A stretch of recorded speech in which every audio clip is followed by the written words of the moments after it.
Yeah, thank you for joining us. We hope you can join us, but thank you for being in the comment section. One day we'll hear your voice. We'll hear what sounds Bantu sounds like. But in the meantime, we do welcome. Oh, you're not hearing. Let's see. Oh. Okay, can you hear me now? Okay.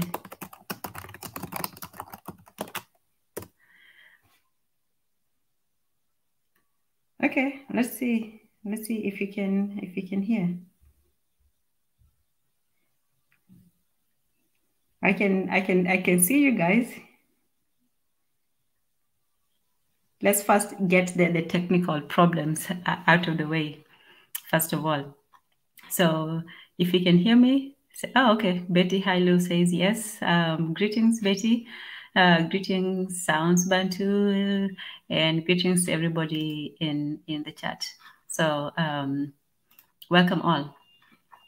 So today we're talking about feminism, and this is from the last time, actually. The last time when we were here, we were talking about women's rights, domestic violence, and African traditions. And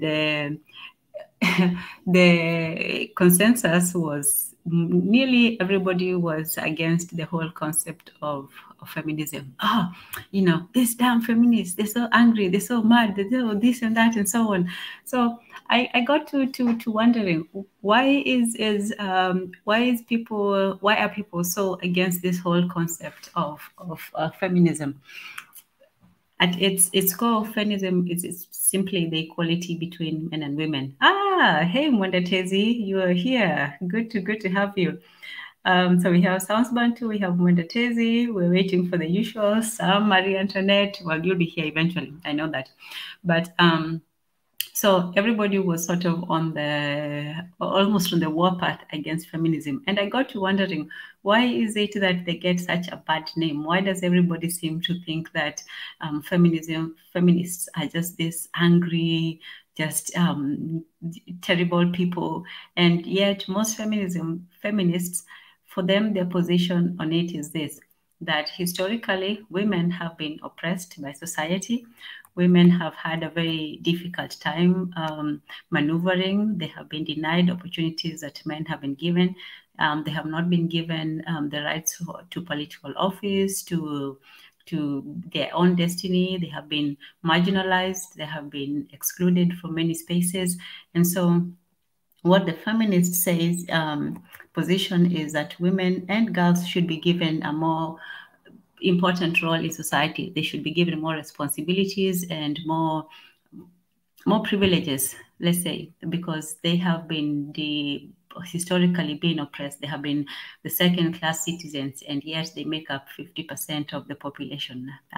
Well, roughly 50%, not exactly, but women are half of the population. They're your mothers, they're your sisters, they're your daughters, your aunts, and so on. So why is it that in nearly every society we have seen that women are not given the positions that that really, are the reality of their numbers versus the reality of their position? So the first person that we'll talk about, just very briefly, is Iron. Can I share the screen? Let me see if I can share the screen.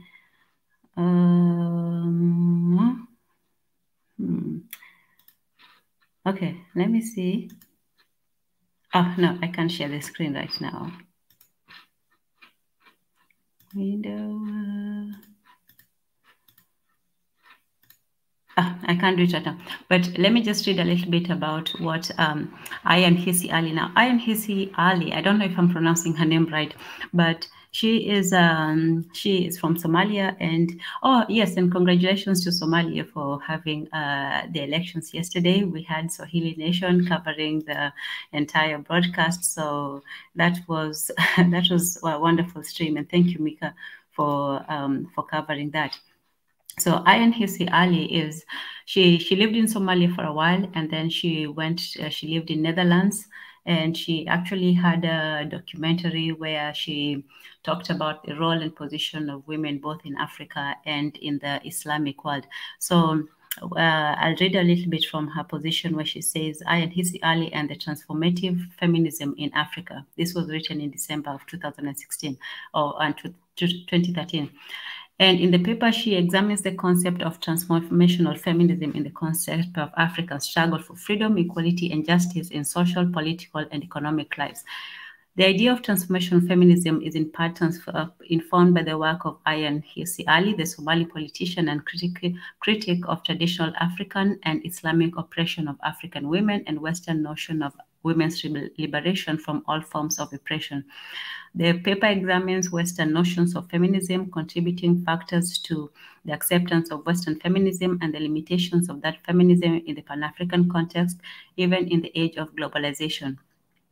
So the women's liberation in the West, let's start with that, because as we know, feminism is really a Western concept. It came from the idea that women were excluded in the political office. I don't know if you know that, but women could not vote in American elections until 1920, which is 100 years, and this was almost 200 years after the nation began. The nation began about 1787, and women could not vote then until they fought for it was called the Suffragette Movement. So for almost a century and a half, women could not vote, and it was the movement that started the call and the struggle for women to actually be able to participate in elections. So when the women liberation started in Europe and the United States, and in 1792, Mary Wollstonecraft was one of the founders of the suffragette movement. In her vindication of the rights of women, she lamented the failure to educate women for any independent role in life as a great source of their difficulties, and that men led women to be docile and attentive to their looks to the exclusion of everything else. So basically, she was saying that in society, women are only allowed to be pretty, but they're not allowed to be intelligent. They're allowed to be, beautiful, do only care about their looks, but they're not allowed to be active and competitive and ambitious, and they're not allowed to go for their goals. Let's say a woman wants to be a doctor or a politician or an economist, and she's not allowed because she's only allowed to be an object of beauty. But in that way, it limits the ambitions of a woman who wants more than just to coast on her beauty, so to speak. So in that way, they felt that the women were being oppressed and that they were being limited, and that the women only had to be docile and they only have to be pretty. So in the Western world, the feminist movement had gone through several waves and phases. The first one was the suffragette movement, which was the civil rights and the fights for both political and economic rights, and to be socially equal with men in the social sphere. And then undoubtedly this Western feminist preoccupation with equality with men in public sphere, the pay equity, political representation, and to be leaders of corporations, educational, social, and religious institutions have found their way into the African cultural, political, and social landscapes through Western media, textbooks, music videos, etc. So with the fall of the Soviet Union in the 1980s, the US remained the sole superpower militarily. And so they did influence a lot of what was going on in other places. So it was within this context that we now introduce Adichie Ali's social cultural background. And her background is influenced both by her traditional African upbringing, her Islamic culture, and her Western cultural experience. So she was born in Somalia, but she also lived in Europe, and she also migrated to America. So she has a wide range of cultural experiences. And she says that the first two social cultural forces socialize the female child to be subservient to boys and men and all the elders, and men are boys in the public sphere, while girls and women are in the domestic sphere, shielded and protected by men. So in her autobiography, Infidel, that's the name of her autobiography, Ali records her socializing experiences in Somalia, Saudi Arabia, Ethiopia, and Kenya. Ali's grandmother's Islam informed that her traditional African culture was often expressed in proverbs, folktales, fables, and other traditional African verbal expressions rooted in the nomadic life of her people. In Islamic culture, Ali was socialized to fear exposing her body, to deny her sexual urges, and to not date outside her clan and religion. And she was also taught not to fornicate or to drink alcohol. In Kenya, however, she discovered the infidels, those who mistrusted her Islam. In Western education and fiction, she read about freedom of the individual to love outside one's clans, religion, and family. In popular Western fiction and in movies in particular, there was freedom to choose one's lovers and friends. So her introduction in Kenya challenged her traditional sensibilities. The messages from her body and mind and those from her religion and traditional culture dictated divergent impulses and created in her dystopia. She was confronted by the possibilities of her personal freedom as well as the traditional forces that compelled her to remain true to her indigenous culture, and she chose personal freedom rather than to remain, say, in a marriage not of her choosing. She was not going to remain in a marriage to a man she did not know, even if that man came from a developed nation like Canada. And on her way to Canada, she defected to Holland. So just to give you a quick background on her, she did live in Somalia. She lived in Kenya for a while, and she was supposed to go to Canada to get married. Supposedly, it was an arranged marriage to a man that she had never met. But instead of going to Canada, she stayed in Europe and decided to become independent and free. And she decided that she did not want to get married after all, and she wanted to pursue her own life and destiny. So that is where she comes from. So we're talking about Adichie Ali, and if you don't know her, she's very popular in conservative circles. She's written a lot of books. Her most famous book is called Infidel, and in the Infidel, she did write about her experiences and why she did not go to Canada to get married. Instead of going to Canada, she defected to Holland, where she did a documentary with somebody, with a Dutch documentarian, where she talked about how women were oppressed both in African culture and in Islamic culture. So in Holland, Ali was more deeply exposed to Western literature, culture, and a number of philosophers that affirmed her infidelity to anachronistic African and Islamic traditions from a Western educated African female's point of view. And she decided she was no longer going to be submissive to a religion and culture that caged women. And she championed the liberation of women from Islam and from traditional African restrictions on African women at all levels. And she embraced uncompromising Western ideas of feminism and the total liberation and equality of all women with men. And in her play Submission, Part 2, which she did with Theo van Gogh, and Theo van Gogh was the Dutch documentarian, and he was actually killed in broad daylight. This was a very big news broadcast, where he was actually murdered in broad daylight by some extremists. And Ali presents 5 Muslim women appealing to Allah to alleviate the dystopia here on earth. And one of them wanted to know why she should be publicly flogged for fornicating, while the man she fornicated with was spirited into safety. And all 5 women had submitted to God, but their lives had remained grimmed under Islamic and traditional African culture. So the first thing I would ask is this: do you think that African women were oppressed by African traditions? Do you think that women in African culture were forced to be submissive to men? Do you think that their rights were denied? Do you think that they were forced to be something other than they were not?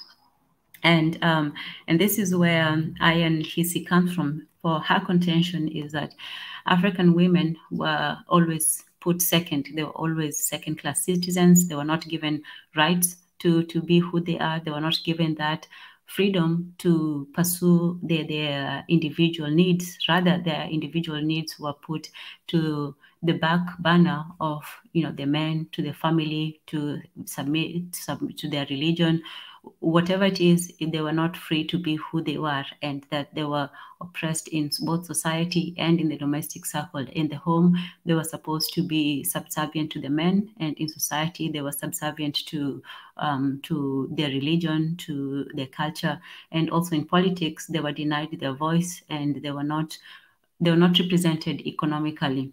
So her fight in this is that women should have the right to choose who they want to be, to choose what relationship they want to be in, and they should not be forced to choose to have to submit to the men.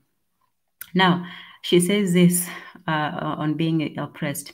She says, you don't want to spend your life bearing the children of a husband you don't even love, cleaning, doing the shopping, cooking 3 times a day, serving tea, baking cookies each weekend for people who have no interest in you, doing the washing and ironing, talking about cutting patterns, hemming sheets. You no longer want to spend your free time with women who do nothing but gossip.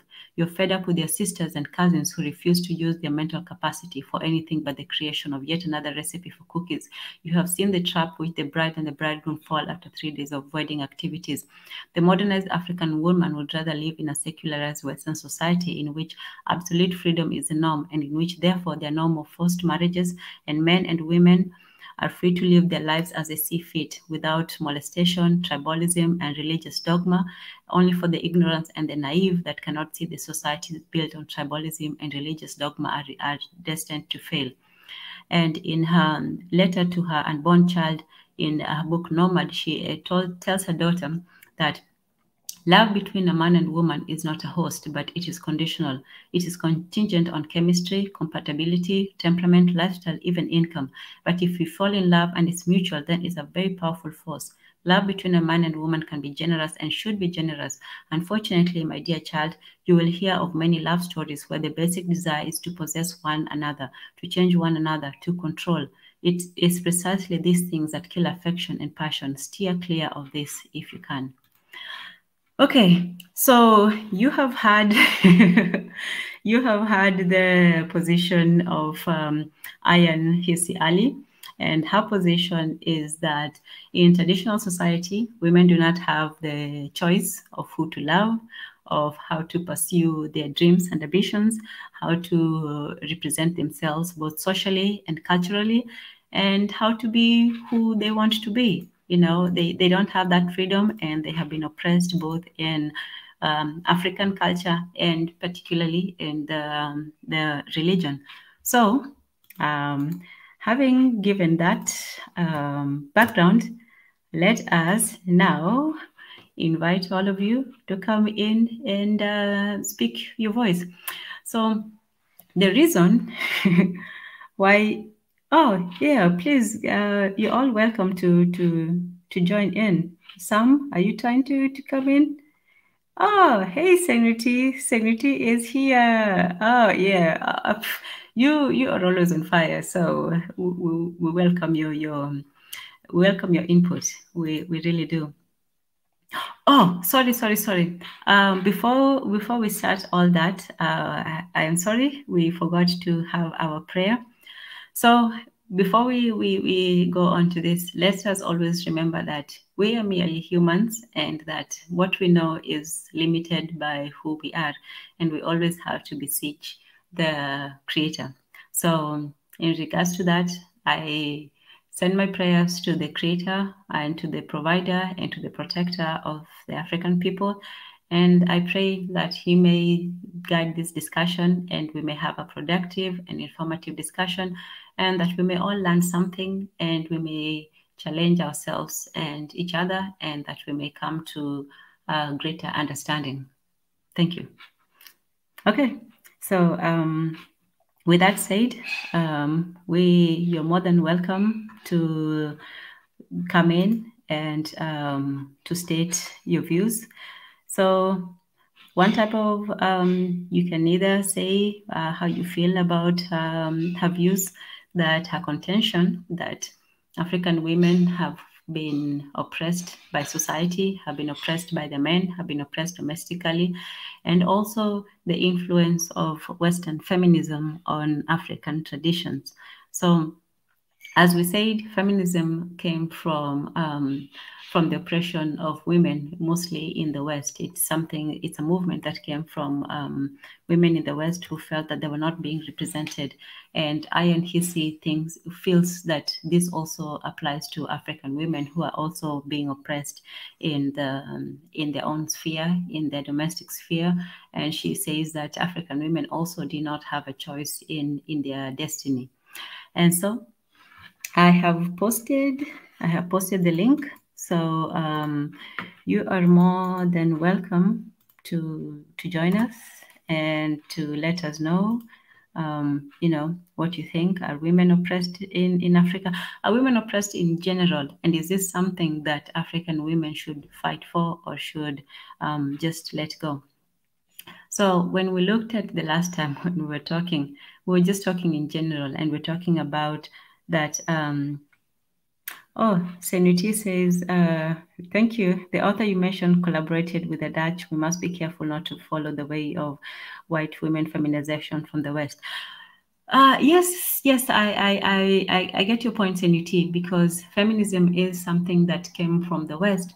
But what feminists said is that the oppression is actually a universal one, that all women across the world are universally oppressed, that women in Africa, women in Asia, women everywhere are oppressed because when we look at societies, all societies tend to be patriarchal. Most societies, I won't say all, because you always have exceptions. There have been some matriarchal societies in some parts of Africa and maybe Asia. I'm not sure, but you do have some exceptions to the rule. But even if we look at the world right now, most of the power, the representation, both in political and in the corporate world, it's usually overwhelmingly male. I think even if you look at politics, there may be I think in Africa, maybe three countries who have female leadership. And even in those countries, most of the leadership, most of the political representation are usually men. So if you look at the state of things, if women do make 50% of the population, and there's still only maybe 20% of political representation, it seems to be that, somebody can make a case that they're underrepresented in politics. So, that's one way to view things.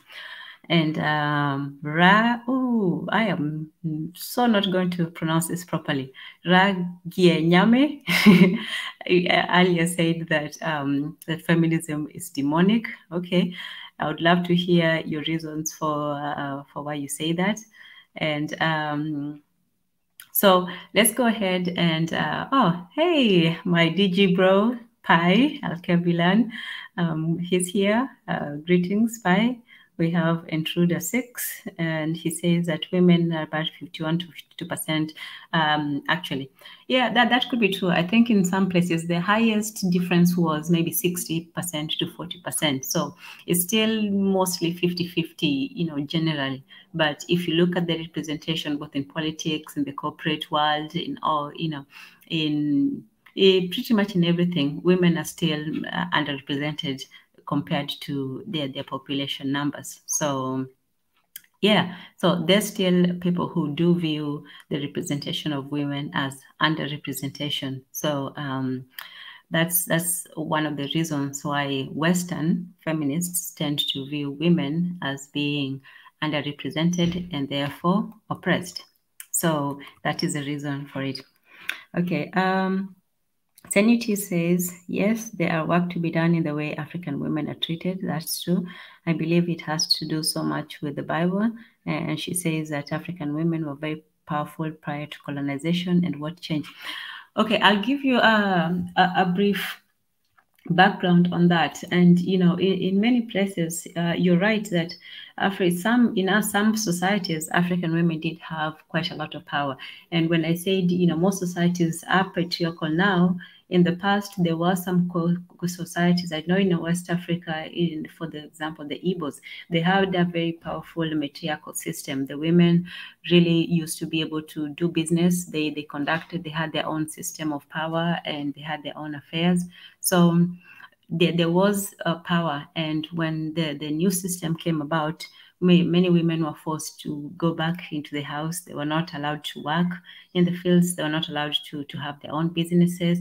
And so the colonial system did strip away some of the powers that traditional women used to have, because while men did have the power, let's say the power of war, the power of, economics, migration, and all that, there was a parallel system where women also had the power. They even have, the queen mother in Benin societies and in some Igbo societies. So women did have their own power system as well as the men. And so women did have quite a lot of power before colonial representation, before colonial invasion. And so it was it was different. And I do agree with you that some of the powers were taken from women. But at the same time, you have to also admit that after independence, it was men still running the system, and women did not regain, all the power that they had before that. Senuti says, African women were very powerful prior. Oh, yes, sorry, I read that. And Maria says, well, Ayan was treated very badly in her home country. She was also a victim of FGM. And a lot of the times when we look at feminism, and this is why we want to hear why feminists are so intensely disliked. Why do people have this visceral reaction to feminism? When you ask somebody, those feminism, and people just get very angry, and this includes women. You'd think it's only men who are against feminists, because you're like, these women are trying to do this and that. But surprisingly, a lot of women are also not so much fans of it, and yet feminists are fighting for the rights of women. So you would think that more women would be, for feminists, because they're actually fighting for them. They're actually fighting for women to be equal and to have more opportunities both in the home and outside. But you get this intense reaction to feminism. So why is it that even women, are very, very against it, very against something that is supposedly to protect them and to fight for them? So, this is something that we have to look at, and we have to say, is this part of who we are, or is this something that is outside of ourselves? And while it is a Western concept, the idea of women's oppression, we have to also admit that women in Africa are also under some forms of is it oppression? Is it underrepresentation? Is it submission?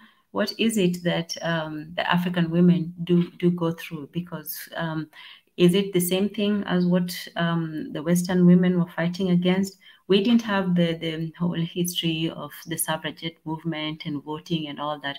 For us, I think during independence, everybody simply got the right to vote, and everybody was treated the same. So you also have to see, did we have a different relationship with power than the West, or is it following the same system as them? So that's one thing, for us to look at. There we go. Ra is not a fan of it, as you can see. And for the rest of the people, oh yeah, please do feel free to join in. And Senuti, as she says that African women were very powerful prior to colonization. What changed after colonization? I think what changed is that the role of both men and women was redefined. I think that the new colonial system put a place where gender roles were redefined, and whereas women used to be able to go out and do business and work outside of their home, in the new system they were deemed to be only capable of doing certain kinds of work, and things were realigned in a way. Senuti says, if you look at the power structure in places worldwide, who created this? Not Africans.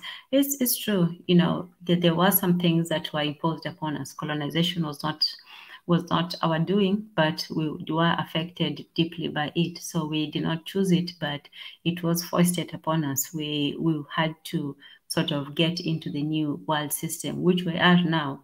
You know, even democracy, even the new politics, legislature, economics, these were not, you know, traditional. And that's why we sort of now have to reconcile both the traditional and the modern. And we have to look at what worked traditionally and what is the reality in the modern world and what we can use that will be relevant to us.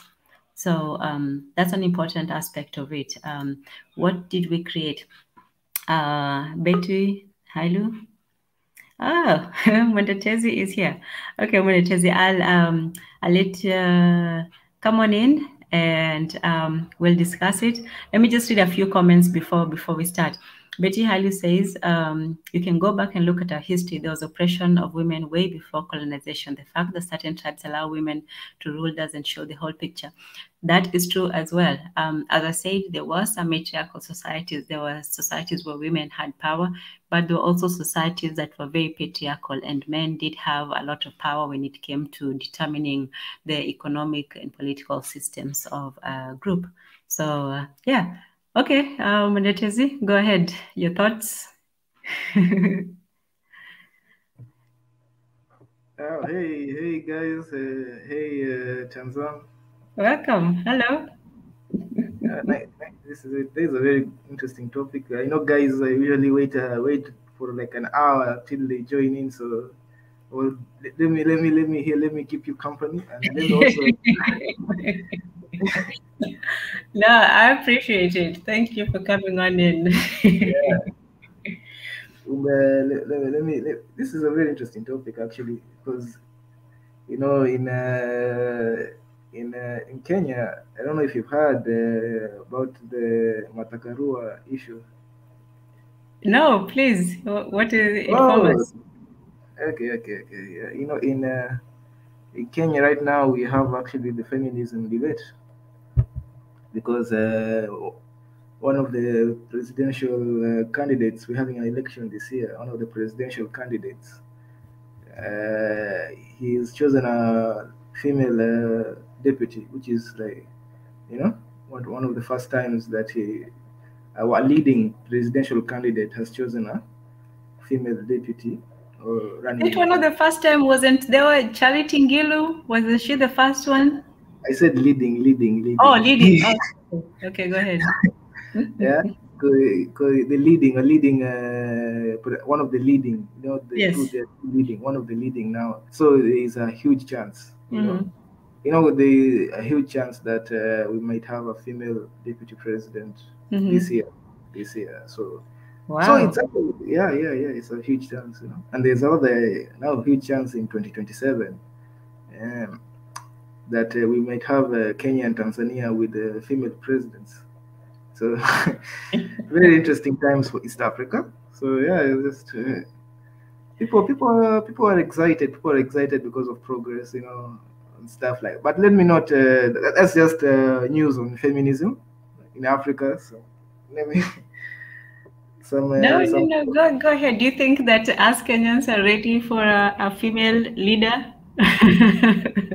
Now here's there's a video I could show, but they don't. I think maybe I'll have to run it through Mika. Maybe it's a video of people being interviewed on the streets, and it's ironic. It's the women who don't want the women on this the women are talking very patriarchal.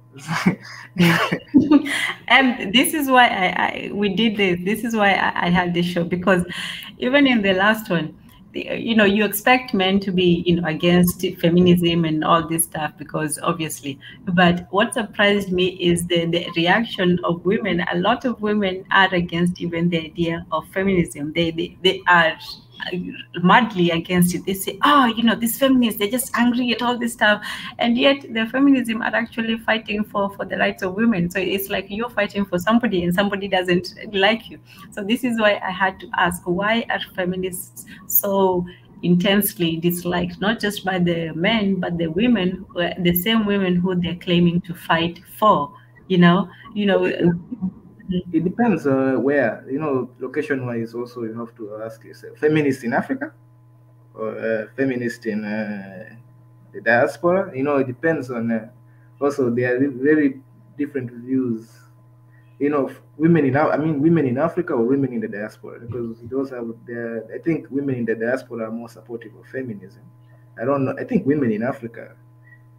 I don't know. I don't know. I don't know. I don't know. It's very controversial. Their views, like I could tell you, right? Like they are so patriarchal. Like if yani chenye amesema ati nyumba ni ya mwanaume, In translation, the house is the house is the man's. Is it? Did I say that? Yes. Yeah. So they can't vote for a female. That's what. Yes. Yeah. And in front of a national TV camera, you just say that. So yeah. It's a very interesting. So I was like, oh, okay. So, and this is a woman saying this, in front of national TV, and she's random, she's not a politician, not a random woman on the streets, just being asked about this female candidate, female running mates. So I wish I could show the video. It's just a video in a news channel from KTN news channel. Mm-hmm. They're just going around the streets and just asking about what people's views are. And it was a very interesting sampling that you could tell, like, oh, okay. So you can understand how feminism in Africa is not really catching the fire that it is catching in the West.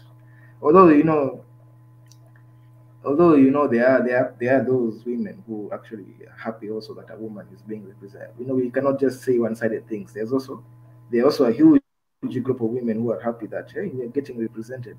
So I think in Africa, I think women in Africa have there are two types of women. I think they are the women who benefit from the patriarchy. Yes. And speaking of that, let's now listen to an African woman who is a feminist, and I think you all know her, Chimamanda Ngozi Adichie. Have you heard of her? Yeah. I've seen her work when she was talking about. I've actually followed her a lot. She has very interesting speeches. So yeah. Absolutely. So I'll try to share through the stream. Obviously, I'm still getting my way around it, but just to read from her book, Chimamanda.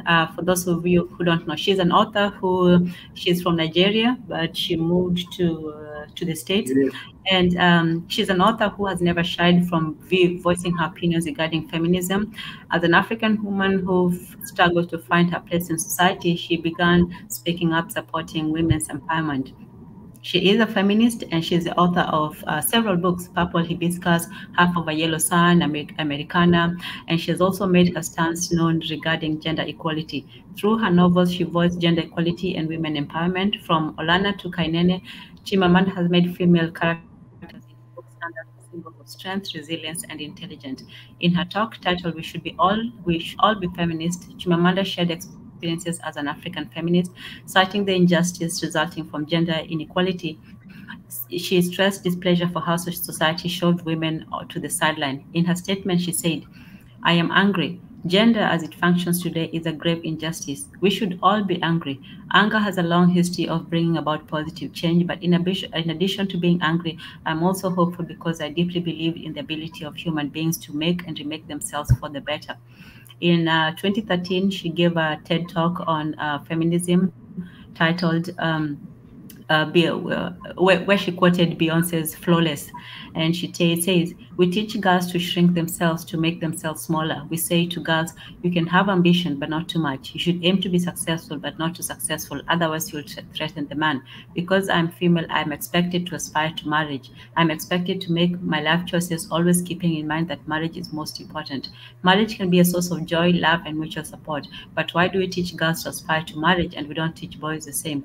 We raise girls to see each other as competitors, not for jobs or for accomplishments, which I think can be a good thing, but for the attention of men. We teach girls that they can not be sexual beings the way boys are."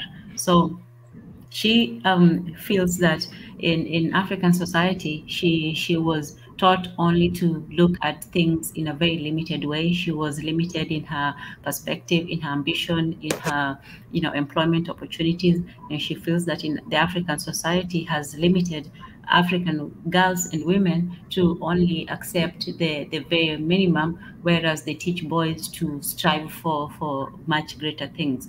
Do you think that's a fair representation? Definitely not.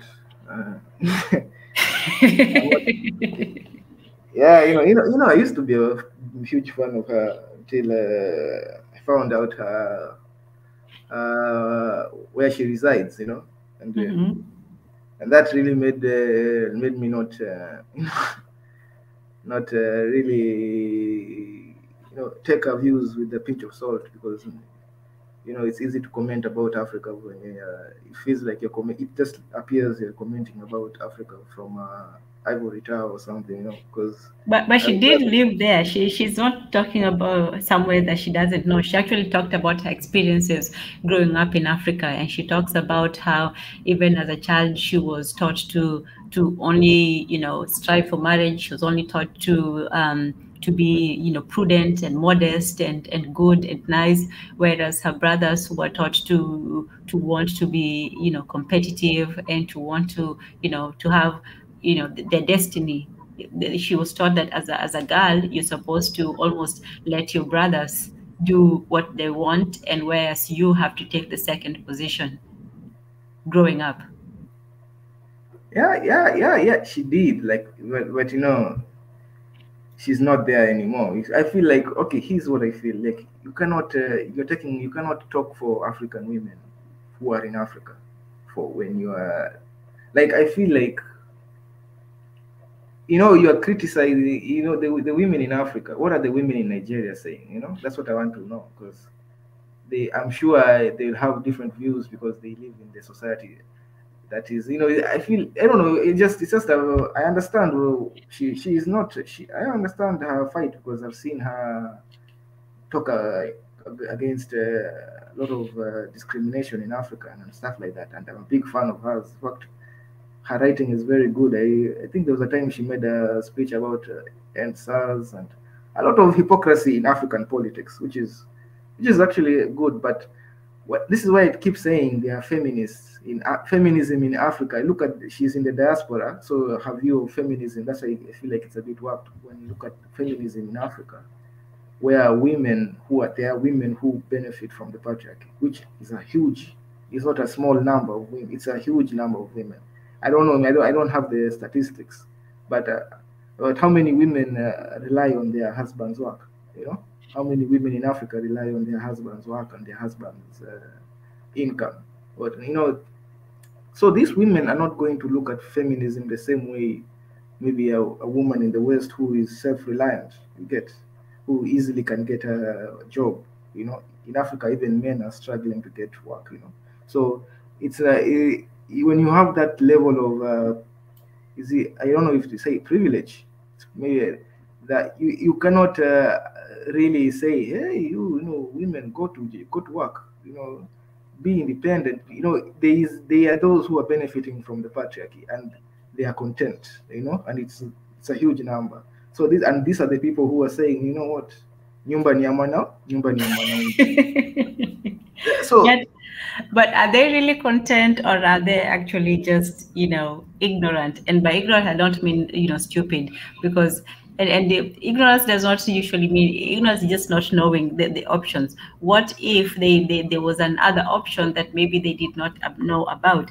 Let's look at political representation. At this point, women, we have to say they're not represented in politics. They're not represented in the boardroom, and they're not represented really in most aspects of power.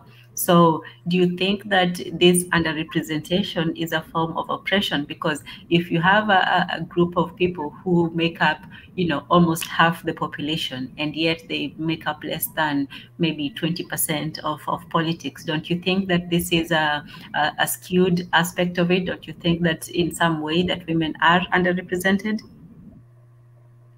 And maybe they just don't yeah. feel oppressed because they don't know that they are. Okay, this is where I think I don't know why there's this perspective. I understand it looks good for the it looks progressive, when you have a lot of female leaders around, but the perspective that only a woman can represent a woman should also be put to the test. That is this true? Is this true that only women can represent women? And even when you talk about policies, how many women in power really put pro-women policies on the, when you talk about politicians, push for pro-women policies, and how many, because in Kenya, I'll just give you the experience we have women reps, literally a post where women for representing women, and if you look at their track record, they have done nothing. They've done they're in parliament. They have and there's actually that question, like, where are your what policies have you put forward to help women? People have been like, hey, we should be having sanitary towels or sanitary pads. They should be free. That's the same way, condoms are free or something. Like, why should they should also be free? No, they have not pushed any policy like that, and they are in parliament. So you have to wonder, like, what is the when you press you might overlook good leaders, or good because they are men, in the name of gender, just because you want to, in the name of representation, right? You want to But look Mondatezi, even the idea of having women reps, wasn't that an acknowledgement that women are underrepresented, and that's why they say that yes, yes, women. yes. That's what I'm saying. It was that is the philosophy of why that position came to be, right? And it has yet to really assist. I'm just criticizing that philosophy because it has been applied and it has yet to really assist. We find that, in fact, this is why I'm saying that maybe women should just, maybe women themselves who vote for men know that, just because she's a woman doesn't mean that she will really represent my interest.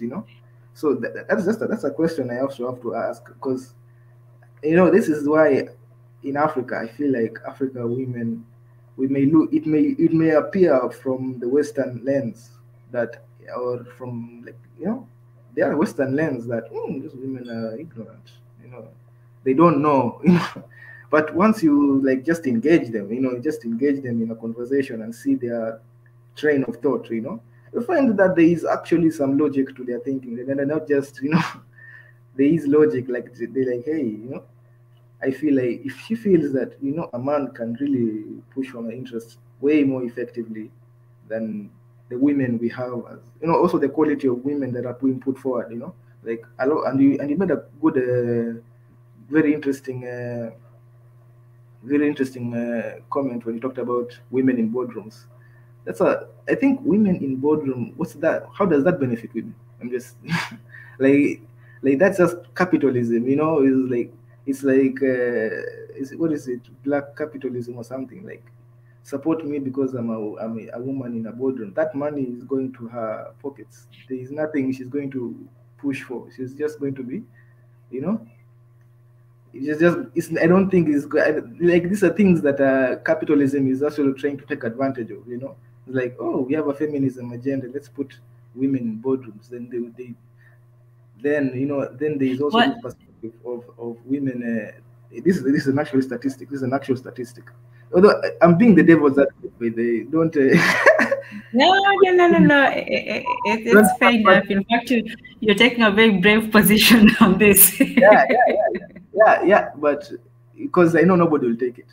But if you look at the statistics, most women prefer to work under a man. Did you know that?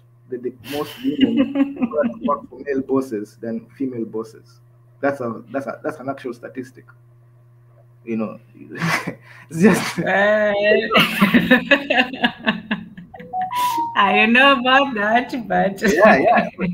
So you see, this is what I'm talking about. Like, this thing that, just because this is not your gender does not mean that they actually represent your interest. That is also a very interesting So just a very interesting perspective that also needs to be challenged. That sometimes maybe when you see men over there, and you should also look how is the state of women. But there are those good women, like the one that I talked about in the Kenyan running mate. She Matakaru. I don't know if you've heard of her. Matakaru, yes, I've heard of her. Yeah, I know her track record is legit. She's. I even saw a man. I wish I could give you that video, but I don't know. I will, maybe we will, maybe during the stream I'll talk to Nick and see if it maybe. Yes, and I would like to also share. I still don't know how to do that yet. How to share videos? I would like to share the one, especially the one that Chimamanda. She did a TED talk called "We Should All Be Feminists." And in that, she talked about how even men who are pro women, they should also support women's equality, because it's not just a woman's problem. It's not like men and women are living separate lives, and we have a woman's country over here. The women that you support are your mothers, your sisters, and so on. So feminism is just a call for equality, a call for equal opportunity. It's saying that a woman should have the same opportunities as a man. Not necessarily that she should take it, but that if she wants to have that opportunity to, say, be, the leader of or the boss of Amazon, or the president of a country, she should not be excluded just because she's a woman. She should have the same opportunities. Not all women will take it, but every woman should be given that opportunity. And I think in Africa we have actually, worked our not so much in ideology but in practice, because when you look at most African countries, men and women do get very similar education. They do have a chance to compete for similar jobs and so on. So I don't know if there's any industry that's excluded to women just because they're women, but I know that in a lot of African countries, women do have the opportunities, especially the educational opportunities, to the same as the male counterparts. So we have actually given that opportunity to women. So it still confounds me why so many, especially African women, are so much against it. I don't know if it's because it's a Western idea. I don't know if it's because it's maybe foreign to them. Do you think that may be a reason to it, that we're just against it because I think it's foreign? I think the idea comes because the way it's packaged. It's packaged in a way that is men versus women, and that's how it's packaged. It comes with that package, that men versus women, and then Okay, I think that that's an interesting point. So you say that one of the reasons may be because of the way feminists have not been very good at marketing. They have packaged it in men versus women instead of women equality. That's a fair point, because I think that's what most people, when they hear feminism or feminists, they look at it as, oh, the women are rising up, or the women want to take control, or the women want to, overthrow, and that they hate men and so on. And maybe, if the feminists would get a hint, maybe they would look at it as more of, no, we're just wanting to be equal. And most women, I think, if they were presented with that way, that it's nearly a matter of equality, not a way of competition or control, maybe it would go over better. Maybe, I don't know, but I have encountered a lot of, especially women, being so much against it and looking at feminists as just these angry women who can't get a man, that sort of thing. it's true too. There is a truth to it. There is, but, let us speak our truth. There is this feminism brigade or a feminism bandwagon has attracted some specific type of women, and they do tend to jump into this, like, yeah, and they use and they and in fact they are also responsible in this packaging, because there are types of women that are in it for just because they genuinely don't like men, and feminism seems to attract a lot of this type of women too. And so, and they are, and when they, and this is what I was talking about last time, that a random woman who has not been elected to represent women, but because she is the loudest and maybe appears to be most passionate, she can just come out and say something controversial, and now the social media also, and the media culture, sensationalist culture in right now in the world because of the internet, they package it and say, look at what the feminists are saying, If Okay. you see, yeah. So so we cannot deny that there is that niche in feminism. That how do you deny that there is a niche in feminism of people of women who just genuinely do not like men for some reason, one reason or the other. It is a subgroup within the feminist fraternity or maternity. But isn't it also a form of sexism? Because when you look at when men make their claims, let's say the capitalist, communism, so on, nobody looks into the character of, oh, this capitalist was this and that, this communist was a horrible person. People simply take the ideas and for what they are. But when it comes to women, it seems that people look at, it's called the ad hominem argument. They look at the women instead of the ideas. Because when you look at the whole idea, oh, and somebody asked you this in the comment section, please say what feminism means to you. What does it, what do you define it as, or what do you think of it when you talk about it? Yeah. Okay, I know the actual definition of feminism. Yeah, there is the one you can get on the dictionary, and the one, yeah. But then there is the one that society understands, right? Yes. And there are the ones that even, and they're when I talk about society, I mean both men and women. There is that one that society understands, and there's the one, yes, the one that legally you can. This is what this is. It's like is it dog whistling? When they say far right, there is you can look at the legal meaning. Yeah, it is far right. It doesn't mean, it doesn't. But the way the society means, it means, maybe racist or something like that. So you see, there is also, so you have to look at this, how these terms, there is, what is it? Man-hating, angry women. No. I'm saying, I'm talking about the term feminism, and it's a different. I don't know. I don't know if I'm sure there's a word. I'm just not known for it. The word why it means this on the dictionary, but means something else in society. I don't know what that.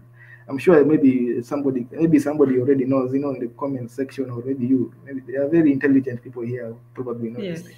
But you can see it even in when they say far right. I'm far right. But you know what they mean. You can look at the dictionary. It might be something not harmless, but you know what they mean. Yes. So you see, that's the same with feminism. Yeah, I'm feminist. Yeah, but look at it. You can say the dictionary and you say, yeah, this, but you know what they mean. That's what I'm saying. That what I'm talking about now, that societal definition of feminism, that even the women feminists stand for. Marie Antoinette says, "Oh, hi Sam, hi Marie Antoinette." I see Marie Antoinette. I knew somebody. Yes, I call them my comment twins. They're always in the comment section, and they look up. Well, one of them does come up from time to time, hint at some, but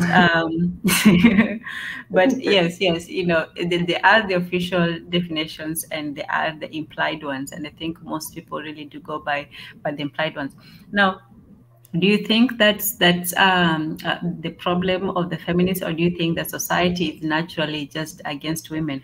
Because the problem, what did they say? Betty Hailu says that the ideology of feminism is right, but it has to be shaped by Africans in a way that matches our culture and frame of thinking. So, in African culture, do you think that we raise the boys and girls to, differently, or to have different aims and ambitions? Do you think that girls are sort of raised to, just become not subservient, but to lower the expectations and to fall back when it comes to the men? And you think that the boys are told to reach higher and go further? Yeah, I don't know. Okay, maybe there was a time for that, but I don't think that is the modern way of thinking right now. I don't think it's happening right now. I don't think it's happening. although there are societies, we can't lie. Africa is just not one homogeneous society. There are space. There are societies where women are circumcised. That's a Right. and and that's like a thing. And sorry, let me just interrupt you real quick. But when you talked about, the circumcision, the FGM thing, that was one of the things I mentioned.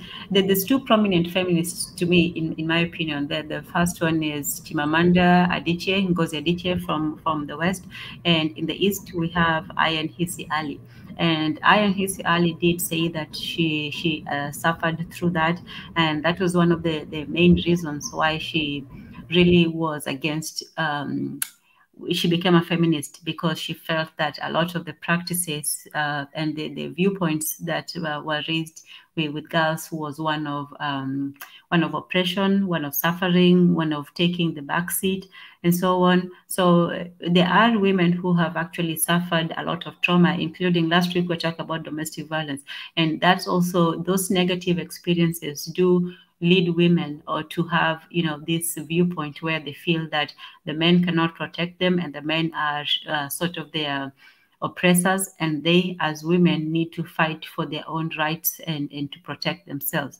So do you think that is a legitimate view of it, that they do feel that they do suffer a lot of oppression from both men and society, and this is why they have to take this very angry feminist viewpoint? Yeah. Okay, first of all, I don't know. I think we need to address this issue of Sam. I don't know if somebody blocked him. I don't know who blocked Oh him. no, I don't think he was. We would never block Sam for any reason. In fact, he's more than welcome to come on in. I don't know how that happened, and if he did, I do apologize for it, because I don't think we blocked anybody. Let me post let me post it again. So if he wants to come on, he can definitely come on, because no, there's no reason why we would block anybody, especially not Sam from the group. So my apologies to that if I did. And yeah. I don't know. I think Mika can maybe if there's a mistake, maybe Mika can correct it. I think he has access to the list of people who are blocked. I don't know. Maybe okay. Maybe I'll just text him here or something. But Yes. what was the question? Or you asked me a question about what? Yes, I said Can you? that there are women who feel that there are practices which definitely exploit, oppress, and definitely put women down in societies, and that they have a reason to be angry, which is what a lot of people accuse feminists of being, because they do feel that they have been traumatized by certain practices and attitudes towards them. Do you think that is a Okay. valid reason for them to feel that way? I think women should be given equal rights. There is no that is like a no-brainer, right? It's like everybody should be treated equally. That is a fact. But the myth is that feminism fights for female rights. I think in Africa, let me not speak for the entire feminism, but let me speak from what I see in Africa. A good example. In fact, let me be even more specific. In Kenya, right? You know, my problem with feminism is that they're fighting men, and that is where you like you're not fighting systems. You're not fighting for law. I think in Kenya, in Africa, in Kenya, let's speak specifically. I think when you talk about feminism, I think like talk about security, because women are most vulnerable at night, right? Mm-hmm. And so what's happening with the we should I think then I should women should be fighting for security, like, hey, you guys should make the night safe for us, right? Should make the night safe basically, or you should have maybe faster response times when it comes to calling maybe 999 or 911, or even having more patrols in this area and that. But do you see feminist organization fighting for? They're not fighting for that. In fact, it is. We need to look at the capitalization of feminism. Oh yeah, I think there is a problem with the link with the No. With I who? think no. There's one of the links you once posted. I think it was before you had deleted one, the B. The final Okay. letter, you had deleted it, so it doesn't go to this. I think now this is the right one, yeah. But one of the I was talking about feminism. In fact, I see feminists, but the feminists, I see them fighting for boardroom seats.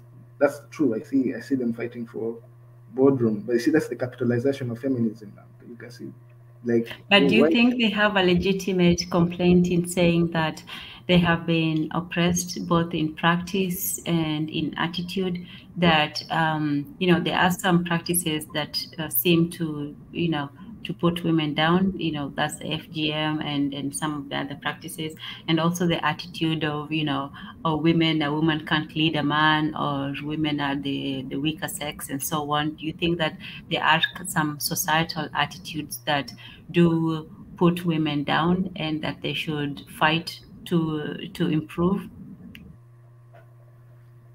Yeah. They are, like, there's always room for improvement, especially in Africa and how we treat. Yeah, there's always room for improvement.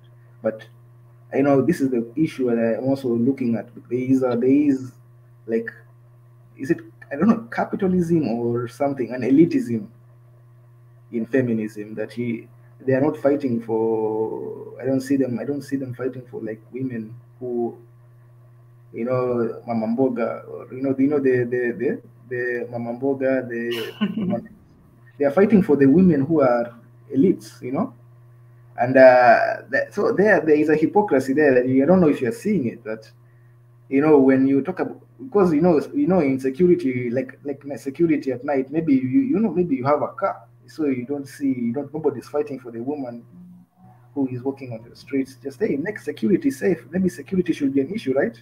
Like, Mhm. I would expect that, right? Because women suffer more in an insecure place than men, right? So you would think, feminists should be very strong in fighting for security. I don't see that, but I see feminists fighting for women in boardrooms, right?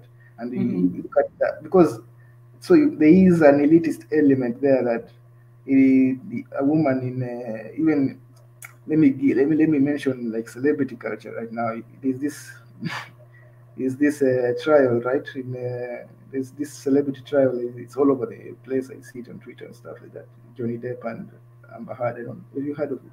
Yes. Yeah, you see the women there. You will see plenty of feminists over there, right?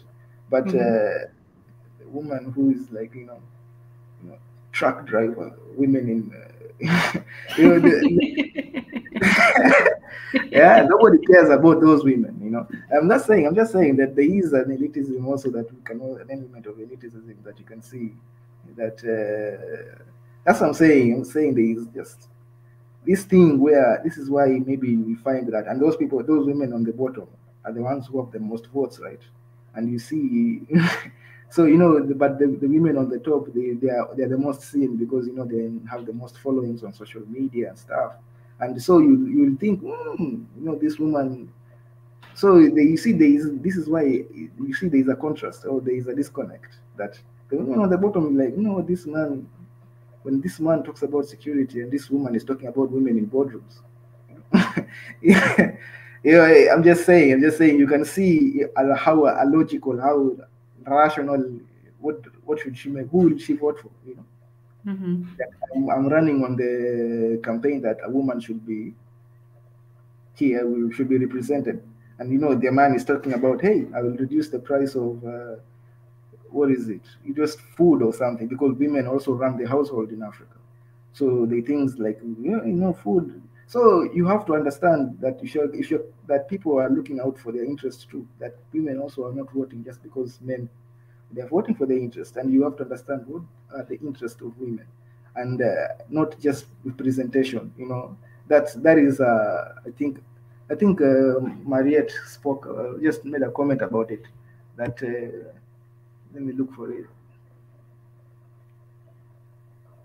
Rather look, yeah, her comment about, rather look at person's talents than the gender. If the person is fit to be a leader, not put a woman on top only because it should be equal.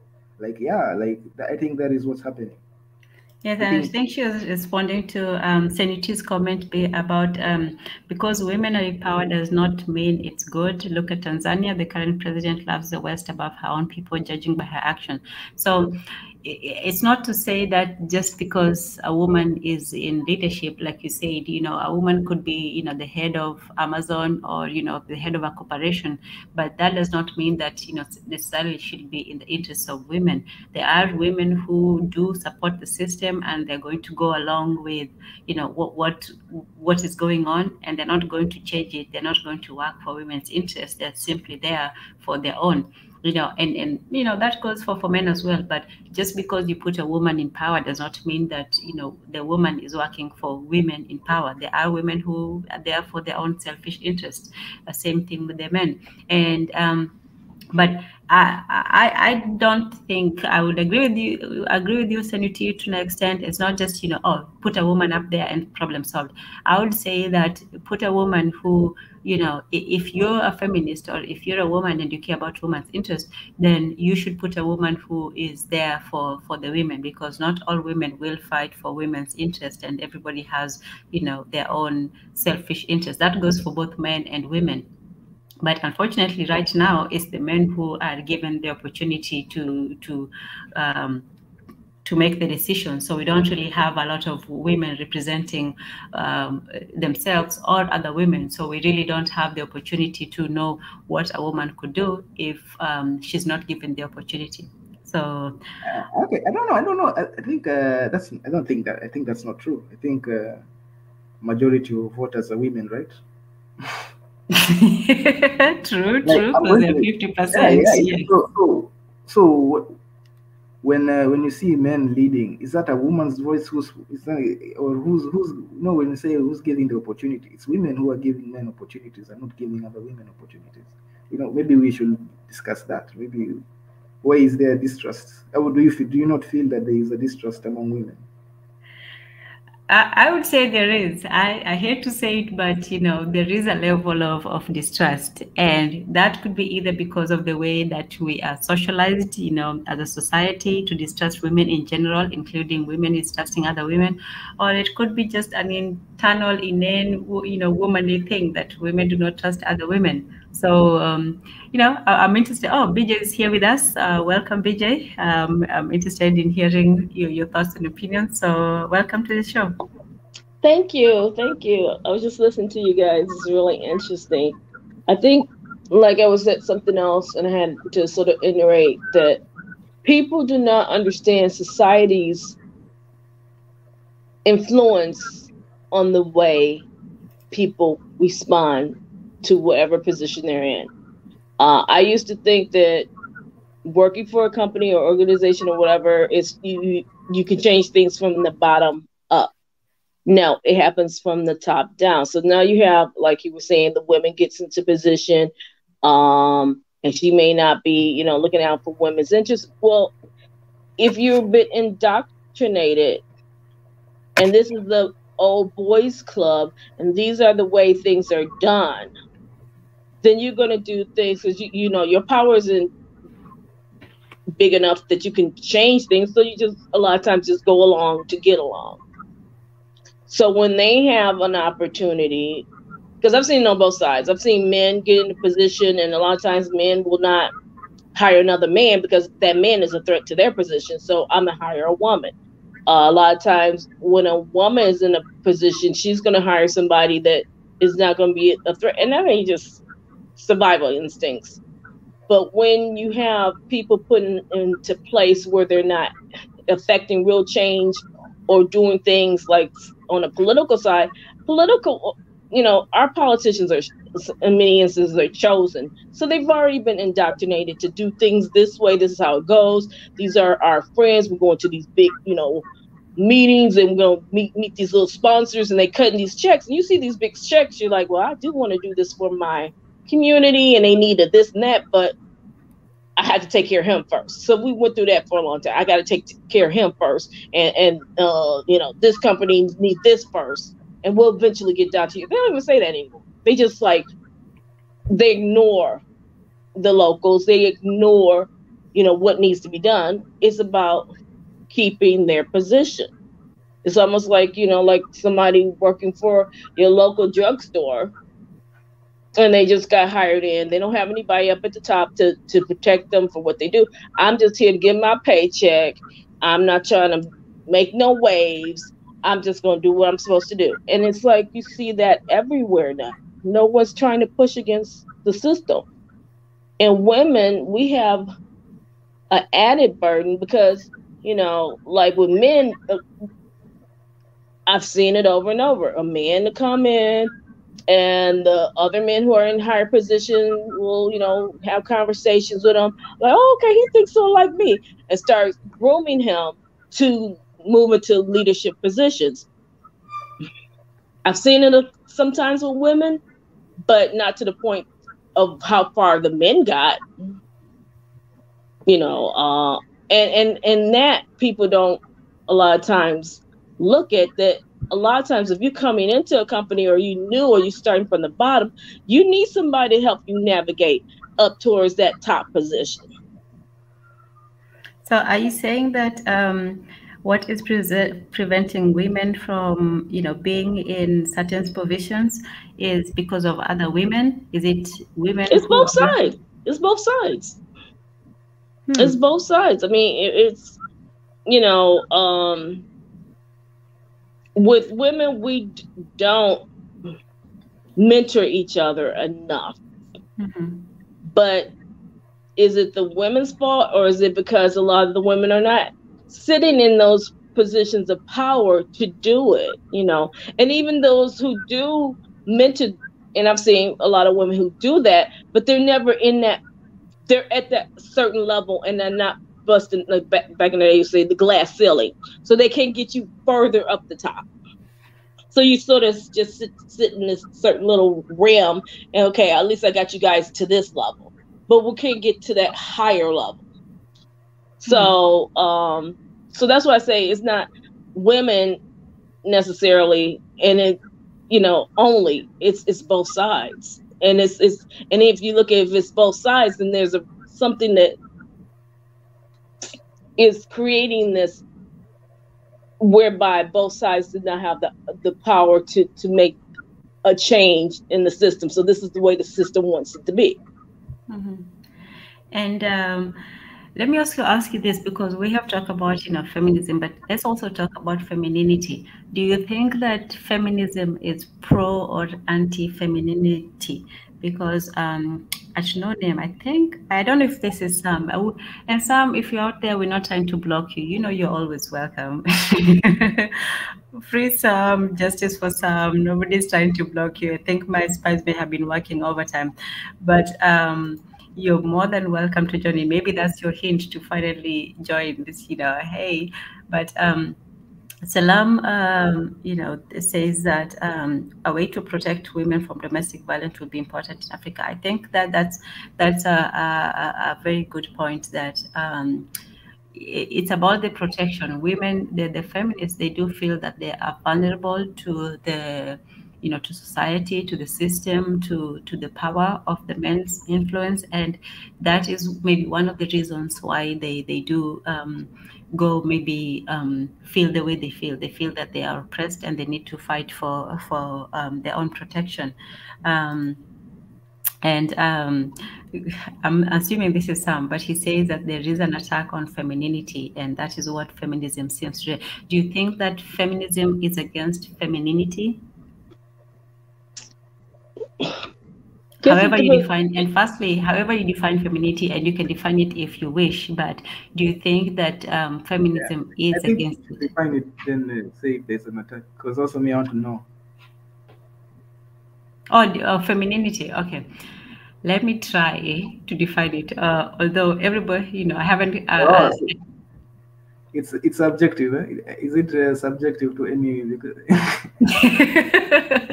It might be. I'll take my crack at it. I think femininity is, what makes a woman, or what makes her distinct from, say, a man, or from a child, from any other human being. And I think, especially with femininity, wifehood, motherhood, those are the two things that, make a woman a woman. Those are the two things that a woman, can be defined as, that is separate and different and beautiful from, from other human beings. So I would say that wifehood, motherhood, and also just I don't know, softness, being gentle and caring and things like that. Okay, that may not be perfect, but that's my crack at it. BJ, what's your feeling or definition? I hate when all these little buzzwords go out. Femininity, all these different words, because it becomes a different definition than the original definition was. Feminism was basically, back in the 60s, 70s, talking about giving a woman the right and opportunities. All of it was about opportunities, because those opportunities allowed her to bring her family out of poverty, to move. If the family was in lower middle class, it gave her opportunities to get better jobs, to get into middle class. And in many instances with femininity, especially like the ruling class, that was extra income coming, because she had a husband. So that was extra income coming into the home. But again, in many instances, you were working a job, and you a lot of times you would then have to train your male counterpart in the job. You wasn't given a promotion. He was. Then he started moving higher up the ladder. So feminism was about, I deserve that same opportunity. I'm doing the same work. Why should you pay me a lower wage for doing the same job as someone else? Because again, there were certain jobs. Well, if you're going to be a nurse, or if you're going to be a teacher, you can be, those are the jobs for women. So it was like sexist in what was considered a job for a woman versus what the job of a man. I think they teach math to both boys and girls in school, so why can't I be an engineer or a physicist? So that was what feminism was about. Now this new form of, and like I said, I don't like using the word feminism, because it's something even beyond that now, because now all of a sudden it's war of the genders, war of the sexes. I'm like, where's this coming from? Because there hasn't been a time that women didn't work, whether it was in the house, out the house. We got to go to the market so I could sell my goods, whatever it was. But now all of a sudden it becomes, now you're going against the man, and you demeaning the man, and all these things about the man. And I'm like, well, in Salam a lot of our homes, we don't even have a man sitting there, so we have to do these things. Not like some women may not want to, but there's no other choice. So why should I limit my goals because I don't have the extra help in my home? Okay, well, let's start with the home then, because Salam says that I think sexism starts in the family. The son is treated better than the daughter in many traditional ways, and sexism is not only practiced by the father, but also by the mothers. So do you think that we are all, as a people, as a group, complicit in this idea of sexism, of treating the boys, better than the girls, and in so doing, making it more difficult for women to achieve their goals, even in the boardroom? Because if it starts in the home, then it's definitely going to continue outside, the domestic sphere. I think the problem is what is being taught in the home. Mm-hmm. Girls and boys are different. Everybody knows that, I'm strong, but I can't lift what a man can lift. But I don't degrade him for not being able to make the type of spaghetti I can, What we have now is each side is degrading each other and showing no respect. So you can say, you got to respect your sister because, these are the things she can do. If you come from a place of respect, you're not going to feel right to beat, degrade, all these things to women. These things are taught. They're taught over and over, and society keeps, like pumping this stuff up and telling boys, you're right, because now I guess the thing going on, you're highly successful, you have all the wonderful things, you're smart, you don't even need no women.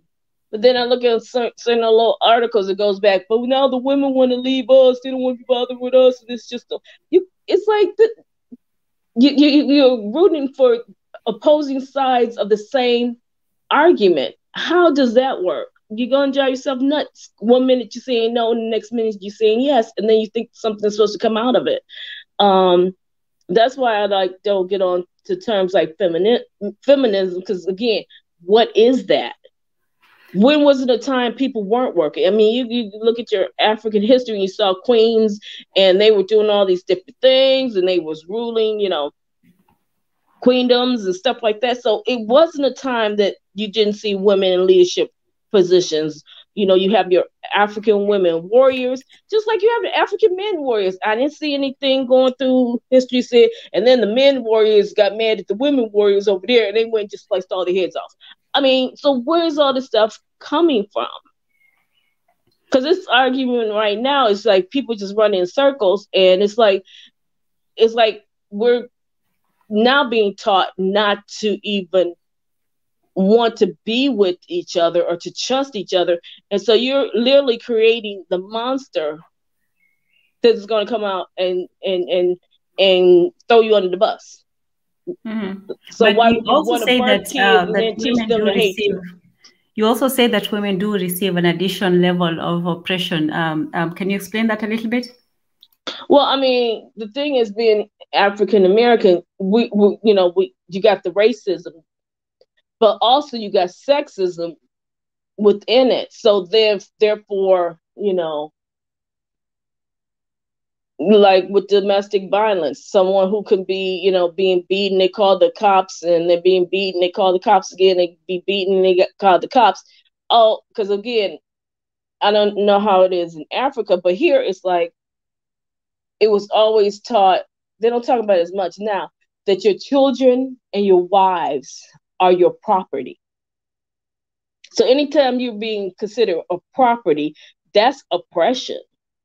So even though they don't say those things nowadays like they used to, there may be still that underlying feeling that that's what it is. You go and you need to take care of your household, you need to get them in line, blah blah, and therefore you are being oppressed because one, you're a woman, so you may not get the same opportunities, and two, you're being oppressed because you don't have the same types of protections. Because that's one thing. A man can fight and do these things because he's more powerful. You may not be able to beat up a 250-pound man and whatever.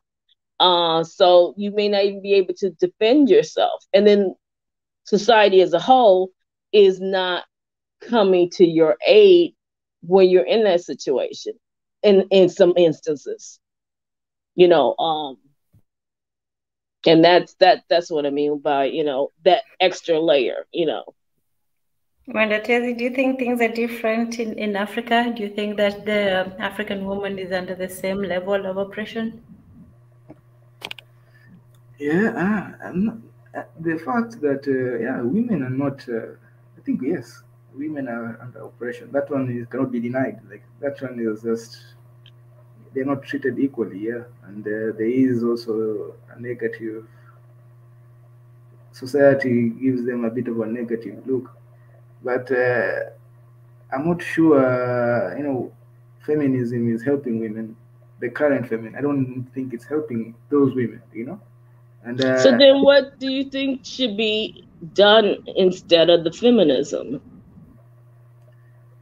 I think when you talk about, I think society needs to just improve on its flaws. Like I talked about security. Like, hey, women need to be. When you talk about security, feminism. If feminism was genuine about women's rights, they should talk about. You know what? We need a lot more security in our society. We need security. We need to be able to call the police and let them come in within maybe 5 minutes or within 3 minutes. They should be around. Now, these are things that make women feel more secure.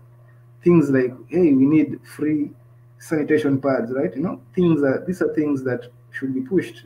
Things like, there's just basic things that I don't know if I can say socialist things, but things that just improve society as a whole, instead of making it a boardroom fight. When you start talking about women in the boardroom, I feel like you are really you just segregated like 99% of all women, because how many women actually are in boardrooms? Majority of women are not in corporate, are not in those types of societies or in that type of level. So you're fighting. Who's fighting for those women? And I have a question for you, my sisters.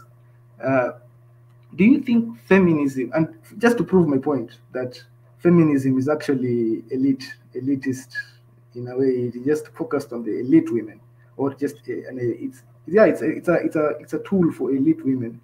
Have black women in America benefited from feminism? Can you repeat that? Have black women in America benefited from feminism?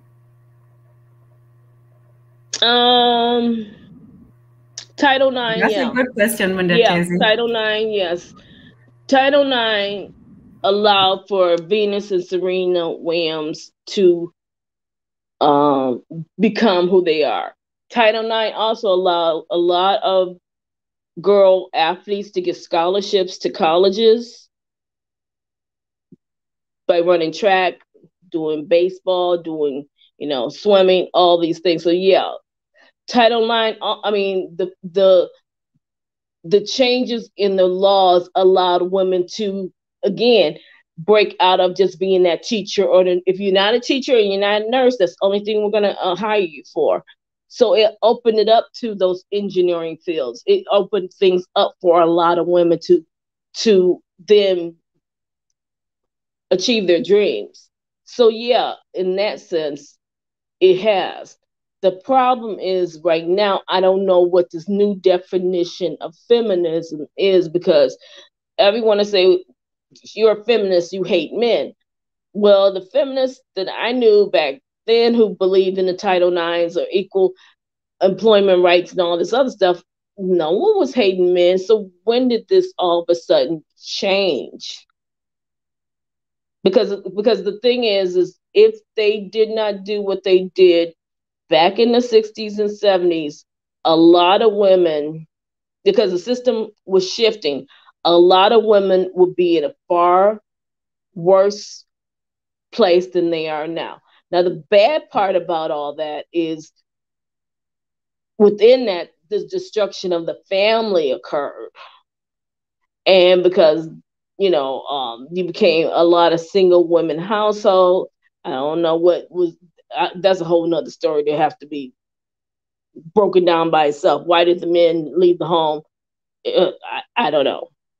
But I'm just saying, for the way it is now, if they had not gotten those opportunities, if they had not gotten those jobs that will allow them, because in 99% of the case, let me just say 89% of the cases, most of these women are going out, making a living, getting a paycheck, coming home, feeding their babies, sending them off to school, and then getting up the very next morning and doing the same exact thing. So it wasn't about trying to take a man's position. Now, I'm not saying there ain't some out there that do, but it was just allowing women to be able to sustain themselves and be able to put a roof over their heads for the most part. And if they could get a plane ticket or a nice dress or something like that along the way, they were okay with that. The problem is once you got into the corporate world, there was a whole nother realm up in there. So then you dealt with the sexism on that side, because then you had sexual harassment going on, and stuff like that. No one really wants to talk about that side of things. So again, is sexual harassment a feminist sort of thing? Or is that misogynistic sort of thing? Because the men feel like now she's my property and I can do whatever I want with her. So it goes back to what are we teaching our children? And like the question was is that we teach our boys that they can do anything and they're better than the girls. That's where the problem lies, because when you start teaching that, those boys eventually become men, and they're going to always have this superiority complex that she's less than, and so therefore she deserves less.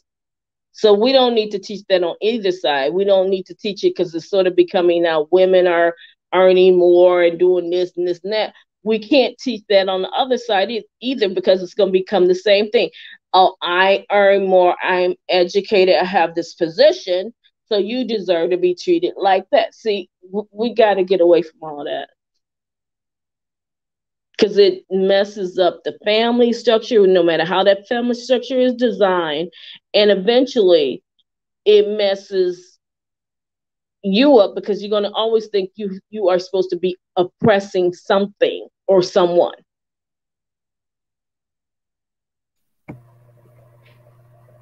Interesting.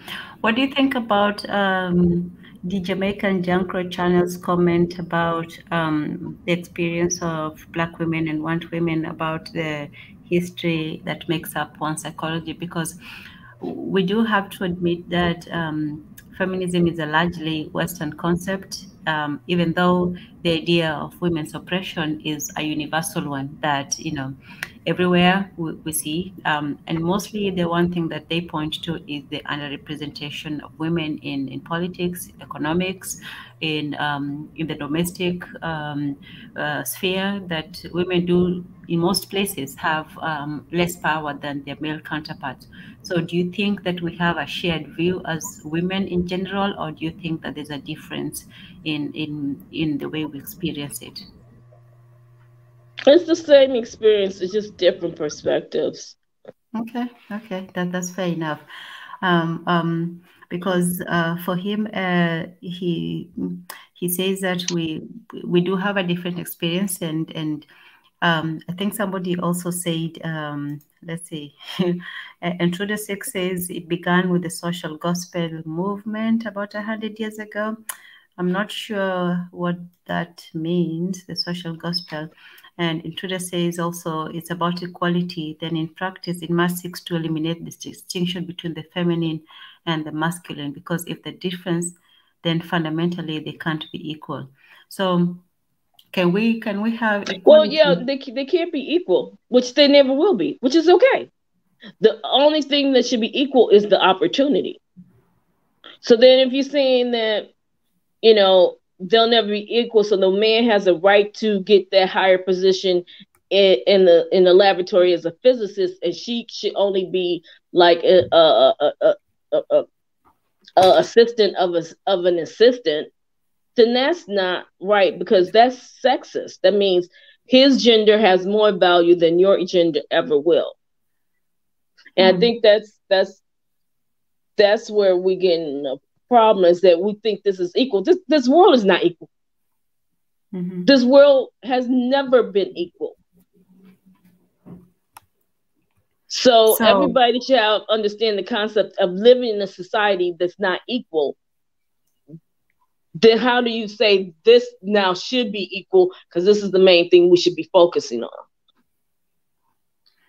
So what about the whole idea of, women experiencing more domestic violence, more harassment in the workplace, more discrimination in the employment arena? That's not just a matter of differences, but an actual matter of discrimination and oppression. So even though we are still different, there are levels of oppression. Right. Because again, even in the workplace, that might not be coming from a man. That could be coming from a woman. And so therefore, like, it comes from the top down. If you're working for a company or for people that behavior is the norm, then you're going to see it. If you're working with people in a company where they're totally against that, you will not see it. You're going to see it, but you won't see it as much. It won't be a predominant structure of that company.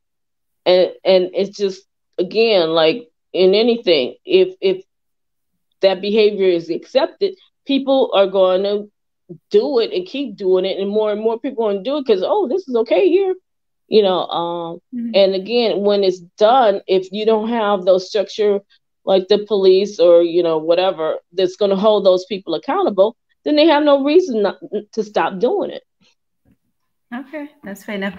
Oh, and we do have another. Oh, Senuti, finally, you got the courage to come up. I'm just kidding. Welcome, Senuti. Hey, sis. Hi, Tantan. Thank you so much. How are you? We're waiting with bated breath. I've been listening. I'm just between works. Yeah. So very interesting views from everybody. It's interesting because I was one of those women that, before, right? With that Western mindset, women's right and this and that. When you know better, you do better, right?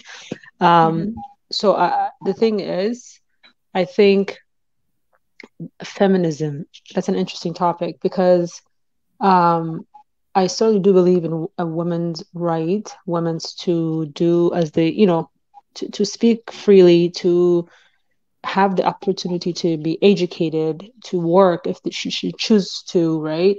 But at the same time, it's not a competition. The way I see it, it's not a competition with a man, right? We have our own roles, they have their own roles, and that goes back to our culture as Africans. Even Black people that are, outside of Africa, in the States or in the Caribbean or in Brazil, other parts, even though they've, because of slavery, they lost their cultural heritage, or they may not know their heritage from back, like the African way, but there's still a connection among Black people, the way we do things, the way we, cultivate our children, the way we, if we were not, let's say, if the mind wasn't, because, being in the West, we, of course, we've been infiltrated, right? So we think like, as if it's a competition between the Black man and women, right? And it shouldn't be. But it's almost as if the way I see the way, Black men and women in the States, they're like at each other's throat, and they, competition, they hate each other. And this is done by design as well, because even as a couple, if they, if, let's say they have kids together, in order for the woman to receive some sort of benefit from the government or assistance in the States, she can't have the man in the house, right? But many of them do. I know, secretly, yeah. Right? But yeah. Like in society, the way it's advertised, right? The way it's seen, and there's been a lot of damage, right? Taking away the man from the household. And look at the kids now, like with this LGBT nonsense and all this stuff, right? And I think who got damaged the most was the men, because the men feel like, I guess from a male perspective, I don't know, maybe they can answer better, but it's like they have no connection to that family. Yeah. Even when I've seen some who were married, there's still that disconnect. And I think, the thing is, in the West, the woman is so, they say, and it's not far from the truth, there's a constant design to prop up the women, make her independent, make her strong, especially when it comes to Black women. It's not even the same for other races, right? So even new immigrants that come from Africa to like if I speak where I'm at in Canada, these immigrants, they come here automatically, they're taught, okay, this is you were oppressed in your country, you don't have a freedom of speech. Now you have that freedom, if you want to, if your husband is, abusing you or, doing this to you or whatever, you have the right to, do this, do that, or you have the right to walk away. So automatically, I see this a lot with new immigrants too. There's a lot of high divorce or separation at, when they come here, because that, it's like as soon as a woman gets here, oh, I have that freedom to speak, to do what I want, right? But at the same time, they're not seeing the other side of it. They're only seeing one side of it, right? So, right. And so there's that disconnect, and I feel like here they're purposely breaking family, in my opinion. Yep. Absolutely. That's purposely, their goal. Especially when it comes to Black family. And so, this feminism thing that happened from the 60s, 40s, whatever, it did start with us. It's not, they just used Black people to, anything they do something, it's always Black people's face. They use us, you know what I mean? So does it really benefit us culturally? I don't think so. Because look at our family, like our family members, meaning like our Black family, extended Black family. When I say that, I mean like all Black family, right? So look what they're going through. We're trying to find our way back. We're trying to connect. There's so many things. It's like, oh, I used to have that mindset to thinking, oh, I don't really. I work.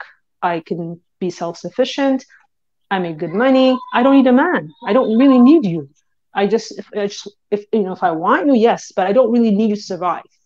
So we have this mentality to think like that, which is wrong, because we do need each other. It's not about money. It shouldn't be about money.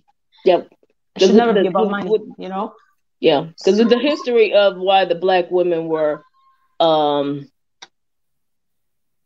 they had to be strong. They had to be the leader because, in many instances, for decades, they coddled the men because that was life and death. She could say something, she could go certain places, and because she's just a woman, because the sexist viewpoint, she was not a threat. That Black man could not, and he would be lynched or killed during slavery. God only knows what else happened to them. So that's where that dynamic came. But even in that, our relationships back then were stronger than what they are now. So that's why I always say, what changed? What changed? I mean, I know like the welfare system has its place in there, but then, looking at drugs, the incarceration rate, that too. That now is a huge factor that no one's really focusing on. That's huge, especially in America. That's huge. Even in Brazil. Brazil has the most populated Africans, Black people, as far as population. But when I even look at Brazilian short films, or I see, I just, certain things that you see, or the way it's structured, it's such a division. You have the Black people living in the poorest area, and they're the most populated, and they're the one that's being shot, killed. Like young boys, they barely survived 18, 17, guns and all this stuff happening. And you see the nice area, these white European that control the whole country, right? So it's all, if you look at every part of the world where Black people are, they're purposely oppressed. They're purposely, it's a system that's purposely putting these things into place. On top of that, we're trying to climb, we're trying to better our life. And if you fall for this mainstream nonsense of like, women's right and this and that, to a certain degree, I support those things, right? But we cannot forget, how we were back, because what they're pushing right now is not Black people pushing for those things. You see, the power that be, it's not us.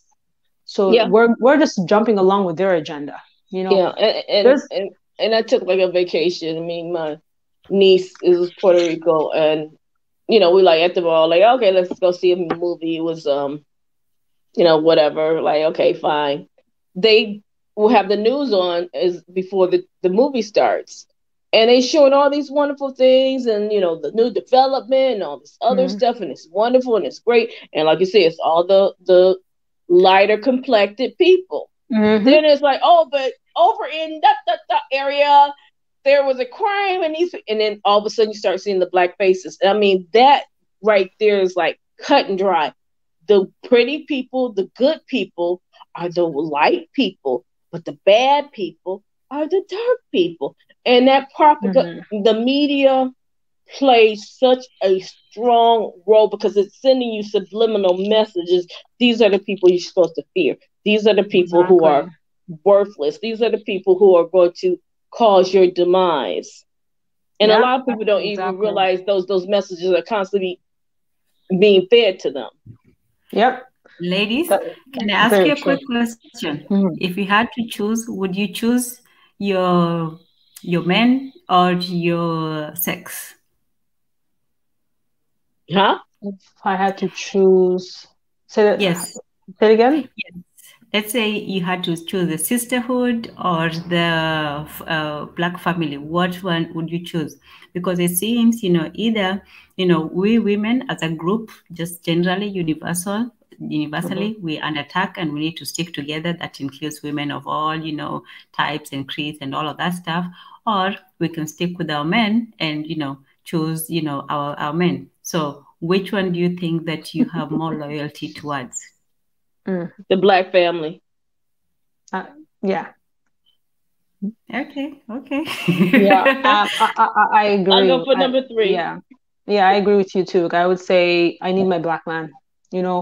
Okay, so we can teach.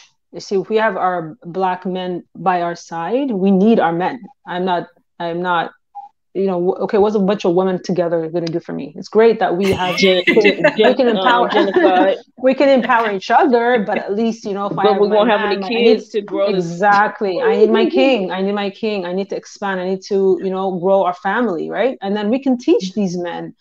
At the end of the day, too, as women, we do have a lot of power, even in a marriage situation. Because the thing is, when we push away our men, like thinking in the Western mindset, right? You don't want to make him feel like he's less than. You don't want to make him feel like you're better than him because you're educated, or if you have more education than him. We should be helping each other to elevate each other. That's the way it should be. I shouldn't have to feel like I'm better than you, so I'm going to show you that I'm better than you. That's not, how is he, like, if you have a son or a daughter, would you want them to be in that kind of relationship? No. So, and this comes with growth. You know what I mean? Patience and growth. Obviously, I didn't have the same set of mind when I was younger, in my 20s, where I am right now. So as you go older and you are in a long-time relationship, you go through ups and downs, but like here, we're so quick to give up and go to jump on the next man. You know what I mean? So, or jump on the next woman. So, like in Africa, we have like, which I can appreciate, is that even when you have a marriage, the family's involved, right? If there's a disagreement before divorce comes along, the elders are involved. There is some stuff that are good and some things that are not good, right? But at the same time, of course, there's a lot of work to do. And appreciation for the women in Africa, because they do so much and they're underappreciated.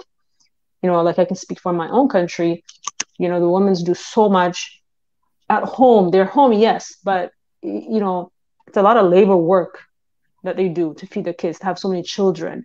They have 8, 9, 10 kids, carrying and doing all these things, housework. They don't have a maid unless they make, they come from a higher income where, and most people are not in that situation. So it's remembering the value of our family, but at the same time, the men also has to appreciate the woman, So I find that in less urbanized situations, I feel like the men and women have more respect for each other. They value culturally, I think. But when you go to the urban place, more like, in the city, I find that sometimes where the men are drinking, or there's a lot of going out happening, clubbing, like Nairobi, for example, I just use as an example, there's a lot of alcoholism involved. So the men are not in the right state of mind. They come home, they act different. They might want something. The woman might not be, in that situation. It might be violent. So in those situations, those women should have some protection, right? Because the thing is, it's not like us to kill our spouses. It's not in our nature, but it has happened. I've read things like that in Kenya, right, and other places as well, right? So I feel like, you see, with that alcohol, with that city life, that's not really African, right? What's going on there? So people are running up to money again. Capitalism has a big part of it. So it's just a mixture of the new world from the Western side, and not knowing our history before colonization too, and religion too. That religion also, like, some parts of the Bible says, yeah, like the woman is behind, the man is ahead. So that mentality, especially if you're really engraved into that religion, you feel like you have to obey everything your husband says, even if he's abusive. Who wrote that? Like, I don't think that's the African way. You know what I mean? So there's so many compartments, right? That's causing the current issue when it comes to the women being looked down at, or going a woman being abused. I'm looking at Jamaican's comments, and to me, I think that's probably a big part of where we have problems, because they blame women for all the issues. Women is our fault. Mm-hmm. Women, we should fix this. Women, we should do this. But then by doing that, because the Bible says Eve ate the apple, yada, yada, yada. But it's Adam who has a gun in his hand shooting everybody. So when are men going to now say, we need to change too? In America, ladies, our men here's are a not man. protecting Let's see us. what he says. Sorry to interrupt, but here's another man. Tenzin, can I ask a question? Pi. Which wave of oh, hi, hello, Hey. panel. Hello, which wave of feminism are you talking about? No, I'm not here to find anyone. I'm just curious, which wave of feminism are you talking about? Because there's 3 waves of feminism in history. Do please explain. Apparently you have more information than we do. Go ahead. Oh boy, I highly doubt that. But at least the 3rd wave of feminism that happened in the U.S., it gave a lot of them more power over the legal system, and it gave them more. I think gave them more power over like mostly the legal system. Like, for example, to get rid of the issues like domestic violence, like abuse, stuff like that, and like the alimony system. Yeah, I mean, that's basically because a lot of times, I think it was on another one of our streamcasts that talked about the Woodworth heiress. Women could inherit the wealth of their family, but they had no rights and control over that wealth. They had to marry a man in order to get access to that wealth. And he had all the control over that money. So yeah, they needed those rights. Women were considered, and to a certain extent even today, as a man's property. So when I feel like throwing these shoes out in the garbage, I have a right because it's my property. That kid could do whatever I want to do to him because that's my property. So yeah, they had to fight for those rights because a lot of people were being abused, and and all kinds of stuff was going on. So yeah, so they had to, and the only option they had was going to the legal system. So that comes back to a person's belief system. Why do men feel like it's a right to abuse their children and their women and think it's okay? Did the mother put that into the boy's mind? It's okay to be, because most men I knew, they treat their mothers like goddesses. Oh, my mama is the best mama that has ever walked the planet. And she's so this, and every time you see a rapper or athlete, the first thing I want to thank my mama, blah, blah, blah, blah. But yet, in reality, those who are not his mama, he feels he can treat them like trash. So in that instance, they had to do I that. call that the Tupac contradiction, where he sings about my mama, my mama, my mama, but then he turns around and calls, his women, the B word. So to the two men in the panel, please explain that. Why do you love your mothers, but you hate your women? Or at least not hate them, but treat them differently. I'm not sure about that question. I don't know how to answer that question. Tanzan, can I? Okay. Go ahead. Yes, please go ahead, Sanity. I was just going to say, to what you were saying. So the music industry, if you look into it, that has a lot to do with it. It's so they're actually, some of these young artists, or even before, it's they're told what to sing and what sells, right? Friction. That's why there's further division, and also, okay, yeah. So again, they were raised by their mom, most cases, but sometimes not, right? So, but the music industry is very toxic, and it's done on purpose. And the power that control the music industry are not Black people.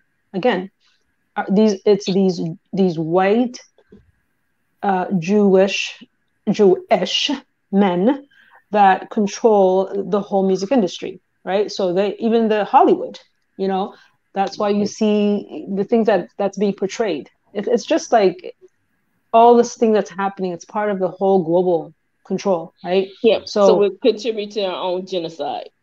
Exactly. And so money, again, capitalism. So these young artists, young Black boys or men, young men, they come out of nothing. They come out of, nothing. They see money, they're given money in advance, and they're told what to rap.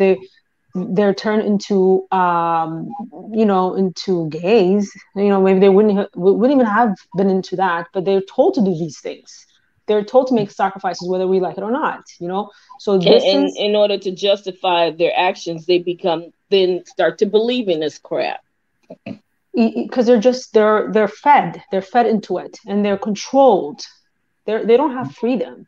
Even Beyonce, all the Jay-Z's not for no Black people. He's bought and purchased. So for being paid, he's controlled to what he can say, what he cannot say. He's not for Black people. What has he done for Black people? Being that rich, right? And I mean, it's not hold him accountable, but even with their riches, they don't have full control over the money that they are given. Exactly. Who controls that money? Exactly. So there's a lot of things that, because you see they're mute, they have no opinion, they have no say, and then we are to look up to them. No, I think now more Black people, they see what's going on, they see the repetitive behavior, they see it, they're speaking up more. And so as Africans too, in Africa now, like in Nigeria, some places where the music industry is popping, they're trying to emulate African Americans, which is a no, they need to wake up to see what's really going on. So it's just this thing like fog, we're just not getting the right information, because again, the mainstream media is not controlled by us. It's controlled by 5-6 corporations. So they all have the same agenda. You think you can select or choose. You think you're choosing a president. You're not. They're selected. Right. It doesn't matter if it's Democrat or Republican.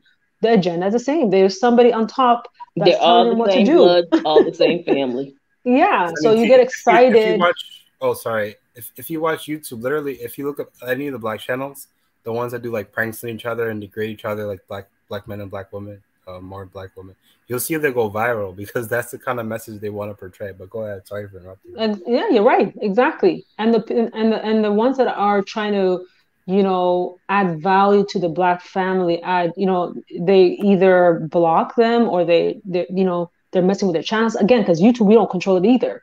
You know what I mean? So this is why it's so imperative as a Black nation. We need to collaborate with each other. We need to create our own social media. We need to value each other. And yes, we want independence. Yes, of course, let me speak my mind. And of course, but with respect with each other, right? Right. So my question is, why do we keep drinking the poisonous Kool-Aid? I think it's lack of knowledge, lack of. It's the thing is, you have to see. The thing keeps going on over and over, different ribbon around the same box. Do you see the women? Do you see the women, the Black women, how they portray themselves in Miami, I think Miami Beach, around? Do you see what they're doing to themselves? Like no value, like they're throwing themselves there with all this, just pure disgust. Like as a female, protect yourself, love yourself. You know what I mean? But the way they carry themselves. We used to be the most modest women there were. But that's what I'm like. But that's the thing. So to see, like, I think America is just like it's just hell, in my opinion. Right? It is hell. Like I would never want to live there, in my opinion. It's just toxic hell. If you're not strong, if you don't have a strong upbringing, if you don't have strong value, it's easy to fall into that trap because you see, brands, you see social media, how people talk to each other, very sensitive. If some people, they want to kill themselves because of their friends, the way they talk to them. So if you don't have a strong upbringing, strong value to hold you grounded, right? To have a strong belief, then you're lost. And a lot of these people are being lost, right? Generation after generation. And then it has a lot to do with, especially in the Black family in the 70s, 80s, what has been happening to the Black man. A lot of them are incarcerated, like jail, right? But not only the Black men, they took out the church. They took out, because the war on drugs and the crack epidemic, all that. Your grandmothers, your aunties, they were gone. So you had all that support system that was around you. Now is gone. So you got this young woman in her 16 to 25 with these children with no support system around her, trying to raise these kids. And I got to work 2-3 jobs to keep the rent paid. God only knows, maybe I even have to do a little extra to make sure we're not evicted. And the young kids are seeing this. And also the thing is, though, young Black women, to like you said, the 16, 17 or 20 who's getting pregnant and whatnot, right? Why should she be carrying those many kids? Why can't she work for herself first? That's the thing. Marriage, even the marriage, like, and the thing is, sex is so cheap in the States, right? It's just everything's sexualized, right? So me, the way I was raised, you're not supposed to have sex before marriage, right? That's the African way. Like, you're not. I mean, do they do that in Africa now? No. Like, it's changed, right? Obviously. But if you're going to, if you're going to do that, then you got to deal with the consequence or protection or whatever, right? Why should we just be so careless? And then you don't want to pregnant, and then you're going to go ahead, that abortion center that was created by racists, by the way. Yeah, killing Black babies. You see, so they're getting Black people in different ways, and they think they're protecting the Black life, right? And the reason why they want the 16 to 25 to have all these kids, because they know we done removed the man out the house. We know you don't have no support system around you, and you know what this is going to create? Generational poverty, and you're never going to be a threat to nothing. And so now more wait confusion. for your little check in the mail and be happy. And now more confusion happening is with the LGBTQ, introducing it to the young children. You see, so now like let them be what they want to be. No. So all this stuff join that's us happening. more often, because you're just getting all kinds of love in the comment section. You don't be shy again. So you and BJ, it's just the time. You have to come on more often. Well, let me ask you this. Do you feel that your men protect you? Do you feel that you, as an African Black American woman, do you feel that you are protected by your men? Yes. If you're asking me, myself, of course, I mean, like I've been with my husband for a long time. We were friends before. So we have that, we talk about everything. We have that open communication. Sometimes he jokes and say that, you're not, will you survive if you go to Africa because you have that state of mind, right? He jokes around, but I'm fair, right? I look at both ways. I work hard and expect the same thing from him. So we communicate, right? And so I do have that. I wouldn't want to be without him, right? You know, I've got 3 boys, so I would want, you know, for his children, for myself, as he's my partner, he's my friend. So yes, I do feel protected, right? And if the thing is to have that communication, sometimes with our culture too, like as an African, and this is, I think, recent, right? I don't know if it goes way back, but we don't really speak how we feel, you know, with our partners, right? We tend to keep, well, when I look at my parents, they, you know, things were very kept inside, right? So the woman would, and then this could be culturally too, right? Sometimes, and this is what needs to change. We're not here to impress men, right? We want to be their partner. We want to love them. We want to take care of them. There's nothing wrong with taking care of your man, cooking for him. I have skills of cooking. If he has other skills, as long as we're helping each other, right? So, you know, that's, you know, there's so many ways of doing it, right? But I think culturally too, sometimes as women, we're taught to hold so much pain, so much whatever, you know, and not speak on it, right? And we're human beings too. So I think we need a break. We need to be able to express how I feel. We need to be open with our spouse and share those thoughts, right?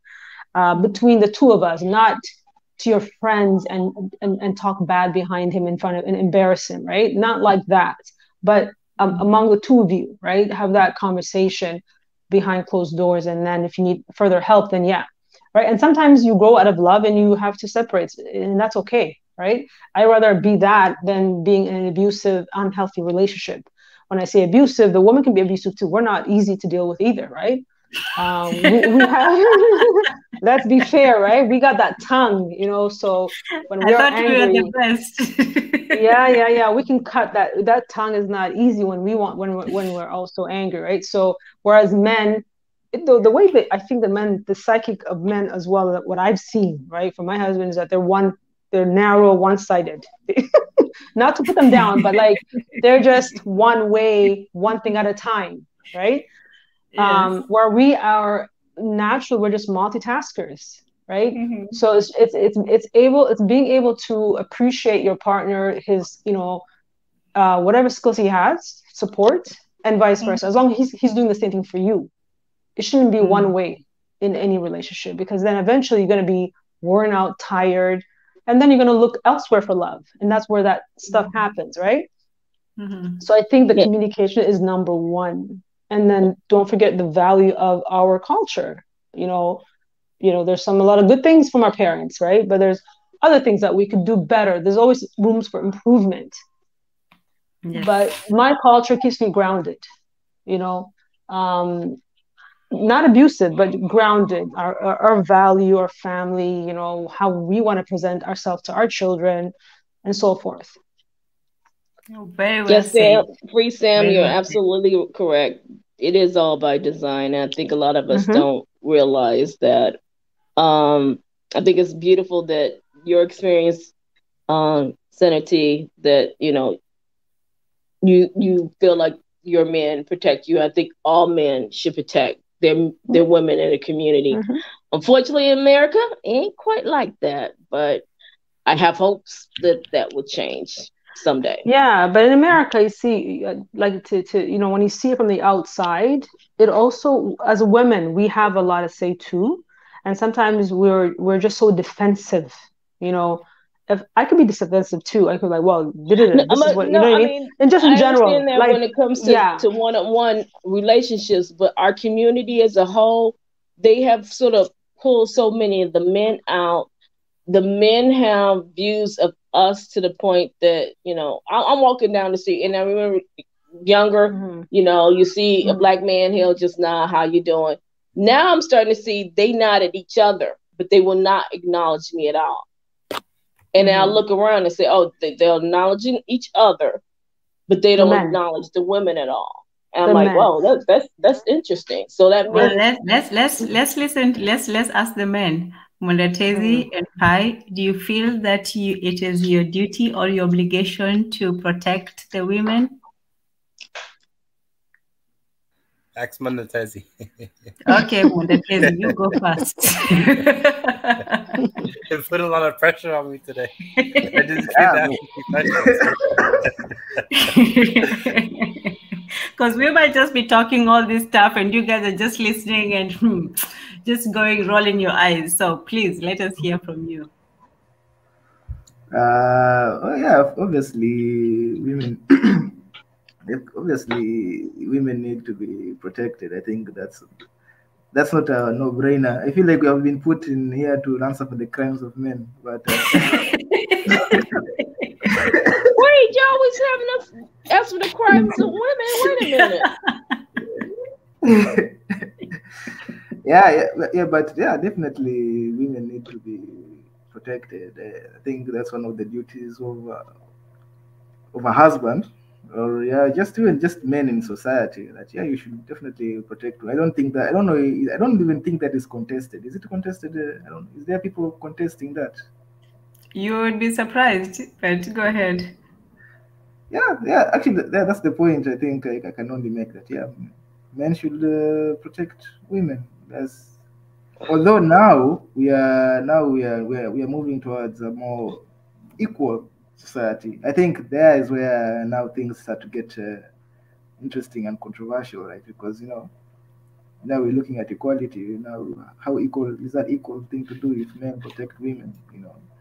Men are certain. I understand that group of men that think that since we're an equal society, we don't need to. These are traditional duties that you're still assigning to the men, and women do not wish to have their traditional duties, right? So because if you want, they are both, like, I think somebody, I forgot her name, but she says that they are. Let me look for the comment, because it was a very interesting comment from Intruder 6. She said something about men and women not actually being equal because we have different qualities and different advantages to just in society. So I see feminism now is about rejecting the female disadvantages, but while maintaining the female advantages. And you can see that men right now are feeling like, hey, I see how men can look at this and say, hey, we also want to, if you're going to go with equality, let's just push it all the way. So don't expect these things from us, because those are also traditional roles. You see, I think that's what happens when that gave rise to this red pill and other stuff, which I think BJ said was just gender wars instead, really. So yeah, I think this all goes back to just feminism, that modern feminism, that it really, when it's just this when you challenge the traditional, how far will you challenge it? Really, that's the question, right? Like, how far do you challenge these roles, and is it one-sided or the other side? I don't know. I'm just trying to explain why some men might think that the protecting women is no longer a thing right now. It's no longer because of that equality perspective. Well, I mean, and if they're saying everything's equal, when are we going to see the 50% head of Fortune 500 companies are women? All the other aspects you break down is not equal in anything. Is there 50% of the police force women? No, but then we want to just point at this one little thing and say, oh, now y'all equal. If this is equality, y'all can keep it. Yeah, but you see, that's actually a good point. But that now comes to capitalism, right? Like no, but that's the society I live in is capitalistic, so I can't remove one from the other. Yeah, but you see, here's the thing now. Is there when I don't know, maybe I can give you the perspective from the economic side, that, but it's the same with difference between African countries or third world or the global south and the global north. They had the head start, so you can even see in the economics that the men, they had the head start when it comes to like the companies and stuff, bringing up companies. So you find a lot of these Fortune 500 companies some of them are almost 100 years old, or something like that. So I think there is now, I don't know how they can address that, because you can say, maybe women should start their own companies, but it might take a while. So in the end of the day, it's capitalism. Capitalism is meant to be, is very disadvantageous just all around, just based on gender or color or whatever. There is the white male has an advantage basically when it comes to economics. And now let us welcome the black male. Biggie, thank you for joining us. Welcome, and we look forward to hearing your voice of reason. Karibu. Today's is like peace, blessing, and love to all. This topic, if it comes down to all the equality, the treatment of caring for our loved sisters, mothers, everything should be fine. But I always said in my my topics is that I always said specifically to my African brothers and sisters that brothers has the responsibility to protect our sisters. If we got that view in the long term, I see some comment that comes in through the Bible issue, that Eve did this, but at the same time, Eve was blessed, to have a womb, and that's how we men are able to populate this world. Okay, on that basis, we cannot go back to that and change the past, but on the past that we have and put a milestone when this feminism started, okay, and what was the approach, what is the information that's out there. It's everything. It's everything about women. So we have women that are really voicing themselves, trying to be heard, and the movement is getting serious. And then, of course, you're going to get the extremes that's going to be included in that conversation. And eventually, things start getting really complicated and getting even to personal lives of marriages, and it affects a lot. Okay, like I said, when it comes to this point and level of discussion about feminism, okay, it is very important.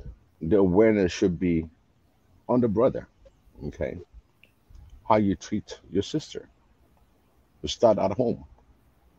Do you like to treat your sister wrong, and you'll see it in your future when you get married, or you want to respect it, follow that? So the strength, it takes two to tango. So the male and female has to understand what they benefit, what's their mean point, where they meet, and where they are equally loving one another. But at the same time, you have the other force that comes in saying, well, I'm getting beat up, I'm not getting equal pay, I'm not getting this. There's so many things that comes in. But first, let's fix the bottom line, is that we African brothers have the responsibility to respect our women. That's where we start. That's where we always have to focus. You go down the street, you see she needs help her. Okay, it can be young, old, whatever. Young girls coming in to ask a big brother for help. Be there for them, protect them, because I'm talking about just this African American and also the whole African and diaspora. That is our duty. We, the brothers, is our duty to protect them.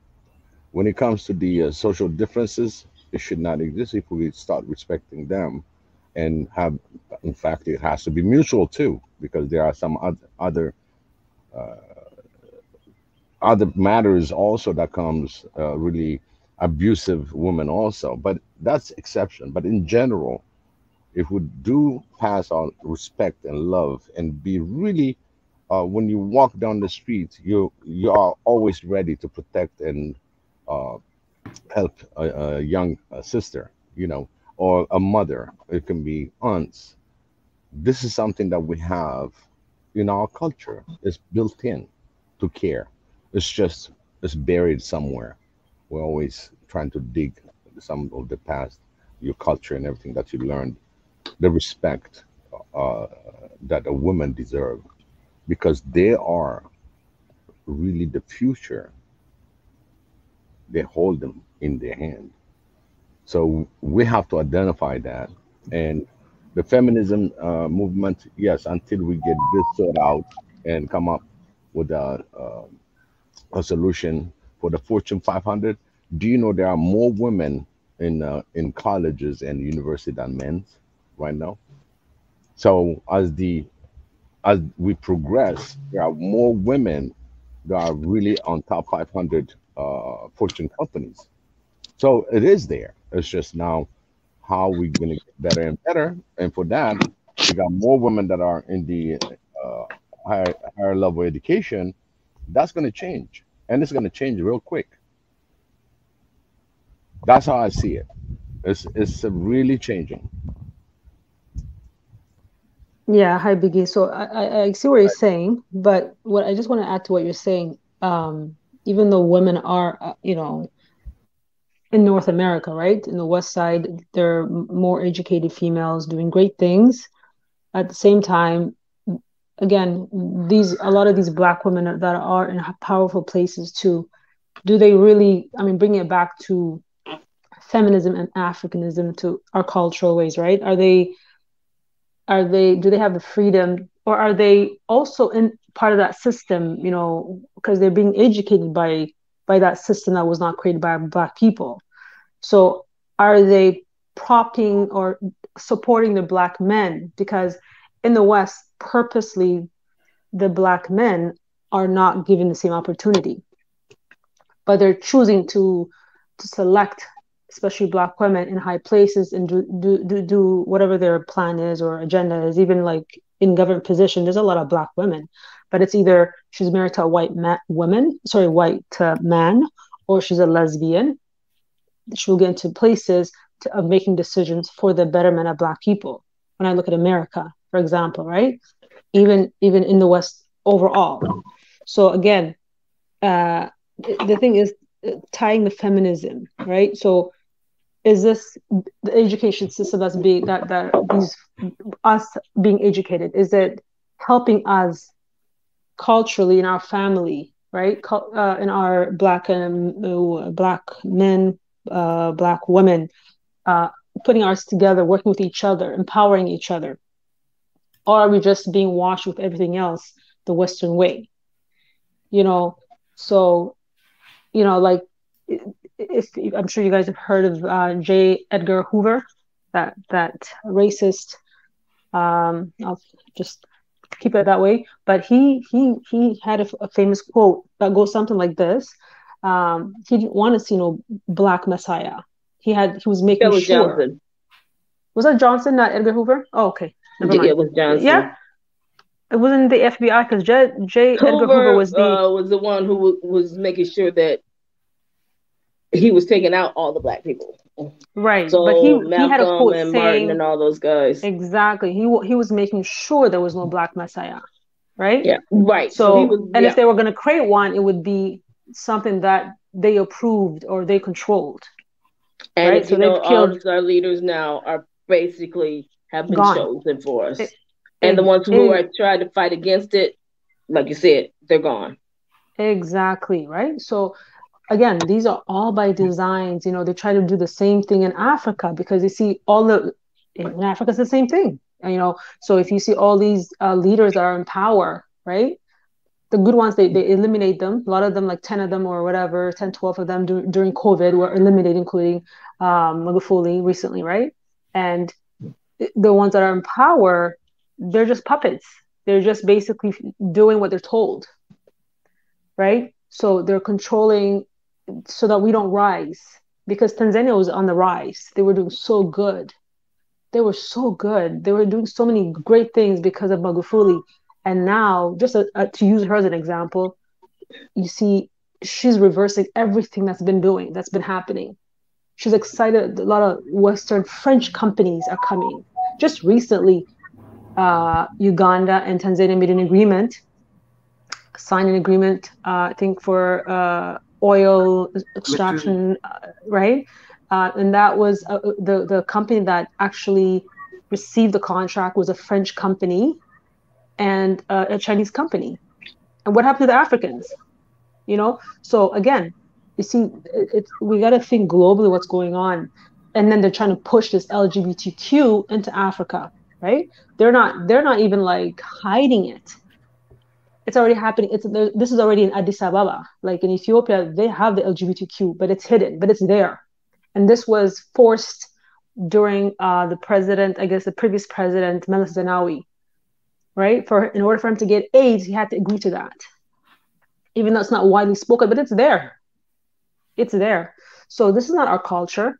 So they're trying to do all these things like bring feminism, bring this LGBTQ stuff, eliminate the population, control, bring all these other diseases to control us. So many things are happening for them to stay in control, right? And that's sort of why I come on, because I am here and I've seen what they've done. Are you in Africa yourself right now? No, I'm in America. I sort of see the prototype. So again, if it happened here, they tested in one spot and they implemented somewhere else. And it may take decades for it to go in effect where the origin was. But once they perfect it, it's going to happen a lot quicker than it took for it to happen here. And so, like you're saying, how they're pushing the genders, and pretty sure it'll be transgender next. Now over here they're talking about pedophilia. I'm a minority affinity person who I just like children. Now you're trying to now normalize that. Yeah. And children. No one's saying they're quieting the voices so you don't hear too much about it. They're letting the kids make decisions in school without their parents' consent. Exactly. That's why I want to wrap my kids and move to it's part of the reason too, because the thing is here, the other thing too is in the West, we're always working 9 to 5 or 2 jobs, especially the immigrants, they're working, they're trying to do better for their family, right? So they don't even have time to spend time with their kids or to check on their kids, who they're hanging out with. They're being indoctrinated at school without even them knowing what's going on, right? So I feel like in the next 5 years or 10 years, there's a lot of nonsense that's going to take place. And I don't know how people are they're just sitting back. And I know a lot of family are making changes. They're pushing. They're making changes upon these jobs to survive. And you don't have the extended family like the grandmas, the aunts, or so-and-so's not working. We could take the kids over there. They'll keep an eye on it. I could pick them. There's nowhere for them to feel safe. And they know this. They designed all this. You have no place that your kids can just go and be safe, and you try to keep a paycheck at the same time. Exactly. I have a sister. I'll give you an example. I have one of my sisters, 2 of them actually. They don't even want kids because of what's going on right now. They're just like, they're freaked out. They're like, and also it makes you like that individualism, me, myself, and I. There's not that family unity here, right? It's always about you're running against time to survive, to pay bills, to pay rent, to basically pay bills. And now everything's gone up, especially here. It's so expensive, everything. So you have to work that much extra harder. You're not even spending time with your children, right? So it's all this by design. It's all by design. It's all, if you're not awake, you don't know what's going on. Platform has allowed them to keep that much more control. They know every number, every scenario, every algorithm to keep you exactly where you're at. Unless you are strong enough to fight it. How much feed to send out to us to keep us pacified, and how much control to keep over us to keep us from rebelling. Yeah.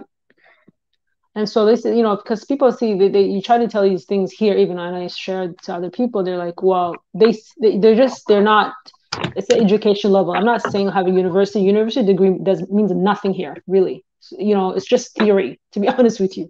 You know, so you have a bunch of degrees. What are you going to do with it, really? You know, so the thing is, like, we have to, like, there's a lot of, you know, channels like this is really great because, you know, I wish more people would join and listen and participate, because it's very valuable. It's very important to be aware of what's going on. And a lot of people don't even have the time to do that. If they have the time, they will watch CNN or the mainstream media. Their kids are watching online, and now even cartoons have these LGBTQ rainbow nonsense. So you know, if you don't keep track of what's going on, yeah, your children's mind is being taken by others. So, and this is not our culture. If you look at the LGBTQ nonsense, this comes from Greece, from Greek. This is not African culture. I'm not saying there is no gay, lesbian in the African community, but culturally, it is not in our blood. It's not in our culture. It's not, whether we like it or not. It's not. So, but you know, as everything else has come to feminism, this and this and that, all these other things that have come, we've learned to accept it, because we don't do enough digging to know our own, or to know our spiritual ways.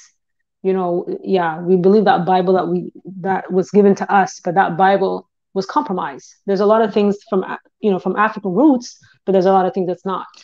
And I think a lot of people just don't realize, they read the Bible, but they don't see how the Bible is manipulating things to keep you oppressed. Docile. People trust in the media, and they see these things, but they don't see how this is being designed to then pretty much take you out. Mm-hmm. They think, oh, it's just the way of the world right now. People are just doing things. I mean, I'm just going to go down to Dominican and give me a BBL and my life is going to be great. Why would you have somebody cut you up? I mean, I know so many people get so many surgeries and some real, I mean, it used to be a time we didn't want to get a stitch in us if we cut ourselves. Now we're going through major surgeries like it's and dying in the process. Yeah. Lack of love. You see, that's the thing. Lack of who you are, you know, because you think, like, if you look at the what's being advertised, beauty, TV, models, right? So you don't barely see dark skinned queens on the shows. If they are, they're either like again they're LGBTQ representative or something like that. If they're dark skinned, you know, you don't see beautiful Black women being represented with a Black man on TV, on magazine. It's very, it doesn't happen. Even in places like Jamaica, they, you know, who love who they are. Yeah, so that's the thing. They have to fit another role. I'm Black, but I'm this. Not. Mm-hmm. Yeah. And they tie it financially. That's another thing too. They tie it with finance, right? With financially, so with money. So, you know, people feel like, okay, I have to do this in order to get paid. So instead of thinking, you know, the easy way, like just do.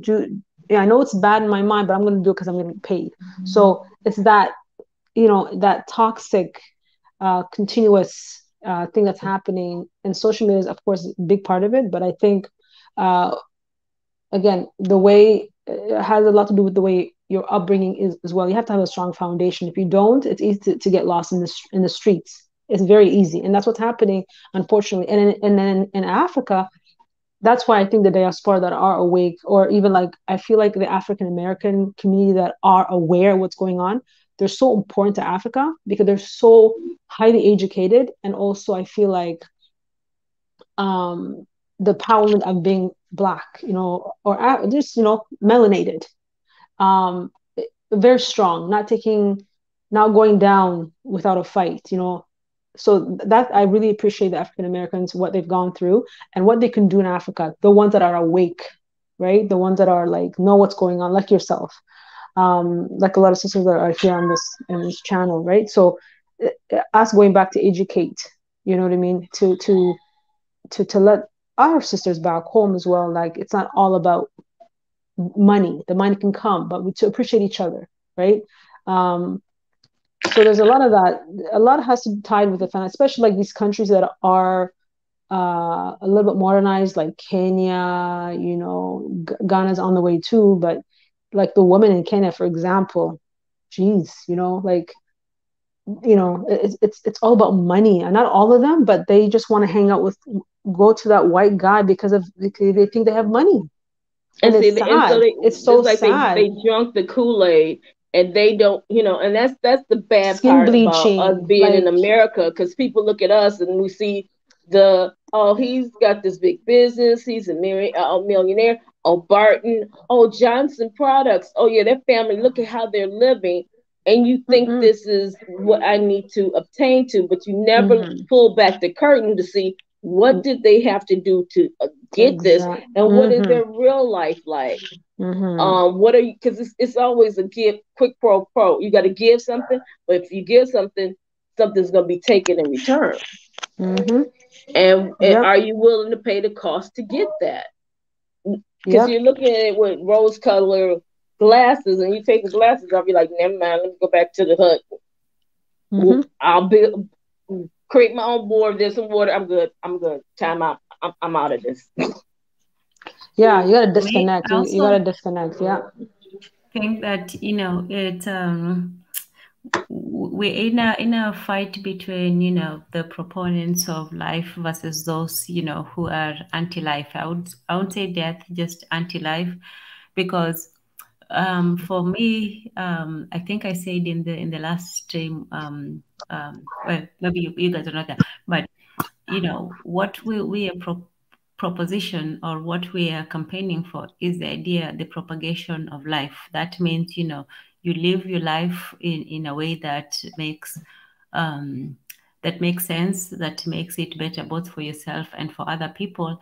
Whereas there is right now a certain current towards the idea of anti-life, whereas negating what life is, negating what is good for the human being, what is necessary, and what is important. So you have this idea that human life is worth nothing, or we human beings are just here, and we don't really need to. We don't need to fight for our existence. We actually should, cease to exist. There's actually a movement of people who are trying to stop life, to stop life, where both in its incipience and in its end, saying that human life has really not that much value. And I think the one thing that we Africans always had was this respect for human life, both the child, the teenager, the child as puberty. That means the rite of initiation. Whatever stage of life you are in, you are given that respect as a human being. So whether you are old, you are young, you're in the middle, whatever it is, that was valuable and respectable. So we didn't look at life as something, to hold on to at one stage. The difference I see in the West is a desperate need to hold on to youth, and a desperate need to stop life from the beginning, and not just this whole Roe versus Wade or something like that, but even in terms of family. The best way that you can give to your next generation is to provide your children with a loving family, to provide with it every possible opportunity in life. That means that they have the opportunity to not just fulfill themselves, but to also know the possibilities of human life. That means that you give them the opportunity to travel, to be with other people, to learn as much as they can, and to enjoy life, and not to limit them just by, you're here, this is what you are, but to know that you're part of a bigger life, you're part of a bigger family. You're not just you, mother, father, mama, baba, watoto, but you have uncles, you have cousins, you have people from all around the world that you can call your family. So we were always pro-life. We were always a group of people who propagated, when it says, in the Bible, go forth and multiply. We did that and more. We really went forth and multiplied amongst so many people. And that's something that, in this global age is being really, put down upon, when people are being told, don't have children, or have as few children as possible, or, don't do this and don't do that. But we have always been a people who cared very, very deeply for our children. So not just our children, and this is what we're talking about in terms of, even the idea of feminism. protect your women. Don't let your women just, wander about. Don't let your children be illegitimate. Don't your women be, prostitutes and just outside of society. Every person was important in society. So why we talk about this aspect of feminism is this, that is feminism good for the family? Because ultimately this is what we have to ask ourselves. What is good for the human family? What is good for the child? If feminism is good for women, if it's protecting women and helping women to become better mothers, wives, women for their community, then it's great. But if it's just a means of creating tension and anger and all this what do you call it, this aggravation, then we have to look at it and say, is it good for us, or is it something that we should embrace? Just like we look at our traditions and say we will pick and choose, and we have to really interrogate every single tradition that we had. Like, was this good for us? Is it still relevant for us in the modern age? Is the same way that we look at modern practices and say, is this good for us as a family? Is it something that we should embrace, or is it something that we should reject? And so this is why we ask ourselves this question. And when I look at why the intense hatred for feminism is because it surprises me really that, if there was something called manism, a pro man, I bet, most of the men would be behind it. They would be like, yeah, yeah, men first and all of that stuff. But it's strange to me that something that is for women is rejected by a great number of women. So we have to ask ourselves, why is it that so many women are against this thing? What is feminism presenting itself as? That its main audience? Tanzan, it's beautiful what you're saying, and I just thought of something. We have associated all these characteristics to feminism: materialism, vanity, all these things that are against our beliefs, where you believe in respecting someone no matter what class of life they came from. You're looking at their character. If they're a good person, I'm going to respect you. We dumping all that in under feminism because now I'm independent, when we really should be attacking the fact that we live in a materialistic society that tells you don't have any value unless you have this car, you have this amount of money, or you dress with these types of clothes, then you have value. That is just destructive on all ends, because we're also we have the least amount of monetary funds and resources there is. So how are you ever going to reach a level that you're going to be equal to any of these other groups?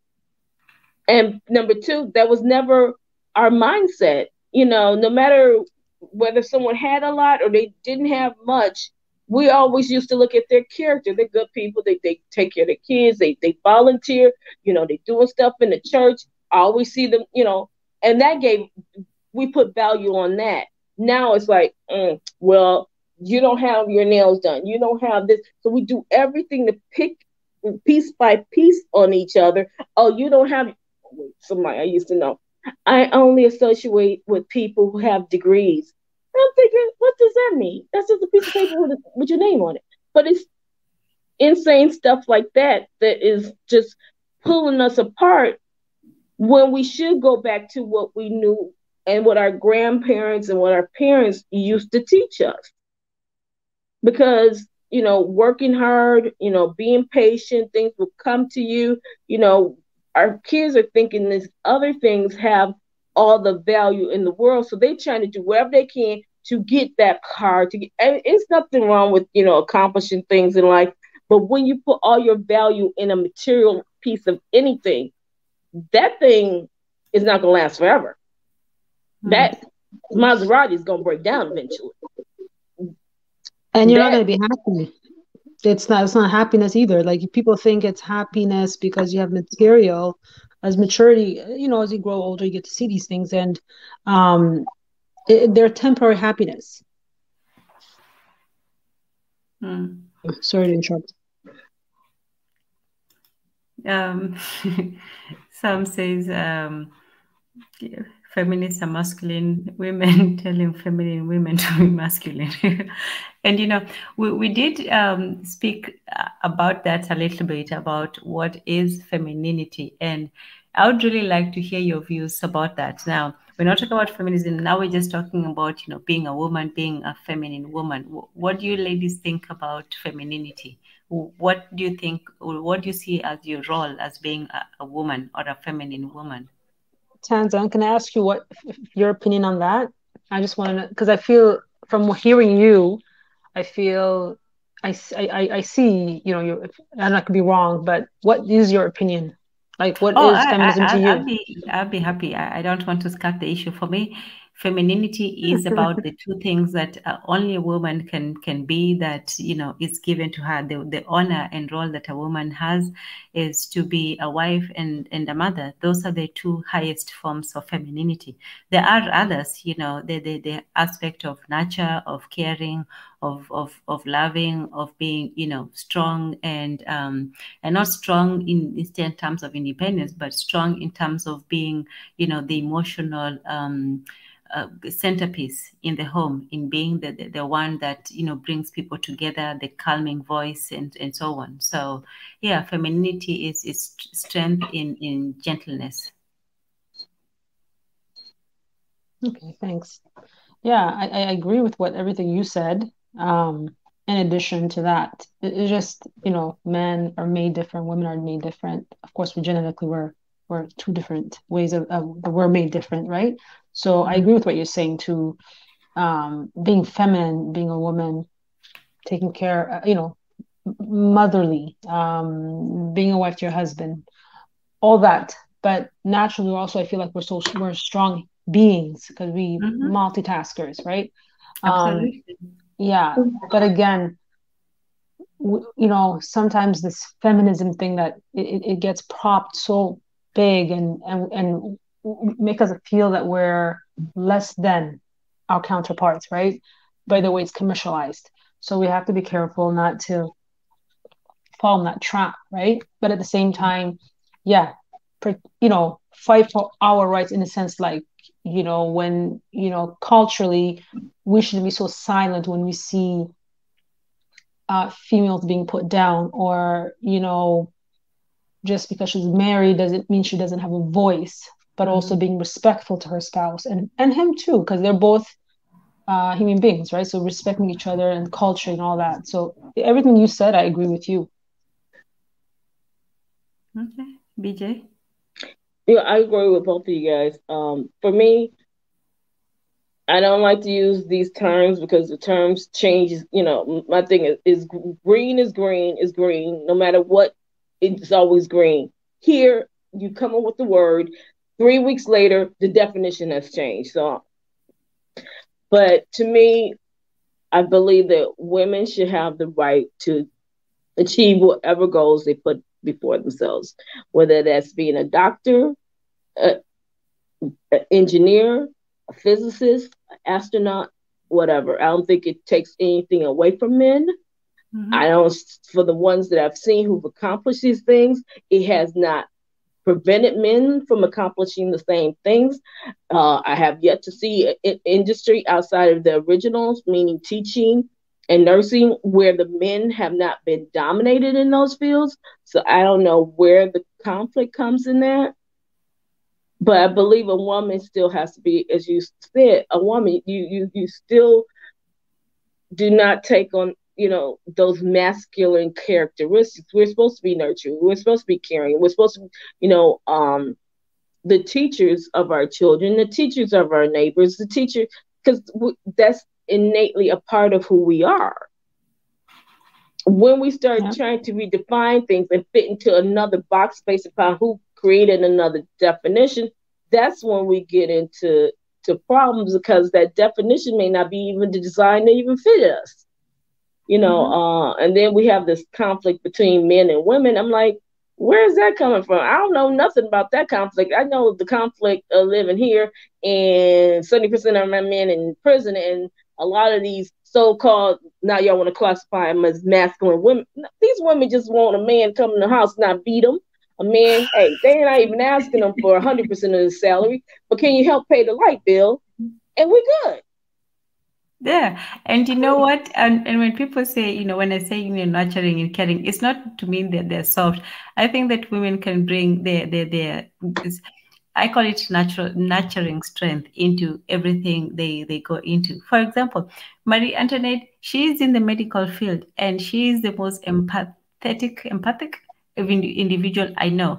And women bring that into every place they bring. It's not like if a woman becomes an engineer, she stops becoming a woman. In fact, she becomes more of a woman because she brings a different point of view than the men probably in that profession. If she becomes a doctor, she has a different attitude, or she has a different skill. It's not better or worse. It's just she brings something into it that maybe somebody did not think before. Marie Curie, she was a scientist. So was what is the name? The nurse who brought hygiene into the medical field. It's not that she was challenging; she was just bringing her gifts into the world. It's not to say that women have to have this position. I still believe in the feminist ideals of equality of opportunity. With that, I will agree with them that you should not exclude a woman from a position just on the basis of her being a woman. A woman should have, if she has the will and desire and talent to enter into a field, then give her that opportunity. Give her the opportunity to do so. But if a woman wants to become a homemaker or a dressmaker or a caretaker, that should not be looked down upon just because it's a woman doing it. Women do have their skills, and they do bring certain skills and levels to everything that they do, just like men. Men also entered the fields of nursing and so on, and the medical profession is filled with both men and women. And I believe that we both bring different things to what we partake, and so it shouldn't be exclusion. So that is the one area that I will agree with the feminists: the equality of opportunity, but not the sameness in gender. I think that men and women bring different things to the table, and we should respect those. And I think that there's some places that women necessarily are not as great and men are not as great. For example, I don't want to volunteer to go serve in the army. I am not for that. If there's a woman who wants to join, well and good for her, but I am not about to sign up and go take a gun and shoot people. But if a woman wants to do that, good on her. So exactly. I'm looking at Betty Hallow's response, like the problem with toxic femininity. I'm not exactly certain how she's defining toxic femininity, but I will just say, looking at people I've seen, people I've known, a lot of that can stem from childhood trauma that they've never dealt with. They do not know how to control it, and therefore they may lash out on people and be abusive.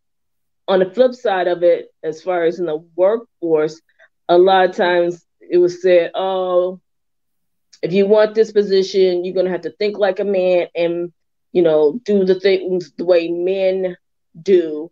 And in order for some women to succeed in their whatever career, they might then start mimicking and trying to model themselves after men. And maybe perhaps over time, they lose that piece of femininity, empathy, and in certain fields, you sort of have to, because if you're a social worker or a police officer, or even a doctor, you have to, like take yourself from seeing all that trauma. All the, this kid was abused at home and da-da-da-da-da. So somehow you have to pull yourself back from it. But some people get lost by pulling themselves out of a situation that they don't know how to bring themselves back in to the reality once they leave that 9 to 5. So yeah, there's such things as toxic femininity, but is it toxic femininity? Because men experience the same thing. There's a lot of toxic men out there as well. So that's when I get lost in these words, is that we're all a little bit messed up. My mess up is my mess up, but my mess up ain't even no worse than your mess up. So why should mine be defined differently because I'm a woman? Absolutely. I can't disagree with that. Selam says, when it comes to the army, my country loves equality or forces it. I think she must be from Eritrea, because I know Eritrea is the only country that has mandatory military service for both men and women. If I'm wrong, let me know. But Selam, I think you're from Eritrea. And you know what? Even though I am, yes, Selam, please let us know what country that is from. My guess is Eritrea. But on that level, I do sort of, lean towards the Eritrean model. I think that every young person, male or female, should learn how to defend themselves, how to, manage to take care of themselves and so on. Because, okay, as a woman, before you do get into the position of, having a man protector, you still have to, oh, yes, I am correct. Yes. So before that, you should still learn how, and especially women, even, all women, you should learn how to wield a weapon, how to protect yourself, how to be active physically. You should learn some self-defense and so on. So yeah, in that respect, I'd probably, say yes, women also need an aspect of training, physical and, military training. Not that they should be forced to go in and fight. I don't think that women should go in and fight, because it's just not our nature. Women are not really fighters. But I think that all women should know how to defend themselves. You should know, because the danger for women is there. Women do face a lot more physical danger than men, and they are usually at a lower, advantage when it comes to that. So I think that, the Eritrean model has some good points. I don't know the full details of it, but I think just having, especially young women who are still physically capable of doing it, yeah, I don't see a problem with that. I wish that, I had gotten some of that training as a young adult. And, even sports, if you can't get the military, then join a sports team as a woman. Join a hockey team or a softball team or whatever it is, just so that you don't always have to feel powerless as a woman. You're not a damsel in distress. You're not a little princess, on the side of the road. You should still feel as a woman that you're still an adult. You're still a grown up. You can take care of yourself and so on. So, I might be wrong about that, but I still feel that, even women should have some capability. They should not just let themselves say, oh, well, I'm a woman, there's nothing I can do and so on. So, yeah. Okay, let's see. Yep, for sure. I am correct. What is Nat Nile Samson saying? Wash hands, wash hands, wash hands. Umepata juji yako kutoka wapi? Ay, Nat Nile. And yes, you're right. Some pound for pound. What did he say, Tanzan? A little bit translation? Oh, okay. He says, umepata juju yako wapi? Where did I get my juju? Juju, I guess, he's talking about we all know juju. Yeah, yes. we know the juju. But I don't get his wash hands thing. Let me see what Salam says, because she has probably more experience when it comes to that. She says, yes, it's nice for a certain time, but the military time is indefinite. Wow, really? Wow, I did not know that. I thought it was like for just a year or two. Okay, well, maybe that's a bit, a lot. And the women are sent to, okay, now that one I really, I might have some hesitation about. Well, but, one thing you have to understand, Tanzan, in Eritrea, a lot of things are run differently. And before you become something else, you are Eritrean.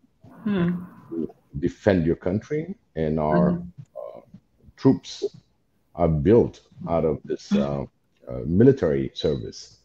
So everybody goes through military service. Everybody serve equally. And at the same time, by the time you get done and you're out about to get other field, it's in progress. But as you know, Eritrea has 20 years of sanction, because that's the only country that declared it clearly that all Africa should be self-sustaining and independent. And that costs a lot to Eritrea.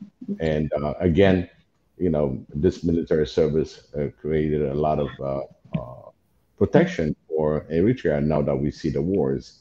And if we look at in Israel, the same thing.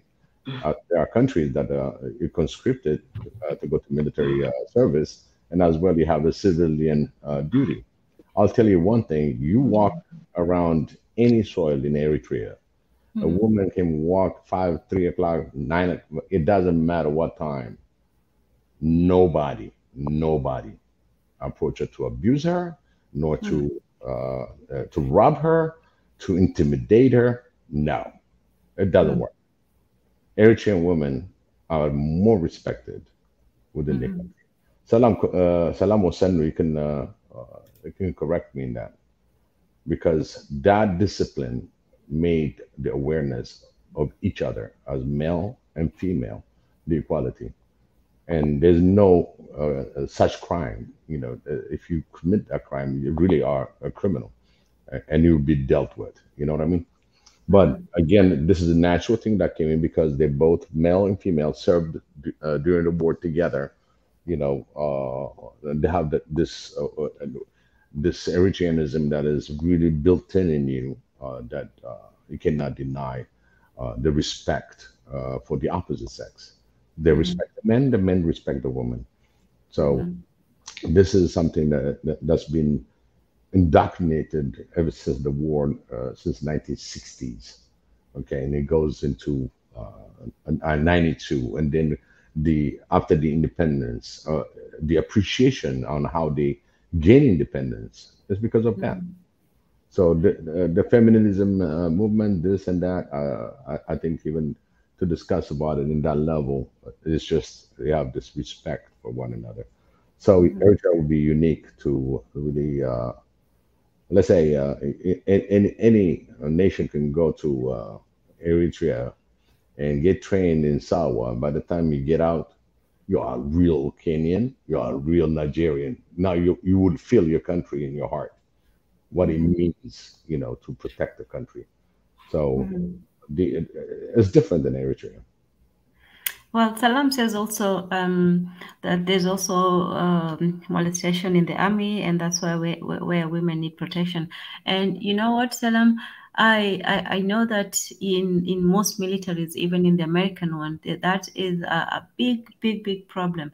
And this is why I say that women should learn should be taught and trained to defend themselves, but they should not be in the front lines, fighting with the men, because the military is a very, high testosterone. It's not even for all men, not even all men can fight in the army. You have, the weak, the disabled, the old and tired, and so on. So already that atmosphere brings a certain kind of, environment that brings out a very aggressive type of situation. So I don't think that women should be exposed to that kind of environment. If women are being trained in the army, they should be very secluded. They should be, trained away from the men. They should have their all-female unit, and they should have very little interaction with the men, just because of how that environment is. So I get that part. There are some places and some environments where women are still subject to certain conditions which are not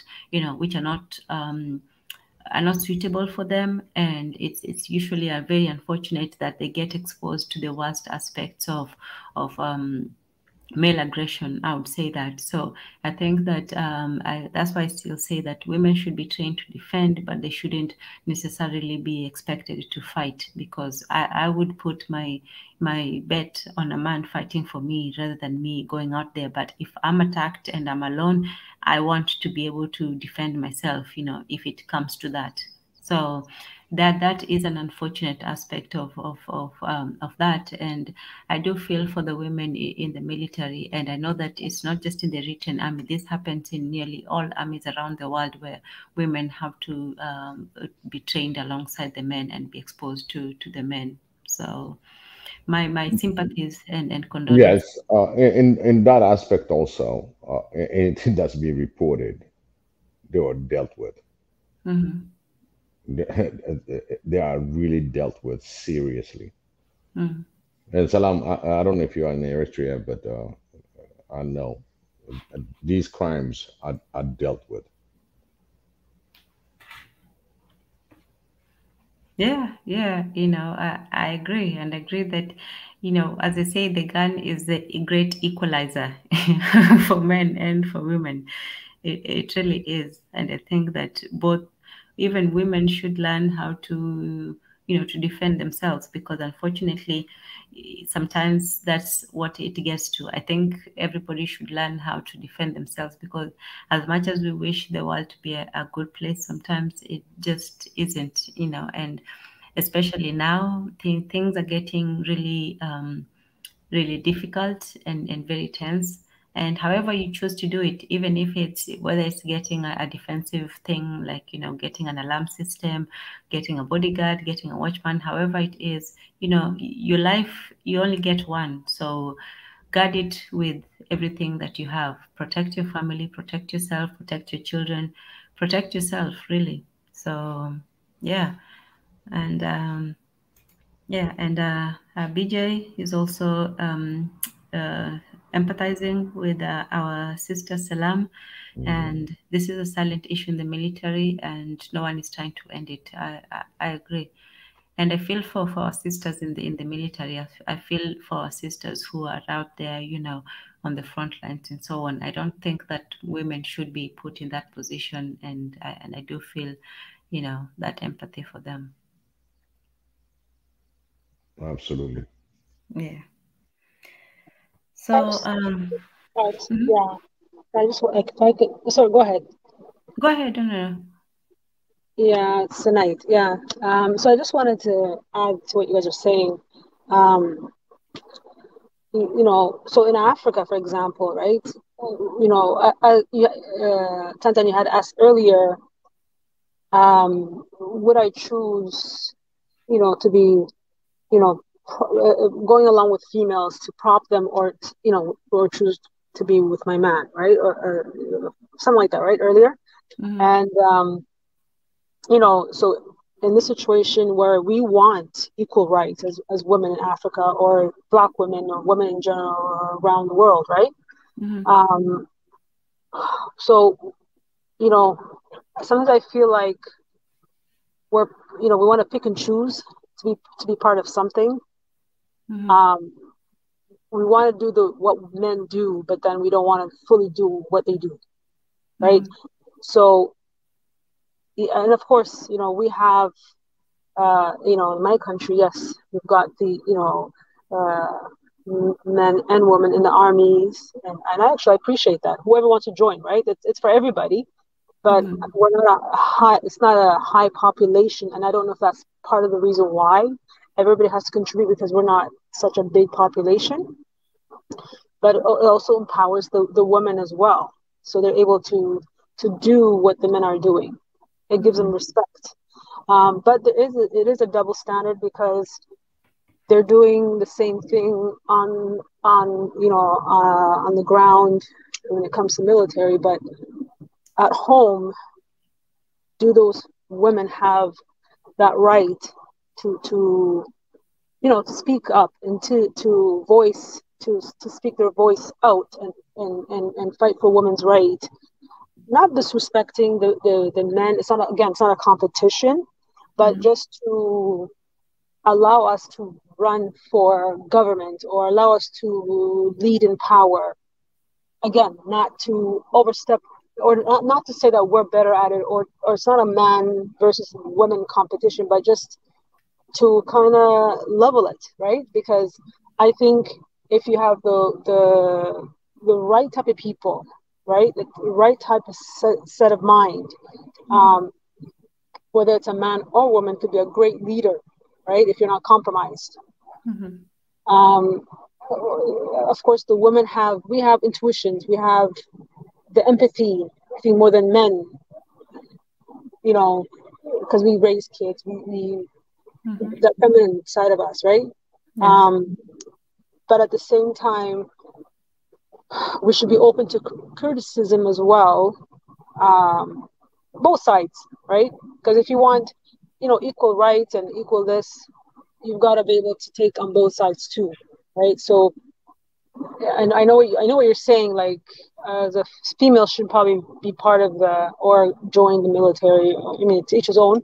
But if you want that equal rights as well, then hey, you got to do that part too, right? You know what I mean? And not just pick and choose if that's what we want as females, right? Put it out there for if they want to join, yeah, and also just to have and not have our men threatened by us because we're in those positions as well, but just to support each other as well. And it all goes with, I think, the basis of all this conversation too is, especially in Africa, is education. Not degrees and things like that, but just awareness, education amongst our young girls, women, boys, from a young age. If we love the skin that we're in, if we love each other and respect each other, and also have an open dialogue, that girls can do whatever they want, be whatever they want in career wise, and she can be a mom and do work and you know what I mean, and all this stuff, right? So then I think we would go a long way. Yeah, very, very, very well said, Senuti. Very well said. You always, you should come on more often. I'm glad you did, though. You have big fans in the comment section, so don't be afraid to come on up. Yeah, I enjoy you guys as well too. Yes, thank you. I think it's just more than that we have this, and I do love my people, and to always room to improve both sides, and to educate each other. And we're all here, to learn and share. Nobody is 100% right, and nobody is 100% wrong. So we learn from each other, and So you said something though that was quite interesting about men and women in positions of power. We've talked about women putting down other women and so on and so forth. But let me ask the men: are you guys really comfortable with answering to a woman? Are you really comfortable with being looking up to a woman in a position of authority? Good question. Let me start with Mondatezi, because I know Big is going to have the voice of reason, but Mondatezi is going to be the voice of yes, Mondatezi. If you had a female boss and you had to answer to her, would you really feel differently than you feel if it was a guy? Wait, I'm also a voice of reason, bro. I don't know why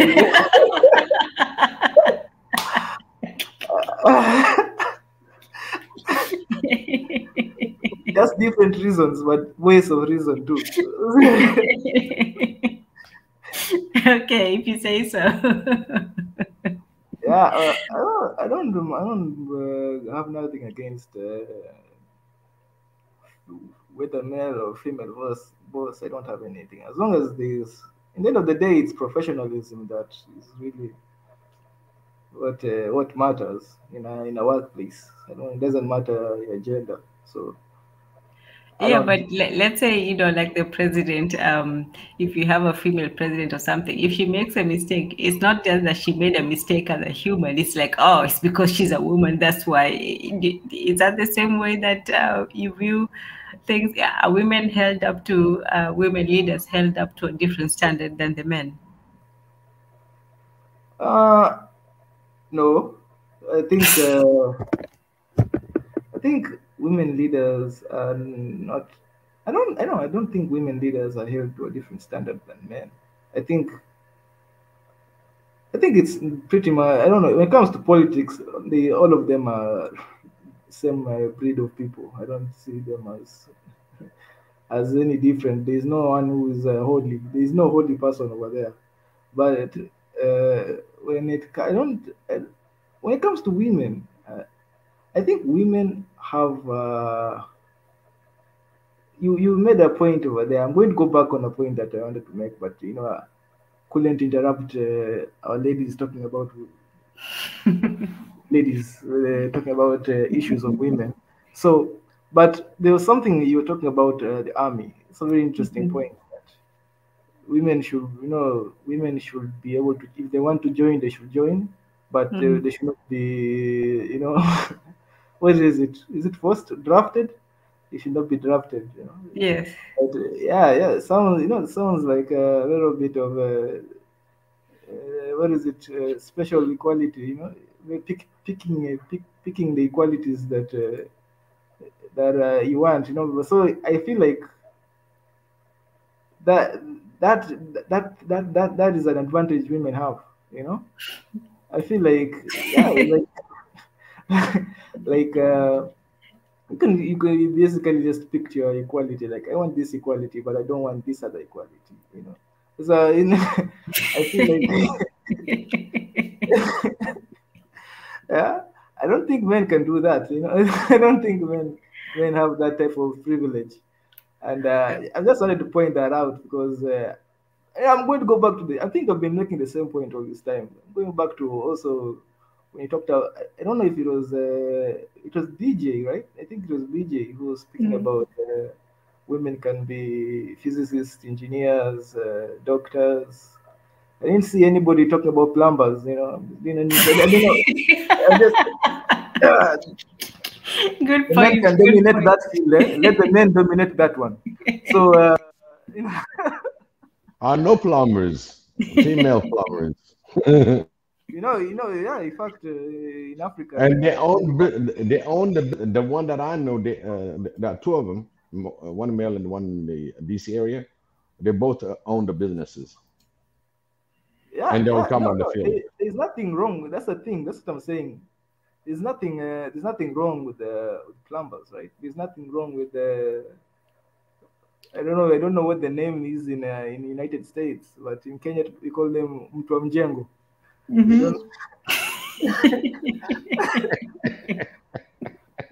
Yeah. I don't know, maybe Tanzan can translate. I don't know.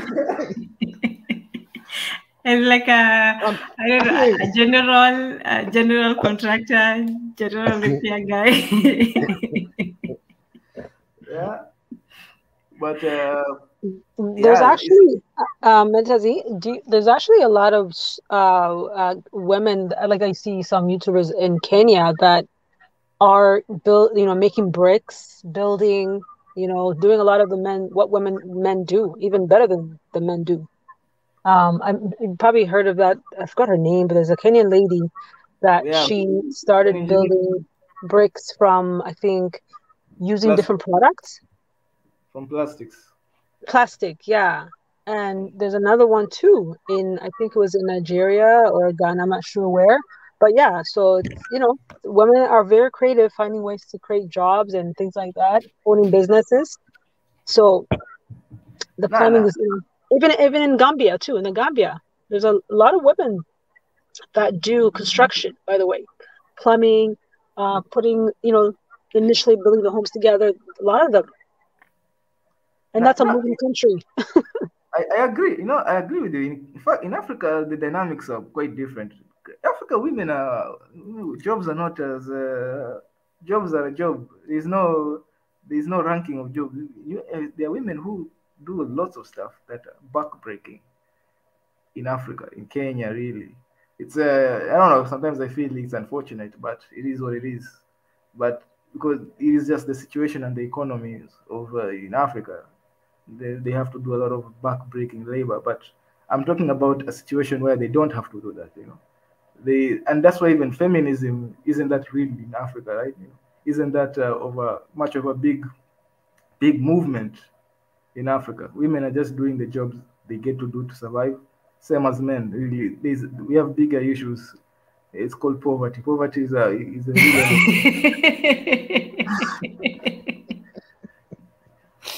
Okay, but, good one. Yeah, places where there is no fight against this guy called poverty. I feel like well, you talk. That's why you start talking about and in fact, this is actually another some point that I'm just going to be saying this point different types of ways. in a you just saw that feminism. You talked about feminism. With BJ Driggs, he talks about the engineers, the the doctors, all that. I'm talking about what I'm hearing from Western women in diaspora, right? You know, even there was this wave of what type of man they want. You know, it's just this wave that is obvious, that is heard all over the world, from the late Kevin Samuels and all these YouTube channels that Pai was here. He was actually talking about the YouTube channels that were popular with such sentiments. But you can see feminism, what it has become, like what it's fighting for. It's fighting for the top, like I said. Even in Kenya, and where women do all this backbreaking, you don't see feminism like, hey, let's fight for women in the mjengo. Let's fight for women in the, you know, like I said, security. Let's fight for women in the army. Where is feminism when they're talking about women in the army? You know, because those are not, you know, those are not the women that are used by our feminism is looking for. It's looking for the elite women, women in the boardroom, women in the where is it? In politics, you know, women who are already in the elite. Is feminism fighting the women who are not elite? That's the question I'm asking. Like, this is the question I want to put out there.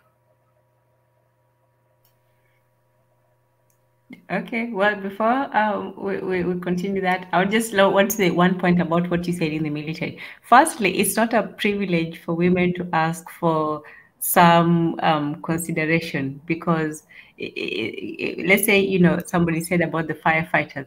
Women do not have the skills to run around with hauling about 1,000 pounds. So if they ask, you know, to haul maybe 50, it's just their physical biological makeup. It's not a privilege it's actually harder for them to haul 50 pounds than it would be for a man to maybe haul 100 pounds. So that's why I was saying there's positions where women can do it, and, you know, there are places where men have the advantage. So it's not asking for privilege for them to, you know, give them a little bit of a consideration. But let's hear what our great sister Maria Antoinette has to say. I know she always has some good points to raise.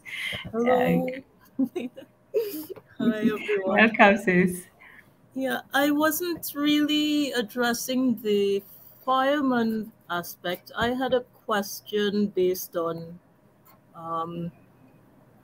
your question, Tanzan, about different leadership styles and whether people would attribute a decision a female leader makes just to her being female. For example, recently the Tanzanian president, who we all know is a woman, yes, decided to allow a French company and a Chinese company to run crude oil to a port. So that could be seen as making a compromise with France, which is something that the previous male leader would not have done. Are people going to attribute this decision to her being a woman, or just simply to her being from her particular generation, or just a simple difference of ideology? Because the answer to this question is important, because she may either be closing the door to all other aspiring women after her based on how people perceive her leadership. You see? Mm-hmm. So that is something I would really like people to consider, whether she really, as you rightly pointed out, there's a possibility that she may be held to a different standard, just based on being a woman. So absolutely. In my personal opinion, is that it shouldn't be held against her her being a woman should not be held against her. But I realize that it will, unfortunately, and not just by the men, but the women as well. The women will the women who disagree with her will say, you see, that's why we shouldn't have a woman, in a position. And the men, some men might say the same, but that I don't think it should be held against her personally. I think that if we look at the decisions men actually have been making for the longest time, we don't say, oh, this man is doing this because he's a man. We have actually seen positions taken by men of different, different men take different positions, and it wasn't because of being a man. So I think that the more we allow women to be in positions of power, the more we'll have a variety of women who have different positions. We should even have a woman opposition who can come and tell her, look, you shouldn't be doing this because of one, two, three, not because you're a woman, but because of your the ideology of the country, because of the legacy of Magufuli. Magufuli was not doing it because he was a man. He was doing it because he was a person who loved his country and his people. So I think that the same should be applied to women. If we're going to talk about equality, we should say no, she's doing it because she's in a position of leadership, and it's not because she's a woman. That's my take on it. But yeah. She's also working together with the Ugandan president in this decision, who is a man. I'm not sure he would be judged as harshly as she would, even though they are both working together on this decision. I agree. Yeah. Okay. I have something to say. Like, who was judging the lady harshly? Is it not the woman or other men?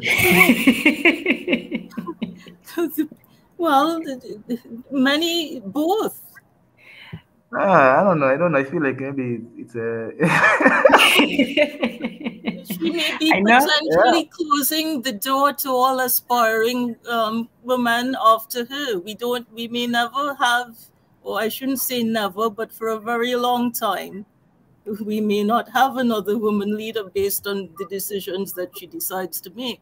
You see, people have to, when they're in leadership positions, it is very important to always have your finger as the pulse, on the pulse of the people. And if this is a period in which people are trying to lessen the influence of France on the continent, a leader has to decide whether it is prudent at this time to be seen to be strengthening ties with France. You see, that is why I don't think it's so much her being a woman as being particularly in a generation where somehow they take too many suggestions from the people around them.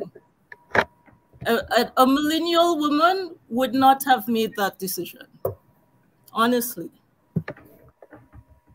Oh, so now it's generational. A very interesting perspective. Marie Antoinette usually is always on this theme of age. Yes. The generations of women, sometimes bring different flavors to the table. And that's why we have to cultivate an environment in which we can take voices from different generations of people, and not only different genders of people, because people of the same gender from different generations may make different decisions. Yeah. Okay, I agree. Actually, I'm a big fan of President Suluhu. I don't know why she gets a lot of hate. I think it's. I think I'm going to say something controversial, but I think she's way better than her predecessor. But I don't know. She makes a lot. She's making a lot of deals. The other day, she just made a deal with Uganda about electricity, that they're going to be building a power line between Uganda and Tanzania. I don't know. She was in Uganda the other day. She's been in Burundi. She's really pan-African, like pan-East African. She's really traveling in East Africa, and she's showing a lot of initiative. So personally, I think she's a great president. That she is at least uniting Africa, or East Africa, to be maybe to be specific, East Africa. She seems to be that seems to be high on her agenda, and I really like her for that, really. So I understand the thing about the pipeline and the Chinese, but the problem is, the capital comes from them. They're the ones who have the money to do that thing and the expertise to do that thing. It's easy to say, let's do this as Africans, but we don't have that financial muscle to pull off that type of project. And then who are we selling the gas, the petrol and the gas to? We're selling it to them.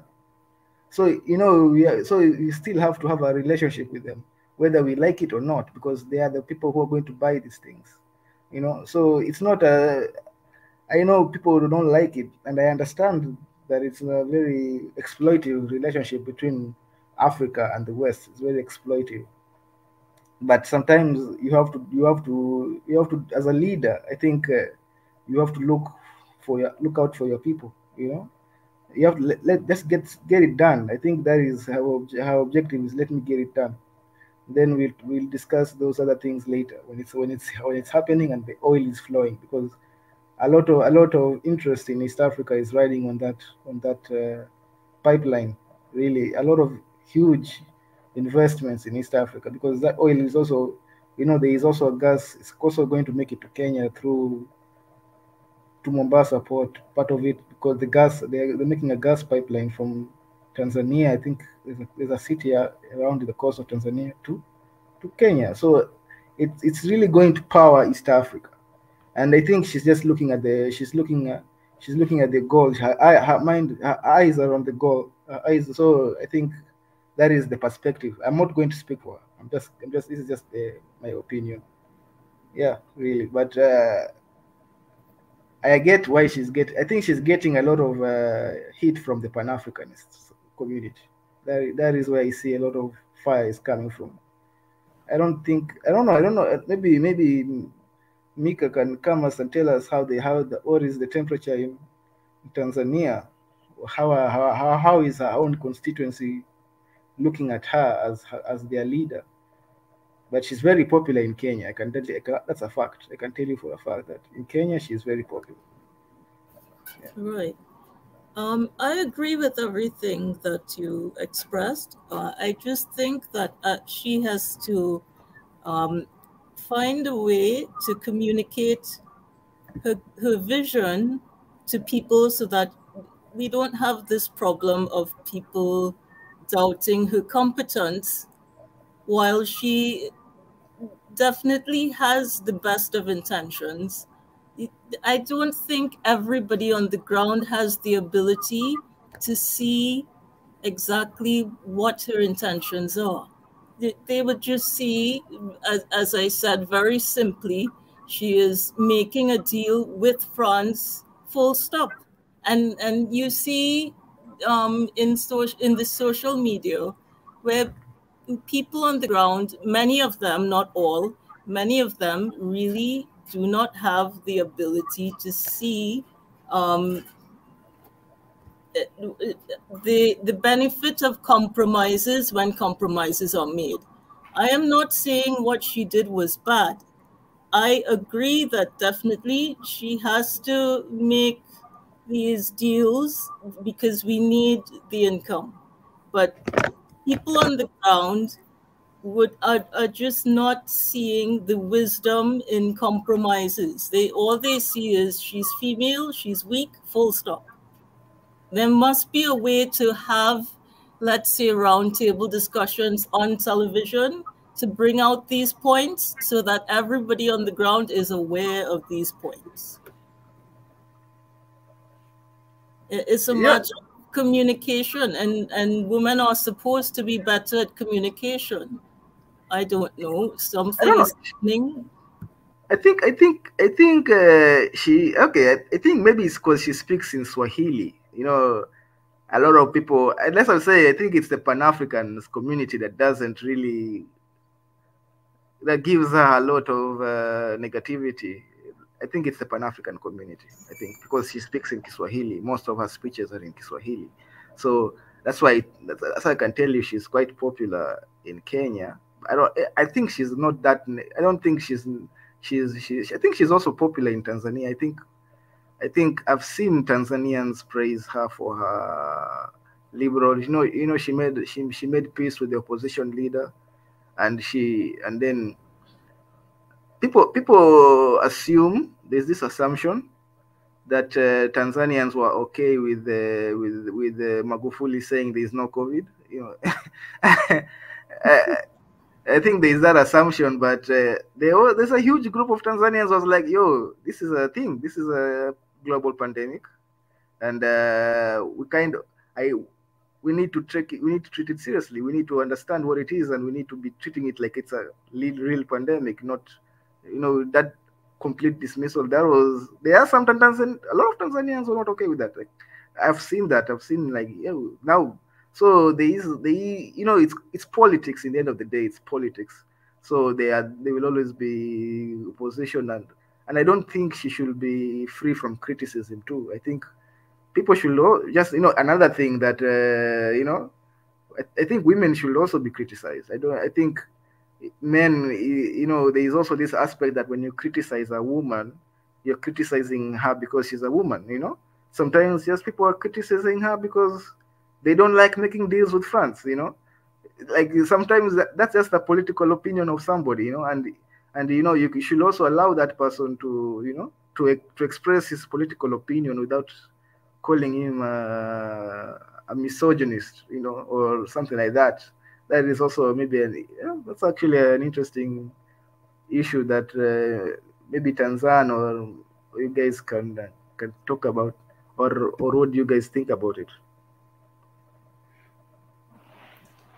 Yeah, you have a point there, because unfortunately, it's hard to really separate the criticism from the fact that you're criticizing her because she is a woman. And a lot of the times, some people do just automatically just say, oh, well, she's a woman, and that's the reason why. But if somebody lays out their points in a way that criticizes the policies and the practices without bringing the fact that, it's because she is a woman, then people can take that criticism seriously. If somebody comes and says, she's just doing this because she's a woman, then that is usually a difference. And I'll show the differences you can see, with somebody like Hillary Clinton. She was, unpopular, not so much because of, her policies, which were not that popular, or, but a lot of the people who were not, on her side was because she was a woman. So there is a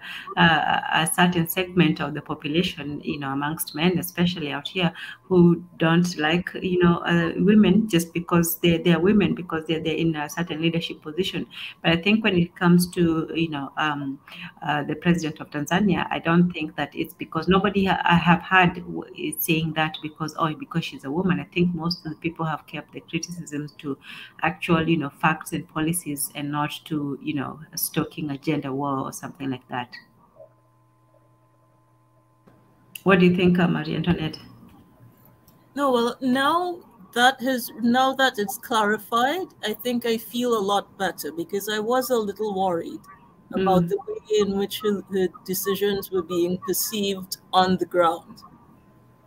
Same here, because I really wish her well, and I wish Tanzania and Uganda well.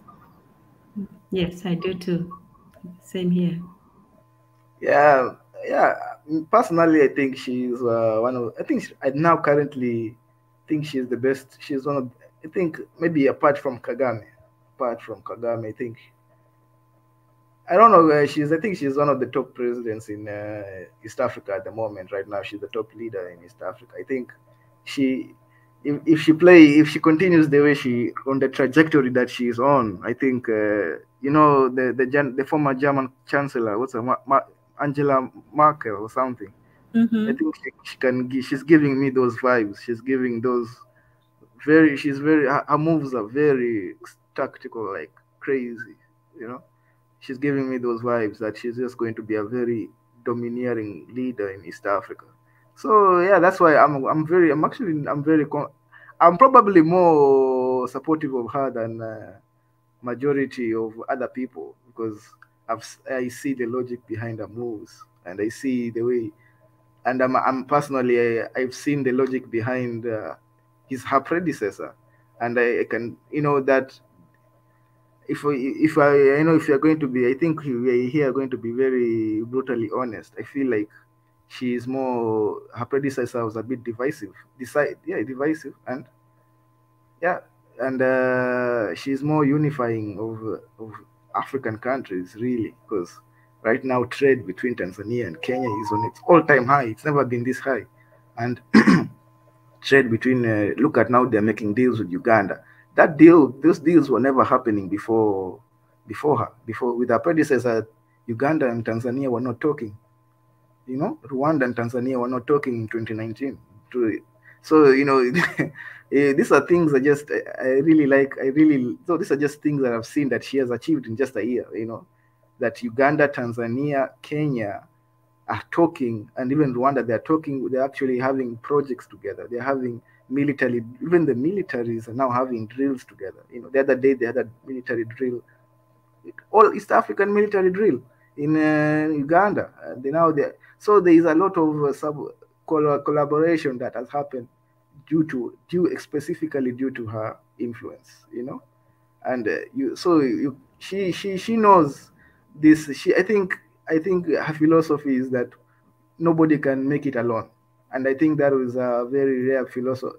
I think her predecessor did not have this philosophy, that we need to, if you're going to go take on the world, we need to take on the world together. You cannot go alone, and you say, you know what, I'll do it on my own. So there is a lot of wisdom in her mind, that even the way she looks, the way she stares at people, it's like, oh my God, it's scary. like what she, yeah, I've seen her, the way she's always calm and stoic.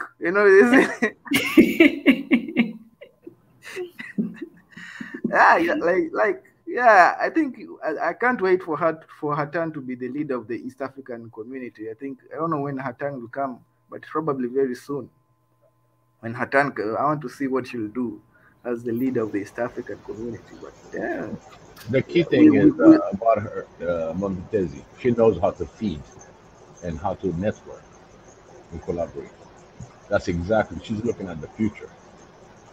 So she's ahead of time. So a lot of other African countries might be a little bit negative because they're still sitting in the back seat and watch until things develop. And they didn't like the fact that she's contacting France. So, it's just something that they're like, we're trying to get rid of them, and they're coming in again. You see what I mean? Yeah. I understand you, Biggie. Like, I think that's right. She's looking in the future. Her deal, her moves. You won't see the products of her moves until you just right now. But in the future, you will be like, yo, she's made some like great moves. Like, that's the stuff. I think, yeah. It's great. It's a great move. I mean, it's look at it now. She opened up all the channels on the East Africa. Now people are talking. They're communicating. So God knows also what other incentive initiatives that she's putting in place that's going to entice the whole region. So a lot of times, when leaders come with something different than the norm, whether you're male or female, they will target you. It's not just about her being female. It's just the fact that she's thinking ahead, and some of them are still digesting, trying to get this African unity, the confederation. So that they're still digesting. They're still trying to put something into it, and she's coming in really strong. So we can agree. Can I ask? Sorry, Tanzan. No, go ahead. I was just saying that. Mondatezi is of the opinion that she's not being attacked because of her being a woman. Is actually she's doing a good job in spite, or despite her being a woman. Monetezi, Gastimap asks, how does one say feminism in Swahili? Do we have a word for it?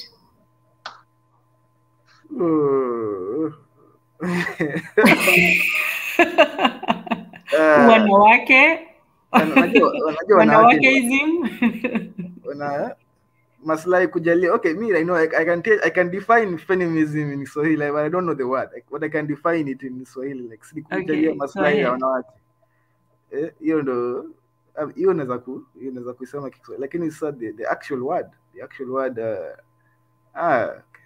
I'm sure there's a word. Hey, that one is hard. Okay, we'll give you the best one. Maslahi ya wanawake is the affairs of women. The word is feministi. I just want to ask Monetezi, when you were saying she's great, who are you referring to? Are you referring to the president? Like she, who are you referring? Are you referring to the president of Tanzania? Yeah, I was talking about President Suluhu.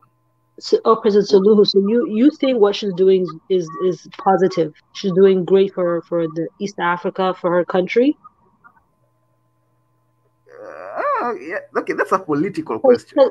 Well, no. You said earlier that what you think is you even want her to be of the empower the East African. Have you looked into what she's doing? Have you looked into the policies she's passing? Do you see what is happening? Even though they did have an agreement between Uganda and Tanzania, who's making the money? Who got the contract? How is that benefiting Africa? It's good. Okay, let me show you how. Okay, let me. Yeah? How is having all these Western companies, opening the gates, the doors for these Western companies, not by Africans, right? How is that helping our people? How is that good? Okay. Let me try to answer this question. You see, this is what I was saying about when you look at it from like the Pan-African lens, when you look at it from like, the ego, or our egos as Pan-African, it's really, it's a blow, right? Because, we are dealing with our colonizer. But in the end of the day, who's funding that pipeline? Who has the power to fund that pipeline? That pipeline is worth billions of dollars that Tanzania and Uganda just don't have. So that's just a fact.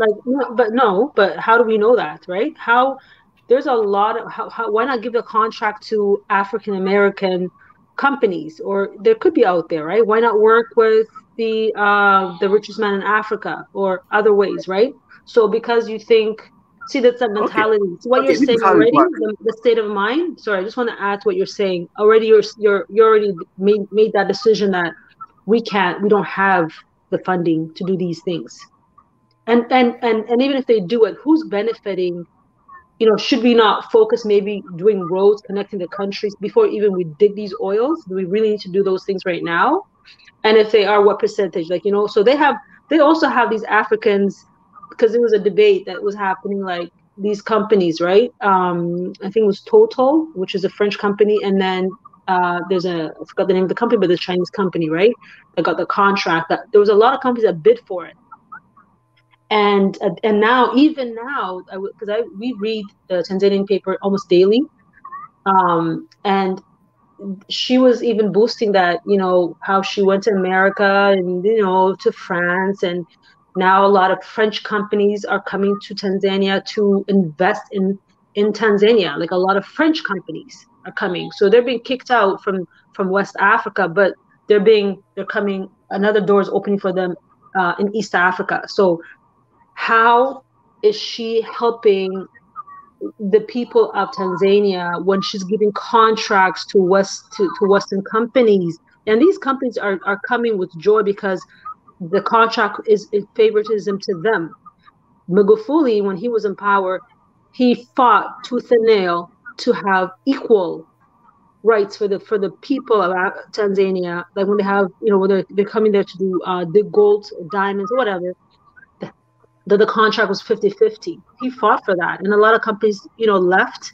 There were, one Canadian company stayed, and more were coming to an agreement because that was unheard of to get 50-50 or at least 40-60, right? So he did all those things. Without taking money in 5-6 years, he built so many roads. So many things I can list you, right?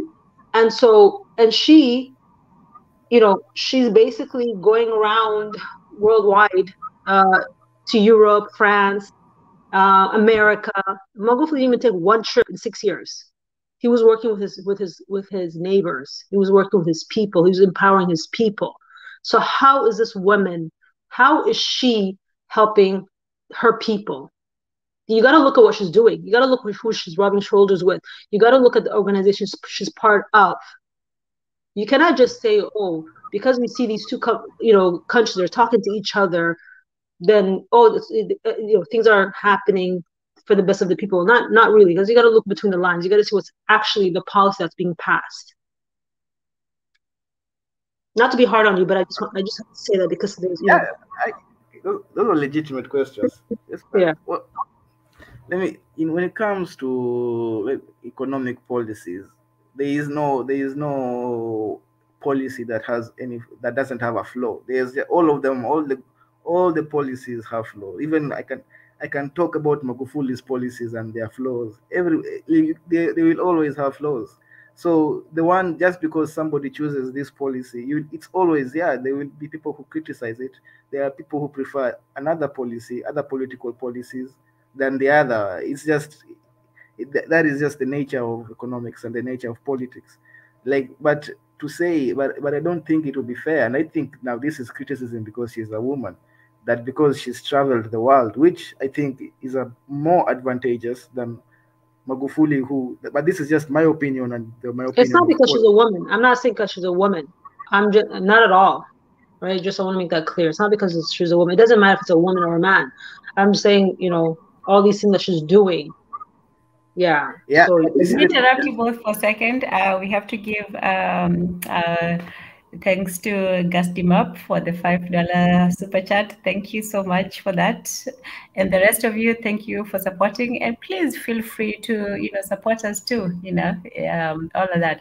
So Gastimap asks, if the largest colonizing happened under women, Isabella and Victoria, why do we assume that women will be less colonial? And this is actually, very relevant to what you two are discussing, that, just because she is a woman in power, does that mean that she will be more or less of a colonializing influence on the country or not? And does her being a woman matter in that respect? So thank you, Gastimap, and continue. Okay, let me answer Senuti's question first. When it comes to Magufuli's, and when you compare the policies of Magufuli and President Suluhu, I think I was just giving the advantages of President Suluhu's policies, like uniting East Africa. I'm talking about uniting East Africa. That project, yes. The fact is, I think when you look at the economics of African countries as a whole, we don't have the type of capital to fund such huge, although or else we've already been doing it on our own, but we don't have that type of capital. Put in place also the expertise. It's not that they're not that common in Africa. So definitely, usually what happens is they put out a bid. They found, hey, we have some oil, we're putting out a bid, and the best bidder usually wins anyway, or the best bidder who knows how to play African politics always wins. So yeah, if at this point, yeah, it's a French company, but you can't really. I know I can't really criticize her for that, even if because when you look at her predecessor, the economic situation of Tanzania was not doing so great with her predecessor. Just the same way it's not doing so great with her also. It's in fact when companies leave. Wait, okay, let me talk about the 50-50. When companies No, I have to correct you. Did you say the economy was doing bad under her predecessor? Yeah. Let me give you the example. When you talk about, I think you got your facts mixed up, but go ahead. Yeah, okay. When we talk about 50-50, Yes, Tanzania. You know, there's this thing called when you rebase the economy. Yeah, Tanzania became a middle, but so did Kenya, so did Uganda. A lot of East African countries went from develop to change, moved into middle income or lower middle income companies. I mean countries. So okay, now let's talk about the politics. Magufuli, he was a great leader. He did a lot of great constructions. He did a lot of great stuff, no doubt. But he also did that through loans from China. Nobody's speaking about this, but that's a fact that he built all these roads, all this stuff. He did it through loans from China. So, but nobody's criticizing him. Nobody's saying, "Hey, you did a deal with China." You did. Nobody's doing that. It's just, and when he chased away companies because of it sounds good on paper. It sounds good on Pan-Africanism. Like, yeah, that's actually a good idea, right? But those people, the unemployment rate, well, you're not looking at high unemployment rates for what? You know, it's just these are just advantages and disadvantages of policies. Like Ngozi, I'm sorry, I have to correct you there. Sorry to interrupt you. I just have to correct you there. So under Magufuli, actually, even for the roads, the train that's being built, the highways, he actually did partnership with Turkey, a Turkish company, and he had on the agreement, because I follow up on this as well too. It was 80-20, meaning the employees were 80% Tanzanian, 20% Turkish. So he actually were empowering Tanzanians, were empowering African companies. You know, so he even Malawi, I guess the neighbor of Tanzania, because they're landlocked land. When during COVID, Tanzania was doing really, really good. He was telling his people to farm, while Kenya, the next door, were all locked up. Uganda was locked up. He was telling his people farm. They had excess food, so they were selling to their neighboring country. He even built a road, I believe, to Malawi, so they could, and they give them food. They donated food to Malawi. So he was a very Pan-African. Could he have done more? Yeah, but he was very Pan-African. And he was educating his people that they're rich. They don't need to leave their country. They have the wealth. He was telling his people. So he was working hard with his people to empower them, especially the young people. So you got to look into it. I don't think you've seen, in depth, right? So because you run around to, go to the West there, the West will come to you, but they don't come to help you. They come to suck your blood, to you know what I mean? For their own advantage. And so what you're saying is incorrect. Like, you got to look deep into it, and I'm willing to challenge you because you're not giving the right information.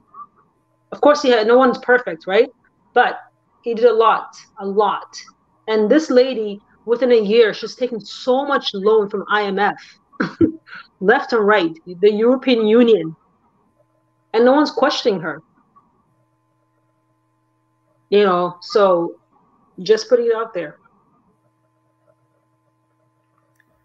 Okay, I understand what you're trying to. I understand, but okay, I think this is becoming a political argument, and I don't know. Should we now start posting was it receipts or something? But it's a fact that Magufuli took loans from China. I think if anybody just Google and just see, you'll find that Magufuli did take loans from China. Yeah, I'm not disagreeing to take a loan. It's okay to take a loan as long as it interests your people. We take personal loans to develop ourselves, right? But as long as it benefits your own people. He ripped that piece of paper. Is it Bagamoyo? They were going to build a port by the Chinese, and he looked at it, and then the agreement this was already signed by the previous president before him, and he was supposed to carry on. He reviewed it, and he said only a madman would sign and continue with this agreement, because basically what it says in the agreement is that we will build it for you. The Chinese will come and build everything, but for 99 years they have no say what comes and goes the Tanzanian, right? So the Chinese would have access to the port as they please, do whatever they want, no question asked. And he told his people, only a madman would sign this document. And he ripped that pieces of that paper and he said, we're not doing this. We're not, even though it was already an agreement from the previous president. And as soon as he passed away, this current president invited the Chinese and said, we're going to continue to do that port with you guys. You know, so yeah, yeah, that's okay. I think the problem here is look what Kenya did. The current president with that what do you call it, the train or whatever you call that? What is it called? That was built. They took the Chinese came. They built your highways. They built the train as well, and it's not to the benefit of the people, right? They don't even know what the agreement is in there. Like there was a lot of chaos. Yeah, right? No, so, the Kenyan president. I'm not going to defend that. They have all made mistakes, but my point was that there are mistakes Magufuli made, and there are things that Magufuli did that were right. Same with President Suluhu. I'm not saying that personally, I would prefer President Suluhu because I feel like she's uniting East Africa, and I gave my reasons why. But yeah, you probably also prefer Magufuli because of his policies against the West and his policies against the Chinese and the stuff like that, which is also empowering our people. It's about empowering our people. That's what we're trying to achieve. We've been the West has becoming they're doing it in different ways. Doing things, not even developing. They're just taking. What has happened in the last 50, 60 years? So she's now the president. You're saying she's uniting East Africa. How is she uniting East Africa? What, like, so that they have a company that, that's developing with the oil and this with Uganda and Tanzania, but who's benefiting?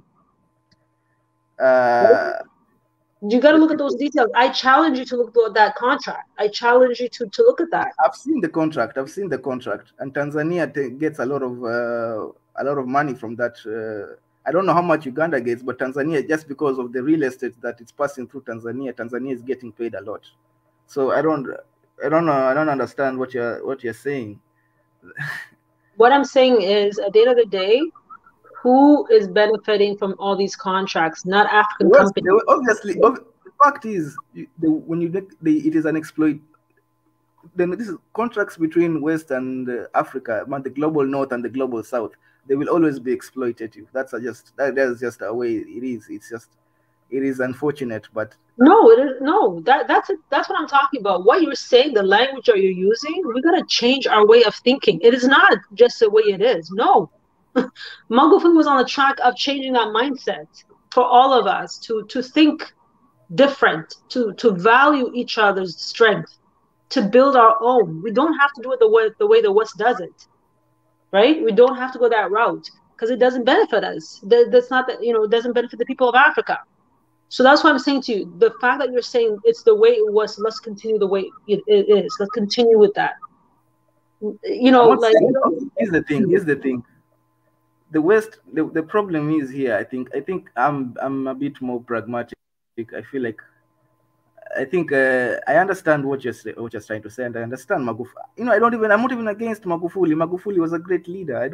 But just because I prefer President Suluhu, it shouldn't be a big deal. I think you've made it to be so much a political argument, and I'm trying to avoid the political argument. But the problem, what my opinion is that I prefer President Suluhu. I understand Magufuli's theories. I understand his, and he was right, and that is his. And you're right, by the way.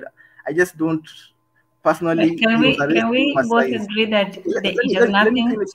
Do you think it has something to do with her being a woman, or do you think that is irrelevant in this discussion? I'll start with Adichie first. Do you think it's because she's a woman, or do you think that's not a point? When you say, do I think she's a woman? What's the question? Sorry, Tanzan. What do you mean? The question is, do you think that what you consider her misleadership is because she is a woman, or do you think that has no bearing on the question? No. I don't think it's because she's a woman. No, that's not what it is. She's compromised. That's it. Okay. She's compromised. Okay. loyalty, where does it lie, right? Is it for the people of Africa, of the people of, you know what I mean, to empower the people? Or does she also believe, like the rest of Africans, a lot of people that are thinking white supremacy is, you know, is better way to go, or to go, they have, you know, they're more knowledgeable, they're more powerful, so let's do what they say, let's take more loans, right? So that's what I'm trying to display, that she is not for the people. It doesn't matter if she's a man or a woman. You know, in Africa, a lot of the past presidents are men, right? I think there was one in West Africa, I'm not sure, but her being a woman and being a Muslim woman too, we should not be shy away to critique her, right? It should definitely be critiqued. Yeah. Okay, fair enough. Mwandetezi? I think she's you know, the problem here is I don't want to criticize Magufuli. He's resting in peace, so I don't want to be too much of a critic of his work. But I think Pan-Africanism is what the Pan-Africanists don't understand what President Suluhu is trying to do. I think she's looking at the jobs she's created, she's looking at the amount of employment she's created, she's looking at empowering women, actually, because when she decided, her policies about women, girls in secondary school are well known. She's talking about empowering East Africa. Right now, trade between Kenya, Tanzania, and Rwanda, Uganda are on an all-time high. So these are the things I'm seeing, and just because she's not conforming to the Pan-Africanist ego that you can make deals with the West, just even if they may be exploitative, but that's because the capital is within the West. There's a book called The Divide. I think I'll post it in the group. It talks about how the capital went from the east towards the west. Now they have the capital to make all these projects true. Of course, so obviously they will always benefit more than us because they have the capital to actually fund these projects. One of those, but in the end of the day, she's looking at what she can do as president of Tanzania within those 10 years that she can. So Magufuli Magufuli was a great president. I'm not going to, I just cannot be put in a place where I have to criticize Magufuli. Do you know anything about Manutezi? Do you know anything about the World Economic Forum? Yeah, I know the billionaires. I know those guys. I know their plans. Do you know that the current president of Tanzania, when she was a vice president, also she was a member of the World Economic Forum? Who? She was a member of the World Economic Forum. The current president of Tanzania. And I'm just saying, were you aware that she is part of the World Economic Forum? She was a representative of that. And do you know the agenda of the World Economic Forum? Right? So this is what I'm saying to you. World leaders are groomed, right? If you're part of the World Economic Forum, you're groomed to follow that agenda. Same thing with the president of Ghana. He's also in it as well. Those are the two that I know prominently because I researched it, right? So if you see the agenda of the World Economic Forum and you're part of that and you're trying to push that agenda as a world leader, you're not for your people. Same, even the president of what's his name? East Africa, that small country, Rwanda. So we need to look a little bit deep. That's all I'm saying. Like, look a little bit deeper what these organizations represent, and even in her first couple of months of her policy, if you remember, she hired the previous president of was it Bill? What's his name? Of UK. what was it? The previous president of UK. He was like the head of COVID for Tanzania, and he's like one of the worst presidents, racist presidents. So. You mean Tony Blair? Tony Blair. Okay. Yeah. Could I just make a quick point, please? So we're talking a lot of things that we don't know about before we, expand on it. So we have to be really careful, and even open these things so people can be aware of it. Mm-hmm. Could I just make a quick suggestion, please? As a group, at some point, we need to, all of us, read the book by Klaus Schwab, the German gentleman Klaus Schwab, The Fourth Revolution, all of us. And I'm not saying that we have to adopt a radical ideology. That's not what I'm suggesting. What I'm saying is that I understand why the decisions that President of Tanzania has made are being made. At this time in our history, anyone who does not at least appear to be adhering to the plans of the World Economic Forum will be taken out. So you have to act in the way that China acts. You have to at least appear to be doing something that's in line with them until such time as you can do what your ideology really would prefer to be doing. It's a matter of being pragmatic in order for our continent to survive, because I am in total agreement with, self-determination, but it must be done wisely. And I think that is where some of the Pan-Africanists are failing, because they are not being pragmatic enough. They are being strictly ideological and then playing right into the hands of those who do not wish us well. So we need to be wise as serpents while appearing to be, not being harmless, appearing to be harmless. You have to be really cunning, wise. Let me give you an example. Nigeria gave up its nuclear weapons while India did not. And the reason India was able to keep its nuclear weapons is because they prepared a document called the Doctrine of No First Use, meaning they will not be the first to use the nuclear weapons in an altercation. It will only be used as self-defense if the weapons are used by the opposing party first. And because they appear to be harmless, they have survived with their aspirations. And that's what we have not been doing. We have a lot of people on the continent making very fiery speeches and being assassinated and not being able to carry out their intentions for the continent because they are not behaving wisely.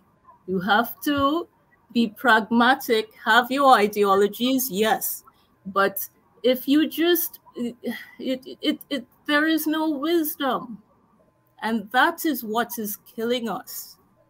Marie Antoinette, I think that the thing is too is that we need, like, you see, you have to be able to put your life, to be a leader, you have to be willing to put your life on the line, willing to die for your country, like Magufuli did. He said that to his people. He was willing to die for his people, So, even as an example, in my country, Eritrea, the people they don't know, the majority of people, they don't know what the president has to deal with because of sanctions after sanctions after sanctions, right? And so, but he's not conforming to what the West wants him to do, or come to his country and do things that we, as a people, we don't agree to, right? So they are the power that be. They are the one that's controlling it. And so, but we as a people have to back up those leaders that are willing to stand. Look what Mali's trying to do. Chad is trying to fight the French right now. right? Mali is like really, really fighting to stand strong, right? So we should be really supporting them. This is the time that there is no time to just like, oh, this is the thing though. So right, we shouldn't be so quick to just um you know, compromise because we want the lifestyle of the West or whatever, this and that, right? Because that's not our lifestyle.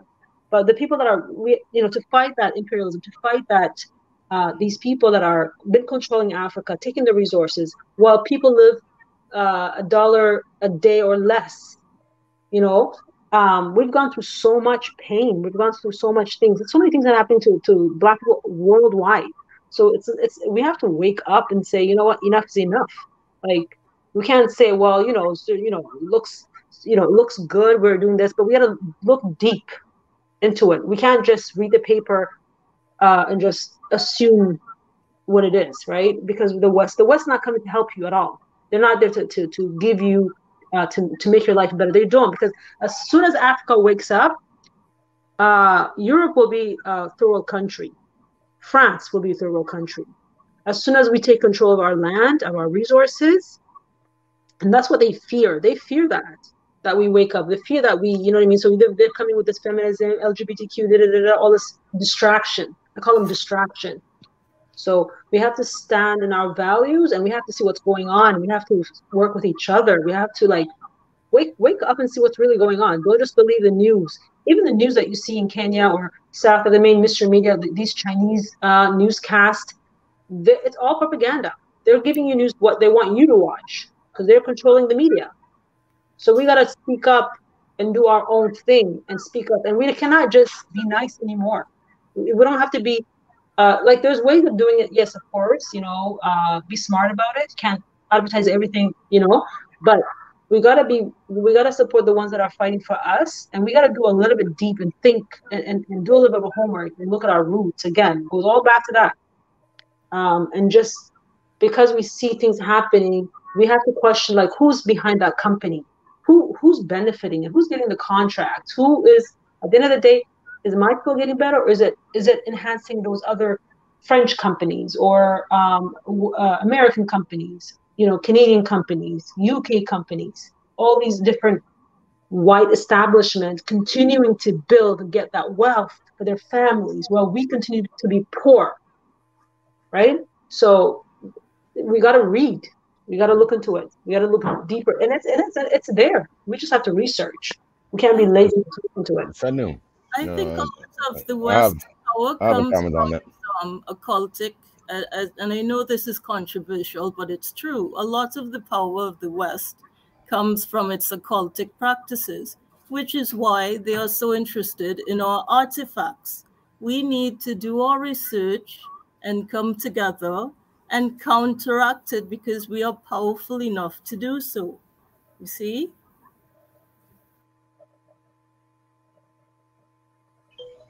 Yeah. Can I say a couple things on this? Yes, one of Biggie, the things one of the best policies is to keep your enemy close. Okay, we cannot change overnight. We need to have a process. Every time somebody hot and talking and is black is assassinated. He didn't even started it yet. So we got to be wise. We got to understand who's the enemy. You got to keep him close in order to understand what's the next target. What is the next move? We cannot be just ignoring, well with them and expect that you're gonna win without having very deep knowledge on the enemy.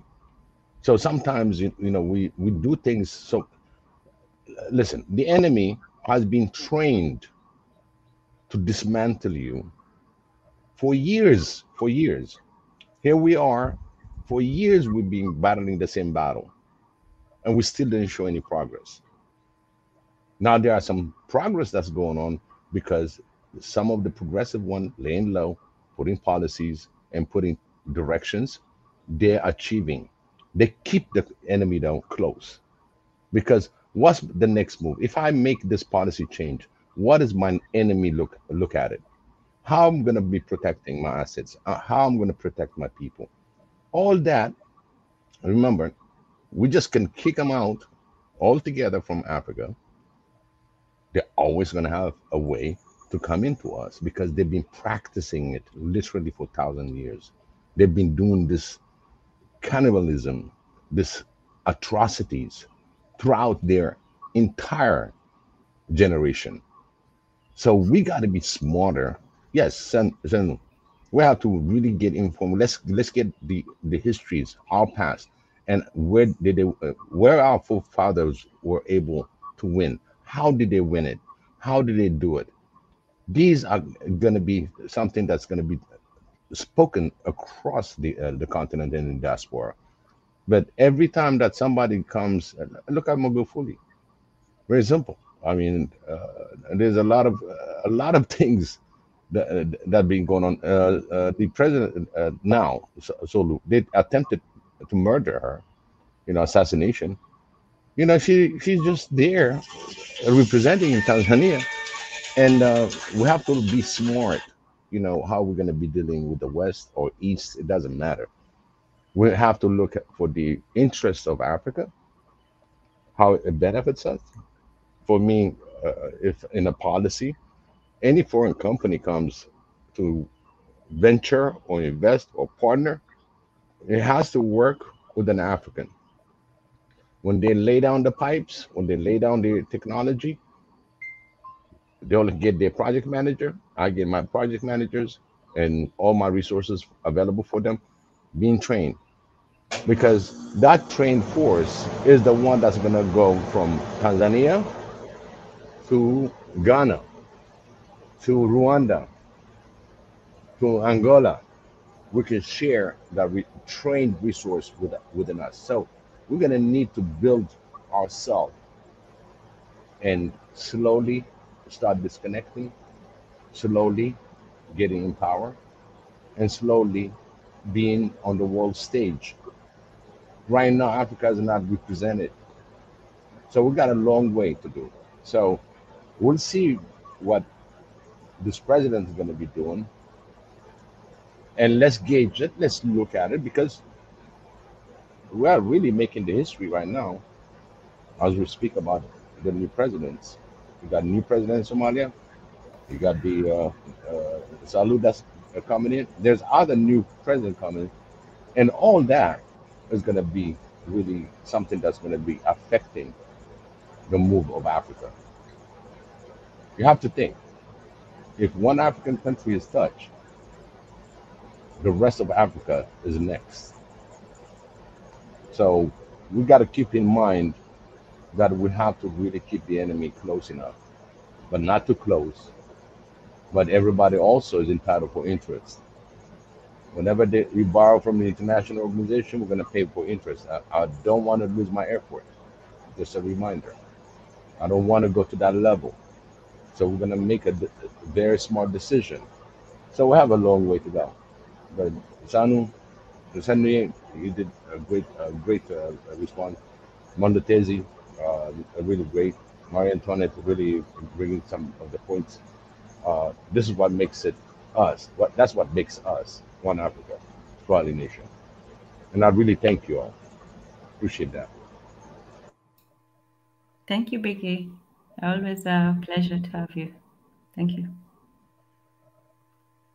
And everyone on the panel. I also have something to say. In Kiswahili, we have a saying. I think it's you who said it, Tanzan. Mtaka cha mvunguni. Sharti ainame. Yeah, there's. I don't know. Maybe you can translate it directly into English. You know how long ago it was since I wrote my last insha. He who wants what's mvunguni? I think is it a floor? Yes, he who wants something from the floor has to bend over to get it. Yes. Yeah, so, basically, I think that is what President Sulu is doing, and it's not. And it doesn't look good when you bend. It looks very submissive, right? It doesn't look good. But the Swahili people, that's a Swahili saying that sometimes you're just going to have to bend to get what you want. So this is what President Suluhu is doing. She's bending to get what she wants, and I think what she wants is get the jobs, get the capital inside the country, get people employed, start getting income from all these deals that she's making, because one way or the other they're bringing in investments. In fact, I think Tanzania during her got a lot of FDIs, so she's doing a great job. I think she's just misunderstood, because those are trigger words. When Western countries are usually trigger words in Pan-African spaces, and I understand for good reason. But that's what I think. I think we need to give her some space so that she can, because I think she also loves Tanzania. I don't think she hates Tanzania. So let's just give her space to see what, as Biggie said, to see what she's trying to accomplish. Then maybe we'll judge her when she's done. Yeah, just another note that she was his running mate, so she knows Magufuli's thinking and policy making. One of the things that Magufuli was known, may he rest in peace again, we're talking about him. He was a great leader. He did a lot for his country. So at the same time, he was called for the bulldozer. It's like if he sees that any policy does not really in line, he has no shame to say no. He's just gonna tear it up and see you later. Come with a better one. So there's that, swift decision maker, Magufuli, that we know. And then we have her coming in, opening up certain things. Let's see how her approach is. For me, at the same time, I always said, keep your enemy close, because I want to see where they're headed. I don't want to be out there. I didn't even start yet, just because I know what's best for my continent or for my country at the same time. You'll be the target, easy target. So you got to think about that. Yeah, that's a good point, Biggie. And for me, Monetezi, I'm pro Magufuli all the way, even up to now. So I don't like the new policies where Tanzania is heading right now. I don't like the leadership where it's heading right now. But I will give her the benefit of the doubt and see where it's going. But so far, I am not. I see that to me, she is, she's leaving behind the path that Magufuli charted. That's my opinion. But at the same time, I wish the best for Tanzanians, and I would hope that I'm wrong. But I'm with Senuchi on this one. I hope things will change. I mean, I hope that she'll still be pro Tanzania, pro Africa, and she'll continue the work that Magufuli did. So we'll see. But I think we can all agree that our disagreements are with her policy and not with her being a woman. So I think that's a more progressive aspect of looking at it than, say, the people who are opposed to Hillary Clinton, for example.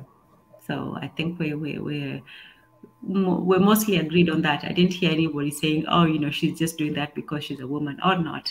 So. Actually, it's very interesting. Oh, no.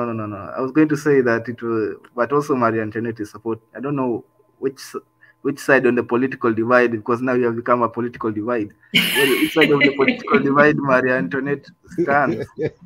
But it's funny that it's the women who are criticizing her, and it's the men who are like, "Hey, let's give her a chance. She's on the right track or something, or she might do this. She might pull off something interesting." Yeah, Maria Antoinette, where do you cast your vote? What can I say? I am just a little concerned about, let's say, the communication aspect, that when you're a leader as a woman, it is very important to keep communicating with the people on the ground, because there's already a societal bias against your leadership. And that is just the cold, hard truth. There's no getting away from it. So that is why communication is key.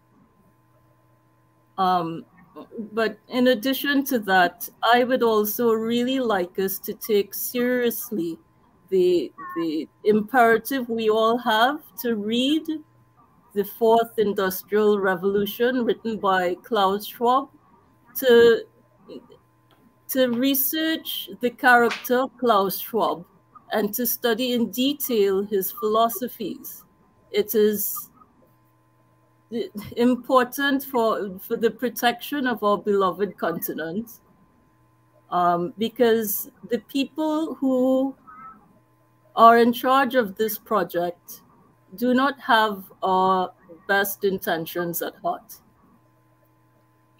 You said that the title of the book is The Fourth Industrial Revolution? The Fourth Industrial Revolution by Klaus Schwab.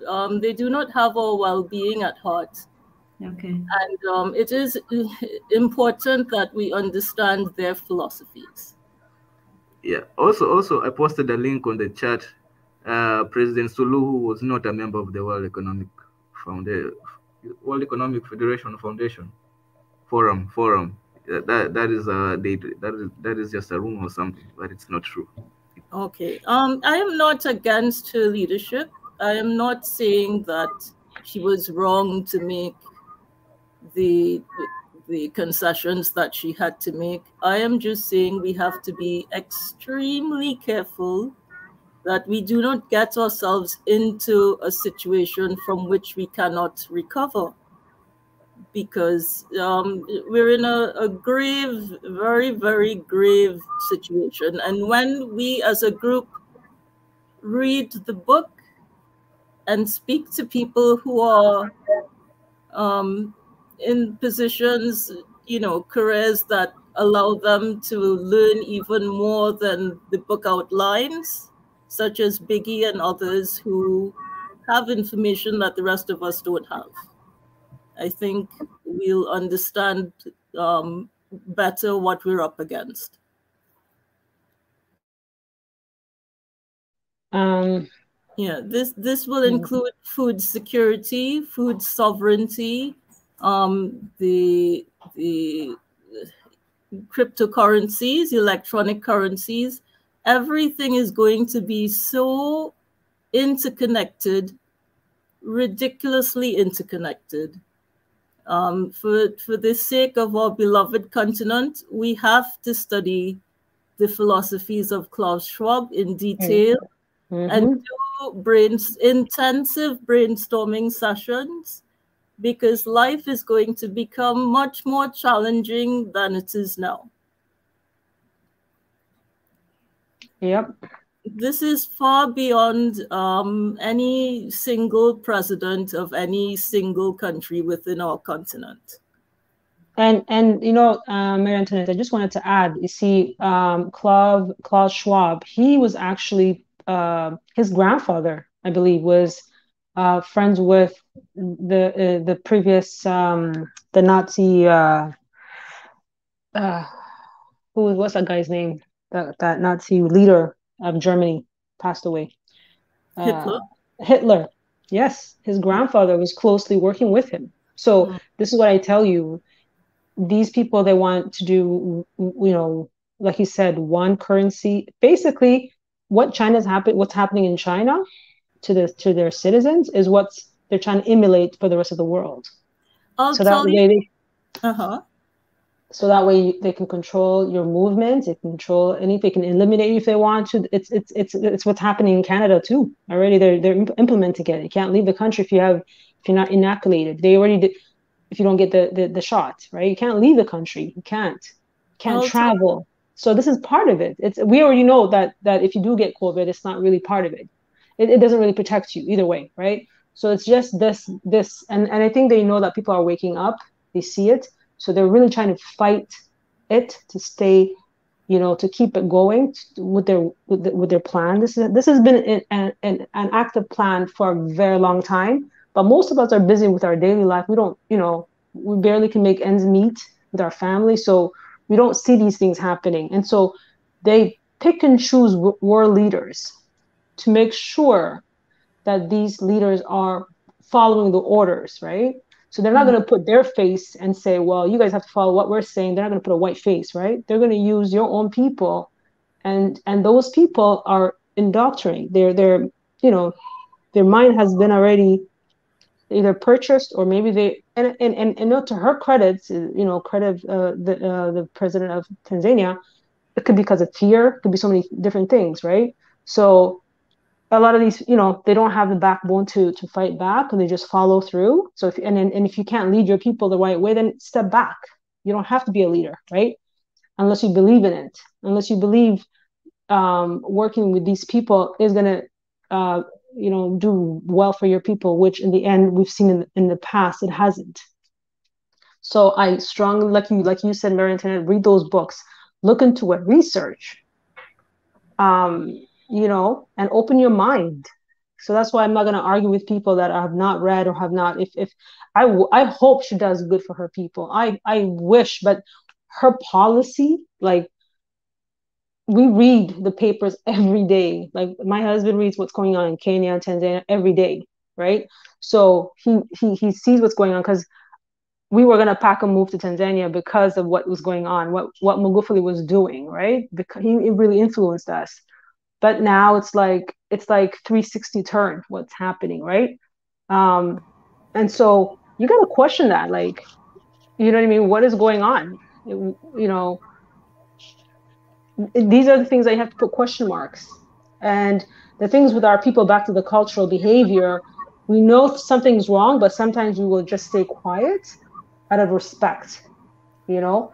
So I feel like sometimes that African cultural staying quiet, that needs to be gone. We need to speak up. We don't have time for that. If we don't speak up, guess what? We're going to be colonized again. It's already in process. Now, I also have a question for those in the audience who are spiritual leaders.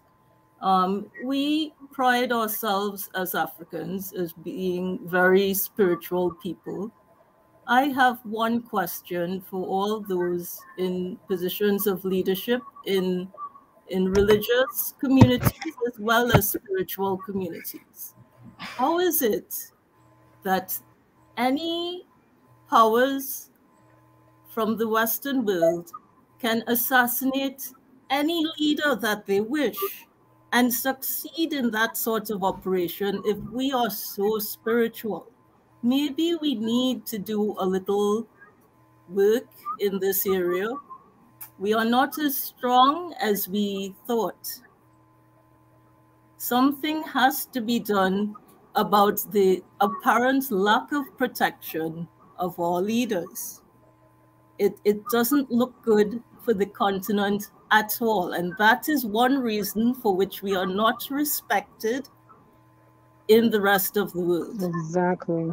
All right. Now, I am, what should I say? I did some research on the things that Fidel Castro did to prevent himself from being assassinated. And it is said, I was never able to interview him, even though I was in Cuba while he was still alive. But it is said that he went to Nigeria for his spiritual enlightenment. I don't know what to make of it. People who know more about spirituality can do their research and help their beloved continent, our beloved continent.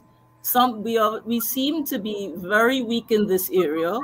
All the pastors and leaders in religious and spiritual communities are not protecting our leaders, and that is their job, and they have been very negligent in this area.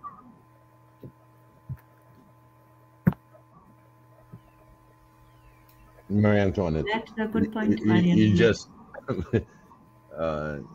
you just hit a core, me personally.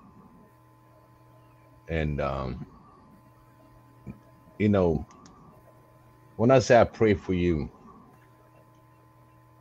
you know, it's not a prayer.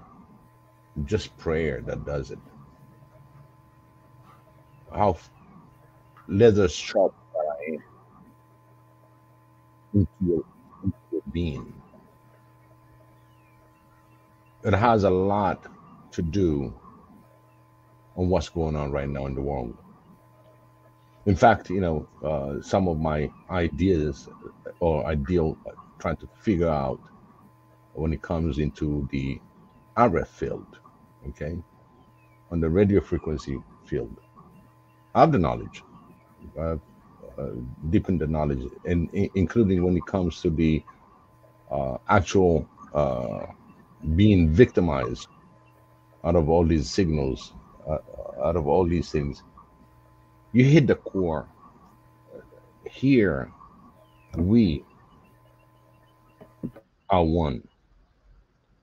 If we put our thoughts together, I always said that. I repeat myself over and over. You should have a clue for that. We don't idolize anybody, but within yourself, you emanate, you emit. I don't have to wait for any religion to really look for the peace on earth. We don't even celebrate our individual spiritual realm where they keep you busy with the fear. How to counter the fears. I hope, and I will have a little presentation on that. In the future coming, I'll give you next 60 days where what are you talking about right now? So hopefully, with keeping that mind, everybody that is in this audience, you have to soul search yourself on what you want inside of you. Be specific, be clear on what you want, and put that in your mind. Keep practicing what you want to see in Africa, in the world, in fact, because Africa cannot just exist by itself. There's a lot of coexistence stuff because we're human. Again, when this topic comes, I always talk about in certain aspect of spirituality that protects us, each other. If I didn't believe that my prayer will reach Marie Antoinette, as an example, right on this panel, why would I say it over and over? I believe that we have strength. I'm talking about all Black Africans, African Americans, anything Black. We have the spiritual ability into changing this world. It's just the unity and have a focus on what we want to make out of this life. Because a mountain moved 800 years ago, but you are not here now to say, oh, it moved, because we don't have that kind of life. But as long as we live in this world, we have the opportunity to live with a better understanding on what we left behind. Remember, you work at it now. Tomorrow might not come. I had my engineering teacher that tells me, don't say tomorrow, put a date. Tomorrow is going to be Wednesday. What time? This time. Put a date, because he said, as long as you put a date, there's a hope that you're going to survive overnight. And it makes a whole lot of sense, is whether you make it or not. But on the average, we always plan for tomorrow. So the tomorrow of Africa is not just mechanical, but it's spiritual. We can put a dome over Africa if we are really focused. Are you ready for that? There's a lot more that we can do. After 2012, a lot of things change, and that is spiritual changes. A lot of people don't want to talk about it. It's supposed to be the end of the world, but it didn't happen. It was a change in time. The time that right now, whatever that you really want to fulfill, we have the ability to do that in a small fraction of seconds of your thoughts. That because you are convinced and you're going to get it done. But right now they're trying to introduce fear, and the fear that they induce, you lose that ability. So I will tell everyone, get your fear out. Look into yourself. For every problem, there's a solution. The solution is here, is now. I pray for all of you. May Xavier bless you all. But this is my message when it comes to the spirituality. People are praying. People are each corner praying and putting all that in less focused. And we're still okay right now, for now. But they need more people to have a focus on that when it comes to the spiritual realm. Thank you, Marie Antoinette. Thank you, Biggie. Always a pleasure. And we have, wow, we have 3 new guests. Welcome, Mhara. Welcome, Las Zulu, and welcome, Dang Wai. Is that how you say your name? Welcome, everyone. We'll start with Mhara. Hi, I think feminism is a great thing, and it's about time that it was involved in Africa, because Africa has been enforced to include a patriarchal system because of the Western colonizers imposing it on the continent. We are naturally a matriarchal continent. If you look at the history of African leaders, especially particularly in our country, the queens were running the country, basically. They were running it, and all of a sudden, because of survival, because of attacks, it changed into a more patriarchal system. And now because of media and because of Western influences and Arab insurgents and funding terrorists, women's voices have been not heard on the African continent because they want to keep their hands on Africa's goodies, on Africa, the female continent's, jewels and her hidden gems. They erase the voices of African women, and they've purposely done that. They used rape to control African women, with these UN soldiers, and, so I think it's very much needed that African women embrace feminism, embrace the empowerment of women, and I'm for it. And we're such a large continent. The continent has a humongous continent. Half of it is women. So one gender cannot control the other gender and decide on its faith, on its future. And especially non-Black people have no right to tell Black women what their future is, because we are the majority, and also the continent itself is a female continent. So I believe it's our time for, to rule, to take over the continent and to have more power. And that is our given right. And that is what African women need to start doing. Women from my background, Ethiopian women who've been controlled and who are very, very much, on the page to reclaiming what was their country under our ancestors. And, they are starting to rise up. And I think it's a great thing. It's a great thing. And more needs to be done. And we also need to include the generation before us, which were the women who've had their childhood disrupted and who are resentful of us, millennials, because now we have more opportunities and we are in our prime to lead our nation.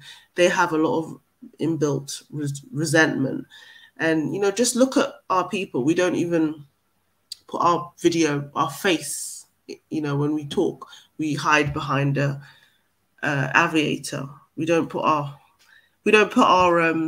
face there because that's due to fear of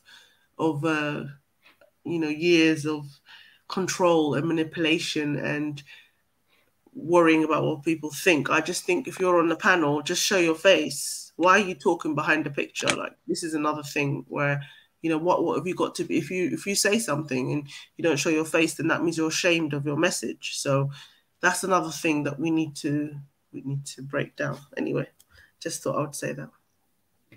Well, thank you for joining us. And just real quick before we go to Last Zulu, how would you define a feminist or feminism? Amhara. Oh, you're asking me how do I find feminism? Define, yes. How did I get into it, or how do I find it? Define. What would you say is feminism?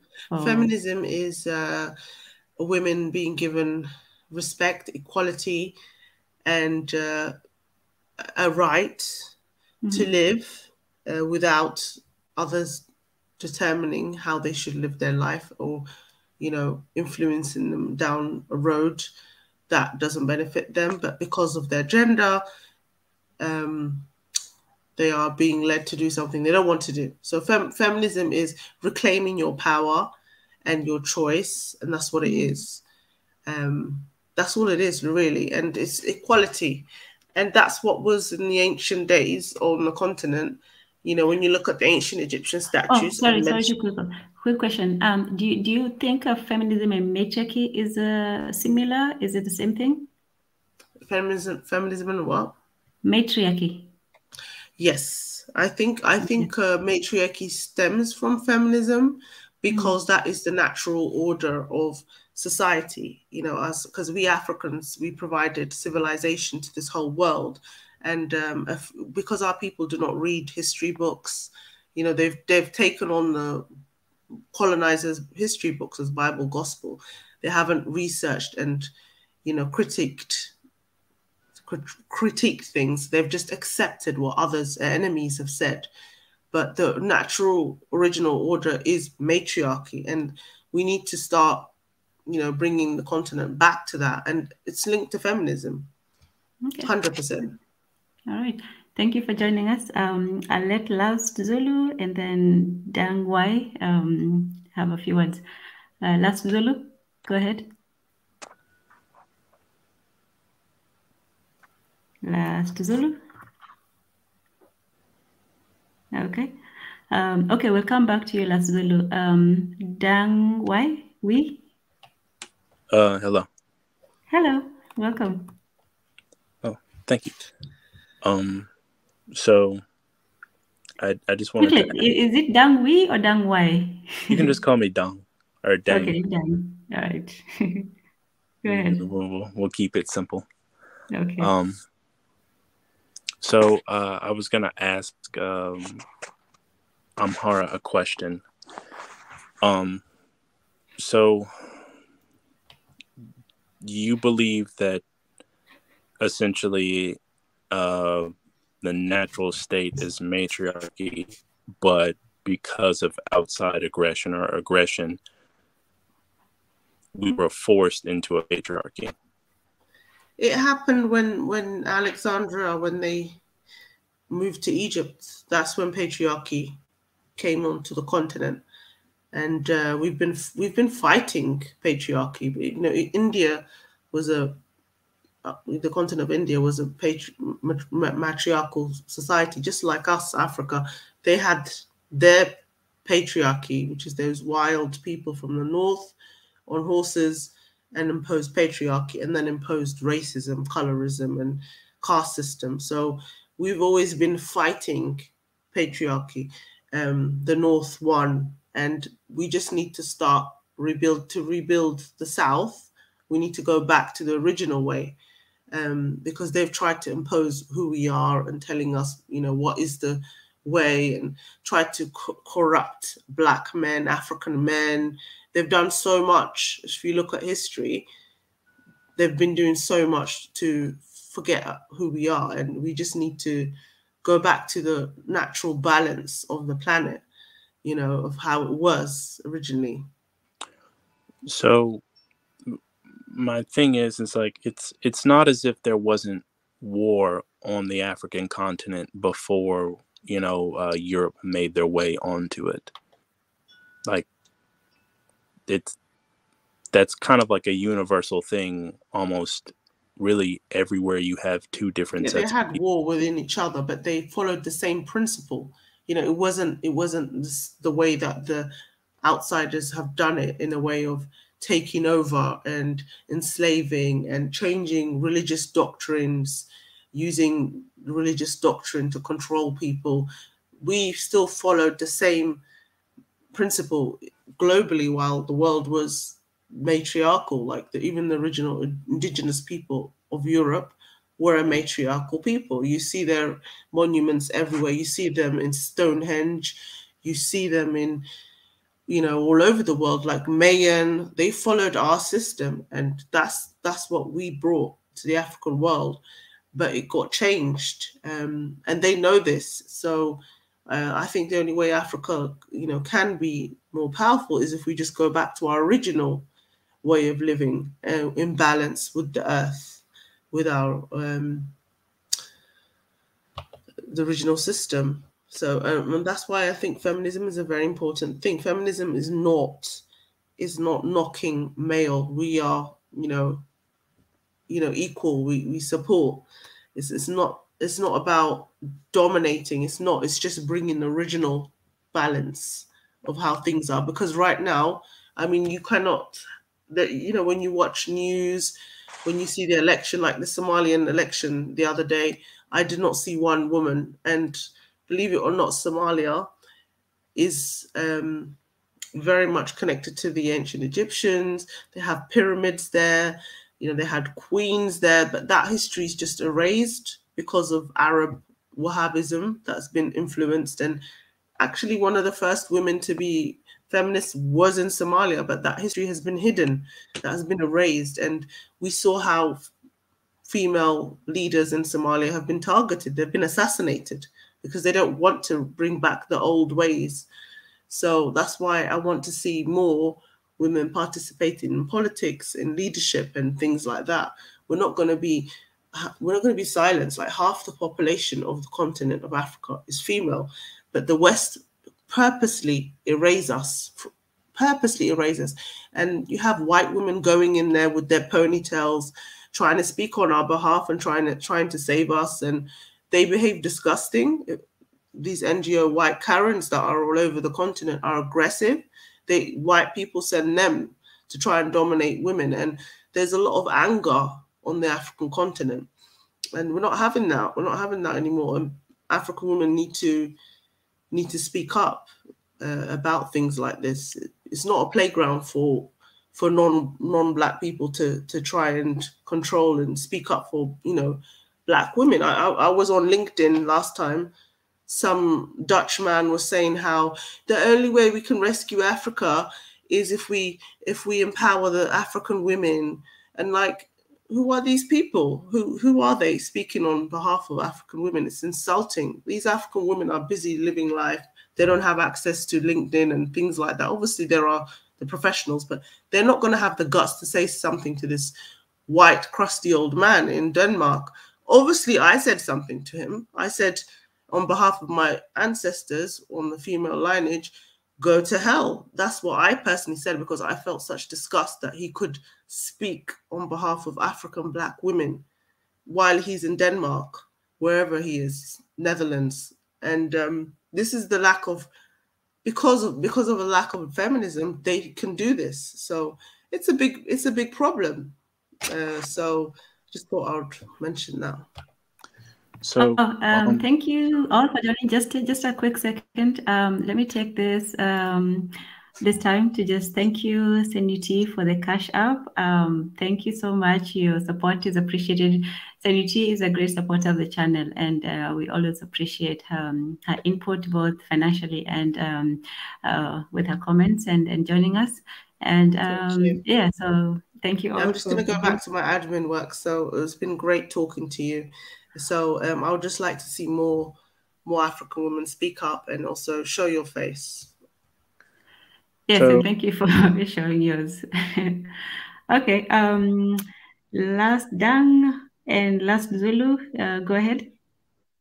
Yeah. Well, I wish she hadn't left because I had a bit of a disagreement for a couple of reasons. So the first one is one of the I guess one of the conditions of, like, you know, I'll say trade treaties with at least America specifically, because I guess I'm not really from the continent. I'm kind of just an American Black person. But one of the trade conditions is that they essentially give give women the right to vote and essentially empower their women. You can't, you know, have like little laws against women. At least they impose that on countries that really don't have the means to defend themselves. If you have, like, you know, nukes or something like that, then, you know, they change their tone. But specifically with Japan and Korea, one of the, you know, conditions of, you know, their aid that they gave and the trade was essentially that they did give their women the right to vote. Now, I understand that largely the military of the West is pretty much mostly America, but at least there is a bit of a difference between them and Europe. Not much at all, but a bit.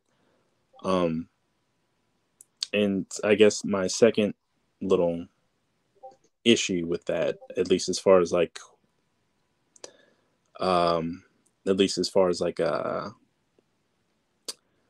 we'll say a matriarchy being the natural way, is that one, I've never heard of there being like principles of warfare that like all Africans follow when having war with each other. From what I understand, warfare is pretty universal. You basically just, like, you know, kill each other until there's no more, and then, you know, you just take the loser's women, and that's it. And you can pretty much see that really in the animal kingdom mostly. But that aside, I come from, at least in America, largely the Black community is like largely a matriarchy, in the sense that, like, the majority of... No. Say it again. Don't say likely. It is. You know what I'm talking about. I'm being... It is. Pretty much the last 4 generations of men have essentially been raised by mostly women. And it wasn't that before. It kind of became that after the Great Society welfare expansion. And I can't remember who was president at the time. Was it Lyndon B. or was it somebody else? I think it was Lyndon B. I'm not correct. I got to look it up personally myself. I'm not too familiar with all the presidents. His words were, and I quote, that I'm going to have these N-words pretty much voting Democrat for the next 100 years, when he basically imposed that.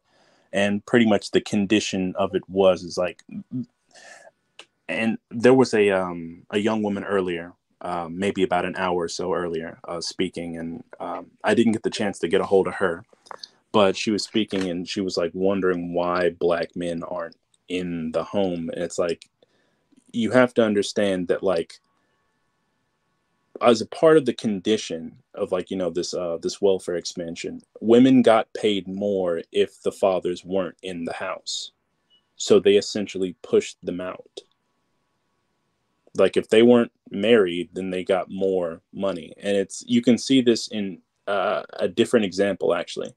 I have a friend who he's kind of like in the hiring management. And he's basically said that he's had multiple instances where, like, you know, he was giving a person a job, and he's pretty much, when he was like kind of discussing pay, the person was essentially telling him, don't pay him more than, I think it was $15 or $16 an hour. And he was wondering why. And then pretty much when he broke it down is pretty much when you reach a certain amount per hour, the welfare benefits, they get cut. people typically do what they're incentivized to do. That's the long and short of it. It's not like a male or female thing, though there are obviously some differences between the two. But people will typically do what they're incentivized to do. If you incentivize people to make less money, they're going to want to make less money.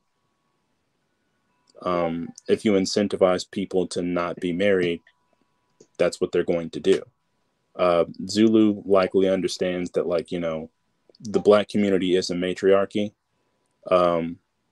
So largely, at least in America, a lot of the issues. It's spread way past America at this point. Listen, I'm not going to tell you how many places this actually they didn't already turn into matriarchies, but that's another fact. That's neither here nor there. Continue. My bad. I'm sorry. Oh, it's fine.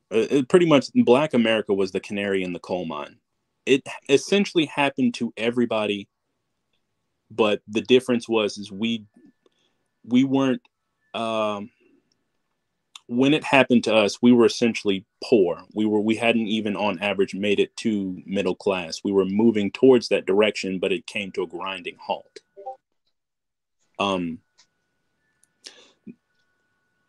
No, it never.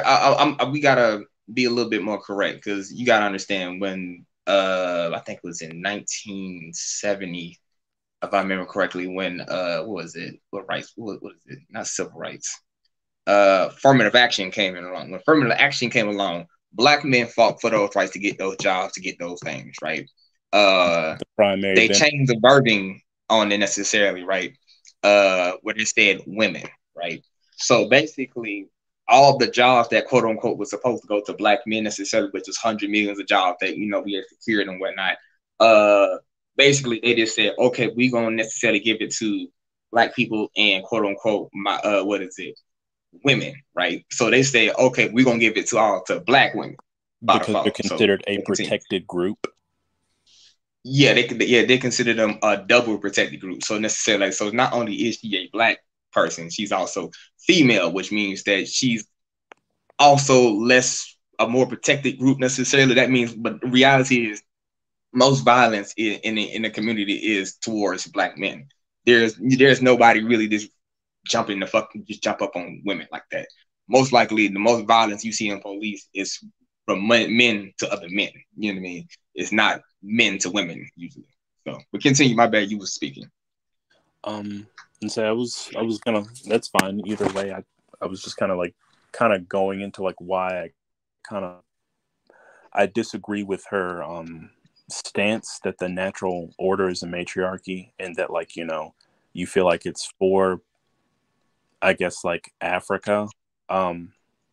So in the grand scheme of things, when you empower women, you basically get the Black community. And the thing is like, I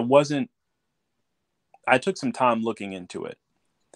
And when I'd basically looked into it, it's not even like a racial thing. It's basically across the board. Like, pretty much when you basically fund these, you know, programs, and you basically spend time empowering women basically just choose to be single moms on average. Again, there's always exceptions. Not all, but on average, that's what they do. And so much so that, like, white single motherhood is like, really every race is single motherhood. It's above what Blacks were before the Great Society welfare expansion. It's like the only difference is like where they were economically at the time. That's why it hit us so hard.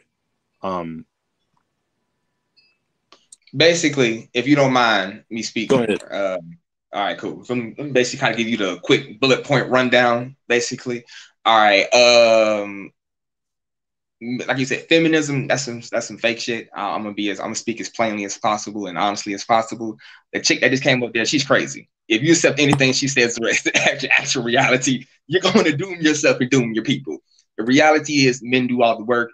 If like I said, quote unquote, I don't know what's the name of the chick that just left. I'm 5'9", I'm 200 pounds. I bench almost 350, right? You know what I mean? So I'm a small dude, I'm a medium dude, but I'm pretty goddamn strong.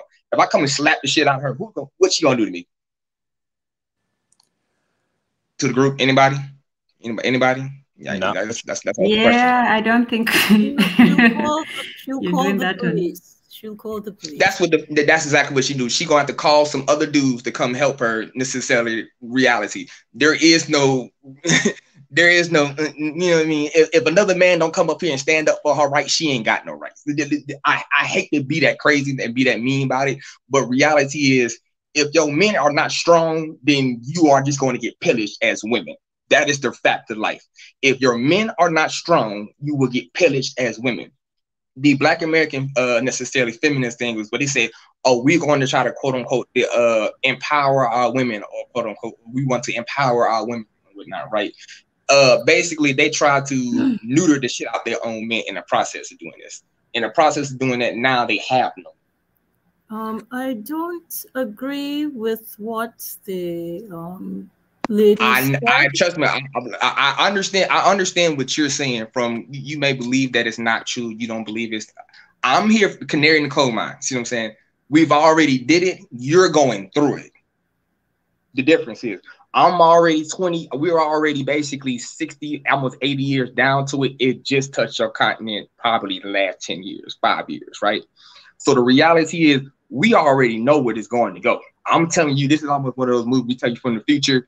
Don't go into the room, and y'all saying, well, I want to go into the room anyway. We telling you, don't go into the room. You know what I mean? It's kind of like that moment.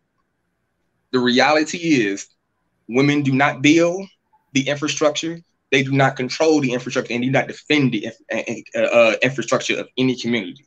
They nest within that community. That is the reality of the world. There is no woman out there with her hard hat saying, okay, back the cement truck up. We're going to start it right now. Necessarily when it was, I think in United States, I think when Texas, the power went out. All the women was in there freezing to death. The men came in with their wood, with their trucks, and saved most of them. Zulu and Dang, I don't remember who said that that in the US that it's a matriarchy. It is a matriarchy. I'm telling, ma'am, I'm telling you, it is. It is. Okay, that's like me telling you. My question is this: a matriarchy implies power. Do you contend that the Black women in the community have power? And who do they have? Oh yeah, they're giving no. I'm telling you, they are giving power. They've been getting power over the children. Speaking, yes, they by do. default. By the Tenure doctrine. You can look it up. Tenure doctrine necessarily that was put in. I think it was in 1920s. I think where basically all the children go directly to the women by default. By default. So they have control of the children by default. You can't do that. In America, they have special laws. So it's not like in Africa where you can do, you can't do that. You know what I mean? Like in Africa, you have different kind of laws and cultural things that you can't get around. All that is already been eroded here. Eroded. There's none of it there. So basically, go ahead, Maria Antoinette. You're dealing with a whole different ball game. Okay. A lot of this came about around I'll say the worst of it came around third wave feminism. And it's funny, there's like a guy who's what they call an MRA or a men's rights activist or whatever. His origin story, his name was Colin Farrell, actually. He was actually a second wave feminist, and he basically pretty much was essentially right along hand in hand protesting and, trying to get legislation pushed or whatever for second wave feminism and everything that was passed in the 70s. But then what happened was feminists kept moving forward and demanding more. And by the time third wave feminism had happened, pretty much everything Zulu just said, that was what they passed. They basically started passing themselves rights at other people's expense. One of the things I think we can return to as Africans is... Remember that 30% women got to be in the government. That's how it starts. You know what I mean? You see what I'm saying? That's how it starts. It starts with 30%. Then the men be like, okay, it's 30%. Then the natural selfishness that is women. Like men have natural aggression. Women have natural selfishness. It is what it is. Yeah, one of the things. Let Marie Antoinette finish. I really appreciate that. Thanks. One of the things that we have to return to as Africans is being able to look at different philosophies from different angles and weighing the merits of each philosophy and the disadvantages and the dangers. Now, what the lady was referring to, I mean, it's a philosophy that I do not agree with, but let's weigh it on its merit. There is what should I say? That people who have the indigenous leaning have said that their communities were matriarchy and there were dangers and there were advantages. People are exploring old philosophies at this time, and that is why there are more people talking about the matriarchy that certain indigenous communities used to follow. And it is true that the Caucasians came and because they saw the woman as being particularly spiritually strong, not physically strong, what held these communities together was the spiritual strength. They were not religious, they were very spiritual. And really, in those communities, it was the woman who had this special type of intuition that many people felt no human being should have. And that is why when you read, and that was the reason that the Caucasians attacked this matriarchy that people are denying ever existed. The truth is it did exist. And it was in these particular indigenous communities, not only in the indigenous Native American, but also in certain indigenous African communities. That is true. Name one.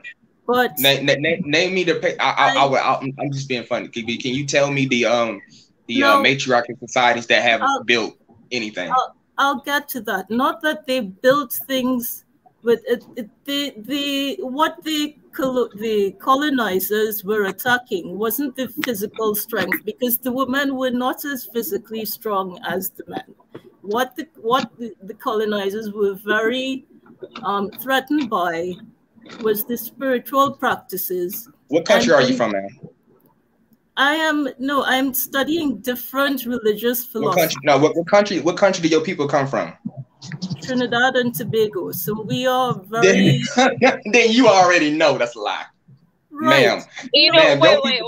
One thing could I just explain why people are saying these things? I already said at the beginning, I do not agree with it. I am explaining why people are having these discussions right now. Let's let her finish. I recently spoke to a priest who explained these things to me because I did not understand it. All right, I am not advocating for what the lady has described. This should be an educational forum in which we can weigh different philosophies to understand human behavior. All right? We can't be emotional all the time. And it is ironic that I, as the woman, must try to explain to men that we have to be more logical and less emotional. That is ironic. Now, how did your people get to the Trinidad and Tobago? May I? All right. How did your people get to Trinidad and Tobago? And I already know that. I know your country is a matriarchy. I know that by default. But my question is, the thing is, your definition of a matriarchy is you're saying that women have power. If that's the case, the women are not ruling any of the Western civilizations. They're not ruling the African civilizations either. That's a matriarchy. Now, to say that women are in control, you're right. The women are the head of the families, and they're ruling the household, but they don't have power to integrate any kind of policy that rules any of these entities. That's where you're wrong at. So, all right. No, and if you're not in rulership, to say the women are ruling, but they have no power, that means they don't have any. They're not ruling. No, in America, I want to call it actually. See, we can talk about matriarchy, but we don't really. I'd actually give you the proper name. I would say gynocracy powered by white supremacy. But I don't. But if I say gynocracy powered by white supremacy, then that most people don't have the time and energy to look up that, understand these facts, and go over all this information. So then define it for us, since we don't have the time. I need to explain something about the culture of this channel. Now, this is a channel in which people from different backgrounds have actually formed a family in which we do not condemn people for exploring different ideas. We do not insult anyone.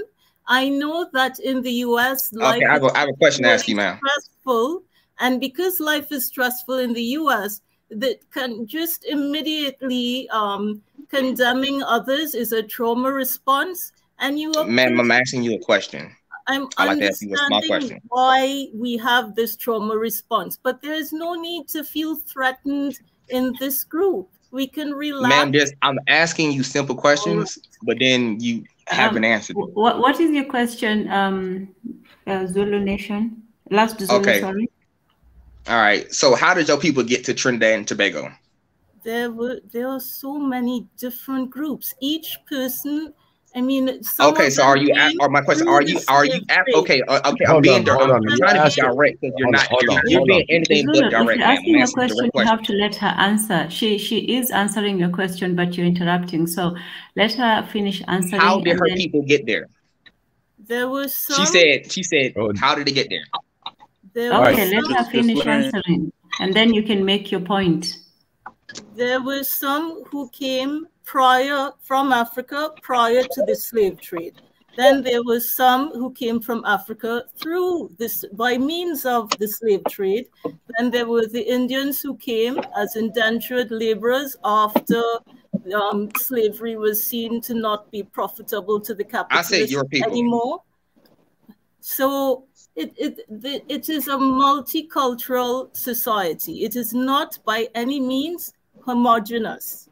So I cannot. So are you mixed? Everyone came here as a result of one particular process. If you have a point to make, we're not interrogating anyone right now. If you have a point to make, you can make it without making it personal. So if you have a point to make about Trinidad and Tobago, you can go ahead and make it, but we're not putting Marie Antoinette on the stand. So go ahead and make your point. It's called cross-examination. It's simply cross-examination. If I was a white man, right, and let's say if I was a white man, right, and I came in here and I said, well, no, feminism is good for Africans, and you know what, and also I think the U.S. should put some more bases on your in Trinidad and Tobago and also in Ghana and Nigeria. Doesn't that seem odd, right there? If I was a white man, if I'm saying that. If you have a point to make against it, you can go ahead and say, well, this is what I think, but she is not defending it. She is just stating her position, and you can also state yours and also be interrogated as well. So what is your position on the issue? All right, we'd like to hear.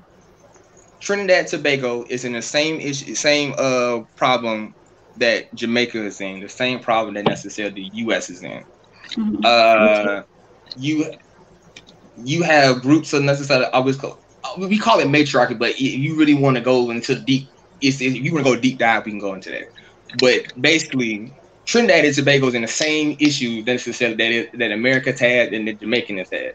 The reality is, your people took there by force. If you're African, you got took there most likely by force. Now, if you're an Indian, they were taken there also by force.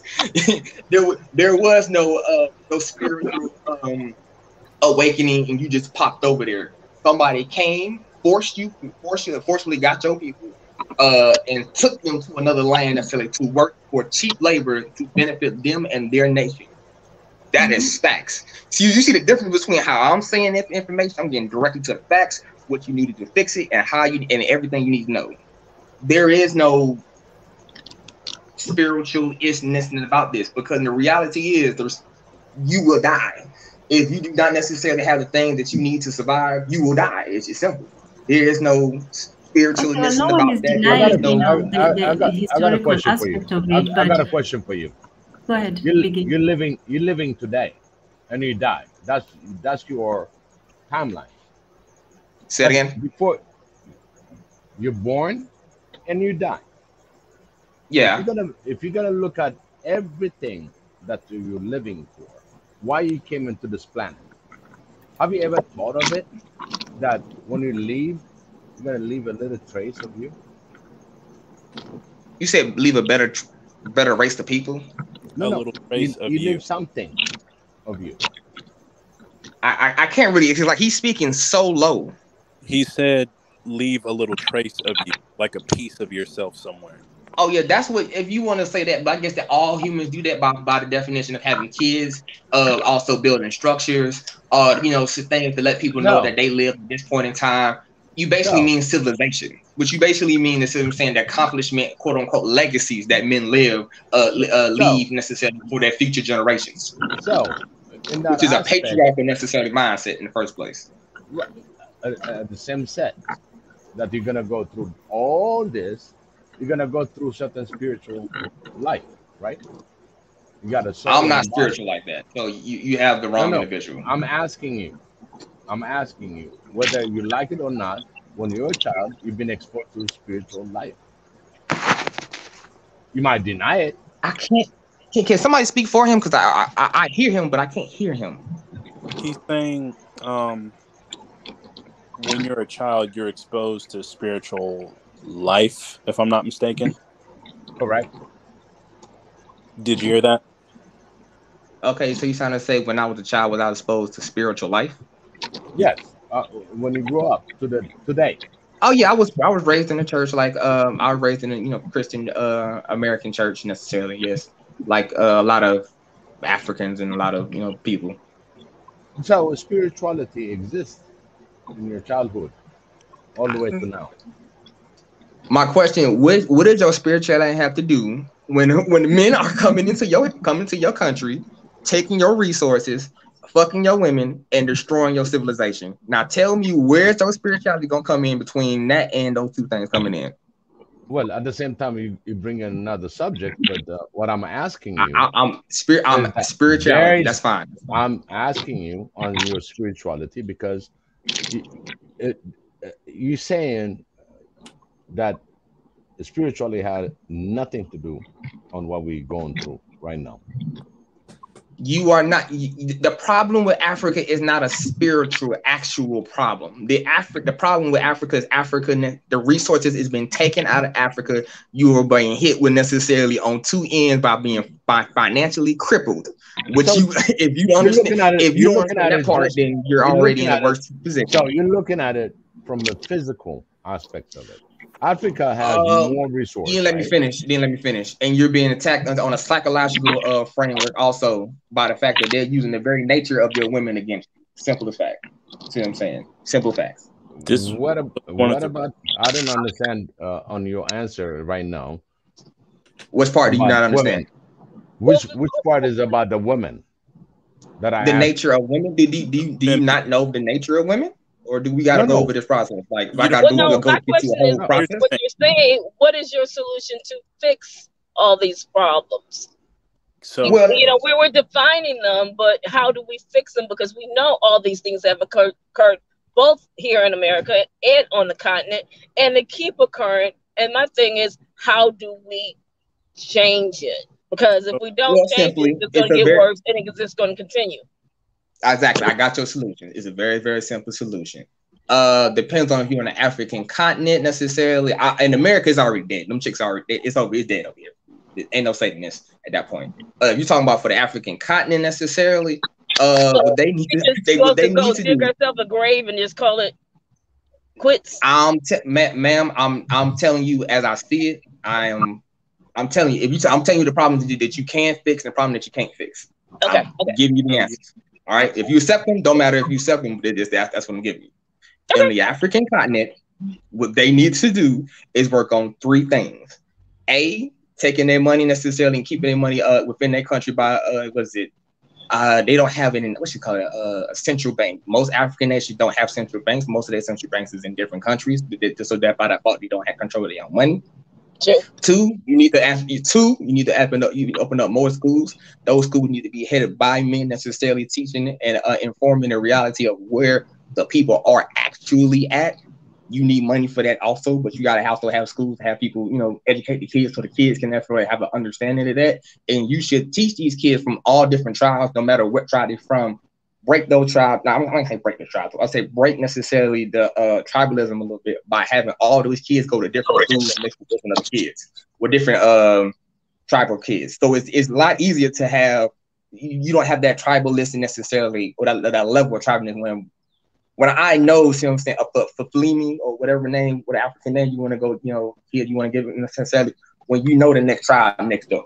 When I know these people like I know my back of my hand, or I know Jerry or whatever. I've been seeing him for years. They good people. I know necessarily what their culture is like. I understand so what it is. And then you have less infighting necessarily, because all they gotta do to any African continent go to one tribe and say, "Here's some money. They don't like you," and now all you gotta do is stop fighting. Is that not what happens currently? Well, that was your number 2. So give us number 3. Number three, you need to worry about industrialize your society necessarily and focus highly on military, or I'm gonna say on military science. That is your 3 things you need necessarily to get yourself out of your position in the African continent. Mention that. So there was something that I had a lot of times when you know, African immigrants come to America, they typically go to school for like, you know, a very high and important jobs, such as like, you know, a doctor or an engineer, and I would say those are definitely good things, but I would also note that, like, and I don't know if there's any countries with like, you know, anything equivalent to a Second Amendment in Africa, but I was going to say, like, maybe send them to, like, you know, trade school in order to learn, like, you know, gunsmithing, you know, how to operate a milling machine, how to build a milling machine, as far as like, you know, putting together and barreling rifles and everything, like very simple, I guess, dirty hand work, or blue collar work. Dirty hand work is just work. It's just work. But it's like extremely fundamental to, like, you know, building up a defense. And also there was something else I was wanting to mention, like, because we're kind of in a very precarious situation with, like, at least as far as like the time goes. But before I do that, there was one other thing why I kind of fundamentally disagreed with the lady, is like, because like when America or like the West comes to a country, it's like one of the main things they push into your society is female empowerment and feminism. And it's like, there's a reason why they're doing that. And also, if they are doing it, then it couldn't have been, they can't have came and forced you to be a patriarchy and then force matriarchy on you. It makes no sense. That's kind of like circular. But that aside, right now you're kind of in a very specific position because like America kind of just like, America's been doing a lot of stupid stuff recently, and they kind of lost their position as like the world reserve currency with these silly little sanctions against Russia. And I was going to say, this is kind of like a perfect opportunity for like a lot of people in Africa to, like, you know, do something. And I wouldn't necessarily say, not necessarily the resources. I would say more so in the end, like, if you're going to be trading your resources, you kind of basically need to stop accepting the West's funny money, like make them pay you in gold as a basis to back your own currency. You know, you got somebody killed. The last person who did that got killed. You know that, right? What if all of you do it? Exactly. But you see what I'm saying? Most African, I'm gonna say leadership. I ain't gonna say the nation. Most African leadership are pussies. So no, hold on. Like, no, let's no. be like, let's I be think honest. it takes a synchronicity.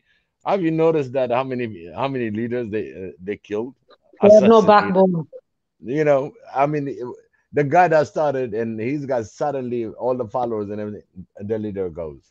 Okay, I mean, this is what you see a lot in Africa. You know what I mean? Unfortunately, this is where we're gonna have to defend the leadership that you have. Sometimes, you know, the leadership also get hot, provoked, and he's gonna be talking a little bit more. Guess what? He becomes a target. He didn't even do anything yet. He just said it because they want to kill the word. They kill the word. And they do the same thing in America. Every Same thing in time a leader America. Every rises time. up, Yeah, we kind of we need to change that. You but see, I we would need say to be like instead of a standstill target, it got to be a moving target. It's very hard. I Okay. would say I was gonna like suggest something as opposed to just like trying to like get the right leader and protect them.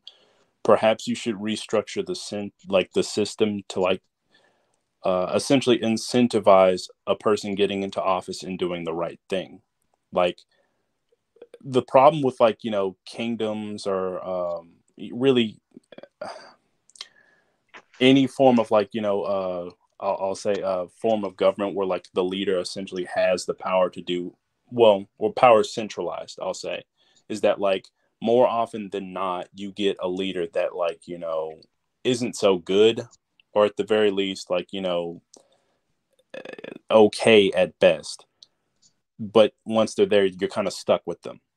So you could probably, again, I would say restructure the government to where power is like decentralized for one, and then make it so that like essentially like the government is structured to where it incentivizes good leadership as opposed to like just selling out your country to like the next highest bidder in between the West and China. So would a consensus government be a better solution? So no, actually, no. I Here's the thing. I gotta say this. Well, I'm gonna let him go first, and I'll say what I gotta say after that. Sorry. This is a lot of people like praise it, but you have to realize that like democracy is kind of a bad idea, and even like the West knew it. Like if you read a lot of like I guess the people that founded America, they were explicitly warning against democracy for a reason.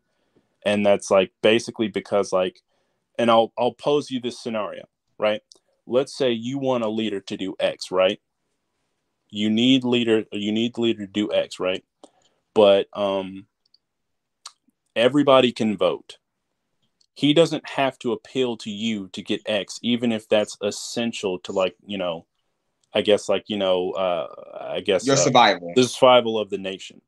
Even if it's essential to the survival of the nation, he doesn't have to appeal to you because he can just promise this to, Timmy, Tommy, silly Sally over here. And because like, hey, free stuff, he doesn't have to listen to you to get reelected, because essentially a politician's job is to get reelected. And to help divide the level of politicians are supposed to do two things. They want to get reelected, but they also want to do the dividing of resources to quote unquote whatever area that's also needed. That's what politicians also do. It's a separation of money. That's they decide what money go what way and how much, basically. You essentially have to limit the franchise. Just in my, a lot of people may disagree with me, but to me, if you wonder why America does the stupid stuff that it does, if you wonder why they basically keep on selling out countries in Africa and the Middle East after promising X, Y, and Z, it's because we have a system we don't have a check and balance on the people. Pretty much the second universal suffrage happened, the government really didn't have to be accountable to anyone. They can just... And they also choose your leaders on top of it, just like they choose ours. So they make sure that somebody's in there that's going to do their bidding. It's an empire. They pass when you finish, I'm going to get the opportunity to speak. But go ahead.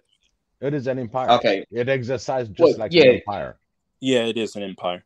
Yeah, it is. And at the same time, it's the progressive empire of America. At the same time, nobody's realizing into really defending your continent with another empire. So let me say I declare myself to be the king of Africa. I'm the empire. There's nobody that's coming up front to fight it. If I'm an emperor and Africa is my kingdom, can I represent Africa? Sure. Yes. Well, no. Yes and no. Well. Listen, empire to empire. Because if you're just empire an emperor, empire, then yes. Yeah. If you got an emperor, it's easy to bring him. Yes. That's what I'm talking about. So I'm bringing Africa, the continent, to be an empire. Not think about it, you know, all these wars in the past, all our history is about who's the strongest. Look at the Roman, what they did. Very simple. The Rome Romans did was it. everywhere. Look at the Brits when they colonized. Just they even invented saying, "Hey, you know, we'll never have a sunset." Okay, so we are really, and we forget history, but now we're against another empire that's really taken over the globe. You mean America? Yes, ma'am. Yeah. Yes, sir. That's why I'm talking about what I'm talking about. So, They're so losing. now, so now the unity of Africa, whether we like it or not, you know, in even in my language, there's agaragaji. It's like a governor, okay, and then you have others that are they speak on behalf of the king before you get to the king, okay, and there's other layers that's been exercised in the past. Why the Aksum Empire was so strong? Why is the Ethiopian Empire was strong? And guess what? That the very least country that always did the right thing in protecting a people, not only people, religion, and the way of life, the culture, everybody respecting. It was a small thing that's bigger than you can think. It was an empire. Now we got this west side that you think all European thinks they are rulers. Now, eventually, this empire is going to be, it's taken one at a time to bring them in, conquer. They even, The European. the European, they I try was just to gonna get sanction for those that oppose on any move of this war that we see. So this is the exposure that we have an empire, but the American people don't see it. They are in the blind.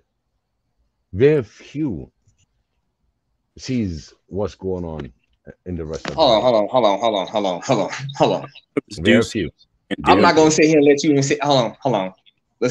Let's not sit here and let's gonna be let's lie to your lie to your. You can lie to yourself, but you ain't gonna lie to me. I'm not lying. I'm just telling you the fact.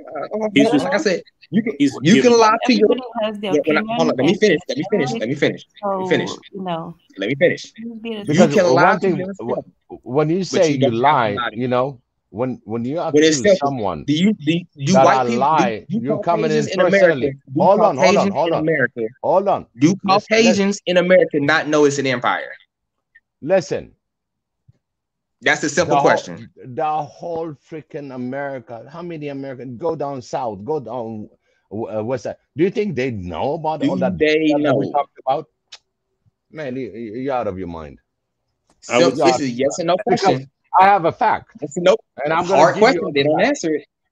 I What would hard say it's a question? mixed bag because a lot of people. Give me On one the hand, hard one hand, I question. see what he's saying. That like there are a lot of people that literally just wake up every day, see their party, and then vote, and then kind of go on about their day, saying the other side is bad. And there are other people that kind of actually kind of pay attention to the stuff that we kind of do around the world. But you have to understand that we can't say that constitutes everyone. It's kind of more so a mixed bag, but I would say also The partly majority. the structure of America and kind of the way its political system works.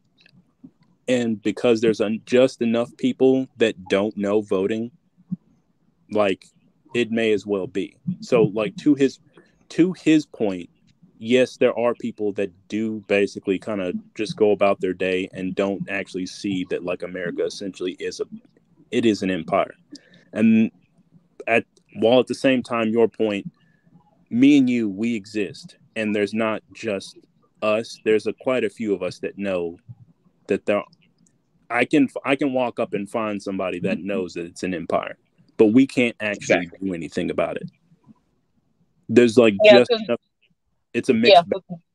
You both have a point, but most people don't want to believe it. Most people just rather go on, because to challenge it, to think that you are being ruled, is too much for a lot of people to want to accept. No, it's a combination of it's a combination on both ends. It's a combination on both ends. The people who getting ruled don't want to admit, oh, I'm being ruled. The people who ruling necessarily to a degree don't want to say, I'm ruling you necessarily in this way, quote unquote. That's why you because then they might be challenged for being ruled, so they don't want to rock the boat. Yeah, so I'm not gonna. I don't gotta use it. That's like somebody. If I'm coming in your house and I'm always stealing $100 out your wallet, right? See what I'm saying? If you don't say, "Oh, are you stealing $100 at my wallet?" and if I don't tell you I'm spending $100 at your wallet, but you know for a fact you had $100 in here, and every time I come in your house, there's $100 missing. We both know what's going on. Now, we ain't got to admit and I don't want you to stop coming over. I'm just not gonna say anything. Yeah, exactly. See what I'm saying? It's that truth. You know what I mean? It's the truth that you don't want to tell yourself deep in the night type of things. You know what I mean?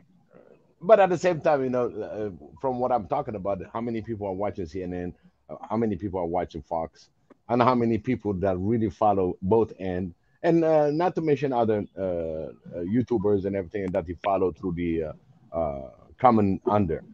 They're not aware. Very few.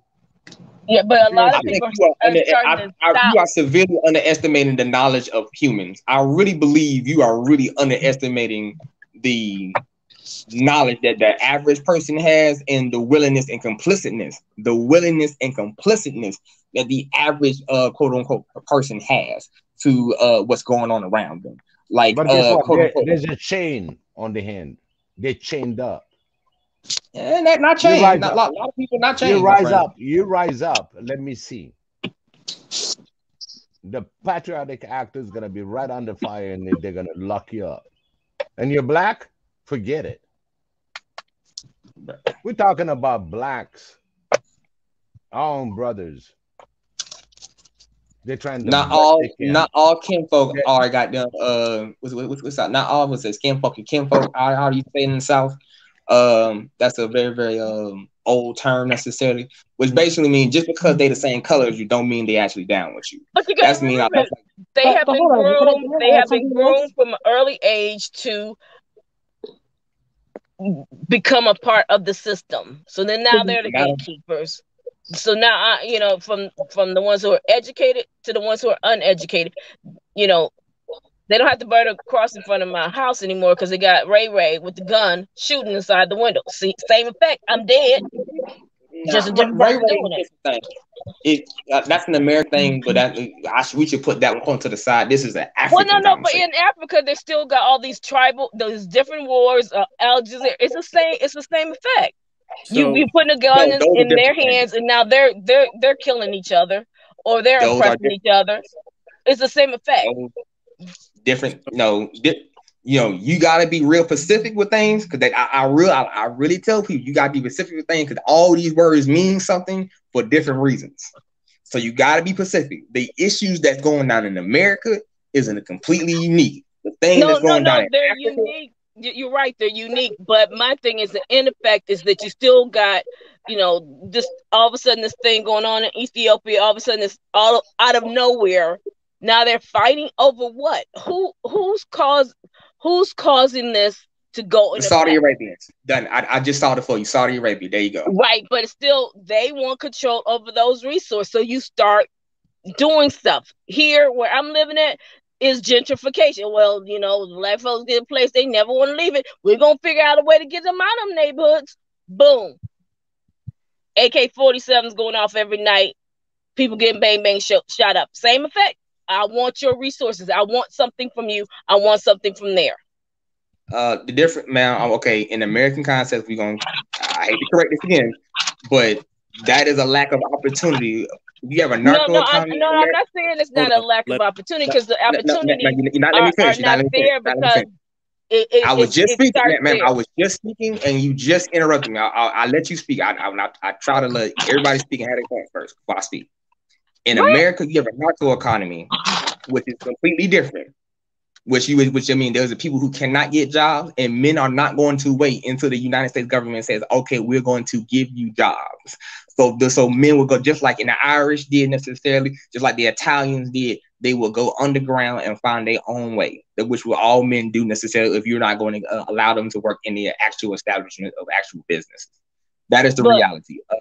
So no, that is a that completely is the different thing. reality. But what I'm saying, if you look further back, when we did have our own businesses, integration came through, and it destroyed that resource that we could then employ each other.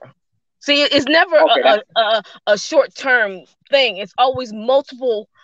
It's coming from multiple sides that then lead to the 70s, and now you can't get a job, and the community is without resources, and now you're it, and then it spearheads to what we have right now. They play the long game and then say, well, it's because of this that you guys are shooting each other up. No, this has been going into effect for more than a minute, and then we start looking at us as we're the problem.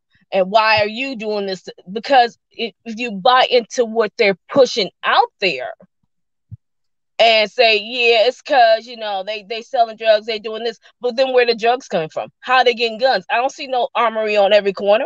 I don't see any poppy seeds growing in nobody's backyard. How is this stuff getting it? They never show you that. Oh, wait. How are they cleaning the money on all this? Because we don't have no banks. They got to clean the money, because the money is the main important subject. But those who are doing these things, they living in their communities. The lights are and the cameras not coming to them. Just you, black man, with your pants down and the guns in your hand, and look at y'all shooting each other up. You see it on the news every night and every day. So you're being vilified. You're being sent to prison. The women got the kids at home alone with no resources, no help. And then they're like, well, my hands are clean. But your bank accounts certainly aren't. If you're talking, okay. You know what? I'm not even gonna say nothing. I'm just gonna go ahead and just let that one slide right now. Currently, I appreciate the conversation necessarily. I wish everybody the best, and I'm gonna go ahead and take myself down. Thank you for the conversation. Bye. Yep. Thank you for joining us. Have a great night and good night. All right. Dang. Yes. Mm-hmm.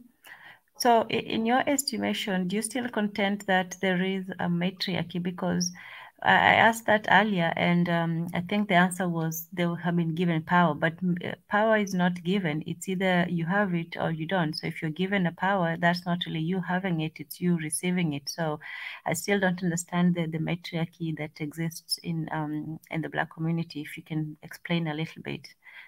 So he basically kind of gave you the word for it in Last Zulu. You had some back and forth or whatever, but he kind of gave you the word. He basically said a gynocracy kind of powered by white supremacy. It was like, I would say in general, rather just government. When I say matriarchy, I mean pretty much it's the government. They're the ones that are basically empowering women at the expense of other people. Like, now, technically speaking, like, I guess you could say, but like, technically, like, in that instance, they're technically giving power over men in that instance, because they're pretty much kind of the authority in the issue. So can I just add to what you're saying? When you're saying giving power to the women, right? The government's giving power to the women. Yep. Would you agree that it's selective? It's not just women in general that they're giving power to. So the women that are in power or that we see on TV that have that power don't necessarily mean they have power. There's always someone above them that has to follow that agenda, right? So when you say power, it's not like from a Black woman point of view who loves her people, who wants to do best for her Black family, Black people, melanated family overall, African American, whatnot. She's not going to be in power of making policy changes. She's not going to get that opportunity. But if you are a Black woman that follow their agenda, you're married to a white man, or you're lesbian, gay, whatever, then yes, you'll be in that power, but you don't really have power. Just like these NBA players, musicians, you see a lot of Black people. Do they really have power? Can they really if they put their money together, they could put so much change in that Black community, right? They can really turn it around. There's a lot of millionaires and billionaires, but do they really have the power to do that? Who's controlling them behind the scenes? Well, technically speaking, it's their money. We do have like, yeah, they definitely could. They just choose not to. Well, there was Well, there wasn't. I disagree with that with you, man. No. So, yeah, I mean, they have the money, yeah, but they don't have but, control or power over the money to make those decisions. Someone else is handling the money. That's where the problem comes in. They may honestly some may want to do it, and they go, "Can I get the money to?" And they're like, "No, we don't think so. This is not a good investment." But because someone has control over your money, what are you gonna do? Look at example. Prime example is like Oprah. We used to all love Oprah, right? In the early 2000s or 90s, whatever, right? So she was a very seen as a Black rich billionaire woman, and even in her shows, if you notice, right, at the beginning we didn't really catch on, but towards the end, then we saw what the agenda was, what she's about, who she's really backing. You know what I mean? It's not about empowering Black people, because you don't see her pulling up a lot of Black people. You see her a lot of white men, white women that she pulled up, right? So, and who is she part of? This is what I'm saying to you. So we cannot be so, it's in our face. We just got to see between the lines. Look at the mayor of Chicago, a very good example. Chicago is like, it's like a war zone there, right? So, and they have a Black mayor, a lesbian Black mayor who has a white woman as a wife. I mean, that's her business, but is she really empowering the Black? Is she doing things for the youth there? Really? Is she? Is she working to fight crime? But you have a Black face there, Black power. You have so-called a vice president she's Indian. She's not Black. She's not, like, they try to sell to us that she's Black, right? She's Puerto Rican, Indian. She's Indian. Her father's Indian, her mother's Indian. Her father was a Caribbean, but he's an Indian. His roots are Indian. So, right. So, and she's married to a white man. And look at her history before even she became a prime minister. A vice president. She was locking Black boys, men. If you look at her history, if you look at what she's doing, the prison sentences and effect. Look at Joe Biden. Black people are supporting Joe Biden, but what did he do? The 90 crime bill. People don't research. They don't read. They don't look. Black people, especially. They've been following the Democrats for so long, and that's their demise. You see, the KKK started with the Democrats. Do people know this? Do they know this? They come off as a face. Oh yeah, we're for equal rights. We're for Black people. It's just words. Because Black people has gone through so much pain that they just, whenever they hear these words, it's like music to their ears. They're like, okay, things, hope, but with nothing to back it up. It's the same thing here in Canada too. We've got a liberal government, but they say, okay, we're for the immigrants and this and that, but what he's doing behind the doors is something else. So we got to look, not just believe the words and things. We got to see what's happening with our people, as far as policy, economically is the term. Like we have to see how are our people, where are they economically? So I would say there's a difference between legal power, financial power, and political power. And we kind of covered 3 different instances without kind of really making, I get what you're saying, but there is a distinction between the 3. So, for example, you mentioned Chicago and the mayor, Lori Lightfoot, right? Mm-hmm. You have to understand, she's subject to the people inside of that area, pretty much inside of technically, I guess, that city, really her county. I don't know if, it would be her county and district city. But pretty much she's subject to them. So anything she does, she still has to get reelected next cycle. Now, of those, I have a question for you. Do you really believe in election? Do you really think that's true, that elections are chosen by the people? Do you truly believe that it is really chosen by the power of the people? On what level? All level of government. On what level? Well, if it depends. So if we're talking like nationally, or like, you know, we're talking like the president, technically speaking, all levels. So when even like oh yeah, Lightfoot, no. for example, right? You know, when to get to that point, if you're going to be chosen as a, you know, to be part of the Democrat, if you're going to be chosen to be that she has to be supported, and her agenda has to be aligned. They screen you if you're not, if you're a pro-black and for the people and this and that, you're not going nowhere, right? If you're mixing the, if you're part of that mix, you know, you're just lost, and you're just, you know, for, you know, just voice, just words, and you know, no action to back it up, and you can be easily be swayed. Yeah, you're going to be in that mix. But as soon as we see blackface, we're so happy to say, okay, we have somebody that looks like that, that's going to give us empowerment. That's what has been going on for the last how many years. In Africa, it's the same thing. We have black leaders, but really they're not for our people. So they're all compromised. Well, I would agree with you. To answer your question, so in a city like Chicago, for example, right? There's like what, at least how many people live in Chicago? Let's Google that real quick. Let's Google it. Where is it?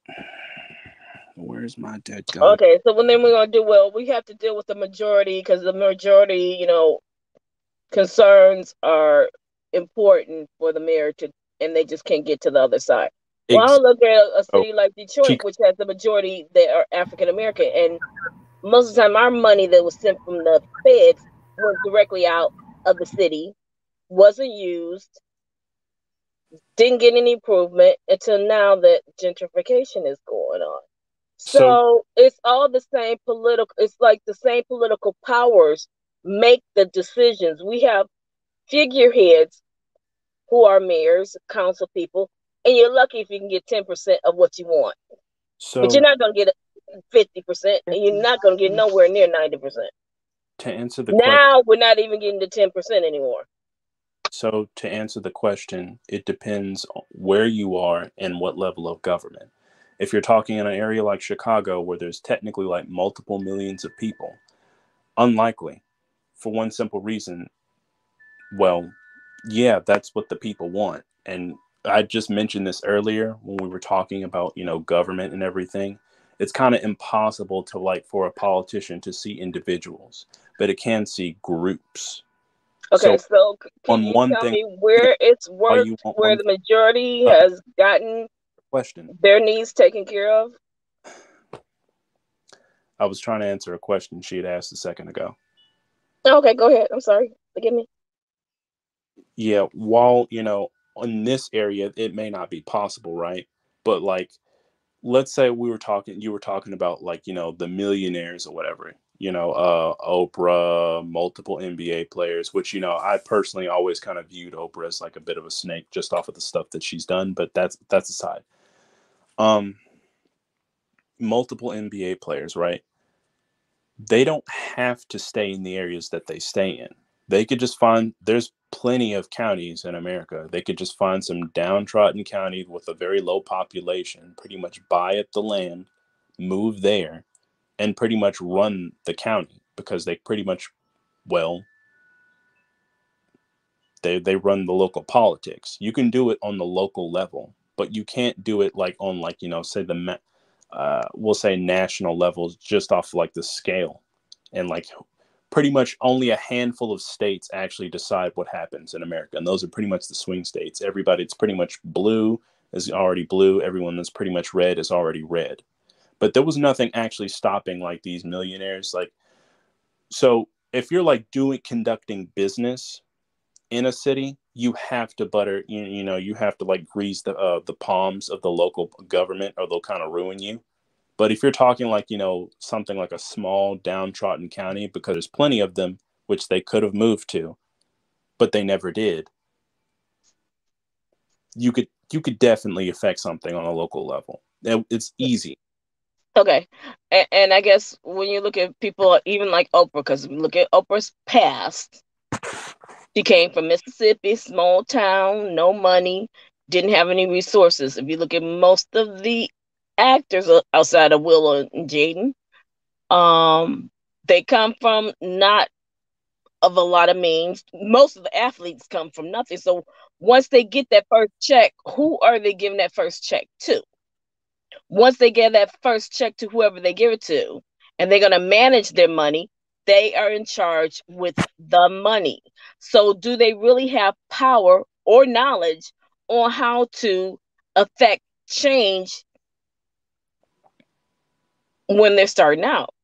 Because if I'm giving my money to somebody else to manage and control, they have the power of my money. They're going to decide what funds is going to be put into, what resources going to give this money to, what charities we're going to break down and put it into.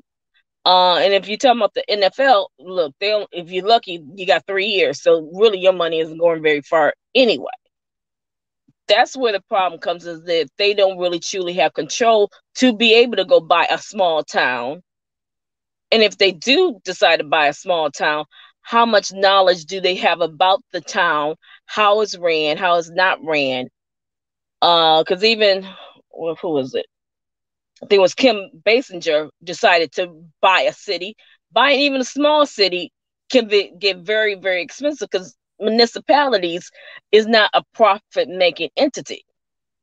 So, yeah, you're right. They could do that and get some sort of power, but unless they can get the business to then come in and build up that small town to turn into a profit-making entity, it's going to be, it's just going to be a money drain. So what I was suggesting was simply buying up land in a small town, moving you and yours there, people that look like you and think like you, and basically, take over the local politics with numbers.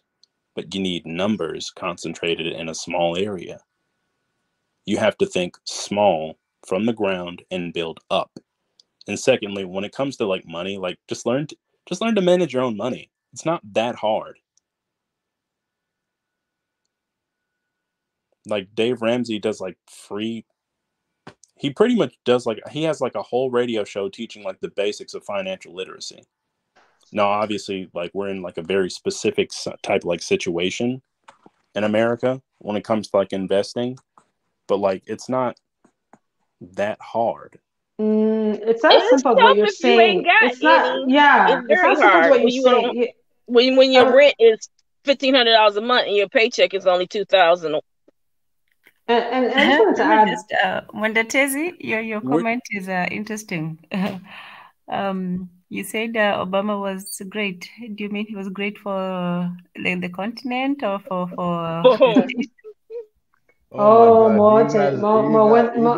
today is your day, Mwendatezi, yeah? We have Gus Dimaf here too, so let's hear what Mwendatezi and Gus Dimaf have to say. Mwendatezi is good at it. About Obama, he's Kenyan. Very, very. Yeah, okay, yeah. First of all, he's Kenyan. So yeah, man. That's what you like him, huh? About his birth certificate and everything else, but it didn't show like a Kenyan. I'm sorry, he didn't do that. He failed a lot of points. He failed a lot of points because he wants to be politically correct. Try to really embrace everything. At the last one, that's when he start talking about blacks. Last one, before he got out from the White House. He's got a lot of good things in his mind, but he was muffled. You can see it on all his things when it comes to Africa. Yeah, he had to go to Africa because he's African. Oh my goodness. First generation. Come on, guys. Who muffled him? I just want to know who specifically. Okay. Let me talk about muffled. Wow. Yeah, because the gentleman said he was muffled. Who muffled Obama? I don't know. Like, I want to know exactly. Was it the Illuminati? Was it the Freemasons? Who did the muffling? Yeah. No. Was it the aliens or the reptilians? Listen. Or is it his cousin? I'll go to the reptilian. I'll go to reptilian if you're gonna talk about reptilian. It was the reptilians. You know what? The thing is, what I'm saying is, he had 8 years. 8 years. and he's first generation African. We are so happy to see an African American with the whole family moving to the White House. It was the most emotional time in my whole entire life. But I respected Obama all the way through. And I don't disrespect him for anything. Okay. But again, within the 8 years, you can see there was a lot of things that blocks. He has to really go with the agendas, and at the same time he's got a different focus, because remember, he's from Chicago. You've seen a lot of things from Chicago, even to correct things in Chicago. They even say, hey, you know, he's supposed to be a community leader. Sorry to cut you off, brother. Somebody left the porn link in the chat. Can the moderators please take it off? Someone left the porn link. Can you guys take it off? Oh, yes. Sorry about that. I'll go ahead and do that. Is it still there? We have children here. You know, this is a family show. Is it on? I don't see it. No, it's gone now. It's just, you know, we have young children. I'm trying to make sure the young children learn. Yes, yes, of course. I agree. I did get on it a couple of times. This is a family thing, you know. This is a family. You know, we're a family. Can't have 15-year-olds looking at porn, you know. So can I have no, we don't want that. We don't want that. Yeah, I took that out.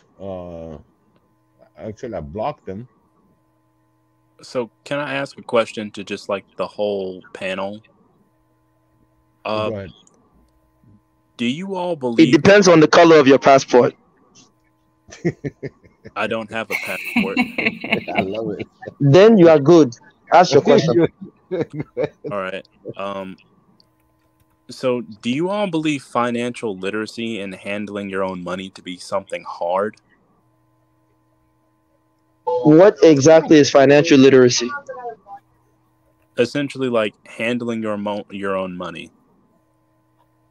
Like handling, like when I go to the grocery store, I hand it to the cashier? You know what I mean when I'm saying, like, what? You're assuming that I'm literate. What about if I'm illiterate?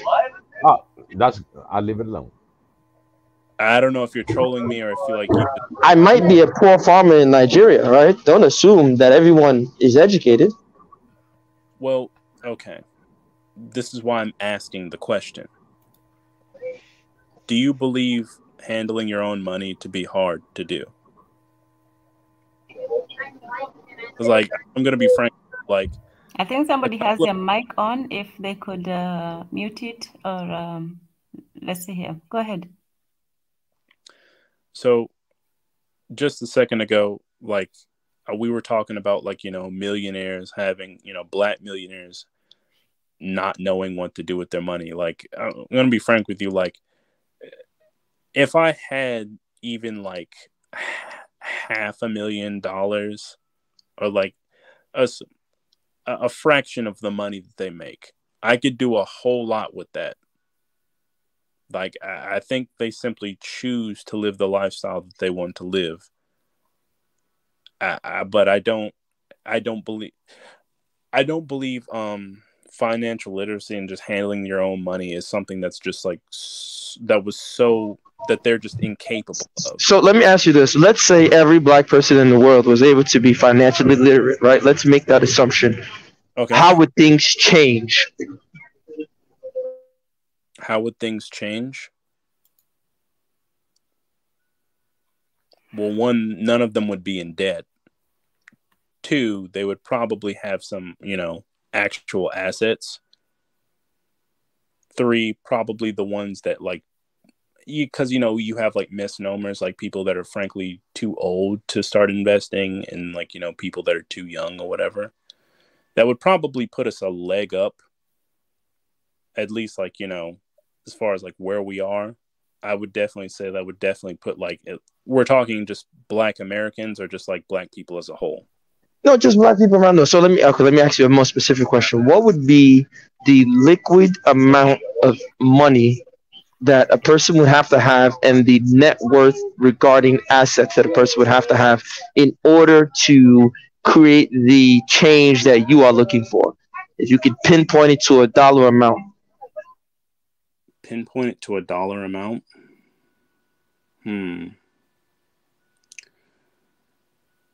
As far as like money goes, Yeah, like what would we have to be liquid in order to create real change? Obama was muffled for doing by the reptilian Illuminati. So personally, the part of it is culture, not necessarily finances. Like if you give a person like, you know, $100,000 and they spend their money like an idiot, they're just going to lose it all. They're going to send it right back into everybody else's hands. So 100,000, that's a good liquid start that every black person should aspire to. 100,000 US liquid. So I would say probably 6 months of living expenses as far as like a savings go. About 6 months of living expenses as far as savings go, plus like, you know, Is it a reality? Is it a reality? It's possible. Oh, God. Like as far as like 6 months of living. So let me ask you this question. Do you feel that economic poverty and impoverishment is as a result of a lack of financial literacy or political machinations or political mechanisms that are put in place? Depends on your location. In America, I would say most of it is like a lack of financial literacy. Not all. There are situations where things do happen. Like I'm not gonna shuck that and act like that doesn't happen. Yeah, the porn person has come back again. Please block them. This person wants to poison the eyes of my child. Why would I just have they keep coming, I keep blocking, so I just blocked right now again. So I'm trying to be as fast as possible, but you see, 10, I told you, man, the reptilians are after you too. They're muffling you. Oh, yeah, it's crazy. But, hey, is the sister from Eritrea still on? Is the sister from Eritrea, she's still here? I'm still here. So, sister, what do you feel about the reptilians and the Illuminati that got Obama?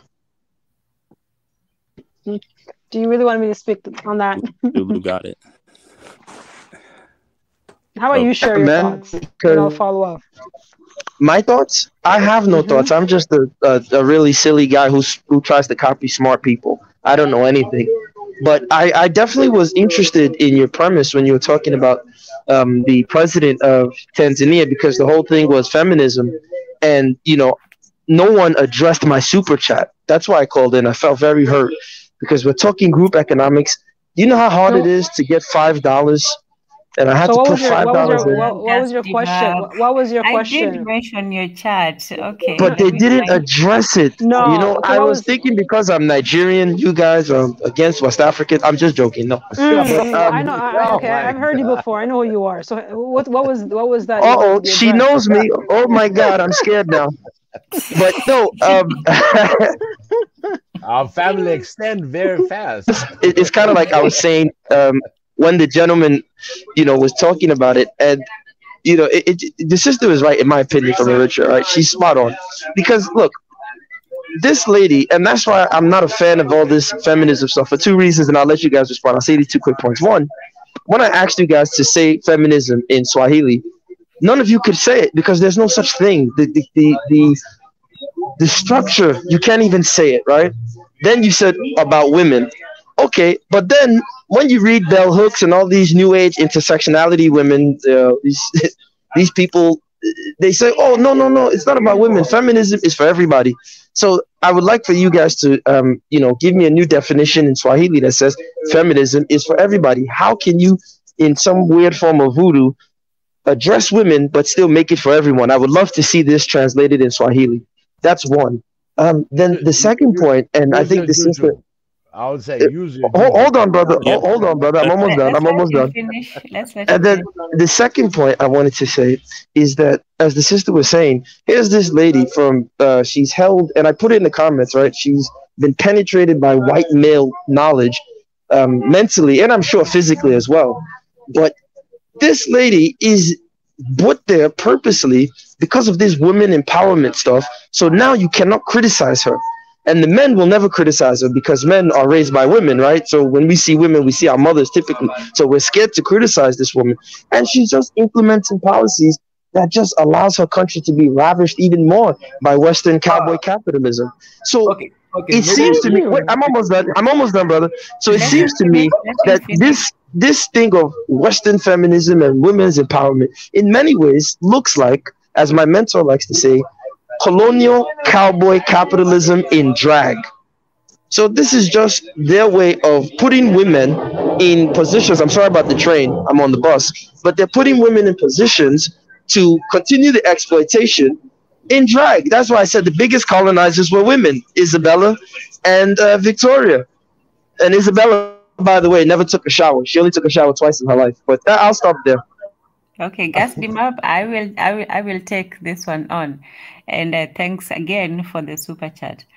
Okay, the first thing that I asked everyone who was talking at the time about this issue was her policies and the criticisms against her because she was a woman.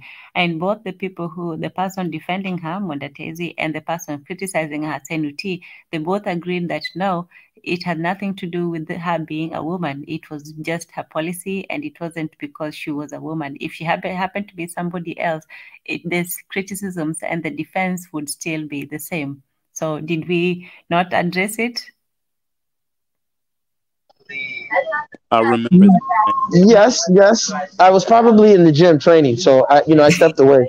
But like I said, it does seem interesting that, because I saw the topic on feminism, it does seem very interesting that, again, they're using, in my opinion, African women, especially now on the continent, as their new frontier to recolonize and re-exploit the continent. And I'm glad that the sister from Eritrea did not fall for the fake female empowerment, Powerpuff Girl sisterhood nonsense, and she's able to call her out for what she is, a female colonialist in drag.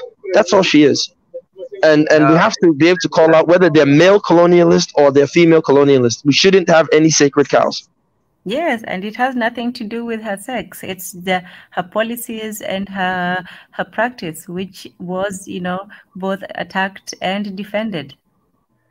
Yeah, but people are really going hard against her policies.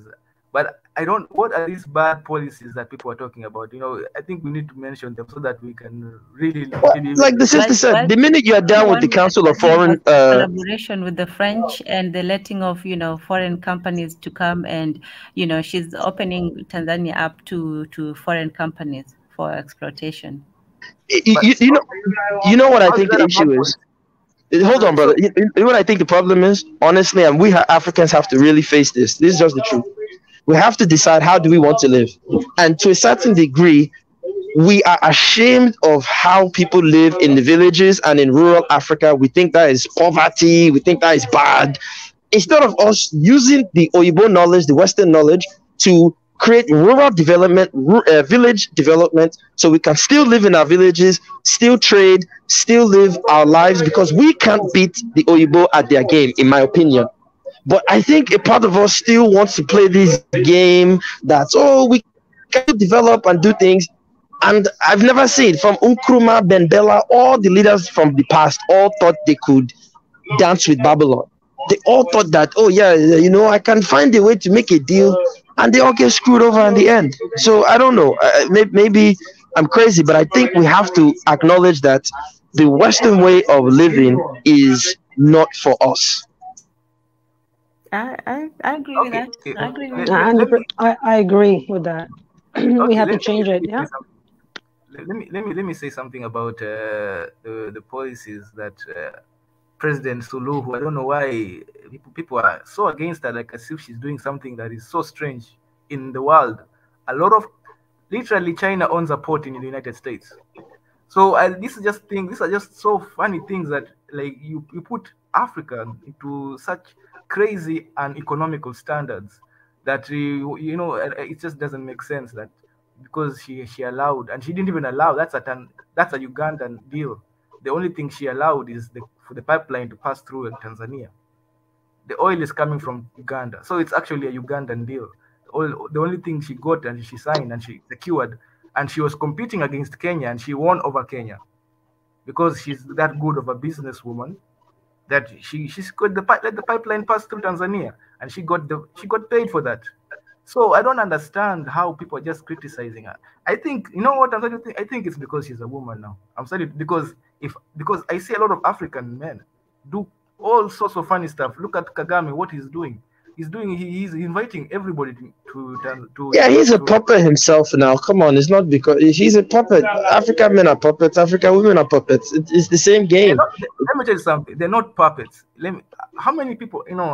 I think in this whole panel, I'm the only one who is in Africa right now, right?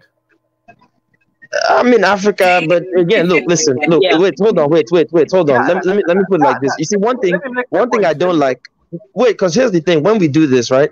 If you say, "Oh, I'm the only one in Africa," then that will have to force someone to give their own personal projects that they're doing in Africa, and that's not the point. I don't think we should be talking about the personal, what you're doing personally. I don't need to know what you ate for chicken. I mean, what you ate for dinner on Thursday. Let's just stick with the ideas. Honestly, he's there. He sees more of what's going on. No, that's wrong because I don't want. No, sister, wait. Here's why he's wrong. Because again, I don't want to divulge my personal information. So if he uses a personal anecdotal, then that will have to force me to one up him and say, "Me too. I'm doing such and such." Yeah, but then it gives credence to his idea that, oh, I'm the one on the ground. But I don't think that's necessary. Let's stick with the ideas. We don't need to know your personal life. And I know things are going on in California. I'm not going to just say, oh, I know what's going on in the neighborhoods of California. Let me finish my point. Because I'm not there. When you're on the ground, you can see things clear. People. Oh, okay, so I just put it like this, sister. He's not. I could say my opinions about what's going on in Chicago because where I'm from, similar things have happened, but they know more about what's going on because they're living. Okay, so I'll put it like this, sister. He's not the only one. Against that, your opinion is vital, and because you've got a different. No, it's not about an opinion. I'll just say this: he's not the only one that goes to Africa, long term. That's all I'll say. Okay, yeah. Let me finish my point. Let me finish my point. Please, guys. Okay. Let's listen to what he has to say, whether he's on the ground or not. Letezi? Today, everybody's wrestling. Okay. My point is. We're listening now. Everybody here is living in the West, right? Why are you living? False. Yeah. No. Okay. Let me finish my point. Finish, Mondatezi. Let me finish my. If you're living in the West, why are you living in the West? Because you want access to better opportunities, access to better healthcare. False. You don't want to live in Africa right now, and this is just the truth. You don't want to admit, but you don't want to live in Africa because you don't want to suffer. You see, I don't like these. Go ahead. I don't want to cut you. I'm sorry. Go ahead. Let me finish my point. Because you don't, but you hold Africans in a certain level that. When they do what they need to do to get out of suffering, when they do what they need to do to get jobs, to do something so that they can have access to healthcare, when a camp, just because, when these companies, when they open up, they're creating employment, they're bringing capital to the economy, people are getting out of poverty, people are getting into the middle class. But you don't see that. You are seeing you are so focused on this fight with the white. You don't see the person, but you will never see the person who is on the ground, who is looking for a job. Brother, I will tell you this. I'm one of the few people in Nigeria on YouTube that's actually in the slums of Nigeria. I'm not one of those guys that lives in an estate. No disrespect to anyone who hides in an estate or lives in estates and lives with the rich. You understand? So when you guys say these type of things, it's an easy cop out. That's why I say, to me, a lot of times. No, I'm not saying you. I'm just saying. The ideas, brother. Wait, to me, no disrespect to you, it's a poor way of engaging. If we go to the personal anecdotal, let's focus on the idea. If your idea is strong, it will stand. I don't need to know. But wait, I don't need to know what you do on Thursday. are different. That is what No, I'm it's saying. not. No, it's not about perspective, It is perspective, brother. because Your idea, there is your a idea hypocrisy. should stand. Your idea Yeah, should stand but alone beside Okay, you. you're both right. okay, You're my both brother, right let me in a way, because if you are on the ground, you really do know what the common and the gas up. You're saying that we are But what ashamed if someone is for on the this ground consistently? Nah, man. Let me tell you something. There is a hypocrisy here that you guys don't see. You want your fellow Africans to hold, if this standard, then hold this standard to yourself and say, you know what, I'm not living in the West because I don't like conforming to the white man. Live in Africa. If you cannot hold yourself to this standard that you are holding on Africans that don't do business with white people. Well, brother, how do you know that people don't do business and don't live in Africa for It is a hypocrisy. brother, you see, again, look, you're much more intelligent than that. Again, what you're doing, how do you know that people are not doing business and having extended stays for 6 months, 7 months a time in the year? Because you wouldn't say that to the Yemeni businessman. You wouldn't say that to the Saudi Arabian businessman who travels and spends 4 months in the US, in California, gets goods and sends it back to his country. Let's stop doing that. Focus on your ideas. I don't need to know your personal, I'm on the ground. All that man. is Also, you hold yourself to your own standards. But how do you know? I don't need to tell you, brother. I don't need to. Let's gas them up. We are tethers. We fled. We have to accept. You see, but no. See, look, it's a weak argument. You don't need to know whether I'm on the ground or not, because listen, this is YouTube. They're already posting porn stuff. Look at Two Niger. They photo bond. They porn bond his stream the other day. We have to be careful. There are agents all over the place. Niger, by the way. Yeah, shout out to Two Niger. You don't need to know. You don't need to know what I'm doing in my personal life. Focus on your idea. If your idea is strong, then your arguments will stand. Don't use now. Me, I'm on the ground. You are not there. Yeah, go ahead. But the thing is, to his credit, being on the ground in Kenya, we're not there, but we have, living in the West, we do see things more globally, right?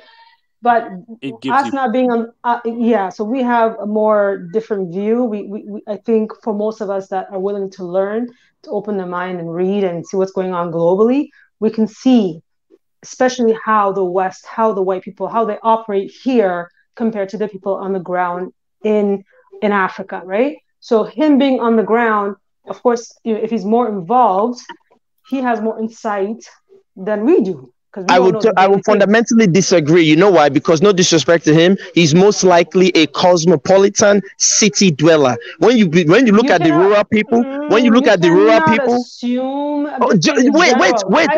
But he assumed. But wait, he just assumed. He said we are in the West, take our own medicine. He is most likely a city dwelling, highly educated African who is trying his best to engage within the European system.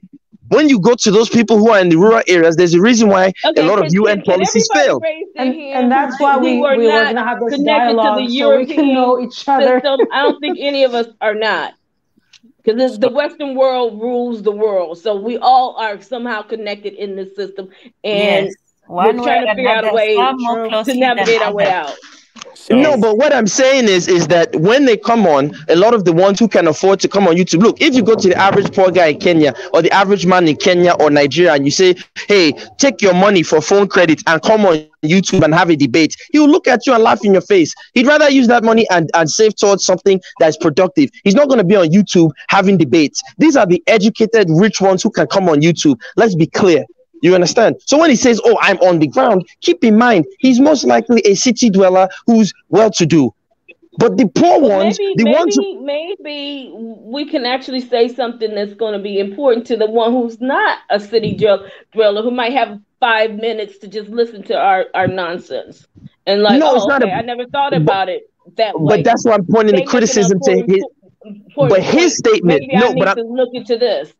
But I'm saying to his statement was dismissal by proxy. You people in the West. And I'm saying to him in return, you people in the cities are often the Africans who are the ones who sell us out with policies. That is why, for example, you look at Mali, for example, right? Any African state, for the most part, the capital cities, Abuja, the Lagos, the capital cities, the Accras, they hold a lot of sway. But as you leave the cities and you go to the fringe, the outskirts, that's where it's like no man's land. The village chiefs kind of run their own thing. But it's the same way here. That's why I'm always saying what I'm saying is that I'm trying to get people to see. Okay, how about this? How We're about all we just dealing with the disagree on same this stuff, issue that no matter where the location is. It's happening. Agreed, in which is Georgia, why but he it's shouldn't happening here use. too. Which And is why he hopefully I should. can say something that like, look, this is what's going on. Are you guys dealing with the same thing? But that's why he shouldn't dismiss it. That's all I'm saying. I'm not disagreeing with you. I'm saying it's too often the highly educated, well-living ones, because these are the ones that live, like I said, in the gated communities in Kenya. They live in the nice parts of Kenya, the nice parts of Nigeria, nice parts of Ghana. These are the ones who can afford the phone credit to call on YouTube, right? They are the ones who often are quickly looking to embrace European development.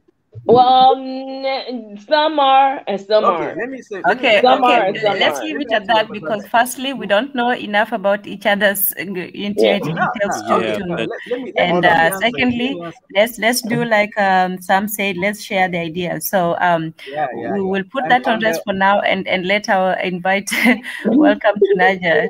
Okay, let me have the right of reply, Tanzania. He's been speaking about me. Then let me have a right of reply. Okay, go ahead. Sorry, go ahead. My brother, you cannot embrace the West more than living in the West. You cannot be embracing of the West more than living there. If you live in the West, you have embraced the West. You've embraced it the fact that you live there. You conform to their rules, to their society, speak their language, eat their food. You have conformed to Western ideology. So you can't come and tell an African who is living in Africa, or tell her that no, you are doing wrong for conforming to Western ideology. Yet you are there conforming to the same ideology. That's what I'm talking about. This is a hypocrisy. That you would, and I just wanted to point that out. That hey, man, you're criticizing the president of Tanzania, like it's like look at the log in your eye before criticizing the speck in somebody's eye. So I have a question. Weak argument, no disrespect to you. I get where you're coming from, but like I said, it's very easy, because this is why I said your first response was about, oh, you are staying in the West. But like I said, you don't know where I'm staying. That's one. I shouldn't have to tell you where I'm staying. And the fact that it's kind of like when you have a conversation with someone and say, well, I have a PhD. The minute you have to resort to telling people you have a PhD, it's like you've lost. Your idea should stand alone. If we're criticizing this person, you don't have to say, well, at the end of the day, this. Let's deal with the ideas of what we're criticizing. She's beholden to Western interests, point blank, period. Now, you can now say, well, there's a reason she wants her people to develop this. Don't have to now point, because then, like I said, it turns into, well, no, I'm living here. Nobody needs to share their personal information. But you brought it to a personal level by saying, I'm living in Africa. You don't know what other people are doing. So I'm just saying, in the future, perhaps try and use the ideas. You understand? It makes the conversation much more stronger, because then the person now has to reduce everything to anecdotal. Then the feelings get involved, then emotion gets involved, and logic flies out the window. You understand? I don't know if that makes sense to you. You're speaking like a man, gas me up. No, don't do that. You're speaking like a man, bro. Before you can't do that around here, man. Can't do that. No. You can't speak like a man around here? No, you can't speak like a man around here. Before you know it, you start saying that, people will think something wrong with you. But like, oh, he got his nuts attached. Oh my God. Okay. Let's relax first. Mwendatezi, write a reply, and then we'll go to Niger, and then everyone will get a word. Before my point is that before you put out an ideology that you want others to conform to, it is better for you to show us that, yeah, I am conforming to this ideology myself. Why don't you tell that to the president of Tanzania? You see all these African leaders that want to bring factories and so-called Western development, their children are in London, their children are in America, their children are in Dubai. You see, this is the problem. These same city-dwelling elite Africans will tell me this, but their own children don't take their medicine. But then they will tell me I should take my own medicine. Why did I escape? Of course, I would have to escape Africa because you followed IMF policies. Then you say, oh, I escaped. You are the one that made it bad for me in the first place. Now you're saying I escaped. Why won't you escape when you're enjoying the fruits of selling out our people? It's easy to tell me I escaped. I'm not in power. If I was in power, why would I leave Tanzania or leave Kenya? Because I have access to millions. I can easily go to the central bank, shake my banking body hand, or get a contract and sign a deal. We don't have the luxury. We're not in the political class. That's why we so-called escape. But the ones that are there in power, they don't have a need to escape. Now, you said something about poverty. You see, this is the thing. I was walking through Nigeria and I went shopping. I literally spent maybe about $5. And I bought, no, about $10. And I bought enough groceries to last me for like a week and a half, close to 2 weeks. And I said to myself, I said, wait a minute. These people tell me that I'm in poverty because I spend less than $2 a day, blah, blah, blah. But then I thought, do I really need to spend more than $2 a day to just live my life? No, I don't. So what they're saying is that you're in poverty because you don't have a credit card, you don't have a visa, you're not doing conspicuous consumption, you're not wearing Balenciaga. Balenciaga is tearing clothes. They are taking homeless clothes, selling it to us for $1,500. And then we have to wear it. We get the latest Yeezys and all this stuff because we're not doing excessive consumption. We're in poverty. We can't, you understand? This is the game. So who's in poverty? I don't see it as poverty. Like I said, it's a lack of rural development. It's a lack of village development. When you look at how, yeah, go ahead. We call that hyper-consumerism in America. Basically, that's what most of the American chicks are already dying from, and that's why most of their homes are tearing up. Hold on, can I say something? I think Tunaja, I'm going to say my last point. Tunaja, say my last point. Yeah, I'll say my last point, Tunaja. To me, a lot of African leaders, what they really want, a lot of me and Tunaja fight on this all the time. What they really want, in my opinion, is they want Africa to have Walmart, McDonald's, and everybody to be fat and get diabetes, and then we'll be developed. That's what they all want. All right. Hey, you got to add in feminism, bro. Can I just say something? He has been patient. I see that Gas Them Up is going around making friends. And, to England, you started again. To England. To England. Yeah, can I finish? You know that you know a cup can be a cup, and it doesn't matter whether it's Chinese or African or Indian cup. And a knife can be a knife.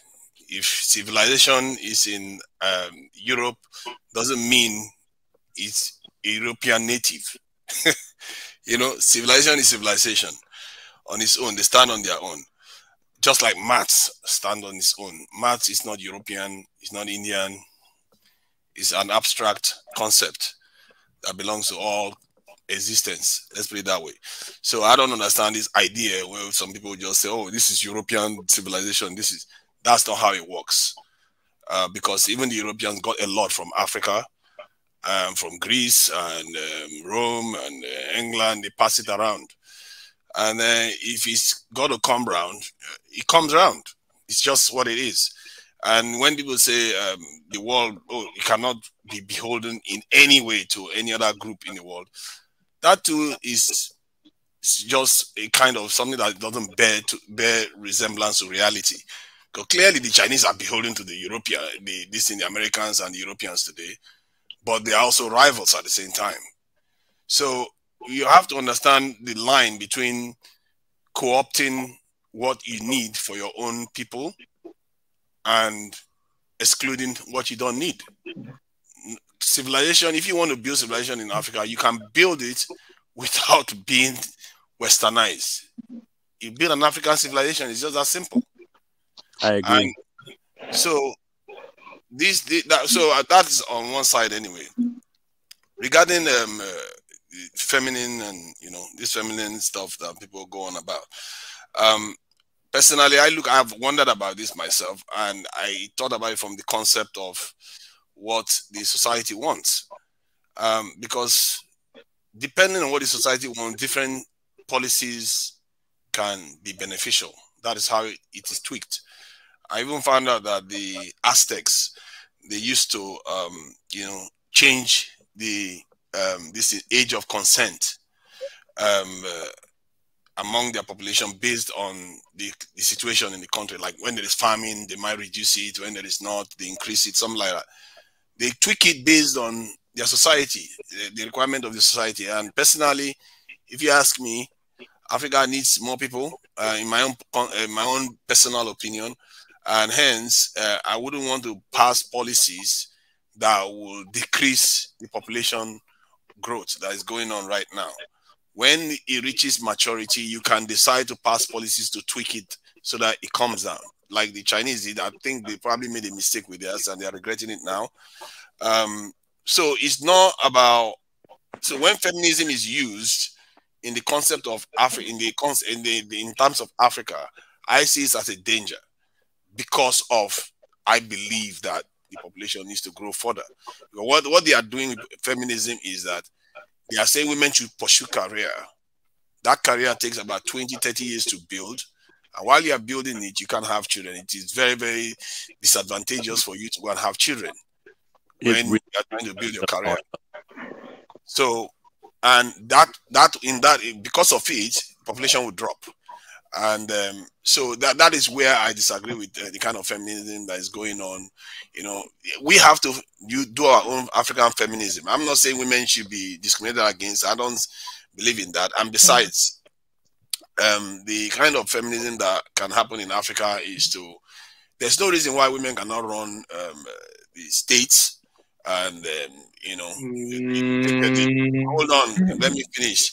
There's no reason why they cannot run the state in terms of locally, and they cannot be involved in healthcare. They cannot be involved in things that are more. You know, when women take care of the home, we don't complain when they take children to the hospital and stuff like that.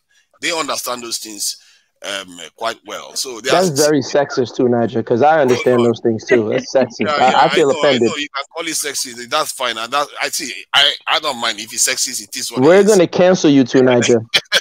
I mean, my duck did learn how to govern. So. It's just my own opinion. Come on, let it go. See, women can run the home. They can run the society. That's the larger community. But generally, when it comes to expansionism and internal conflicts and stuff like that, the men are to be assigned to such tasks. Times of conflict, it doesn't mean women cannot do it. Obviously, women can do it. It's proven in history over and over again. But there is a reason why men are the creators of nations, empires, and they are the ones that expand distinct kingdoms. And because they are more expendable. And so men would like to think that we rule the world and all the rest of it. In reality, we are basically appendages of women, and there's a reason why we protect women. Wait, I'm an appendage of a woman?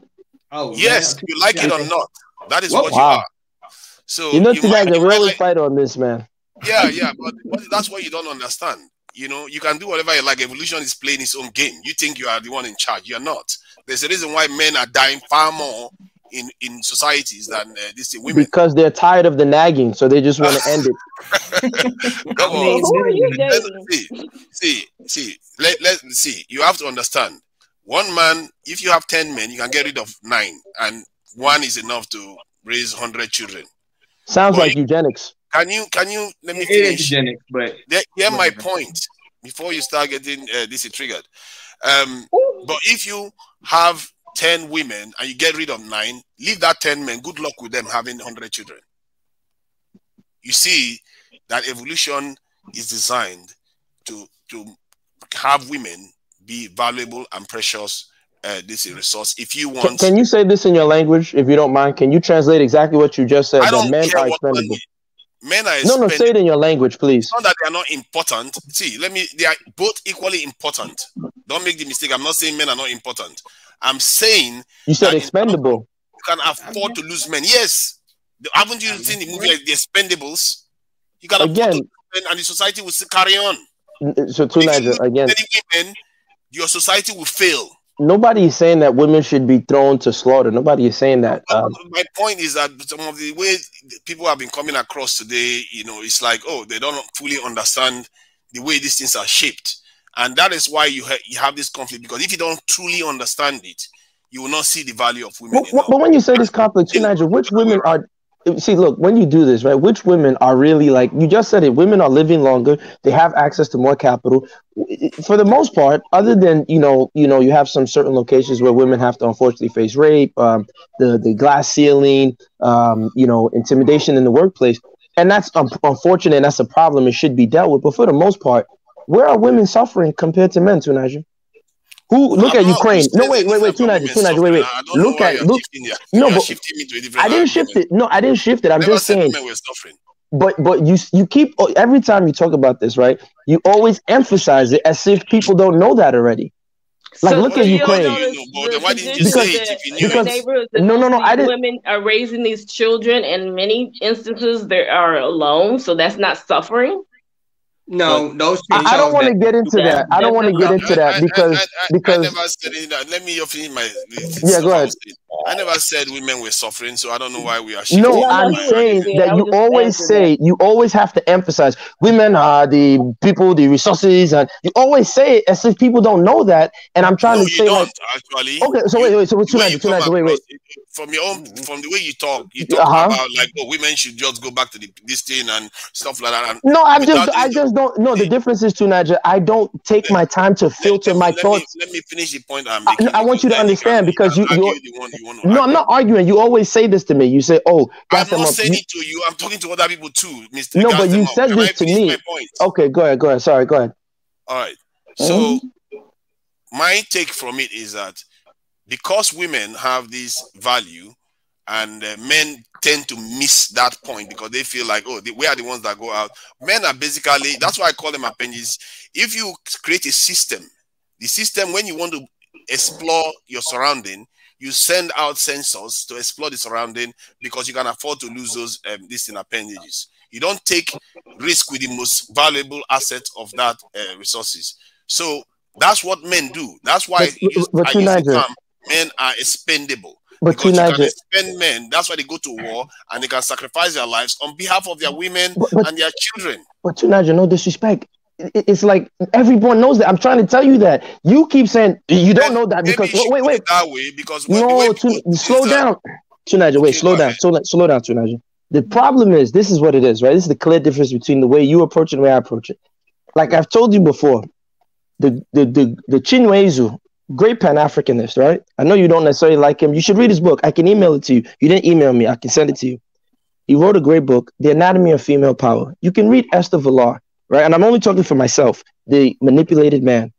The reason why I will sound the way I sound is because I don't walk around censoring myself, pandering to women. I don't care what they think. Because a lot of times, a lot of men, we know this already, right? Like today, there was an older African woman. She needed help. No one had to tell me twice. I didn't know that woman from a hole in the wall, but she like my grandmother. I helped her lift her stuff. No one has to tell most men twice to assist women. What I'm trying to say to you is that when I get on a panel or in my real life, I'm not going to pander to women's feelings like, oh, this. Yeah, I'm scared to say that. I don't give a damn because when it's time for them to speak how they want to speak about men, they'll call us dogs. They'll say we're this. They don't have any filter. So that's the difference. I don't have to go around and say, yeah, women, you guys are not. I don't care if they're not expendable. They're going to respect me. They're going to treat me with respect and vice versa. That's the only difference. So when you hear me talk like that, you take it. We are supposed to treat each other with respect anyways, so by default. Tunaja, every TV show, when a man gets kicked in his testicles, it's laughs. It's laughs. Come on, Tunaja. If you kick women in the vagina, nobody would laugh. If there was a man who kicked a woman in her vagina, that TV show would be gone in 2 minutes. Of course, there are differences. That's my point. So all I'm saying to you, Tunaja, is sometimes when you hear another man who speaks maybe brash, and he doesn't care what women think, as long as you don't see me punching women and saying FUB and this, just relax. It's okay. You don't have to personalize it. That's it. I think you don't have to save them. You don't have to save them. Can I make go ahead. About that? You see, when you say whatever you like to women and there are no consequences to it, you might not do what you are saying, but some other guys, like all those people that swear, call the women the B word and all the rest of it and W word. Some other person will run with it and do something else with it. So can I prove you wrong? If you are hostile to women, does that mean that other people will just be hostile and stop there? So let me give you two. So let me give you 2 points to show you where I feel. Again, in my opinion, I'm not smart. I don't know anything. I just copy smart people. First, anyone on the panel, Google it. There's a great book, one of the only studies on domestic violence by Dutton, right? Rethinking Domestic Violence. He actually looked at all the studies, and this idea, this notion that we have of domestic violence, that some guy has his wife on the floor, and everyone's going to give me an anecdotal. We're talking about FBI and police reports. The idea that we have of domestic violence is flawed. The man is not crouched on top of his wife in a full mount, raining punches on her. That's not typical. Wait, I'm almost done. I'm almost done, sister. Sister, please wait. Oh my God! You see, sister, don't do this. Sister, don't do this. Sister, Tunaja, slow down. I'm gonna address you. First, I'm not dribbling. You see, sometimes you gotta understand. A slow cooked meal is better than fast food. You're used to fast food. Now, here's the thing. What I'm trying to show you, Tunaja, is I'm giving you a source because I don't want it to be anecdotal. I don't want to say, oh, my sister got smacked on Thursday, my aunt got kicked, and this. Read Dutton, Rethinking Domestic Violence. Everyone can Google it. There are different peer reviews on it. There's criticism, blah, blah, blah. But you can see his different multivariant analysis, blah, blah, blah, of the domestic violence reports. And it's not what people think. Then this assumption that you feel that, oh, because men are, if I'm brash, other men are going to copy. Here's the problem. Like I tell people all the time, if you go to a barbershop anywhere in the world, and I say, I'm sitting down in the barbershop and I say, you know what? My wife, she didn't cook the chicken, man. The shit was cold, and I slapped the shit out of my wife. Some guys might physically fight me. At worst, they'll kick me out of the barbershop. They're like, what the hell is wrong with you, man? You just beat your wife because the chicken was cold? No man, most men are not going to be like, yeah, nigga, you beat the shit out your wife. Good job. No one's going to do that. But these women hold on, wait. Let me finish. I'm almost done. I'm saying my last sentence. Please don't cut the wisdom. Y'all got to absorb this. But women, you'll go to a barber, you'll go to the hair salon, and they'll hear all kind of, I took them to child support, I'm doing them filthy, cheating on them, doing all kind of grimy stuff. And these women they have brothers, they have fathers, they have sons. They will not check these other women. So Niger, until these women start checking themselves, don't say nothing to me when I'm brash. I'm not abusing women. They need to just take it. That's all. That's all, Niger. So can I say something? This girl's not at least to anarchy. You know what? Live your life, believe what you need to believe. But the reality is, whatever somebody put in the book, whatever statistics they put down, the reality of what I've seen, there's a bunch of women who get beaten every day and they do not say anything. The system calling the police like, no, we're not going to take them in. Once that person is dead, then maybe they might. Sister, this is real anecdotal, sister. Time and time again. Let her finish. And for me to see it that much, then I'm not falling for whatever anybody want to put down on a piece of paper with a bunch of letters behind their name. No, we're talking about FBI. We're talking about FBI and police reports that's reported. FBI and police report didn't put nothing down about the crack epidemic and how that formulated. Actually, they did. But go ahead. Not in the 80s when it was all going down, darling. They did not bring the guns, stop all of that. People getting paid. Actually, sister, the DEA admitted. Another reason why a lot of our communities went down the drain. No, the DEA actually admitted that the CIA was bringing in drugs and they were told to stand down. When did that come out? When did they come out? Did they come out in 82, 83, 84? No, go to YouTube. That was when the crack epidemic started. When the freeway rich was? When did the Medellin cartel get big? Contra. Was going down. The government knew all about that. The government planned that in, which then further. So you saying that the government? So now y'all want to sit up and say how the women are. Wait, hold on. Let her finish. You got to understand that they are dealing with a lot of trauma, and the men were taken to prison. They were not in the communities. So again, that's caused a divide. That caused a big divide. So now you're dealing with, well, I'm not going to have the woman do. Well, prior to the 80s and all that crap, we were not this divided. We always stood behind. So, sister, are you telling me that the government has a conspiracy? A lot of women are just tired. So you're saying there's a government conspiracy? Wait, hold on, Tunaja. Wait, so what she's saying is, wait, Tunaja. So what she's saying is, she's saying there's a government. No, because what she's saying is, I'm on the side, and I'll go on that side or whatever you got to go to make yourself happy. God bless you. So, sister, what you're saying is that there's a government conspiracy. I'm not going to feel bad for getting educated, trying to pull myself out of poverty. Nobody said anything doing the about right that, thing. sister. But sister, why you? No one said that. But what you're saying is that there's a government conspiracy to not report. Wait, but what she said? No, but what she just said. Tunisia, don't cut it off. She just said. Hold up, one at a She. time. You just said there's a government conspiracy to not report domestic violence. Our community. No, we're not talking about our communities. I'm saying. Sister, we're talking about domestic violence across the United States. Are you saying there's a government conspiracy? I'm talking about you saying that I said domestic violence. I'm not talking about the domestic violence doesn't exist. I just gave you several examples. I didn't say it doesn't exist. Can you let her talk? And a lot of times, Tunisia, stop defending her. She's wrong. We're going to let BJ speak. That's what I'm trying to tell you. And I'm listening to her, but she's not. What she's saying is, no, Tunisia. You just heard her, Tunisia. Nah, stop doing that, Tunisia. Tunisia, stop doing that. You heard her. I didn't hear anything she said. Tunisia, the sister just said that there's a. Listen, this is the game. It's time for you to speak. Right. So let's start with BJ, to Gasly Map, then last Zulu, and then Tunisia. So BJ, because again, I'm not denying what the book says. I'm just saying the information is skewed. Okay. Because if you want to give the statistics, tell me how many people did they survey to come up with those results? Because domestic violence is not only police reports, not surveys. No, we're not done. She's not done yet. How many 1 minute, everyone. 1 minute to come up with those statistics. Because again, in the white community, white women, they are being abused as well. But a lot of time when women are abused, they stay silent. And once they get the courage to get out of it, they just go on with their lives.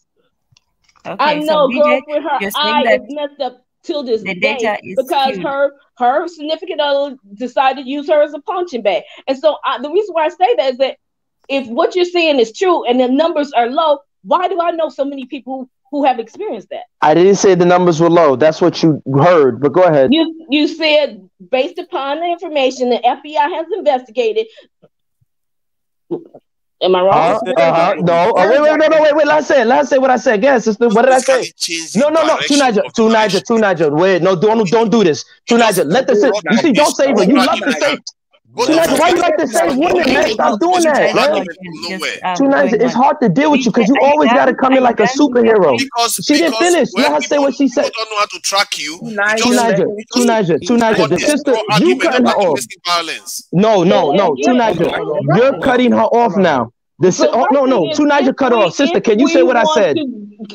Can you repeat what I said? What did you hear me say? We have to figure out a way to deal with each other. Agreed. I understand why we can't. I understand all those things like you're saying. Well, you talk about the 80s and the those are caveats of why we are sitting here today. But sister, can you say what I said about domestic violence, please? What did you hear me say? Repeat yourself. I'm at the point. Thank you. Good. Now I'm gonna repeat myself again. What I said is simple. If you read the book, the idea that we have of domestic violence is flawed because what Tunisia said was, that's up. If you are the type of man you are, other men are going to copy and go home and just be beating on women and be aggressive to women, blah, blah, blah. And I said, first off, let me finish what I said. Let me finish what I said.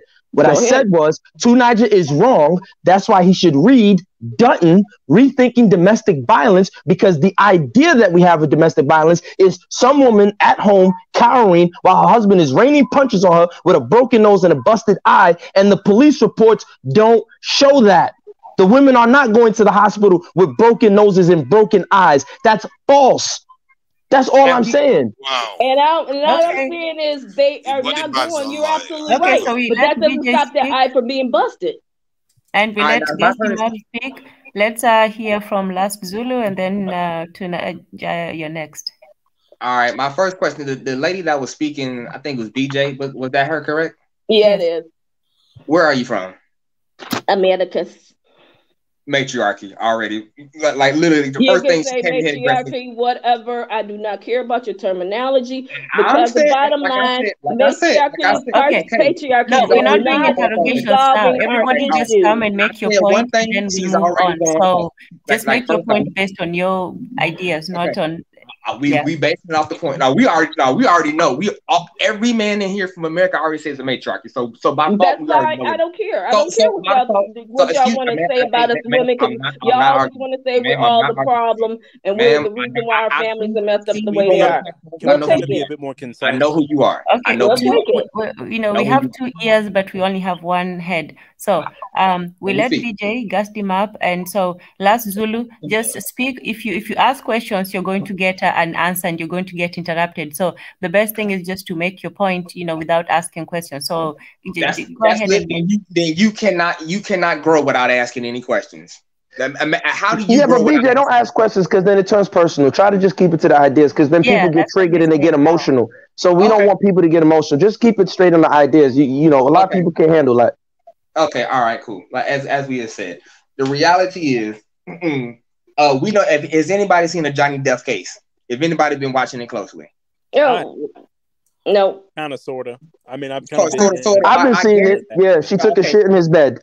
No, it get worse than that necessarily.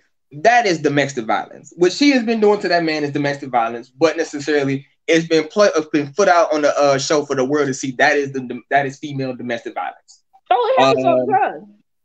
Say it again. It happens all the time. I've seen it that way too. Yeah. Okay, so we've just admitted that it happens all the time. So therefore, it cannot be no reality where you say all these women is getting hit without no reason.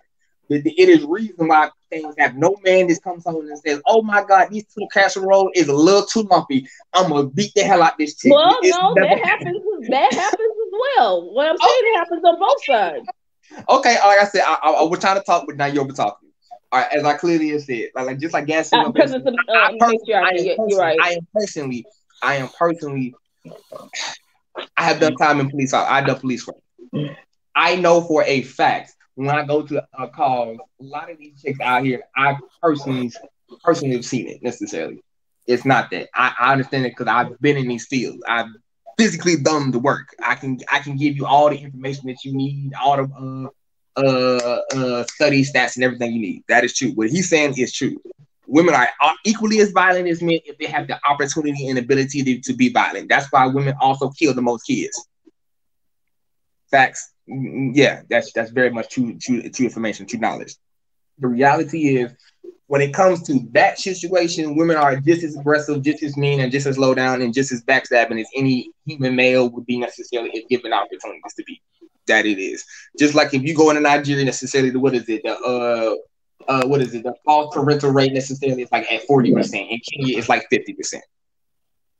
If given an opportunity to do evil shit, women would do evil shit and not care about it. It's not the same. So putting that agenda to be one more evil than the other one is not true necessarily. People are evil by and large, and that not all humans are nice. Facts. Okay, fair enough. Tunaja? Yeah, we were just talking about how when one is rude to women, it can spill over into violence and just nasty behavior that doesn't benefit society much, and it just spilled over into domestic violence. But clearly, the domestic violence, I don't understand why we act as if this is not real. There are, the statistics clearly indicates that 85% of domestic violence is towards women, especially when it's physical. And it makes sense because men are physically stronger. What else do you expect? Maybe we should be recording verbal violence too, but then it wouldn't be violence, would it? Because violence has a specific definition. So go on TV and say, "I hate the Jews." See what happens to you. Okay, let's leave that. Let me finish. Let's not go for a strong argument again. Yeah. So from the point of view of this in punching and all that stuff that was said, clearly that happens, and this is why we have to be careful. If you go on the road now, you say, "Oh, you know what we need to be doing now? The new fad is let's run in front of a car while the car is moving, just to surprise the driver." Yeah, maybe you might do it responsibly, but some other person will go and do it recklessly, and boom, people start dying. When you set a trend, it doesn't mean everybody has your capacity to be able to carry out that trend to the level that you can. And that's why your behavior has to be take that into account. That's why when he talked about, you know, being rude to women, yeah, you might be able to do it and stop, but some other person may not be able to, and you see an increase, a spike. I never said I was rude to women. Behavior. Go ahead. But that's what you said. You said that. I said brash. Brash. Yeah, you can be brash to them. However you see fit. I don't understand what you mean by brash, because you said that you don't care. This in the kind of. It means he doesn't self-censor. Look at the definition of brash. Since you gotta help you. Okay, if he doesn't let's put it this way. I hold my hand up. If he's saying that he doesn't censor himself, then that is no big deal, is it? So it means that he was in agreement with what I was saying, because I don't see any issue with the idea that women are equally as important as men, and we should share these responsibilities and powers. They are all different roles that we have to play in society. That was the point I was making. It was a very simple concept. I agree with your point. What I was saying is that, to Niger, we've been on panels before. You say this point, and I get it. Maybe some people have not heard it. You say this point continuously, and I'm trying to tell you that if that is the case, if every human society is already doing this for the most part, why do you have to be labeled something that men are naturally and intrinsically doing? We're raised by our mothers.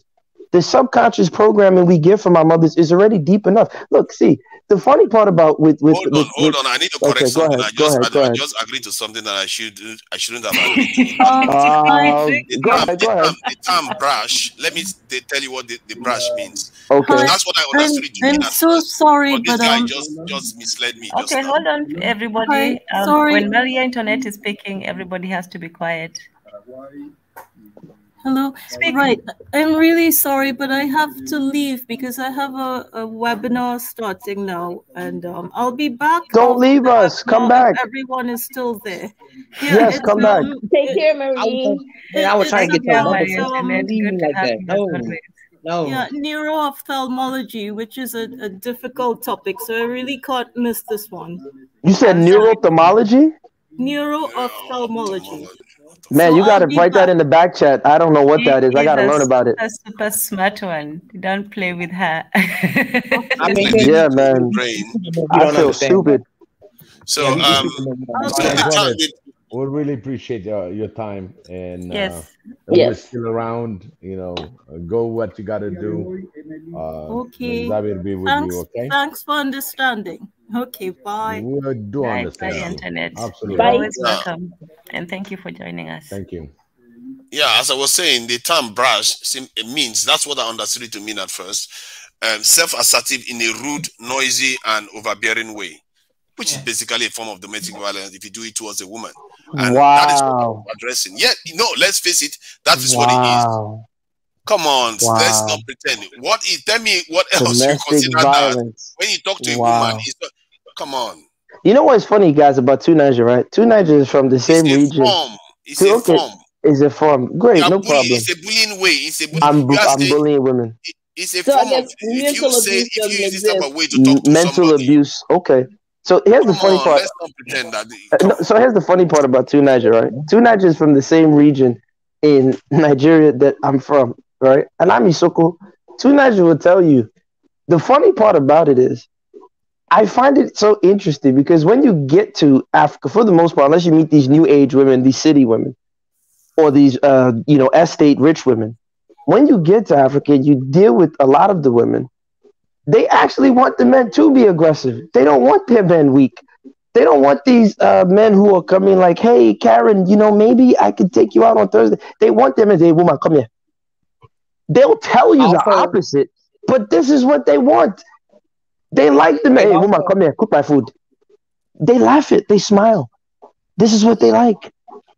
And so 2 Nigers, here's the funny part. 2 Nigers' grandfather would tell his grandmother, no disrespect, hey, woman, cook my food. Carry my grandson 2 Niger to the store. And she said, yes, sir. But 2 Niger wants to do what King Philip will do with Queen Elizabeth or whatever. Oh 2 Niger, be like your great grandfather. Don't be an Oyibo man. Really fond of making straw argument. Everything you just said is not rude. It's not brash. Nothing you said just now was brash or rude. Okay. I don't understand. You're making straw arguments. I support all the things you just said just now. There's no big deal. It's not a big deal. Anybody that tells me that, I will not see that as a big deal. Oh, go and take the children to the store. Who else is supposed to take the children to the market or wherever you are taking the children? So come to America and tell that to an American woman. What she tell you? What kind of women do you be dealing with? Let's Zulu. I think overall. I want you to finish. No, I wanted him to finish the definition, because you also read on it. It says strong, energetic, and I can't see that's where I got my glasses on.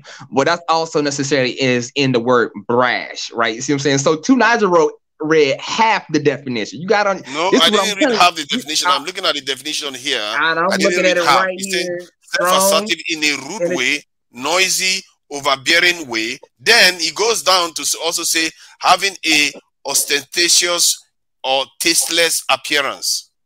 Yeah, we missed some definitions of mine. It's not being said to be. It's never said to be nice. It's not said to be a nice thing. So I don't know how you are. Two Niger's great grandfathers were brash chiefs. It's not necessary, and I went and bought it. You see, this is why something I have to be. You know, that's why they say you have to know what you know. Two Niger's great grandfathers were very brash gentlemen, and the great grandmothers loved that. Two Niger wants us to be the opposite. That's the same thing that most men need, bro. Self-assured, cocky, full of oneself. No, but listen. Most women want a man who is what him said, self-assured, cocky, full of one himself necessarily, because that lets her know that she picked the right man necessarily to be with. So see what I'm saying? That's that double talk, man. Oh you got now you're learning about Two Niger. That is total balderdash. What you just said. Don't make me bust you out, man. It doesn't. What brash simply means. Don't try to twist words to their extreme this in definitions. What it clearly means is, brother, you're learning that he spoke to you in a brash way. They are not saying that this person spoke to you nicely. You're learning about Two Niger. You're slowly starting to see Two Niger. This is Two Niger. This is what he does. You understand? But look, listen.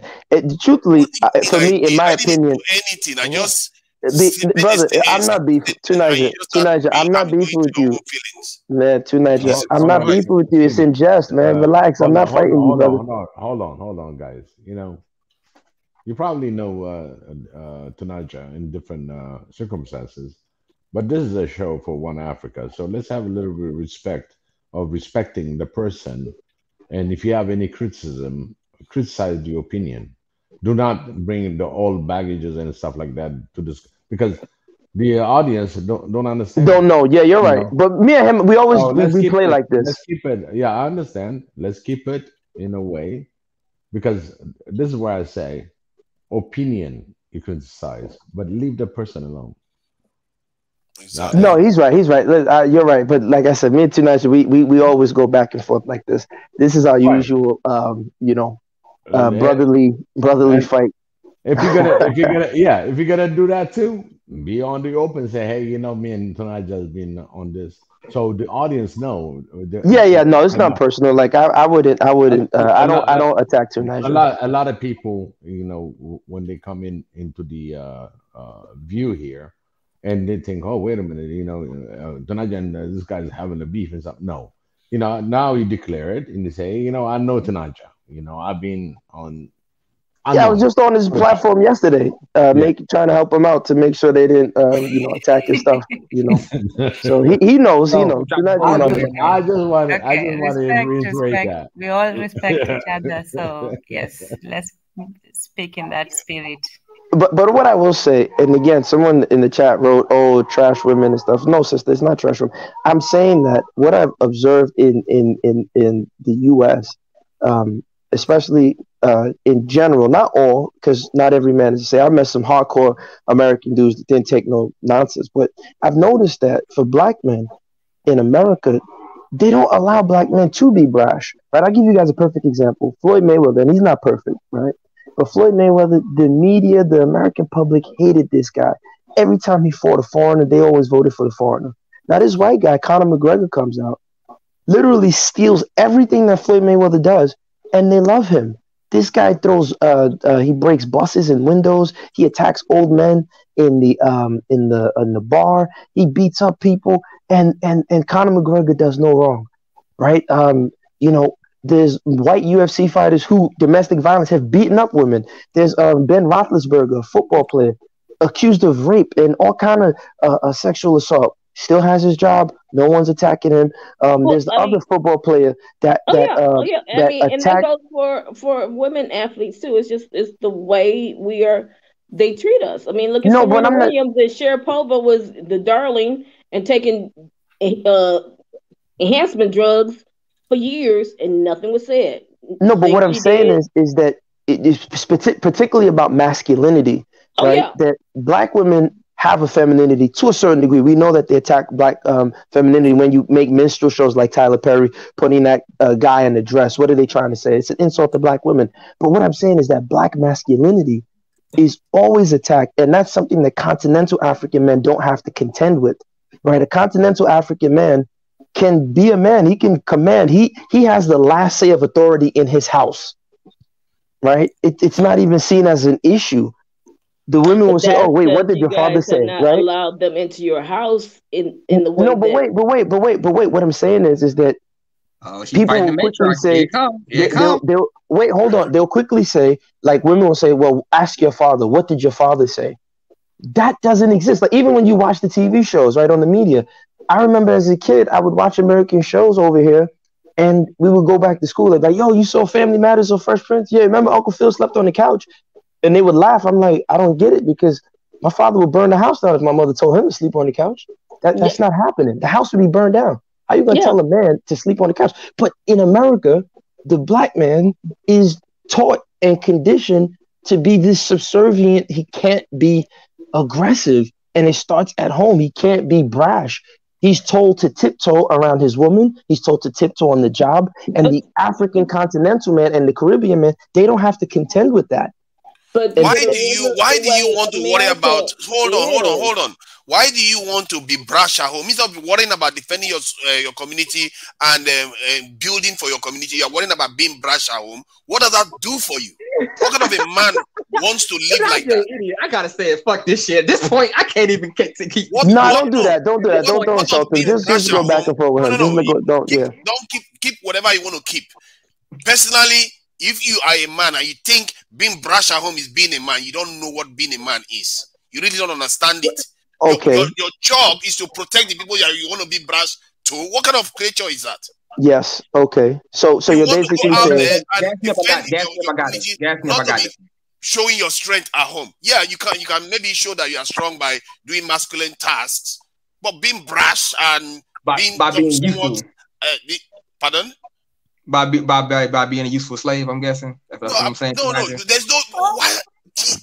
Keep on. If you don't make yourself feel like a man at home, like you are the top dog at home, that stops you from being a man. Believe me, you do have other things to worry about. Because when you feel that way, you have to ask yourself why you feel that way. That is not. You don't have any need for that. You really don't have any need for that.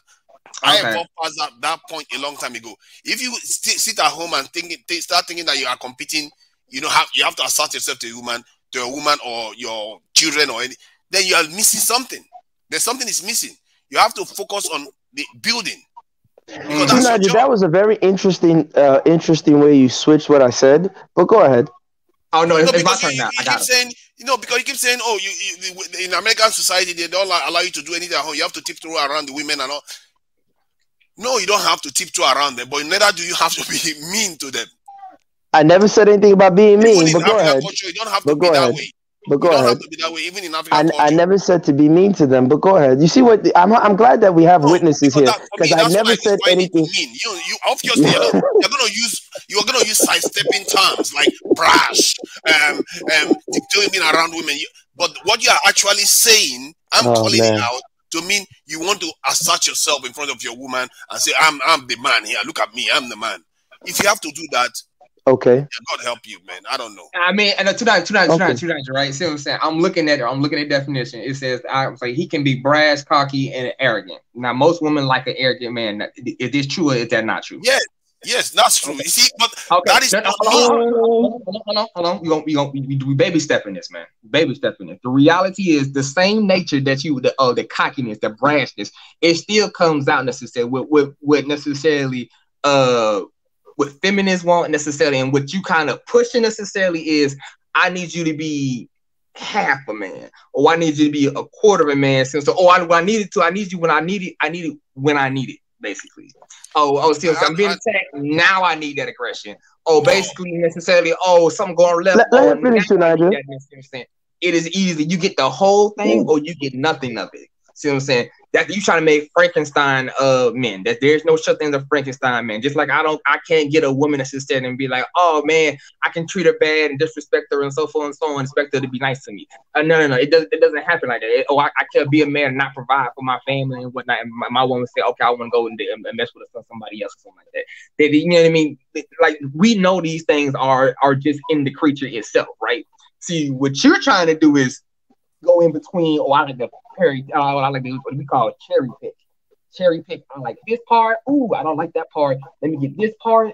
So forth and so on. So I see what you're doing tonight. I'm catching it. We be on enough panels together. I'm glad you caught him on that. I'm glad you pinpointed it. What you don't understand is that I'm just trying to highlight, because we're having a conversation here. I'm trying to highlight areas that I believe that it's not necessary. Because when we use certain terms, you don't know how it's coming across. Because I'm hearing it, I'm decoding it.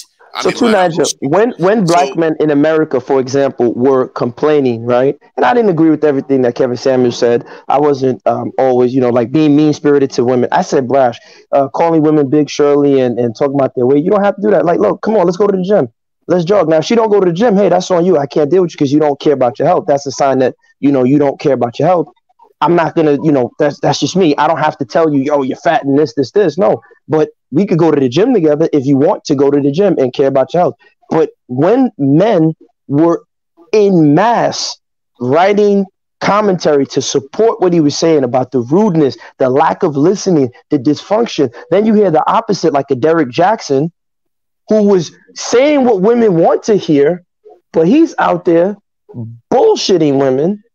So it's like, it's interesting to Niger. Can I respond to what you're saying? Yes, go ahead, sister. What you're saying is true. There are a lot of women who want this perfect guy with this big pockets, and they may feel like, look, I'm the prize. I got my degree. I'm doing this.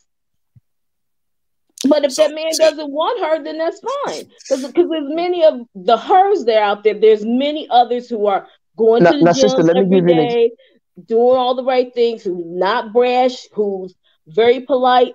I agree. I didn't say all sisters, but what I'm saying is focus on them. They want to focus on the ones who are buck wild going crazy, and you have as a prototype. Wait, hold on. And that's not fair, and that's not true. Just like the men, they want the men don't take care of their families, and they don't. But wait, brother, don't even do that, because it's not all of them. You're lying to yourself. But wait, you can lie to yourself, but you ain't gonna lie to me. But wait, brother, brother, don't do that, because what's like I said, it's gonna trigger her. Well, see, I'm not triggered because, again, I don't know what type of people he's running into. Everybody's experience is different, so that might be the norm, that what he sees. But here's the thing, that's sister, not the norm of what I know. But I want to give you an example. I want to give you an example that's going to hit close to home. Now, when I said that the stats, right, about domestic violence don't agree with the narrative and the picture that's presented, you instantly dismissed it and referred to anecdotal experiences. Now, I'm saying that, wait, hold on, sister, wait. But the stats don't agree with that. I don't know where you got that. 85% of domestic violence is for women. Can you just stop it? Can you stop it? I'm not here for you guys to just run track on nonsense. Really, 85% of the domestic violence. Wait, brother, let him finish. Can you stop it? Can you stop it? No, let him finish. Let Tinaja go. Let Tinaja go. Are you telling me the data is wrong? If you want to argue against the data, then don't come here. Let him finish. Let him finish. Let him finish. If the data is by the way, you know he cut me off. But go ahead, Tinaja. You cut me off. That's fine. Go ahead. If 85% of if 85% of this in domestic violence is towards women, and you are here saying the data is not how it is, how do you expect it to be? Is it 90-something%? Well, what numbers are you looking at here? If you don't believe in the data, then don't bother sharing any books that you're sharing here, because you don't believe any data that is available out there. So why should we listen to anything you say? To Niger, once again, I don't understand. You can't eat your cake and have it. If the data is showing that this is what it is, then why do you go around saying that's not what it is? To Niger, you found another truth somewhere. You said it's one book. It's one book. It's one man's perspective. It's one man who finds the research. No, sister, wait.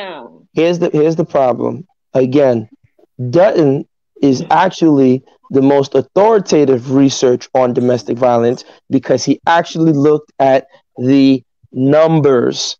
A lot of times what we're doing with those domestic violence stats that are paraded, they're actually surveys, not reports, right? That's the problem. Wow. Okay, go ahead, Tunaja, because you're going to cut me off again. Go ahead. That is from police reports. Wait, let him finish. Go ahead, Tunaja. Those are from police reports and from charities and this thing where they gathered all this information. And when you say that the ones that you are talking about, what does he actually say? Because one thing you are saying, you are using a very, very interesting way to qualify what you are saying.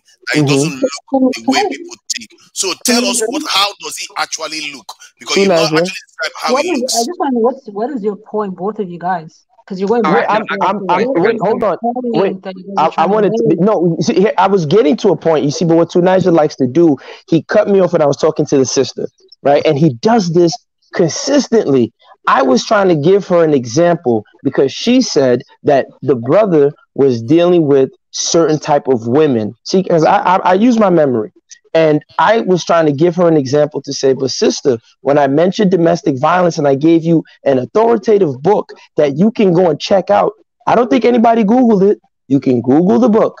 And actually, the studies show qualitatively across the board and quantitatively, the most domestic violence, the most violent relationships are actually amongst lesbian women. Right, but I don't want to get into that. So wait. Let me finish. So now to get sister. So wait, but sister, wait. How many lesbian women killed each other? Can you guys not cut me off because I'm trying to? Okay, guys. Here's what we're going to do. Wait, 10, but we're going to go one at a time. So, I know, but 10, let me get to the point with the sister. Him up and we'll move to no, because but me and the sister were having a conversation.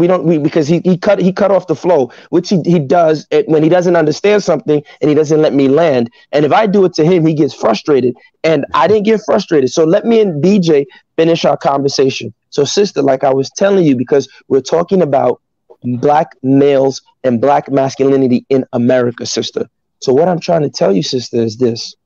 Just the same way, because of your anecdotal experience, not to dismiss it, that you said, I don't care what's written in that book. I've seen it. And that's my lived truth and my lived experience. The brothers with Kevin Samuels and many of these other, even though they can be problematic, these red pill guys, I'm not a red pillar and none of that stuff. They can be problematic. They do have anecdotal experiences with women, and to dismiss it and say, well, that's just those women. If I had said that to you and said, well, sister, that's just your example of domestic violence. It is. But let me finish. Hold on. No, she's fine. But sister, I wouldn't do that to you, right? In the conversation.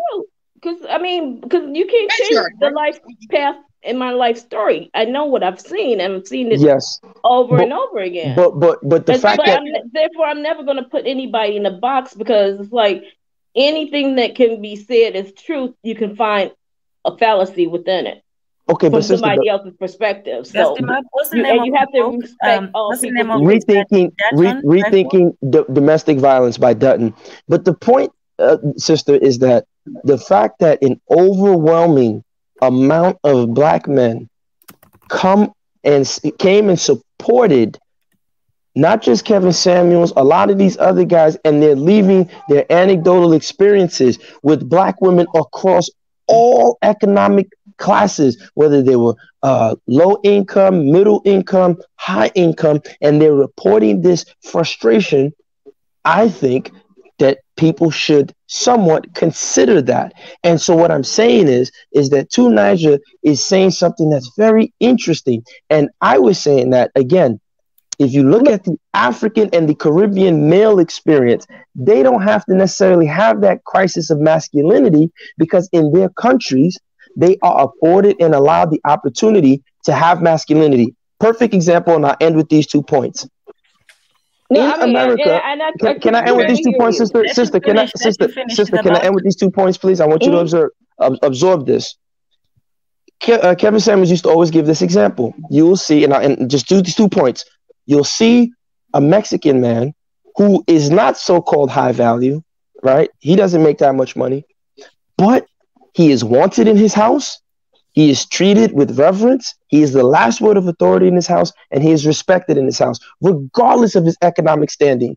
Even though he still has the white man's boot on his neck, just like every other man in the world, especially in American society, has the boot on the neck of the Mexican man. He is still wanted and revered. You don't hear Mexican women saying they're divesting. You don't hear Mexican women going online saying abort male Mexican babies. That's one. Now, in Africa, you will see, and even in the Caribbean, you'll see a poor fisherman. You'll see a poor farmer. You'll see a man who doesn't have that much means, right? Will have one, sometimes even 2 wives, and he will get his respect and still be treated as long as he conducts himself and carries himself as a man with masculinity, which involves some brashness.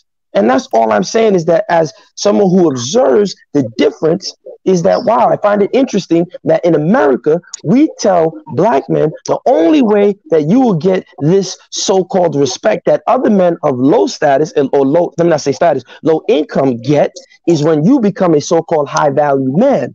But here's the other kicker. When we look at these other cultures, like I said, the Mexican man or the poor man in Africa or the immigrant who comes, he's not making that much money. His wife survives and makes do with the little amount that he has.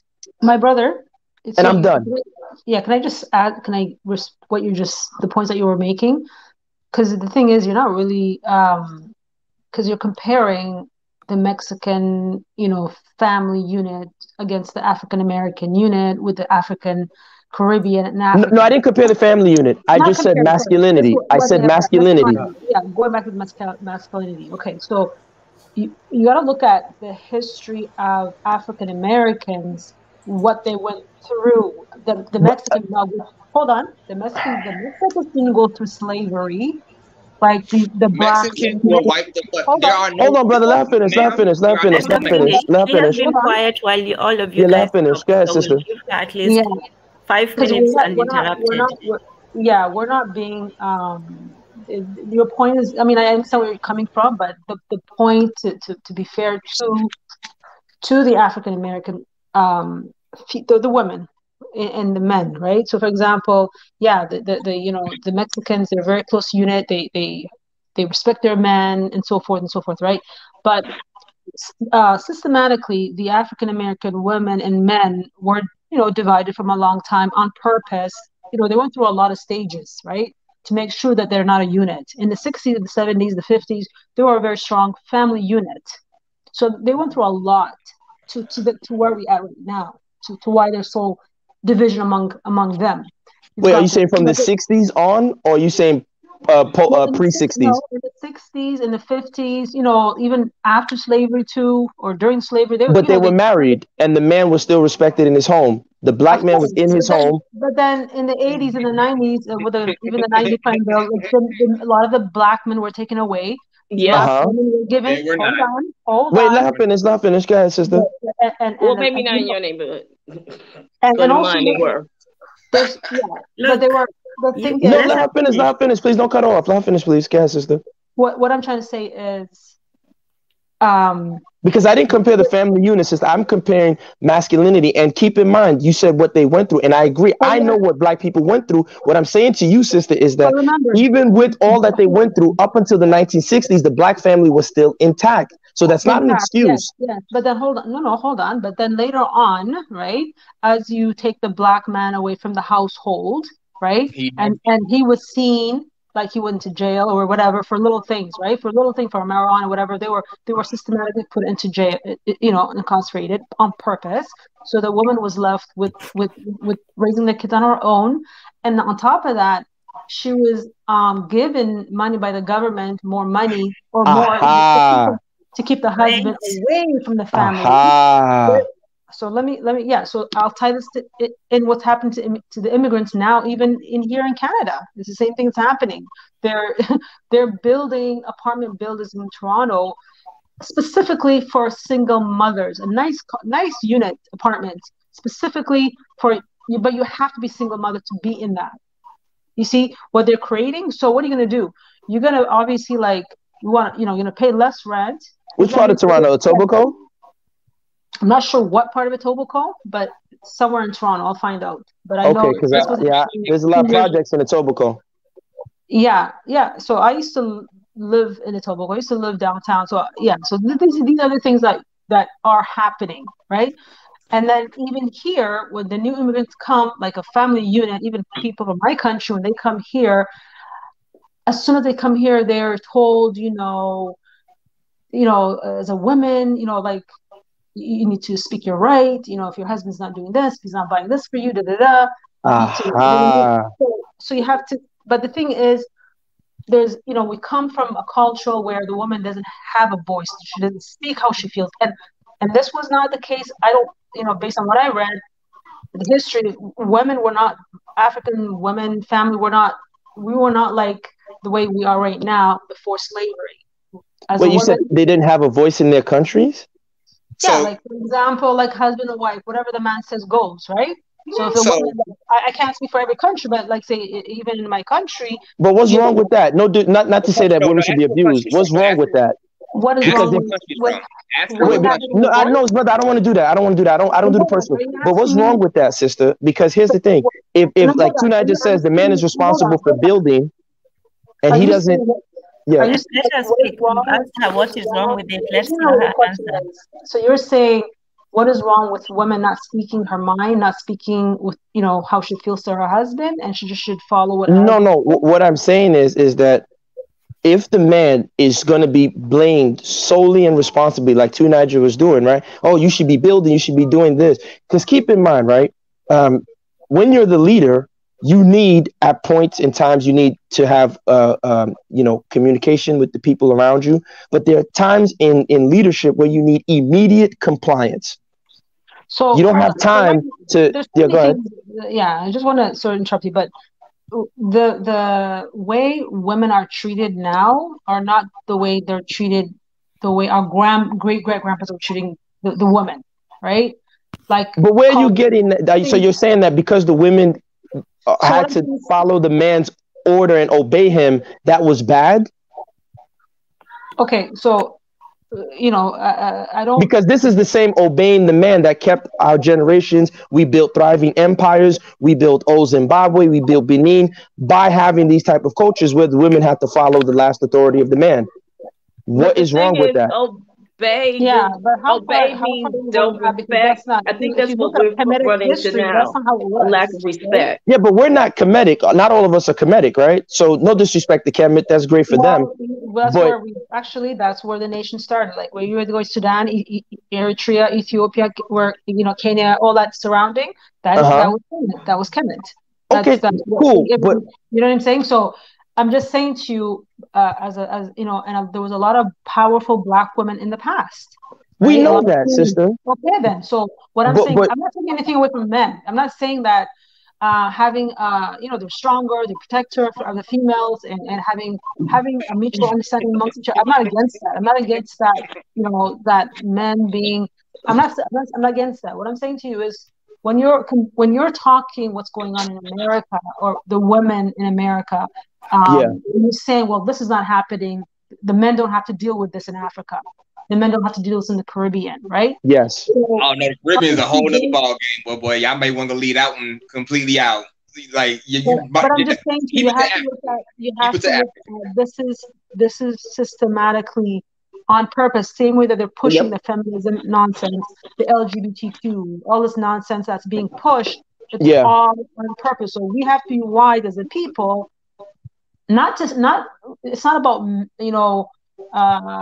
But here's the thing, sister.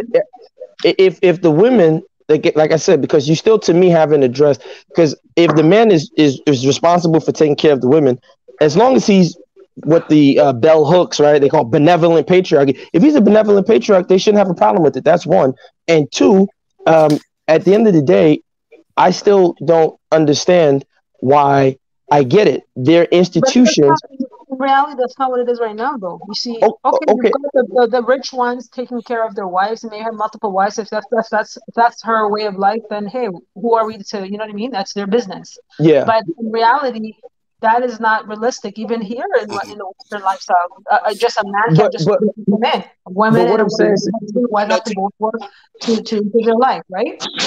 No, I get what you said, but sister, gas me up. Yeah, brother. Gas me up. All right, my question is, now in any society, do all men necessarily get the right to vote? Like, let's say back in 300, 3,000, 5,000 years ago, did all men get the right to vote? No. Or only those who had a certain level of money and power get to vote?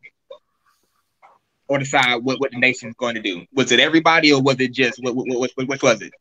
It was the title chiefs and the elders a lot of times. Basically, right. So only a few select people that had the ability to do that. Not even all men necessarily in society, and men hold up the society itself.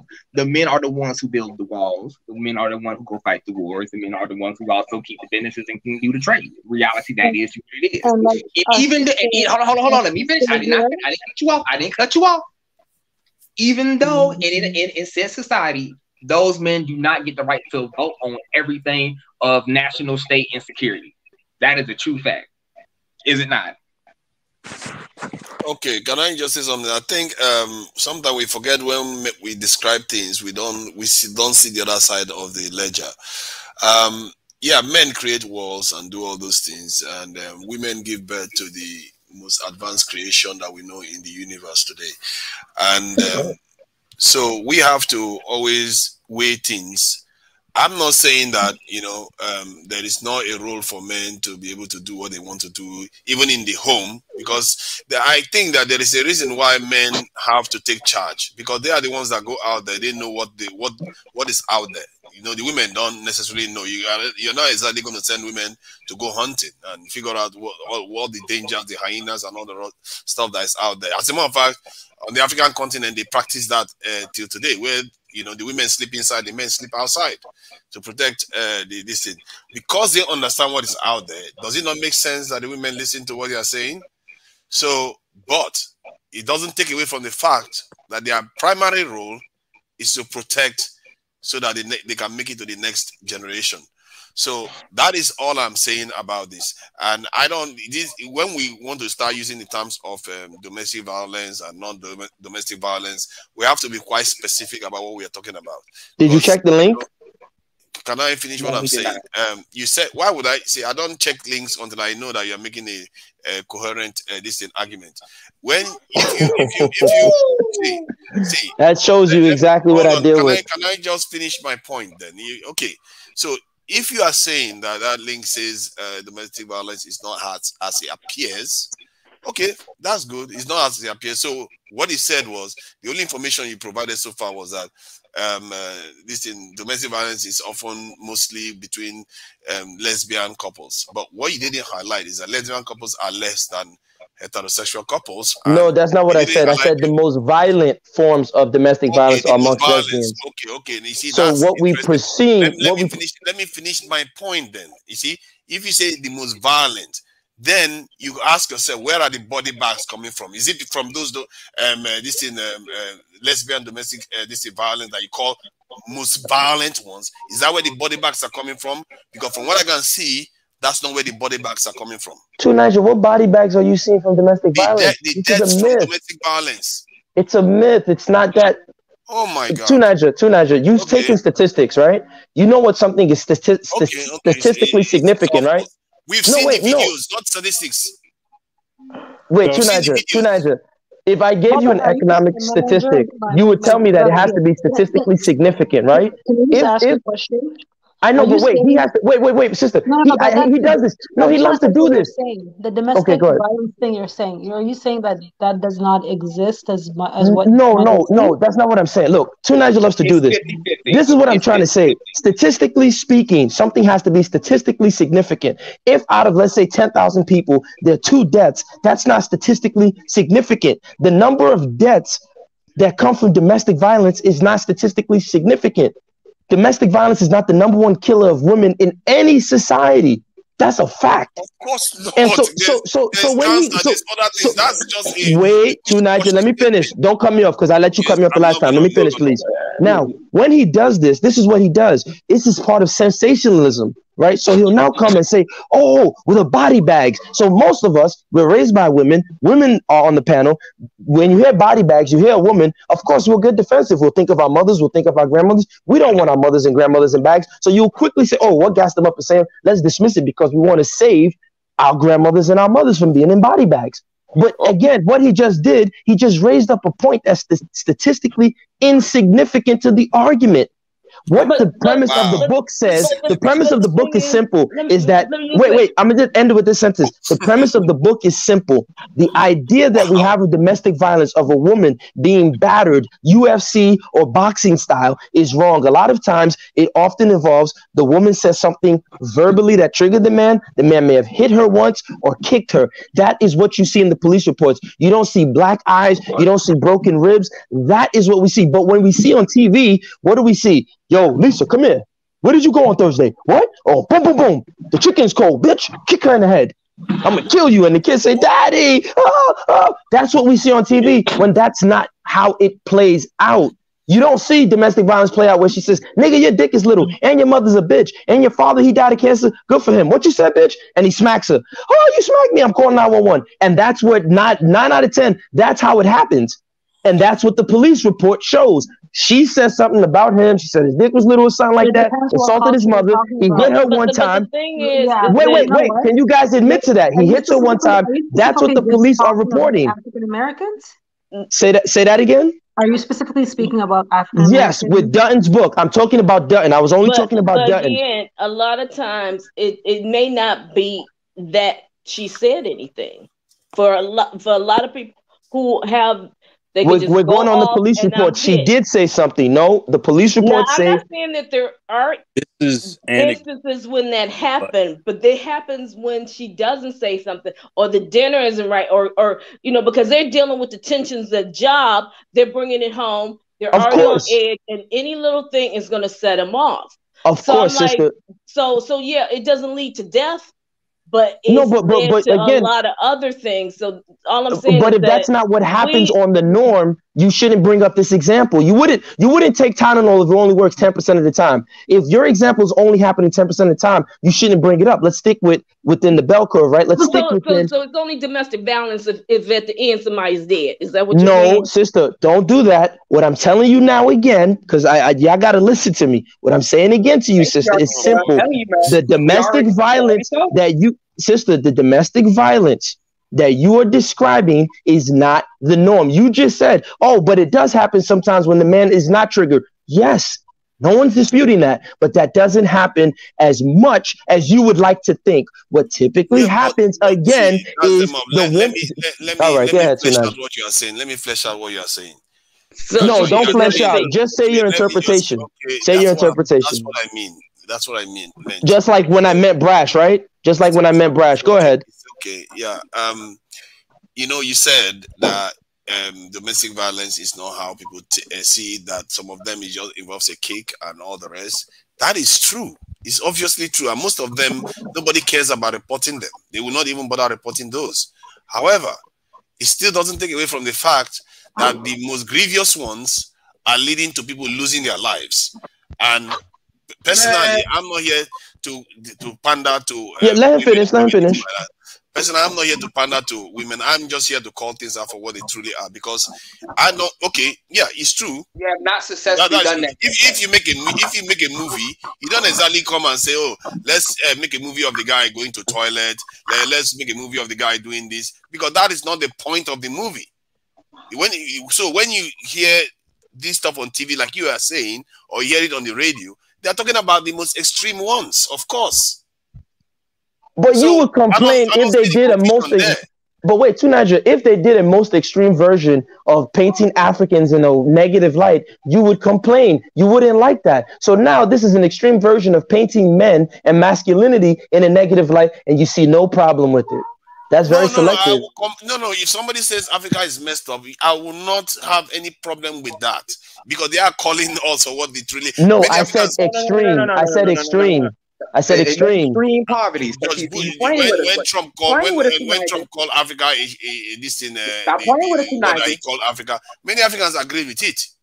So it's not because he is the one that is saying it, because if it is true, but if it is something that it doesn't represent reality, then you're bound to push. You're bound to push back, because what you are saying there is that, oh, it's not as bad as it is. That's what they call minimization. I didn't say it's not as bad. I said the representation. Yes, the representation is not as bad as it is. So just like just like during the 1980s. Then why state it then? Why state it if you are why state it if it's not how it seems? No, exactly. No, your intention. Propaganda doesn't exist in Tunaja's world. Why would you state it then when it's so obvious that minor offenses are not generally the ones that they put on in the public? Why would you state it? You are stating it so that because at this point you acting real stupid, man. And I know what is propaganda? You can say whatever you like. I don't care. Brother, no, we don't have to call him stupid. Don't do that, brother. Don't do that. Brother, don't call him stupid. Don't call him stupid. Brother, don't call him stupid. Don't call him stupid. Brother, please don't call Tunaja stupid. I dealt with your ideas. If you don't get your ideas across and you start calling me names, like I said, we don't have to call him stupid. You have to ask yourself your questions. Why you do that? Okay, can I explain it to you, Tunaja? Here's the thing. Propaganda? Yeah, go ahead. No, I want to ask you tonight. Do you understand the fact of propaganda? But brother, before you ask him, please don't call him stupid. Please don't call anybody stupid, brother. Do you understand? Do you understand propaganda? Do you understand that? I don't know. I understand propaganda, to an extent. Okay, to an extent. Okay, so you don't have full knowledge, so you have a somewhat knowledge then, correct?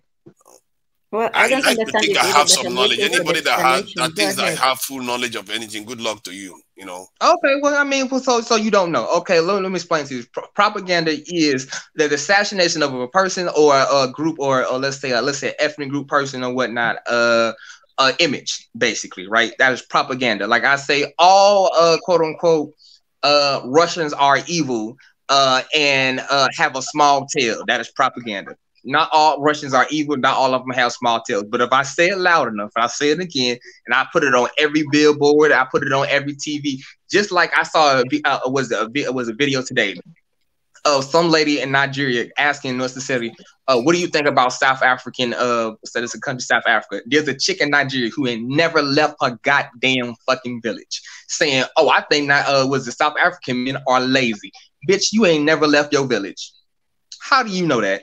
Because she probably saying something that's stating that. Now make sure I was talking to Niger. So okay, how would she know necessarily that? How would she know is as a Nigerian woman who has never left her goddamn village that South African men are lazy? Somebody passed the information to her, isn't it? Propaganda. Yeah. So yeah. Like I said, necessarily, like I understand the assassination of the black man's character. Necessarily, that's what he doesn't want to acknowledge. You see, this is an assassination. Like to play stupid. He's not stupid, but he knows. You get what I'm saying? Okay. See, there are two different things here. All this because stuff Tunaja. Because I'm almost done, Tunaja. Because in Nigeria, that's what I said. In the Caribbean, African men don't have to deal with being bombarded, and we know that domestic violence actually happens in Africa, unfortunately. But you don't have African men in the media being pressured and censored, even though it's changing because all these new age women, they read bell hooks, they hear intersectionality, they're losing their minds. But we know that they're not being bombarded, their masculinity. Oh, this. But the black man in America is bombarded with this propaganda. And unfortunately, if you take the time to study it, you realize that it's not even the way that it's supposed that it plays out. So that's why I said to you, if someone came with an extreme view in the media consistently, of Africa saying, oh, all of you Africans have like the bell curve. They said Africans have low intelligence. You would be the first one to deny that and stand up and say that's wrong. This. But I find it interesting that I'm giving you an example. It's not me. Dutton took the time and read the reports, and you can disagree with the reports, but read it at least. There are reviews on JSTOR and different scholarly articles of his book where he says, oh, wait a minute, what we think is domestic violence is not what we are when you look at the reports. And instead of you to realize, oh, wow, there's a propaganda, and largely, who does this affect? It affects the black man in America. And instead of you to say, you know what, at least let me, rethink it, like he said in the title of his book, Rethinking Domestic Violence. Let me rethink. No, you're coming after gas them up to say, oh, I just said it to minimize it. No, why would I minimize women getting killed? I don't support women being beaten to death in their house. That's wrong. That's wrong. So the stuff has shifted, at least from when I came into the black men being targeted by propaganda. If that is the case, of course I agree with that. Black men have been targeted for a long time. You know, No, you don't. No, you don't. No, you don't. Come on, stop that. Stop it. Hey man, you never came across it from the point of view of propaganda. You never came out. You never told me. You never said here that you were talking about how you want to be brash and how you want to be man in your home and all the rest of it. But if you said that it's about propaganda, then I will say, okay, yeah, that's true. But let's not make the mistake of thinking that African men don't have their own issues from the point of view of doing their job. Every time we ask people here, you talk about how men build their fences and protect their destiny. No, they are not doing it in Africa. They have their own problems too. They are basically playing with toys in Africa right now. Tanaja, and everybody in this panel, the first thing when you hear domestic violence and it comes on TV, and they didn't even depict it. Okay, they didn't say whether it's Caucasian, Black, Asian, doesn't matter. What comes in your mind? Man hitting a woman. Two lesbians fighting. Propaganda. Two lesbians, right? Two lesbians beating the shit out of each other. I'm stuck with lesbians fighting now. Did you know that they actually do beat each other like a lot? Oh, to the highest. But the first thing you always think is, what BJ said. The first thing when you see that, before even everything is out yet, that's what you see: a man beating his woman. Then guess what? On the Caucasian side, it's like, oh, it must be a black man. No, I think it could be any man. It's not going to be just black man. He said let's listen. It doesn't happen, it doesn't happen in their corner. They so adamantly protective about it. But again, when it comes out, it's white. Okay? Or it can be Asian, whatever. When the news comes, it's just the way what they want us to pay attention. Do you know propaganda? Yes. And do you know they already predicted what's gonna happen the next week and what they're gonna be putting on the networks? Oh yeah. It's already an agenda over 2 years.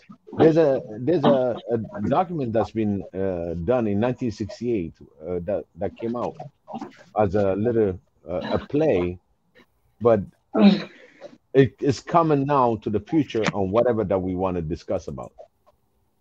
What is going to be tomorrow's on TV for the next month? It's already predetermined. So anytime that you see domestic violence, like brother brought it up, we're going to have to read a lot through it and understand, that really is not truly just about a man and a woman. It says domestic violence. And domestic violence, you think it's always a married couples or whatever. You understand? This is the mindset that's been put and perpetrated us. That domestic violence, the husband beat up his wife. Oh, the wife beat up her husband. Oh, whatever, but it's not true. Domestic violence is anything that lives in the same quarter and exhibit violence. It doesn't have to be man or woman. It can be two girls. It can be two boys. is still a domestic violence. But a lot of people see domestic violence between a man and woman. That's what we have in our mind. That's what we programmed to see. It's what they put out there. So let's not make a mistake just saying, hey, it's a man and woman stuff. No. It's a lot more deeper than that. True. So God really puts us in a different way. Look at us, we've been talking about this for about an hour and a half. And the bottom line is, let's understand what domestic violence is. And the key point is, at the most, it will come to the black men out there. So it doesn't come to the black woman. Okay, I'm gonna say one thing, and after this, I'm gonna get up and go. After this, all right. When before necessarily was it Islam for the Arab invaded East Africa, first thing he did is he gave y'all his religion, right? Is that correct? Come back again. Before the mass invasion of Arabs, what was the first thing that they gave? What was the first thing that said they came before them? You're talking about East Africa. Yeah, or same thing. Apply. It's the same thing for West Africa. Before the European invaded, what's the first thing happened? I don't know. No. They changed your mindset first. They came in with your religion. You see, they came when Africa like this. When Africans, when the Europeans came to Africa, they were dirt poor. Africans had the land. Africans had the resources. Pretty much. White man said, I'm gonna give you this Bible.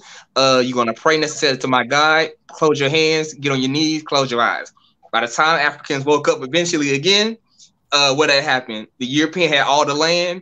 Europeans had all the all the land, all the resources, and necessarily what the Africans got? They got the Bible. Same thing in East Africa.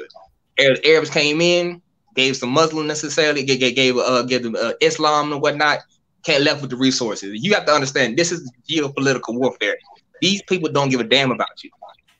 That is what they do. If you don't understand that, then F it. Then you just were not meant to survive.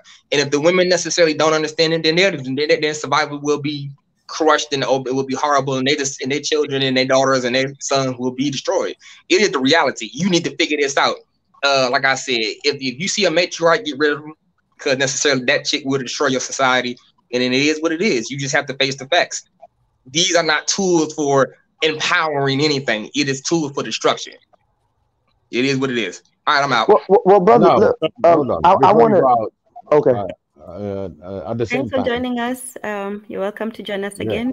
And before he leaves, one thing that yes, I want you to understand is history repeats itself, right? In the reverse that they brought in the Bible and they introduced the Jesus, guess what? We got more powerful truly to find the true Jesus. And if you look at it in the Muslim, it went to Allah. And if you ever notice how much people are praying a lot more than they ever thought, now it's coming back to bite them. You ever notice that? That's a very great point. The African is symbolically cannibalizing the very instruments of colonialism. That's why they all want to go to Europe and absorb the European and the American. But that's just my inner French theory coming out. Yep. So, well, I personally don't mind in the sense of like just taking what works for you and, getting rid of what doesn't work. But I guess at least when it comes to like the topic in general, when it comes to like the core issue, when it comes to like I guess like feminism and I guess like domestic violence and everything or whatever, and whether it should be for Africa or not, the core issue, I guess, well, there's probably two, but one is like the so you're going in and out a little bit. Like, well, there you are. How about now? Do I sound any better? You're good. You're good now. We can hear. Yeah, for me, at least the core two issues are like, well, one is rights and responsibilities. Like if a man is, we were talking earlier that like, the issue of like at least in America, the man not being able to essentially be a man in his own home, having to tiptoe around his wife and everything. And I guess the issue for me is like when it comes to feminism in practice, all it really looks like is essentially decoupling rights and responsibilities. So if a man is supposed to be like responsible for his, like, you know, his wife and his family, he's supposed to take care of them, provide for them, protect, and, you know, die for them. He should have authority over them because he's being made responsible for them. That is not the case in America. Very good point.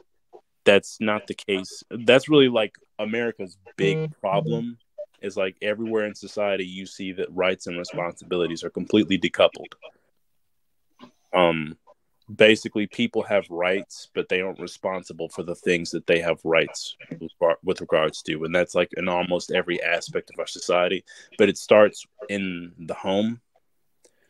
And then two, my big problem with like feminism just in general is that it's essentially like equality, or kind of like pushing like, you know, the idea that men and women are equal. But the reality of it is, and don't get offended when I say this. Don't censor yourself. Be brash. Be bold. I'm just like giving a precursor. Of course, Gasdimap will say that. Go ahead. No, this is Gasdimap. Be yourself. Every single time I say it, a woman basically, and it's like, be brash. Don't care. So basically, the idea that men and women are equal isn't true. Nobody's equal at all, and that's okay. But you have to realize that, like, when you accept the premise that men and women are equal, like a lot of us like look at the things here in the West and like how we see like a man basically pretty much dressed up in a dress, pretty much knocking out women in sporting events or whatever, and wondering how on earth does this happen. It's like when you accept the premise that men and women are equal, then the logical next step is that they should be fundamentally interchangeable. This was when you accept it at first, it might not seem like that at first, but understand that's inevitably where it will go when you accept the premise. So do I think like the idea of like equality or like, you know, feminism in that sense should be for Africa? This is just like an American person speaking. I don't think that's a wise idea because that's inevitably where it will lead. And True. I've seen decades of it. I come from a community that's essentially a matriarchy. I'm telling you right now, like, there's a way to like pretty much respect a woman's basic human rights without basically pretty much like pretty much eliminating the distinctions between the masculine and the feminine. When you accept the premise that like we're equal, you must move to like eliminate the distinctions between the masculine and the feminine, because what's going to happen is like reality is going to show you that what you're saying isn't true. And the problem is they keep pushing that, and then it further and further divides us. When I'm never going to be equal to a man. I'm not meant to be equal to a man. And a man is never meant to be me.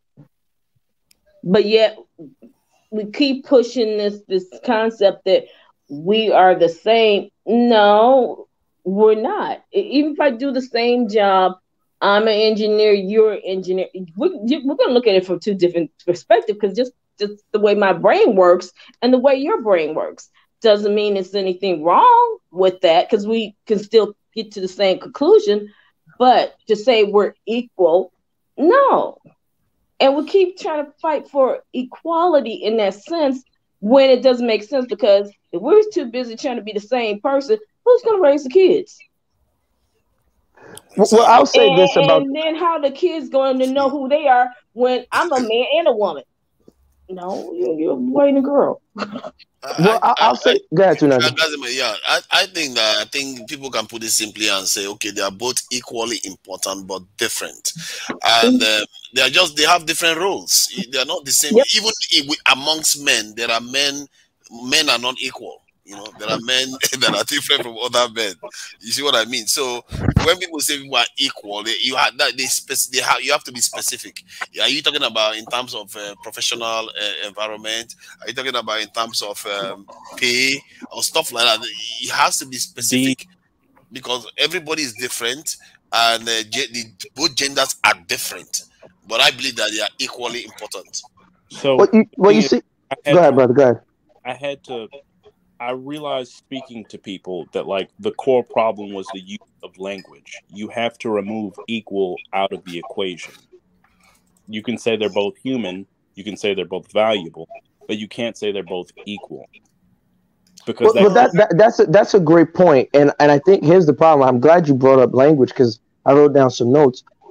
Because here's the thing, from an African perspective, right? I think I wouldn't say that men and women are not necessarily so-called equal in the sense that equality, African language doesn't have that linguistic discourse of equality, right? We didn't apply biopower to our societies in the sense that the European apply these statistical metrics to human life, right? Like how many, pumps to an orgasm in this, everything is just this biopower. Just nonstop statistics, right? Like if you take 3 spoonfuls of this, you'll not have a headache and you'll prolong your life by 27%.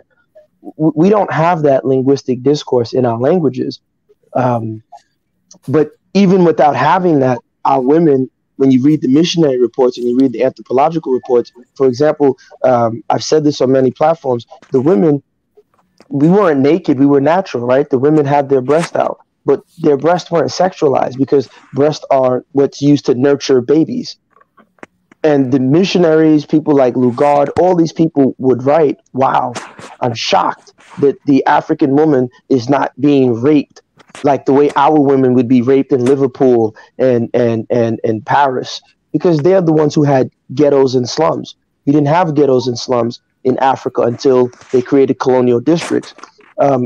And to get to the premise of what the link was talking about, right? The title, I think what's happening and what will happen is that, and that's why I mentioned the African American thing.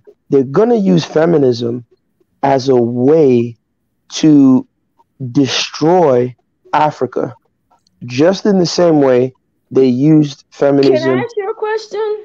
I'm almost done, sister, if you don't mind. Okay. Just in the same way that they used feminism and government policies to, and then like the sister just said, they're doing this in Canada. Once you have a strong African state, we have to be very careful, because what they will end up doing is they will try to use government policies to separate the women from the men. And once African women no longer need their men, you're going to see the chaos. And they've already seen it as the blueprint with African American women in America, right? So they see that blueprint. And it's interesting, and we have to be very careful. And I think African women all over the world, including African American women, should copy the Somali women of Mogadishu, because when the American soldiers came and were killing their husbands, killing their sons, killing their brothers and killing their uncles, the Mogadishu women, the Somali women, did not run and swirl and divest into the arms of the great American swashbuckling Marine. They grabbed those AKs and they started shooting those white boys down, because an attack on their men was an attack on them. And I think black women around the world have to realize that if a black man is being attacked, you are not safe just because the government gives you some handouts, gives you a little affirmative action job. It is an attack on you as well. Black women have to realize that. They need to look at those Mogadishu women and realize that just because this government gives you some handouts, take that handout and go build with your man. And the last thing I'll say is that, what they're looking to do is, they've seen how, okay, we can create these policies to separate the black woman from the black man in America. They're going to do the same thing in Africa. They might play it out a little differently, but I think that's their goal. That's why they're coming with this women empowerment stuff in Africa. That's why Oprah goes to South Africa. She sees poor boys. She says, oh, I'm going to build a school only for the girls. So these rich girls who are going to get educated, get high incomes, who are they going to marry? Are they going to marry those poor boys that you left out in the streets? Oh, they're going to swirl and they're going to divest. They're going to have new opportunities. So this is the game, and we have to be very careful about this. But that's all I wanted to say. Sister, you had a question for me. Yeah, I mean, you just like finished this, like you want to talk more again. You like, and, come on, man. Other people here. Let's let Kaizo and self-science. Yeah, let's let our two new panelists have a word, and then we'll go back to everyone. Kaizo? Oh, hello. Thank you very much for having me, sister. I am very, very happy. My brother Dusty, my fellow Dusty, how are you? I'm doing very fine. So the topic is a very interesting one. Why feminism so intensely disliked? What is the African view of feminism? One Africa. See, when you look at feminism, the thing is this: is man and woman equal? No, a woman is superior to a man. Let me say this: one woman can have how many children, right? One man can have children with 50 women. That means the value of one man is equal to, the value of 50 women is I can't even do the math. It's not right, but let's just say. Okay. The accent is too heavy to carry with your knowledge. Dusty mathematics. This is Dusty mathematics. Keep it up. Let me finish. Okay. What it means is that one man, you don't need as many men as women. Meaning, women are more valuable because they are they're the bottleneck, basically. So when it comes to biology, women are more valuable intrinsically than a man is. A man can never compare to a woman because women are the bottleneck of our civilization. We only need one man for 50 women to procreate. That means you can reduce the population of men and still the species survives. But when you reduce the population of women, the species will die out. So what I'm trying to say here is this whole equality talk is nonsense. Women are superior biophysiologically to men, and that's just that. Now, men are going to be superior in other things too, physical strength on average, and sometimes logical decision-making when you want emotions to not be an impact. That is necessary for things like engineering and sometimes, not always, leadership. But when it comes to a holistic understanding of life, you need both the feminine and the masculine to come together to build something that is comprehensive and balanced. So the point here is, no, they're not equal. The one is superior in one way, the other is superior in another way, but they can work together to build balance. Dr. K. Thank you. Yeah. Doctor, can I have a question for Dr. K? Yes. Go ahead, I was asleep, but you woke me up.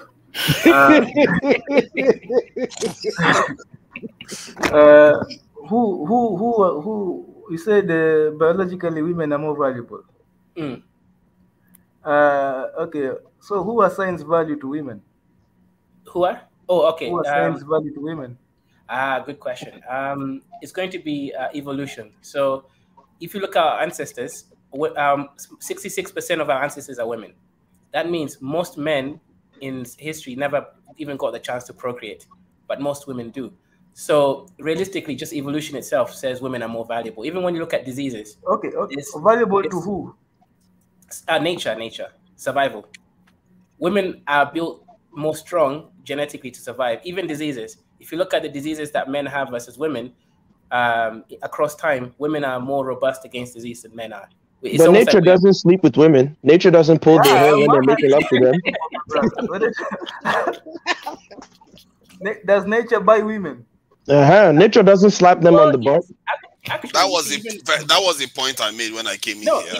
Even when it comes to monkey double backflips, I don't understand. Nature is the one that decides. Women are more valuable. If you look at the sexual marketplace, women are the ones that are out there being more valuable.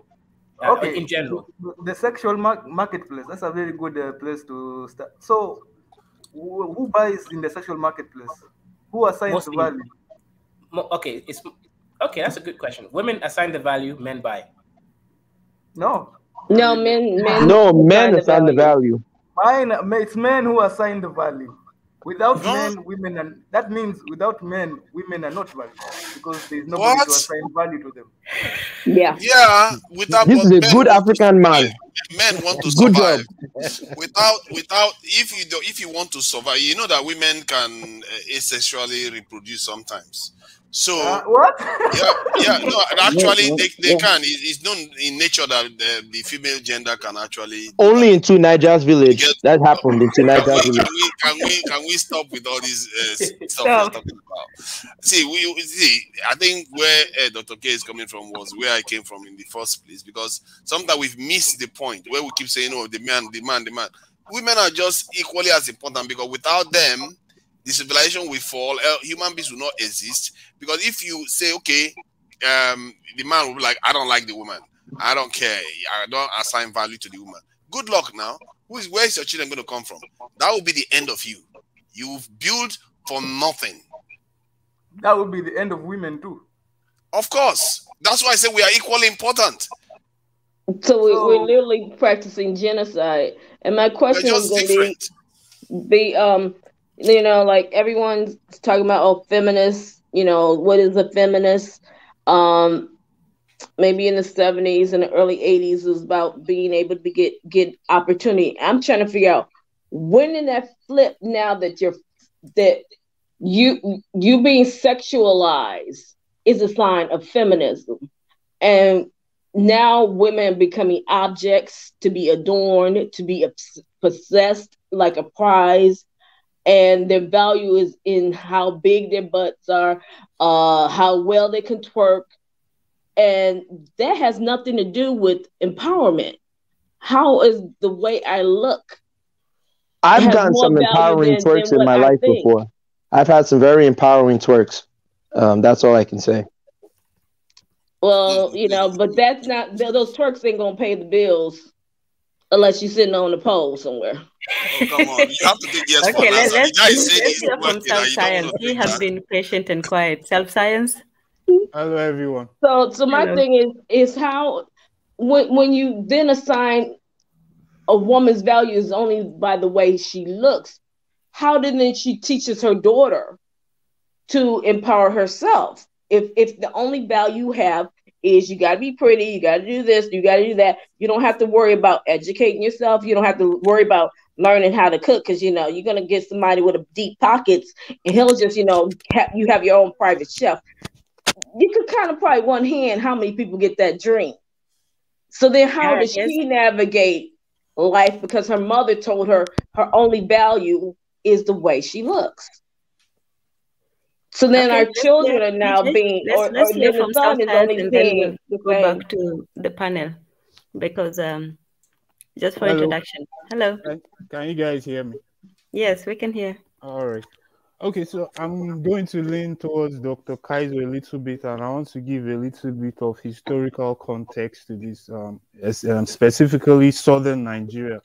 The Yorubas have a phrase. It's called "Ikunle Abiamo," which states that, which alludes to the kneeling of the woman, because back in the days, the Yoruba woman used to kneel down to give birth, and so the importance of the woman was spiritual and significant. So therefore, men had a kind of reverence, respect, and even fear for women.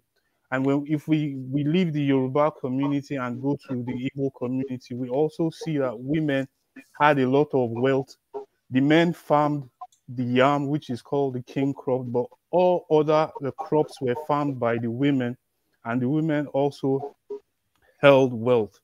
So we had a community where the men led in terms of war and certain decisions making, but the women also had a lot of power. As a matter of fact, in Igbo land, Igbo women went to war with their husbands. So I feel that we Africans, we must continue to... Can you say that one more time for Niger? Please say it louder. The Igbo men went to war with their husbands. So I don't know what is more equal than that, and if they owned well. But the problem is that with Western values and other religions coming, we are forgetting the importance of women. So in those days, you would think twice before you, as a man, you think of raping a woman. You would really think of it. You had reverence for the African woman, so much so you had to be totally insane to do that, because it might lead to your death, especially if she's married, or after you did that sordid action, you have to carry out several sacrifices and so on and so on. and so on and so forth. So therefore, I think the key, we don't need this Western feminism in Africa. We only need to return to what we were, and that means reverence of the African woman. When you even today, if you in Lagos, you see women control the markets. It was a shock to me when I came to the West and saw that even women's clothes were designed by men. The markets were run by men. So I can understand why maybe white women needed to push for this feminism. So it does not apply to us. Women are powerful and revered in Africa, and we should go back to that, and then things will fall in place. This Western I don't know what they call it, feminism, is just going to destroy us, and it thrives on, first of all, taking our core values and then replacing it with this nonsense. So that's just it for me. Let me address something about women going to war. I think by the time any woman goes to war, I think something has failed, and or they have written them off the gene pool, you know, for whatever reason. Because if you are like, you know, I've said it and Dr. K said it. If you use your most valuable assets, you threw them into the front for danger, then that doesn't seem like a logical thing to do. Clearly, it's been demonstrated in history that the societies that do the opposite are the ones that have, you know, run circles around us all this while, because they have that this in common sense to know that you don't put your next generation at risk. You must well take children to the battlefield, and if you are so desperate for war. And to be fair, in Africa, can I point out something to you? Do you know that during the time of war, actually, families used to go and watch the war? You can Google it.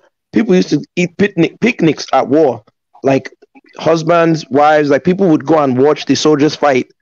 I don't know if you know that. How far back are we talking about? 1700s, during the height of all these colonial men, they used to watch the war. People used to watch it like a spectator sport. If you think I'm lying, go and Google it. I won't be surprised. I won't be surprised it happened, because they go into the fields and clash and everything. After the war would end, then the people decide who they are loyal to. I guess they have to be loyal to the victors, isn't it? So yeah, I can see that happening. It's not impossible. To Nigeria, I agree that men must protect women. Let me put some dates. Why don't you look at the Eritrean War? Men and women, husband and wife in the same field. They did it. We're talking about 30 years ago. Yeah, the Eritrean one, they push themselves to the extreme, isn't it, to maintain whatever they've got. So, see, it's not ideal. Yeah, at the same time, remember, when a wartime comes in all across Africa, women are behind to do the feeding. They're always cooking. They're always doing something to support the war. So they always participate in different skill set. Some of them that can go really hand-to-hand combat, they'll go hand-to-hand combat. But those that can do different jobs, they really fought with their men's, because they are really at a point, a breaking point. Tunaj, do you know how many European women were in their wars during World War I and World War II as spies? Of course, they weren't on the front lines per se, but they played integral roles as spies. Do you know that? No, I agree with that. I see. I'm not saying, when I make this statement, I'm not saying, no, lock every single woman up. There are some women that will not even want anything to do with family life at all. You know, they will want to do this sort of thing. Yeah, of course, they will do what they need to do now. They will have to, you know, I don't have any issues with that. That's normal. Is Dr. K still on the show? No. Okay, Kaiser, he's left. But I wanted to ask you guys something, because when I hear, and this is why I don't agree with all these red pill guys, because I think they're being silly. When they come up and they say things like, oh, the sexual marketplace and blah, blah, blah. And this is why I say Africans have to be careful. That's why anytime someone says that, I say, can you please translate it in your language? And then they start getting confused. Then they start scratching their head. They get puzzled. They look at me twice. Then they call their grandma. The grandma says, this is the closest word. And then they come up with some jumbled nonsense. So to me, when they apply this idea of so-called sexual marketplace, what they're really doing, they're taking neoliberal, like Adam Smith, free market, you know, what I call cowboy capitalism or casino capitalism, and they're trying to apply it to sex. And it works for Europeans, right? Even for the most part. But in Africa, that doesn't make sense. Because what they're trying to say is that, oh, only the high value men and only the alpha men got the women. Well, if that's the case, let's look at, for example, the Zulus. Shaka Zulu was the alpha of the alphas in Zululand. The Oba of Benin was the alpha of the alphas in Beninland. Does that mean that the Oba of Benin slept with everybody's wife? Does that mean that Shaka Zulu got every woman and all the rest of the men didn't get any women? Even the weakest Zulu had a wife during the time of Shaka Zulu. So it flies in the face of nonsense, is what men tell themselves, what men are doing. And that's where I disagree with Kevin Samuel. What men are doing is they're acquiring trinkets and telling women, like me, look what I've done for you. Not realizing that a lot of times the woman has to like you based on your personality. She has to want to like you. You can bring all the money in the world to her. You're just an ATM. You understand? That is, no one has ever, when I look at the anthropology reports, no one's ever given me a real critique on that. Why is it that alpha men in African societies, pre-colonial, they didn't take all the women? That's a European thing. Because even the weakest man in African societies had a wife. Might even have two wives. Europeans, they don't take all the women too. I don't know. So then it flies in the face of this whole high value alpha male logic that they're espousing. I'm the high value man, I'm the alpha man, and I get all the women. And it's like, that doesn't make sense. The reason why it has value to an extent is that if somebody was like an Einstein and at the same time he was a Bill Gates, has a lot of money, you may want to argue that maybe it's a good idea to procreate with such people so that you have more of them in society. So, and hence polygamy, and you know, there are different arguments for this sort of thing. So that's. But isn't it funny too, Niger, that a guy who is working at the post office has had more sex than Bill Gates will ever have with all his billions? The guy at the post office has 10 baby mothers. The guy at the post office, listen, the guy at the post office has 10 baby mothers and probably 5 other children that we don't know about. And Bill Gates has, what, 2? You understand what I'm saying? It's funny when we think about it, right? Like Warren Buffett, how many children does he have compared to, well, at least Charlie Munger, that guy, he's just, you know, he wants children. Many of these elites have secret families, you know. So yeah, but we're only talking about what we can prove now, right? Yeah, of course. Because if we do that, office and the tracker guy, they have more because they just travel a lot more and meet more people. No, but Tan, even the man who works, Tan, even the guy who works at construction will have 4 baby mothers. And the man who is a CEO will just have his one wife. He might have his little stripper side chick, but he won't have a baby with her. You understand? That's true. Look at Arnold Schwarzenegger. Say again? That wraps down to the values. I mean, family in our culture is not valued. No, it's not that it's not valued. He's not allowed. He's not allowed. For example, right, I always say the group says this is not acceptable behavior, but in our But we don't need to accept that. We need to fight that. No. We need to change that. We need to accept polygamy. We need to accept a man having more than one wife, because it's so funny that any man on this panel can wear a dress tomorrow, put on some earrings, stand with another man, hold hands, and have another man hold his hand and say, I have nothing. Yes, I can be trans, gay, whatever you want to be. And they will clap. They say, oh, yes, you're so proud. You're so brave. You're so strong. Oh, my God, you're breaking barriers. But if I come with my 2 baby mothers and say, these are my wives, they say, you're oppressing them. Those women are oppressed. They're this. Why? But if you want to go, my fear is that if you want to go for polygamy now, then polyandry may actually become a thing too. So women can marry multiple husbands. What do you think about that? No. Okay, let me give you a point to that. Do you know that in Cameroon? Wait, let me respond to Niger. 2 weeks ago. I want to respond to Niger. Let Biggie speak. Okay, go ahead. Yeah, we had this topic 2 weeks ago. So already, you know, from that polygamy, we're not gonna get any chance to really enforce that, or to to be legal, because already they're trying to eliminate us. They're trying to reduce the population. They're doing everything they can systematically to eliminate the procreation among blacks. So imagine now, Tunaja is saying, yeah, we're gonna go that route. He said, just no, we're not gonna go. So the argument is, we have an enemy that's really want to eliminate us, and we need to reprocreate more, so we Yeah. can really densely populate Africa. Africa is 1.3 billion, and that includes, you can put the whole United States and everything else. We still don't have the number, including China. So we still don't have the number to sustain whatever. If it comes to wars, we don't have enough people according to the numbers, but that number is a little bit miscued because. But I thought Bill Gates said we're too much, we have to die. Isn't that what he said? According to his math. Why would he say that? He doesn't want us to be many now. So that they are very, very slick like that. They will say they will say they will promote feminism. They will say equal rights, and all these things is code for reducing child this thing that's this childbirth. They came in reducing and childbirth. That's what they are doing. yeah, and they came in to sterilize our women in Africa. So Bill Gates' wife actually admitted it once now after they finished speaking to some women, and she said when these women get educated and everything now, they will not be having children. She actually said it, but she was saying it from the point of view that she's educating, but she doesn't know that she's greedy. their agenda. You know, it's so greedy. If I was a billionaire, I'll have 20 kids with my wife. Okay, because you're an African man. You see, you are thinking like an African man. And my wife will have 20 if she can. If she can play with it. Yeah, but they don't want you to think like that. They want you to wear a dress. You know, God forbid. These people are crazy.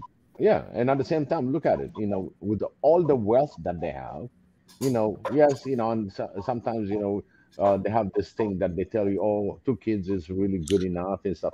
In Africa, it doesn't work that way. We'll procreate as many as we can, and I'm telling you, there's no. I agree. I agree. You don't even have enough to eat among what you have. You're still procreating, and they're still creating this environment. They survive, you know. And now everybody's talking. Oh, you got to have a quality of life, a quality of this and that. No, it's not about that. It's just we let nature and stay natural about it. But at the same time, you know, like Bill Gates, he gets 2 kids with all his billions that he can spare to the rest of the world, and he's got 2 kids. Yeah, I think the lighter races have had their expansion. It's about time when we have our own expansion too. Because what happens is that I think somebody said recently that in the next 30 years or so, Africa will restore its position in the world as the most populated continent in the world. Because it was the most populated continent in the world for a long time in history. Then the other side just blew up, and so why shouldn't we restore our position? You know, it's just only fair for us to go back to the way it is were, and we should be having children. That's why I'm against all this feminist stuff at this moment, because we don't need that. Oh wait, Dr. K, you came back. I wanted you to address my point. I'm glad you're back. He just said something. Well, no, what did he say? Yeah, but you have to be able to feed these people. You know, if you don't have a good plan, you're just bringing them into being. Oh yeah. We'll have to have a plan now. But we can't. Kaiser, don't say that. Come on. Like I said, 54 to 49% of Africans are already rural. We just need to do rural development. Let's make sure the farms are working. Let's make sure our villages are good. Let's create, you know. You see, that's a plan though. Yeah, but we shouldn't announce the plan. That's the problem. Every time we announce the plan, you know, that's the problem. We need to make our own Illuminatis. That's the problem. Thank you. We need to make our own Illuminatis, our own, you know, gas them up. reptilians. I was going to address that because if you look at it during the 70s, 60s, 40s, 50s, it seems that there was an explosion of secret cults in the United States and the UK. I think that we need these things in Africa. We need more mystics, more, I don't know, juju, whatever. We need to get in more concentrated, spiritually orientated groups, so that, because all these things start from a higher level, and no matter what we talk about it, and this is why I support you when you talk about spiritual stuff as obverse to purely materialistic to Nigeria concepts, because the people who brought us these systems, they didn't just start from a materialistic perspective. I'd watched something where a European was saying that it seems that inventions and it's coming to a halt. Should people not look into the places where the Newtons and the patriarchs of European society looked, the higher realms? I think we need more spirituality, and one of that needs to come down to the reverence of the Black woman, almost as if she's a god figure, because we think that life is so much about logical thinking, the masculine, but when you look at in science how the brain works, most of what you do is controlled by emotional part, the emotional part of your brain, which is the representation of the feminine. So whether we like it or not, the feminine energy reigns supreme, and so we need to go back to reverence of the female and of more secret societies if we are going to uproot this system. That's what I see. And I think, can I just say something quickly on that, because he addressed me there. If you're Tunaja, you're being brash to the woman. This kind of brash is okay, you know. Like I said, I'm not here to brash. I'm not here to. You see, ladies, pay attention. I hope you see. Like I said, I'm not here to pander to women. See, you guys are just the ones thinking that I'm here to. I'm not here to pander to anyone.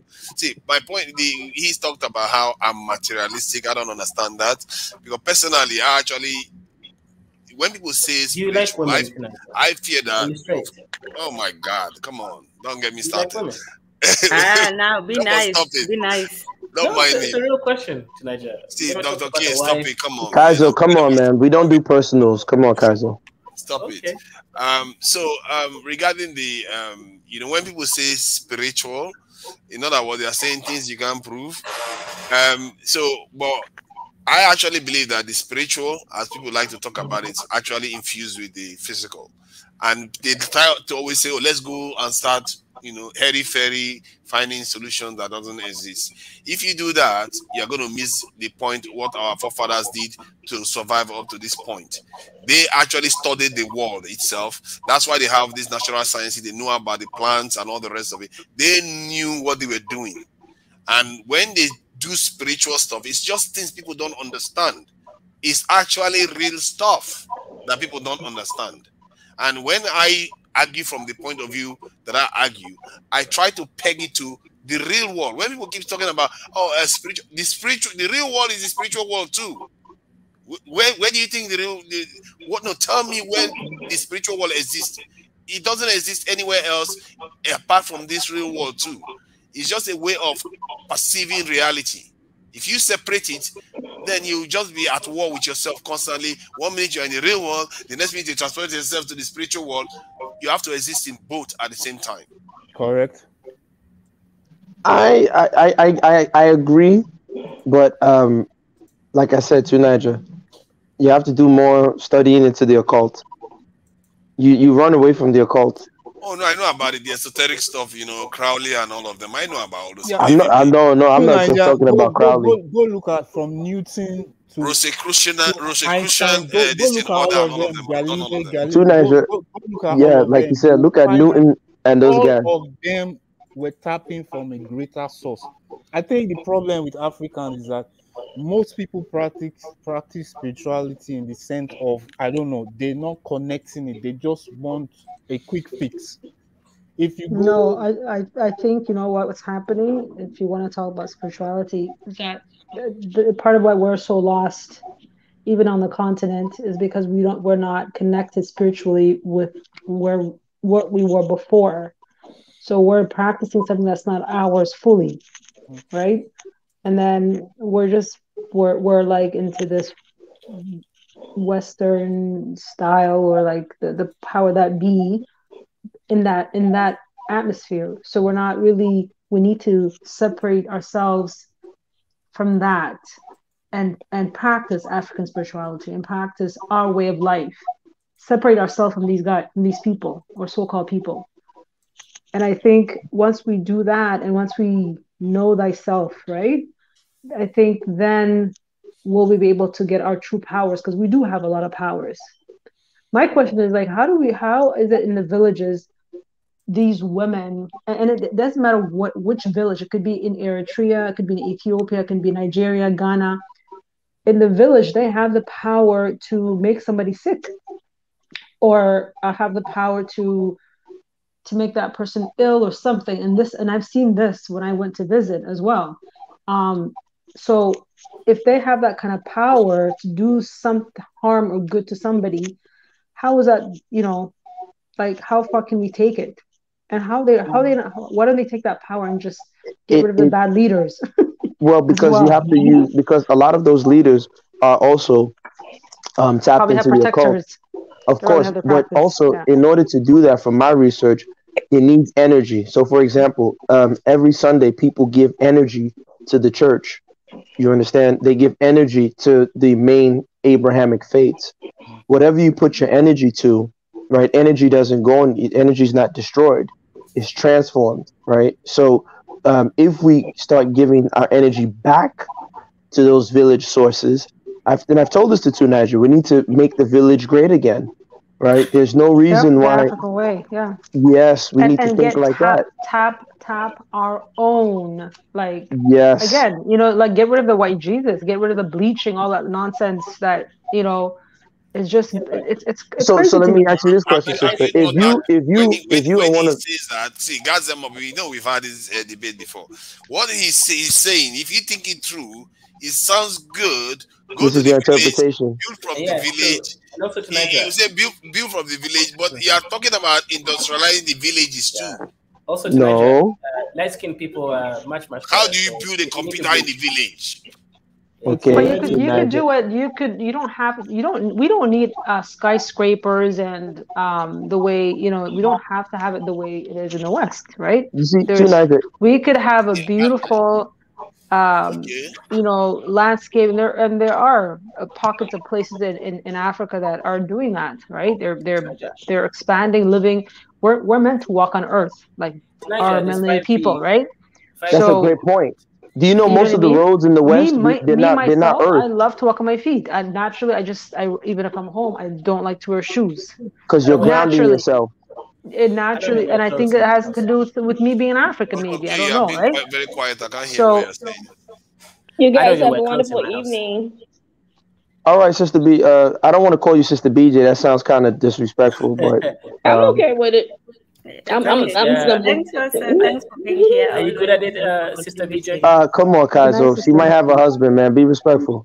No, he doesn't have a husband. Are you good So at then it? marry her. Listen, Sister, Kaizo's lonely in Kenya. Please, he needs a wife, a strong woman that will. I need a plane ticket, so send a Kaizo, plane ticket. send her a plane ticket. She'll come there, I might cook you not some. make it to your house, but you can send the plane ticket. No, sister, you have to make it to his house. You submit to Kaizo. You kneel down and cook his food. You rub his feet. Kenya, we call it eating fair. You send a woman fair to get to your place. She doesn't arrive. She eats. Yeah, she always says something happens. Yeah. No, she will come. Don't worry. We'll send armed escorts. She will cook your food, kneel I'm not down gonna for trust you. no escort. No. An escort. They No. might then put you on the ship. No, not escorts. Armed escorts, like security. You're gonna get to his house. Oh no, You're gonna cook his our food. one's definitely gonna put you on that ship. Yeah, we're gonna make sure you're gonna cook his food. You're gonna kneel down. You're gonna say, "Good morning, my husband." Last time we went on a ship, it didn't turn out good for us Americans, so we're real afraid of boats. Don't worry, this is East Africa. We didn't do that to you. No, the East Africans didn't do that to you. It was us dusty West Africans. But we were in Africa when that happened, so we still traumatized. We didn't hear news of it until like 400 years later. Yeah, they didn't have internet back then. They were dusty. We would not trade you for a packet of peppercorns. But they would trade you for an Indian, so you know. Quiet. Wait, which type? West Indies, indigenous Indians, the worst kind of Indians, the Nahil, those types. Don't listen to him. You are almost on your way out. Don't listen. You're right. You guys have a great evening. Yeah. You too. Thanks. Wait, but Dr. K, I want to ask you a question because, like the sister was saying, you were 2 Niger, right? The sister is saying, for example, in the West, people don't even know. Like, actually, in that movie, you know that movie, This Is Us? What was it? This Is Us? The scary film that Jordan Peele did. Is that the one? I think it's just Us. Us, whatever that crap movie is, where they're talking about underground cities. That is true because the way that they've built them, actually, you're not walking on the earth anymore. You're just walking on tar. Whereas in Africa, we still have earth. You understand what I'm saying? And so these are the modifications of modernity that the white man doesn't tell us. And we have no clue about, like on the show with Tan, right? She was on the show with me and Jose. New York City, London, Paris, many of the major cities in Europe are built on burial grounds. They're built on cemeteries. Now, this is an occult move. This is high level occult science. You understand what I'm saying? This is what they're doing, but they don't come and tell the African engineer, the African architect, hey, you know, we built our cities on a burial ground because we're tapping into the dead energy of the dead body and the spirit, and the way we built it, when the sunlight hits, it does this particular thing, and it actually radiates this way, blah, blah, blah. They won't tell you that. So the African architect says, yes, it's just planning and logistics and planning and logistics and rationalization, and he fails. He fails completely. Then he says the Africans are dusty. You understand? That's interesting. Okay, but so that's why we Chimamanda. need young people like yourself, or I'm assuming I'm you're old. young. I'm not young. You sound young, but so we need people like yourself to give knowledge on the continent, to wait. You know what I mean? To spread the word to our people, so that way, you know, we could wake up and. Do you see what I got to deal with my brother too, Niger? Can you imagine what I'm gonna deal with them back home? To Patience. Niger would have sold you for Patience. us. You know what? Patience, and then even start with 5 people. Wait, how much video sold me for, Kazo? Spoon, man. Are you just influencing? Are you starting a cult, just influencing people right and left? No. See, I'm not starting a cult. Like I said, no one should follow me. I told you people, I'm not smart. I just copy smart people. I don't know anything. That's all I do. That's why I always give sources, because the arguments are never mine. I just steal from smart people and present them to you guys. I don't have an original idea to save my life. You know, because I wanted to ask you, now that I got you, I mentioned to the panel earlier about the flaw in your sexual marketplace argument, because it makes the supposition that men and women, the way they interact with sex, is within this, you know, Adam Smith, neoliberal cowboy capitalism.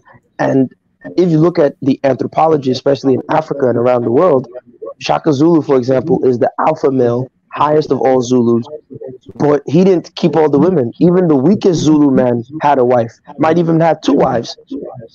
So where's this sexual marketplace playing out if even weak men are getting wives? Capitalism. It's all to do with the systems of structure. If you look at African systems right now, like I mentioned, the biggest dusty out there in Kibera, earning $2 a day, has a wife, a beautiful wife, may I add, and they work both together to build a family and the structure. What happens when the system becomes more capitalistic is sort of all the other negated concepts come in, such as people want status, people want to look the part. So of course, then women do become more selective in that endeavor and do want to choose the man who sort of has the ability to make all those things happen. And that's obviously when it comes to education as well, status, symbolism comes in. So I would say, yeah, in a traditional African setting, yeah, I agree with you. But as we are becoming more industrialized and capitalistic in mindset, so is the interaction between the male and feminine energies that do happen that way in a more kind of sexual marketplace value.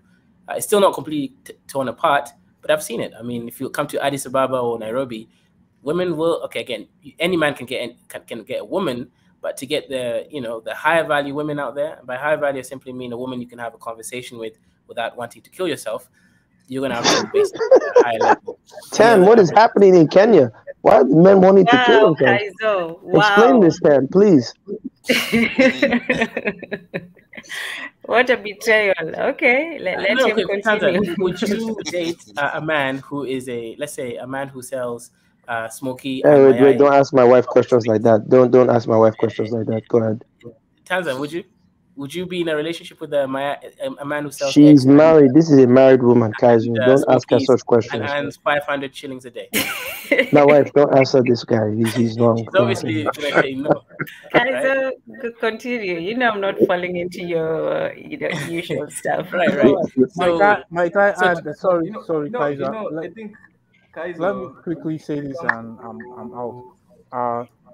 in traditional African societies too, there was a spiritual aspect to it, so that you wanted to marry somebody, you went and did a finding if this was the person that is right for you from the realms. And if this person wasn't that for you, most people would say, okay, it wasn't just based on physical attraction or wealth and all this. Some other things went into that. So therefore, a broke person, a broke man, or a broke farmer a woman would marry him because the woman had found out that this is the husband that is supposed to be hers. And so she would go with that. But when we have the commoditization of things, the American and the Western system, we have all these alpha male problems. So I think it all boils down to one thing. When we go away from our values, our traditions, and our culture, we start to take new things, new systems and new views of life begin to take over, and then we have ourselves in this thing. And that's all I want to say. And then shout out to Nigeria and Gas Them Up. I've been keeping an eye on you guys across all platforms. I think bro, you send me guys an email. You never sent me the email. gasthemup@gmail.com. I was waiting for the email. Me? Yeah, because I was supposed to send you one of the articles last time we spoke on Two Nigeria's platform. Okay. All right. The article. All right, when I catch you on another one, I'll give you. No, you can send it on the private chat. You can do that on the private chat. Yeah, send it on the private chat. I'll type my email. Okay. All right, Kaizo, what were you saying? Probably we should get prepared for this one. Yeah. So, okay. Yeah, the point here is that, I do agree with some parts of what Gas Them Up is saying, but there's also the element of the quality of woman you want. If you want a higher quality woman, you're going to have a higher quality offering. Define quality. Quality is simple. Okay, so Tanzan is not going to marry a guy who earns $5 a day. It's just not going to happen. You don't know that. You don't know that. No. I know that because in fact we can bet on it. We can bet $2,000. Tanzan will not marry a man who earns. Let me tell you something, bro. See, if that man can tap into silver tongues, my brother. Listen, Kaizo, let me tell you something. If that man is so intelligent to be what you're seeking and also like morally upright, he would be earning more money automatically. No, Kaizo, listen. If that man can tap into her psyche and penetrate her feminine defenses and then physically stimulate her body, it will shock you when Tan is with a flashlight looking for him in the daytime. I agree with you. But so you guys are basically, when you say high value women and men, you're again, you see that the mindset of money being tied to it. So why does it have to be how much she earns? Why is that important? You see, we're trying to stay away from that capitalism because we're saying we want our own system in Africa, right? Or to stay away from that because we know that's poisonous, the way we're thinking, right? So why does it have to be, how much that person makes in order for that man to get because Kaizo is dusty. He doesn't want to really let go of the Western system. No, because I'm a realist. Women are not going to marry some dusty guy who earns $5 a day if she has high value. She's just not going to. Her family but then you know what? When if you make a lot of money and that woman is, I'm sure she's not the only woman you're going to carry by the African mentality or in general men. If they make a lot more money, personally, I wouldn't want a man that makes a lot of money, right? Because I know I'm not the only one who's going to keep, right? So it typically, unfortunately, that's the case because. So I don't think we should tie money into it. It should be,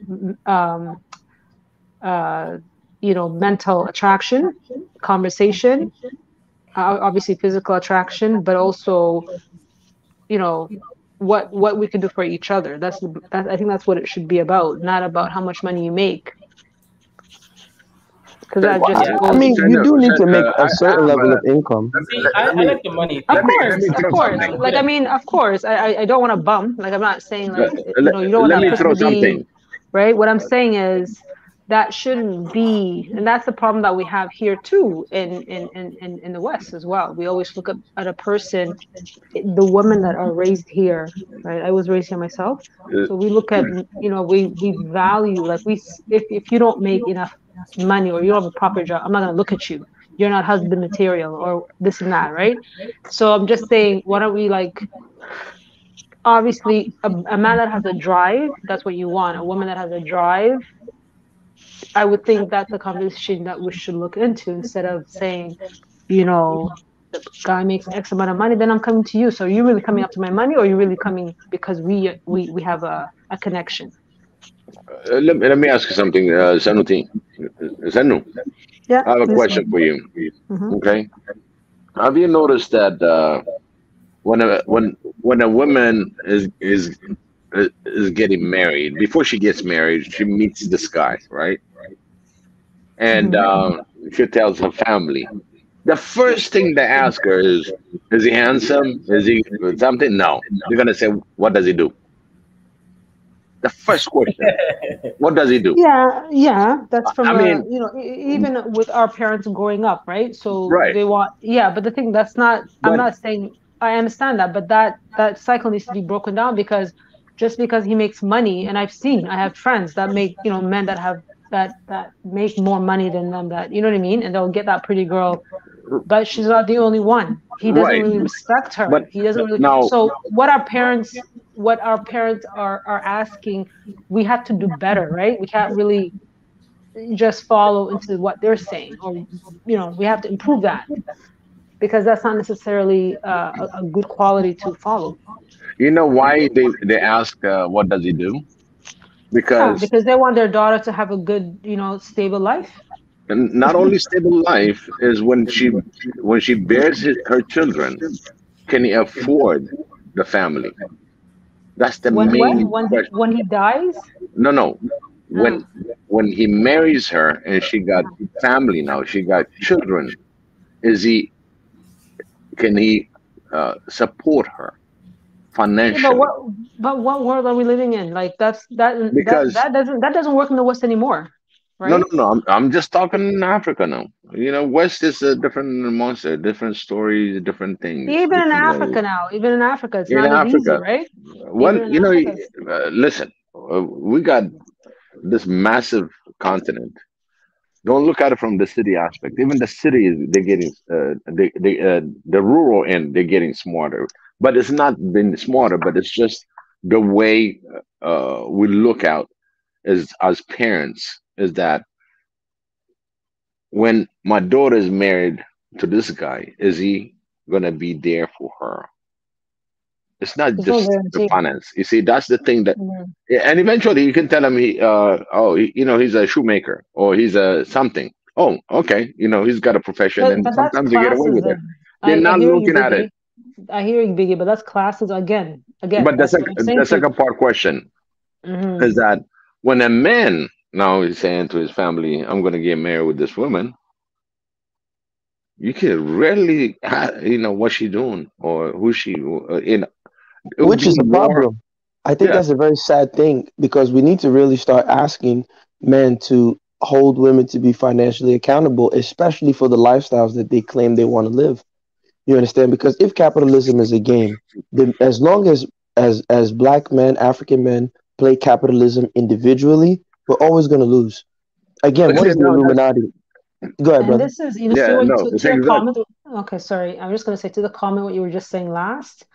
You know, in the urbanized city in Africa, right? I'll use Kenya as an example because I know what's going on somewhat, right?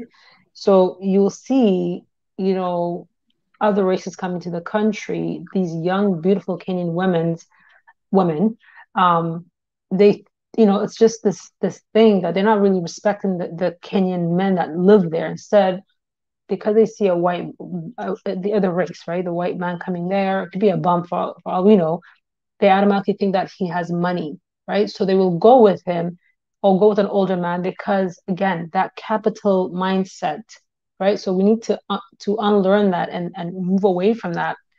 Well, sister, I wouldn't say it's all capital, though. I mean, we did have to pay, in the sense, like, for example, most African societies had a child price. I don't call it a bride price. You have to pay your child price, because if you didn't pay the child price, the children didn't go to your lineage.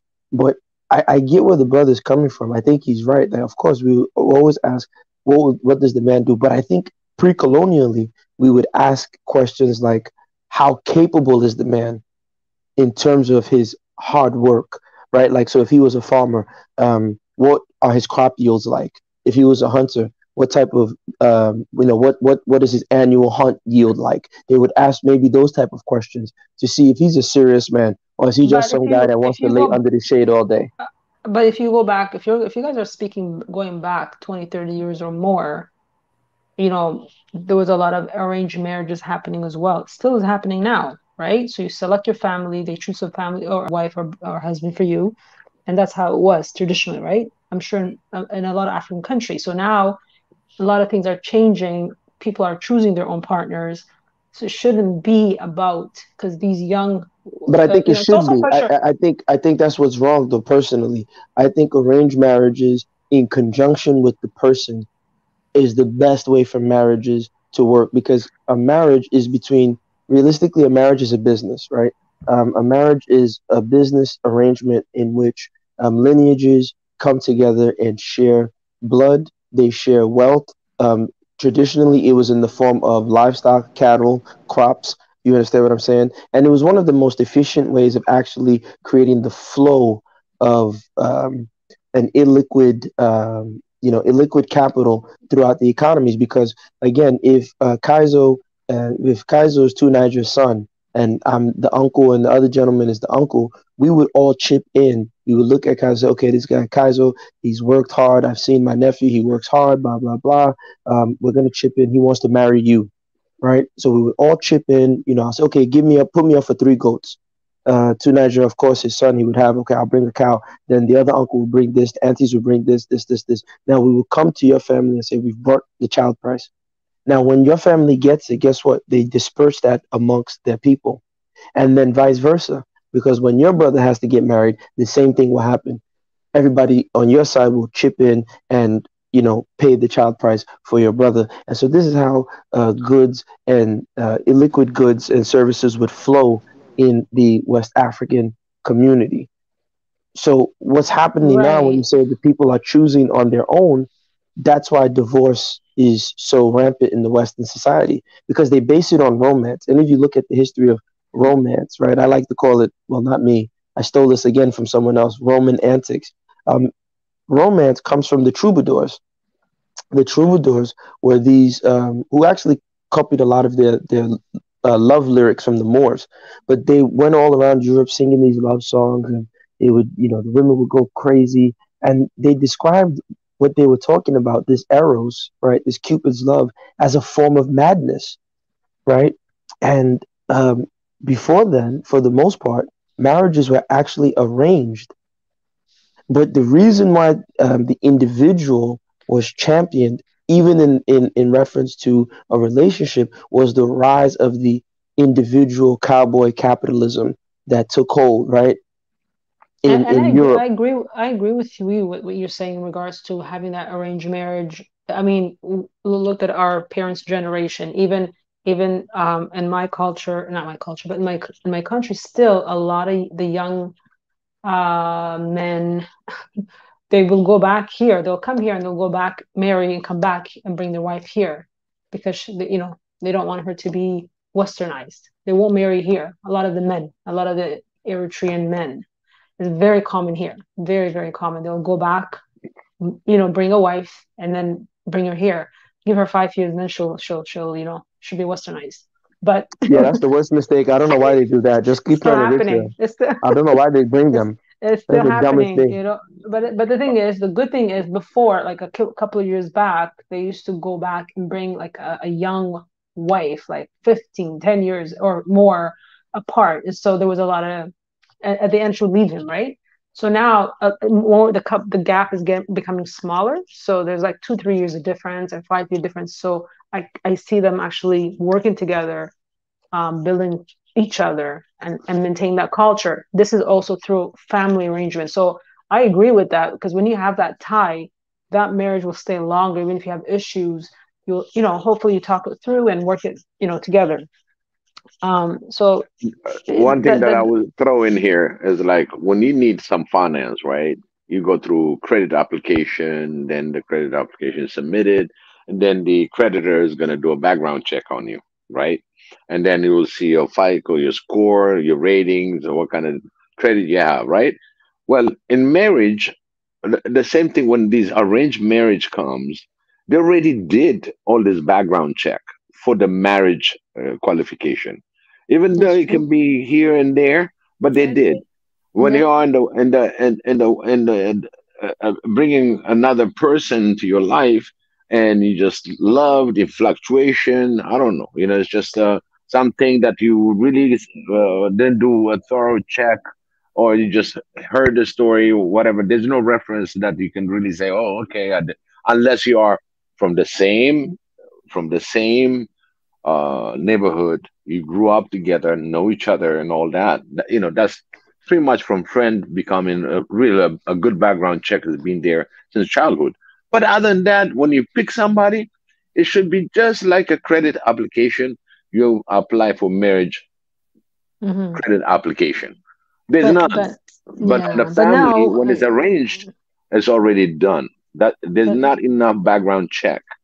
I agree with you, but now the feminists would say you're oppressing women. I just want to add to what Biggie if you was did saying. that. No, the women get checked out and the men get checked out. It's up for them to decide. No, I agree. I'm just saying these modern day feminists would say you're oppressing women.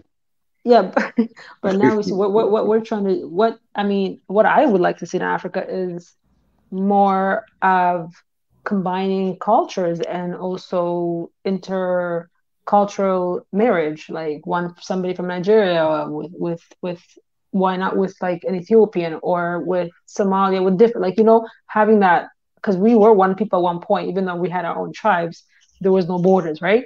So if we're going to that type of, we have to break these barriers. We can't just stay within our own culture and be secluded and not know, you know what I mean? Because then that becomes. Should have been there on our first show. We actually talked about a lot of these traditions, but so, I agree with you there. Yeah, so what I'm just saying is like we should. If we're gonna move into that Pan-African, breaking that borders, then we need to also be open to mingling. Who's gonna have the dominant culture in the household? If you married a Nigerian man, who's gonna have the dominant culture in that household? Marrying with who? If you married a Nigerian man, who's going to have the dominant say in that household? Who's the wife? Okay, if the husband's Nigerian, where is the wife from? What culture? No, you. I'm saying you. You married a Nigerian man. Yeah. Who's the dominant? Whose culture is going to dominate? For me, it's going to be Eritrea. You see what I'm saying? You really think a Nigerian man is going to let you dominate that house? Well, you know what? To be honest with you, it should be balanced. I'll be funny. Culture. So. Yeah. So see, this is where maybe this is where we are, raised here, but we're very proud people, and Africans are all proud, to be fair, right? But Eritreans are very proud. No matter who we marry, we are very strong with our culture. Agree, but okay, you're an Eritrean woman, right? So now you marry a Nigerian man. Where are you guys gonna live? I'll respect. No, wait. No, I want to flesh it out with you. I want to flesh it out with you. Slow down. Where are you guys gonna live? Whatever him and I just discussed, whatever we agree. Listen, it doesn't have to be Nigeria. Nope, it doesn't have to be Eritrea. It doesn't have to be Nigeria. I could have a place in Nigeria. I could have a place in Eritrea. I can have a place in Cameroon. If you can't afford too many places, you're starting out as a young couple. He says, listen, my wife, we're going to my country, Nigeria. I have opportunities there. What are you going to say? If his opportunity is better than my opportunity, then I'll follow him. Right? No, the wife follows the husband, even if your opportunities are better. No, I said even if your opportunities are better, the wife's supposed to follow the husband. No, not necessarily. That's what maybe you want it to happen, but that depends between the two of you, because it should be. It's not my country better than your country, even though. Who's the head of the household, you or him? Who's the head of the household? Yeah. In what sense? In what sense? Who's the head? Who's the final decision maker? Well, you see. The final decision maker is both. Not no. Him. You see, sister. No, you see, listen, sister, I'm going to tell you something. Look, I can't tell you what to do. Listen, men, okay, let me just say something to you, right? No, because I want to point out something to you, right? I can't tell you what to do. I don't, listen, I'm just saying, right? We have this thing that, because the man is the head of the house that he would make the right decision for the family. No one's saying that.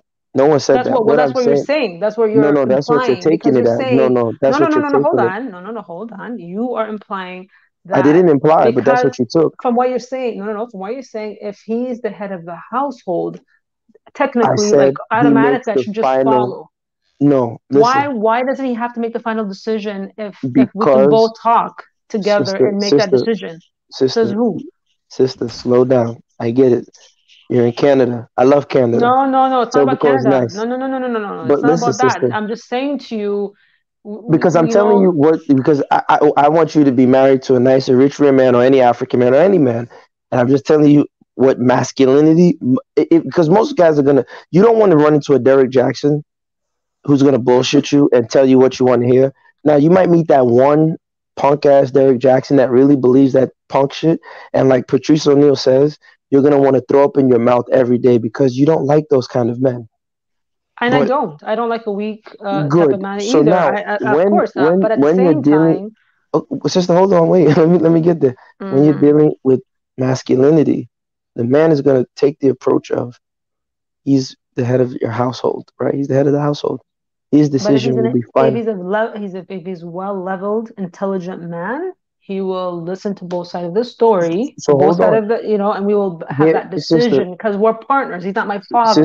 He's not above me, right? Sister, let's not go back to that Bible thing where a man is above I didn't mention the Bible. Slow down. That's where you're heading, right? Like I'm not a Christian. I'm not. I'm an occultist. I'm into voodoo. I wouldn't bring that up.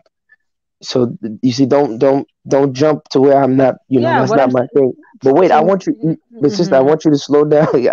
I can see the combativeness, right? I can tell already. But look, sister, look. At the end of the day, here's the point. If you, as a woman, meet a man, it's up to you to choose the man that you can fully submit to his decision-making process because you studied and you continuously observe that he makes decisions that you can put your guard down. And if you don't choose that, hold on, wait. And the truth of the matter is, a lot of women don't use that metric. They use every other metric. If you know that you cannot sleep with whatever decision that this man made comfortably, don't marry him. Because you guys are going to clash. Because at the end of the day, that partnership stuff. Hold on. No. Let me be done. Let me say this last sentence. Let me say the last sentence. Let me say the last sentence. This partner stuff that you're talking about, no real man is going to go for that. I'm just telling you, no real man is going to go for it. So you're calling my husband not a real man? Because I've been married for I don't know how many years I'm not now. saying. I'm just saying to you. No. Hold on. Let me tell you something. So, you live in America, right? I'm not. I don't want you to tell me about your personal marriage. I don't want to know your personal. I'm not giving anything personal. I'm just saying in general, right? But we got to talk about our own experience too. It's part of it, right? So I'm living that experience.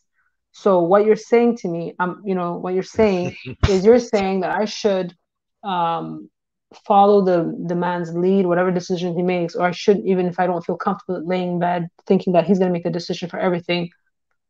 No, then what I should marry him, right? Because if I don't feel said, comfortable with his decisions, I shouldn't be with him. You're saying? No, what I said was, I said that if you see your man, and this is what advice I give any young woman or any woman, if you know you can't, because when we're talking about who's going to be held responsible ultimately for the family, no matter what happens, no one is going to look to the woman. They're always going to look to the man and say, well, your family messed up, that's on you. You, the head of the household, you got to figure out a way. I don't care if your wife is a witch. I don't care if she practices sur. I don't care if she's a proud Habesha woman. I don't care if she's a proud Eritrea woman. You got to manipulate her. You got to psychology her. Figure it out and solve your wife. That's what we're going to tell men. We hold men to that standard. We drag them to the fire. So what I'm saying is, because of that, but you're assuming that he will have a wife that's okay. Listen, I didn't assume. I didn't assume, sister. You're the one making a lot of assumptions about me. You were going to Christianity. What I'm saying is that I tell women, especially the young ones, if you know that this guy's decision-making process is not something that your spirit is 100. Basically, not to say that when you get with a man, you throw away your brain. No, what I'm saying is that you choose a man whose brain is either matching yours or better than yours, so you can feel comfortable shutting up when he tells you, woman, keep quiet, we doing A, B, and C. I'm gonna repeat that again. I hear If you. your brain is smart, you need to choose a man whose brain is matching yours or 10 times better than yours. So when he tells you, shut up, we're doing A, B, and C, you can say, you know what? I'm gonna follow him because I know his brain. Can I add No, something no, to no, this? hold on. No, hold on. Before you go in, let me just respond to him. So no man should be telling no woman to shut up, first of all. But just to your point. But what I'm saying is, when you're in when you're in that situation, right? Because you're not going to judge the man right away by meeting him at the beginning based on his decision. If he's the one, like later on, he's going to be making sound decisions. What you're 3 years down the marriage, he becomes, I don't know, alcoholic. Who knows, right? Who knows what he does outside? So, are you going to just decide to just follow every decision he makes? No, you're going to build on that relationship. You're going to build. I don't know if you're married, but you're going to build on that relationship. You're going to grow as a person We together. don't do personals. Go ahead. I'm just saying, okay, fine. But I'm just saying, from what you're saying to me, from what the things that you're saying, right? So you're making this general statement to say that, you should have, you should know to make a decision to be with this man based on the decision that he's making. I can't, like, people change, that you grow as if you spend 2 years, 3 years, 5 years, 6 years, things that you go through with that person help you to grow as he's your partner, right? So, of course, I would never disrespect him, or if he has something that he's saying like this and this and that, we're going to do this. If it's in the best interest of the family, yeah, you're going to follow your husband. And if I have a say or something, I have an idea, if it's in the best interest of the family, then yes, we will listen to each other. That's the way I see things, right? But at the same time, yes, he is he is the head of the household. I respect that. But when it comes to decision making, because we are, as a woman, whether you like to admit or not, we're multitaskers. We think beyond tomorrow. We think about different things, scenarios. We're not just black and white, one way, like men think, right? One way. That's very sexist, but go ahead. It's fact. And I learned this. It's not fact, but that's sexist. Go ahead. For most part, it is factual, right? So well, are we not multitaskers? You women are the one. If that's the case, if that's the case, it's unfortunately your fault because you raised those type of sons. You see, women have the responsibility. If you guys complain that men are A, B, and C, stop raising the type of sons that you guys complain about. Again, it's just nature, my friend. It's my brother. It's nature, right? It's nature. It's just nature versus nurture. Nature, the way women's is brought into this world, the way man is brought into this world, right? So it's just, and this is something I learned based on my experience, right? But it's a woman's nature. And that doesn't mean every man is the same, right? But it's a woman's nature to be caring. Yet the biggest colonizers were women. But the biggest colonizers were women.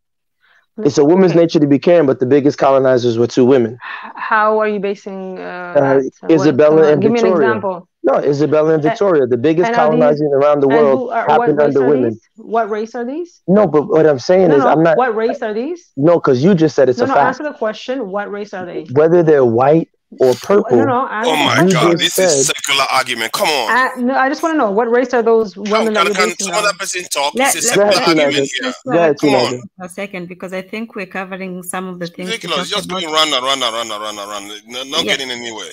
Yeah, let me try to summarize real quick because, okay, now we're getting to really almost 10 hours. But in the beginning, we're talking about, the marriage customs. And the first thing that happened was the whole investigation. And Big E was very correct about this, that people didn't just rush into it.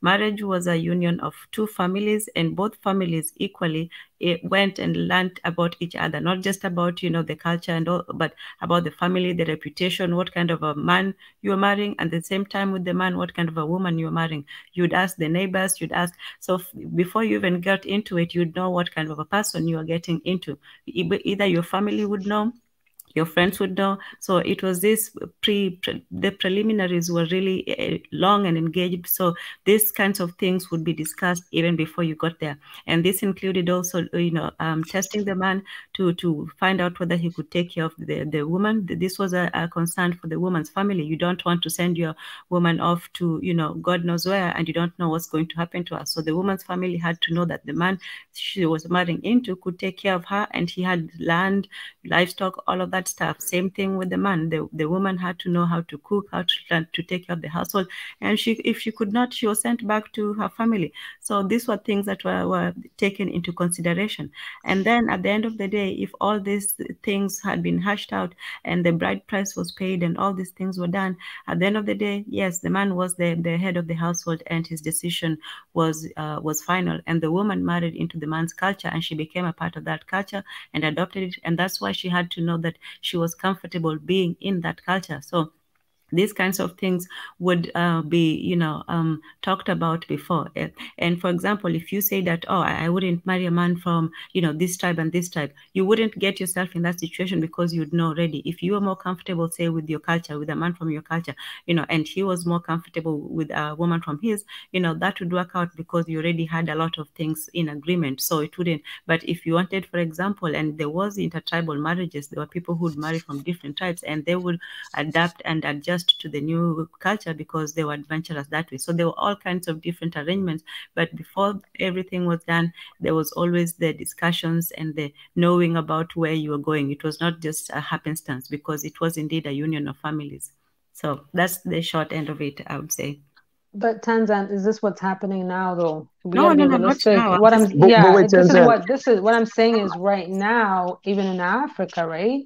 The women's, so yes, we gotta carry some of that tradition, yes, but at the same time, as partners, but if you can't just, to me, it's like have a balanced conversation between, obviously the man, if he has good points, yeah, you follow the man. But if the woman, you can't just disregard what the woman has to say. No, but why did you assume disregard? Both sides, both the man had his, demands, requests, and expectations, and the woman as well.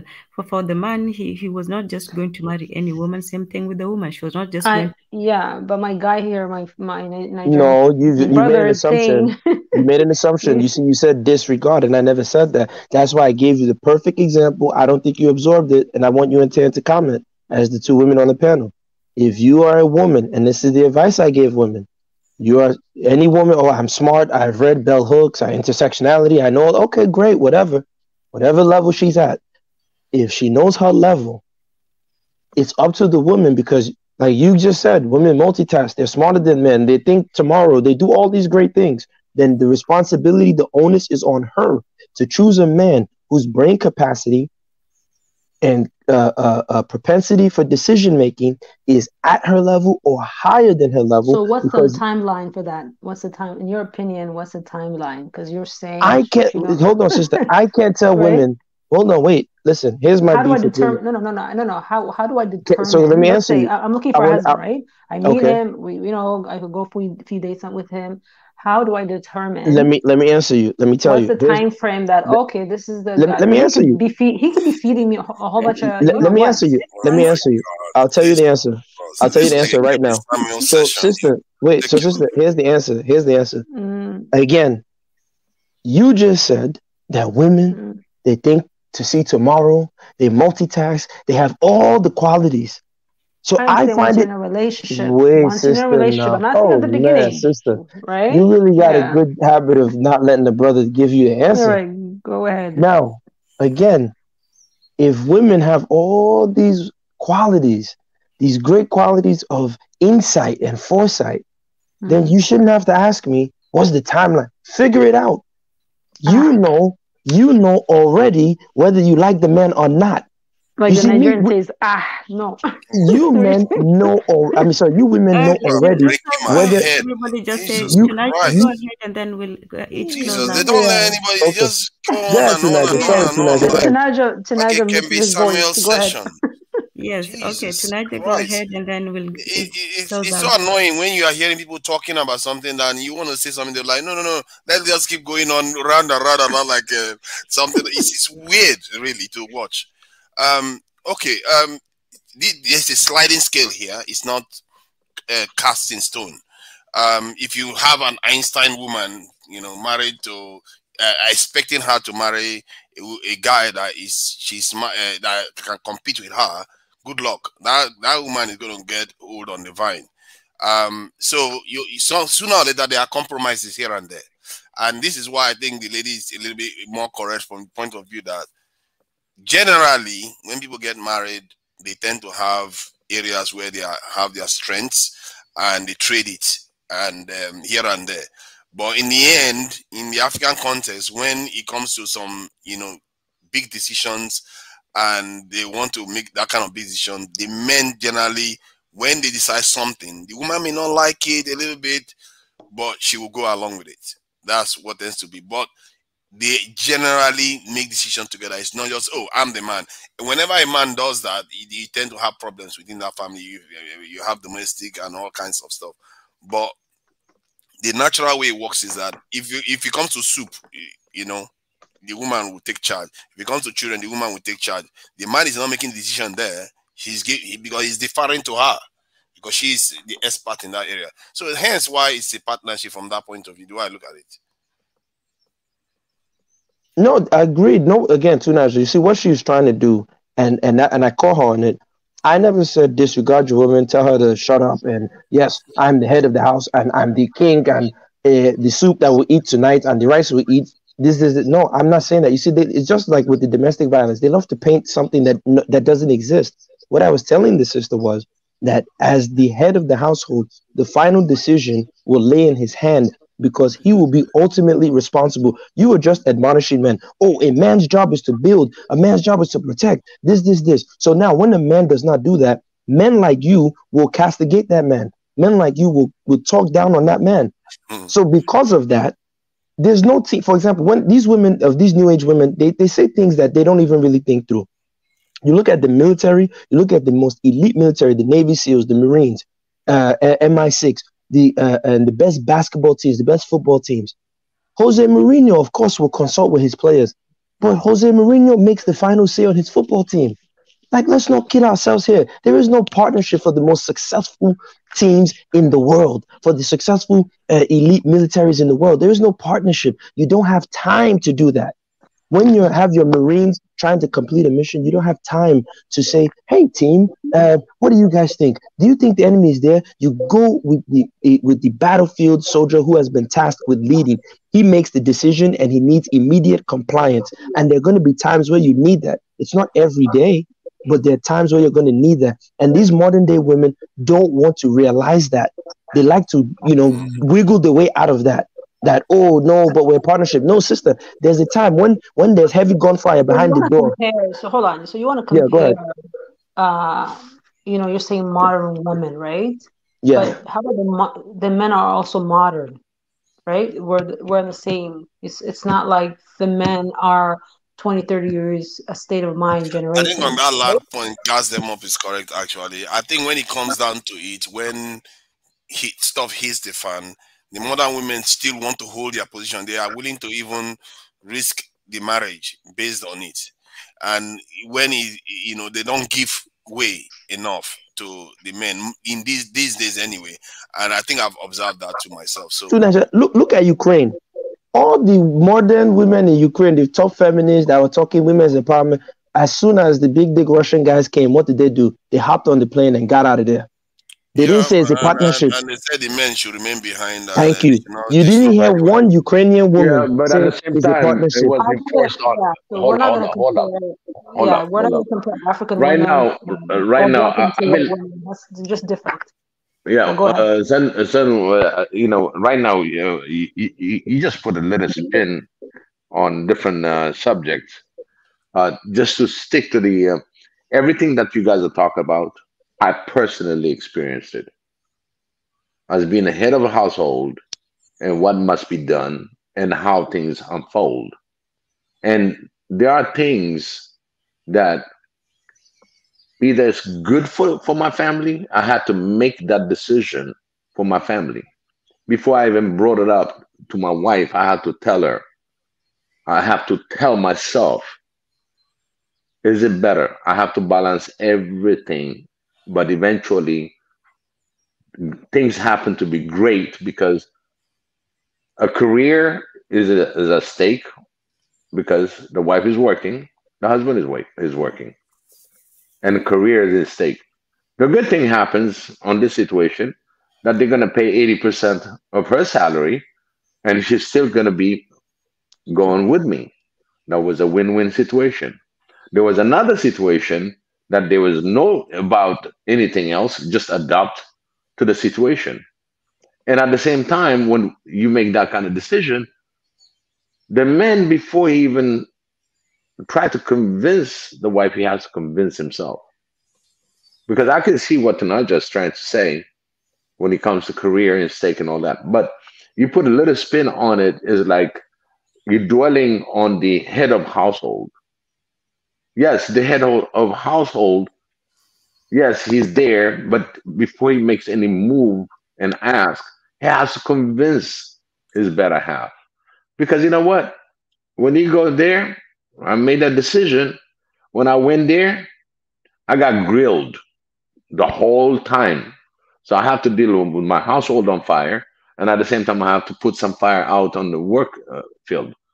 So Biggie, if it is not agreed, I agree, brother. I agree. I'm not saying that. Biggie, I have a question for you. So you're saying you made a decision, you were in that position where you made a decision on your own first, then you had to share it with your spouse and so forth, right? Yeah. You have to take that burden, right? So what I'm saying is, isn't it two head better than one head being in that relationship? Right? So he didn't have the time. That's what he's trying to say. He didn't have the time. That's all I'm trying to say, sister. In that kind of situation, yeah, it happens. And you know what? You gotta support your partner, right? You have to support him and be there for him, because. But modern women don't say that. That's all I'm saying. Well, I'm saying that. You see, I don't know if I'm considered modern women, but even though you hear me talking, but that's what I believe. I believe that you should support your husband in whatever he's doing, as long as it benefits the family, right? But if he's doing it just to be selfish on his own and he's not really thinking about his children or his wife, right? Then that's a different story. But if the husband's making a decision for the family, in the best interest of the family, definitely should support him. You know, sometimes modern women, what they do is, let's say they got a job in a different state, or let's say the guy has got a job in a different state, and the guy says, either if she's supposed to go to a different state and the guy says, no, don't go, they'll be like, this is my opportunity, it's my career. They might decide to risk their marriage, say, okay, if you don't want to come, so be it. Likely I'm going to get the children anyway. So you see what I mean? That part of the equation is no longer in favor of the men anymore because of the modern dynamics. Again, you should not be selfish, because once you're in a marriage, right? Once you're in that, it's a union. So you got to think as a family. I shouldn't be thinking individualism, right? I shouldn't be thinking about myself and not. And this comes with maturity. Even though I was raised here, did I have the same mindset as before? No. So as you go older, you know better, right? So as you connect yourself to the African culture, you know better, right? So so it's just if we want to call us modern women, right? I don't consider myself a modern woman, but I have aspects of it. So you have to balance it and then be there for him and he be there for you. Work together as a partner. That's what I'm saying. It shouldn't have to be like, oh, because he's a man, he just makes a decision, I should just follow him. If he decides to make a decision in a split second and he's not there to consult me, then so I got to support him, because I got to trust him. I obviously trust him to be with him, right? So as long as it's a family union and it's it's in the best interest of the family, for sure, you should back him up, support him, and not ridicule him, and back him up. No, of course, because it's not every day that he's going to make a decision. Oh, I don't care. I'm brash. I'm the man. Shut up, woman. No, but I'm just saying, in any, like the brother said, you have to fight with yourself, because oh my God, man, when I make this decision, my wife is going to give me hell, this. But then, as Naja just said, men don't care about that. You know how men judge each other? You know what a man's going to say? Too bad. Be a man. We are harsh to each other. There is no brotherhood. I fight all the time with men. We treat each other like God. I can't stand men for that reason. We're so quick to just treat each other like crap. But why should my marriage be discussed with another man? No, I didn't say discuss your marriage with another man. No, I'm not saying me personally. I'm just saying in general. No, I didn't say, no, I'm saying, no, you didn't hear what I said. Wait, no, you didn't hear what I said. But you're saying the men have that pressure of, like, if you talk to your men No, you didn't hear what I said. No, sister. You didn't hear what I said. I said, the brother said that, again, men have that internal fight, right? That, oh my God, I'm making this decision on the fly. And I know, man, my wife might not understand. It's going to take me 3 weeks to explain to this woman. She's going to put extra salt in the soup this week. She's going to stress me. You understand? She's going to give me hell. You understand? She's going to, oh, man, I got to deal with this. I got to buy her a gift, and she won't eat the gift. You deal with that. Then you're fighting yourself internally. Then, like I said, men are harsh to each other. No one said he's discussing the relationship with another man. But when you see the results, for example, if the man can't keep up the mortgage payment and he has to downgrade to a smaller house, now he gets around men like Niger, and I tell him all the time, you gotta, he said he doesn't care about other men. He doesn't, to hell with them. But men like Niger will tell you, oh, that's too bad. You should have worked 90 hours. You should have done this. Men are harsh to each other. So it's not even that he's discussing the marriage with another man. He still he's a social creature. He has to contend. We're in the world of men. And men contend with each other like that. We jostle with each other like that. So now you're jostling in this world. Then you have to go home and you have to explain to your wife. You have to put up with this stuff. That's all I'm trying to say, sister. So that's it. I don't go about you said that. You said that on another platform. I don't know what I said. I don't know what I said. Because the thing is, sorry, Mr. Nigel, I just want to finish with what he was saying. Because you're bringing a different perspective. So if you're driving or whatever with a competition with other men, and then you come home, the wife's giving you problems, you shouldn't have to come to your home and deal with it as stress, right? So the woman should be backing you up. She should understand you. That's the whole point of the union, right? She should be like your backbone, listen to you and support you, right? So when you come home, it should be a peaceful home. Shouldn't be like back and forth. So, are you, if that doesn't happen, then are you with the right person to begin with, right? So maybe you should help write a book so men can read it. You should write a book. What women should do. It's about understanding each other. Simple. Why are we so complicated? Tan, you want to go to sleep? It's late. Yes. Okay. It's so complicated. We just need to understand each other. Tan wants to sleep, so I think everybody should close out. Tan wants to sleep. It's late. We've kept her up for long. Yes. Oh my God! You guys want to make closing statements? Busy, you beating my time. 9:49 right now. Naja, she beat me from the diaspora thought. Believe me. Yeah, but anyway, this is a very wonderful. Thanks for having me. I'm glad I joined and had a bit of conversation. It went a bit sideways at the end. Regarding Tanaja, they just love you. You know that. Yeah. It's all out of love, out of respect, and I don't see any animosity. And I think we have a great panel, except we got some kind of we got some kind of score going on between Sam and kind of Saul, but anyway. Yeah, Sam, kind of Saul has been kicking your butt, by the way. So Maria Antoinette said this is a Manchester game. 2-0. Anyway, you guys, being great. Let Tanzan rest a little bit because I think we've been on this for a long time. Thank you. Hey, thanks for having me, guys. I appreciate you dealing with my crazy stuff. It's always fun. Yeah.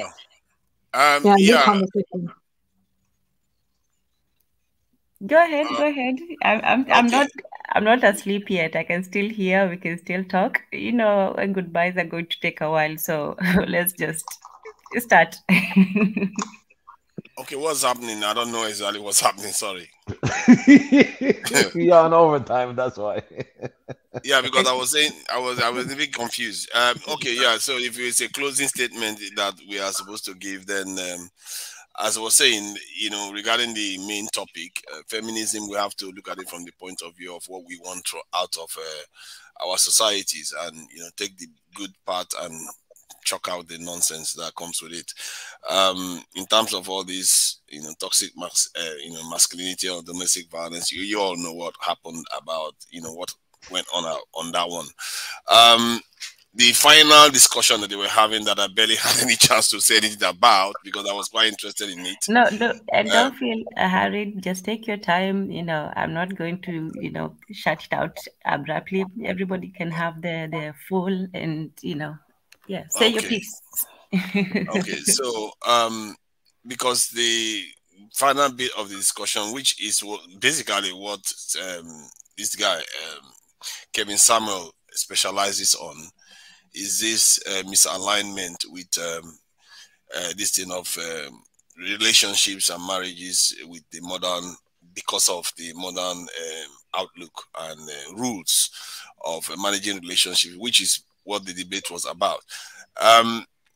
In most relationships, common sense prevails. If a guy wants to do something and it's beneficial to the family, that often carries the day. And if the woman wants to do anything that benefits the family, it often carries the day. The man, say, "Oh, I'm the man," and put my foot down. It doesn't happen like that often. The only reason why I thought Gazem was correct on that one was because when it comes down to it, let's say it's almost 50-50. Often, instead of the women to give way, which would be the normal thing to do before, they will be like, "Nope, I'm not. I'm not giving way at all because I don't have to compromise my own stuff." They do that more. I'm not saying it happens a lot, or that's all the time. They do that more now, and it results in some of the failures of relationships. And if you look at the divorce rate and the rate at which women are triggering divorces, there's no way that number can be so lopsided without an element of that going on. So, and that's something we don't want on the continent, right? Nigeria right now has a divorce rate less than 1%. That kind of culture comes to Nigeria, is gonna be like a nuclear weapon detonated in Nigeria. They are going to tear the fabric of the society apart. And it's something we have to be watchful about, because everybody has access to devices these days. They are on Instagram looking at perfect bodies and, Facebook and all the rest of it in Africa. And it's something that we have to be aware of, the ones that are aware of it, and, gatekeep in a way, and let our people know what they should be accepting and what they should not be accepting. Because I've seen cases where Nigerian women are actually basically advocating divorce, or advocating single mother. Say, "Oh, what's wrong with being a single mother?" This is what we were just talking about. What's wrong with being a single mother? That it's better to be a single mother than to be with a guy and stuff like that because you're having problems. So we have to learn what we want from the modern world, but keep the negative things out of it. And it's going to be trickier. It's easier said than done. I know that stuff is going to get tricky. And we might think that we are ahead right now. These guys that developed all these systems, they know what they are doing, and we are submitting all our details to them. They are going to reshape our young people's minds, maybe before we know what is happening, because in Nigeria we already see signs of it. So I just hope that with all these discussions we are having, we really need to start fleshing out what we want. Because if you don't know what you want, some other person will do it for us. So, and they can do it now. It's not like before where they don't have internet access and all that stuff. They can actually do it now, which is what we are seeing on the ground already. So that's something I will be considering in my own personal capacity, and whatever I can contribute on that kind of stuff, I'll be contributing. And I just hope people, pay attention to that too. Thank you. Thank you, Tunaja. And thank you for always, your words of See, I'm almost about Can to. Tanzan, can I go next to close? I have nothing to add. Nothing to add. Okay. Just closing. Can't believe we stayed this long on the panel, but yeah, so it was a great conversation. Thank you so much, Tanzan, for having me. And everybody, it was really, really great conversation, opening the mind and so forth. We talked so many things.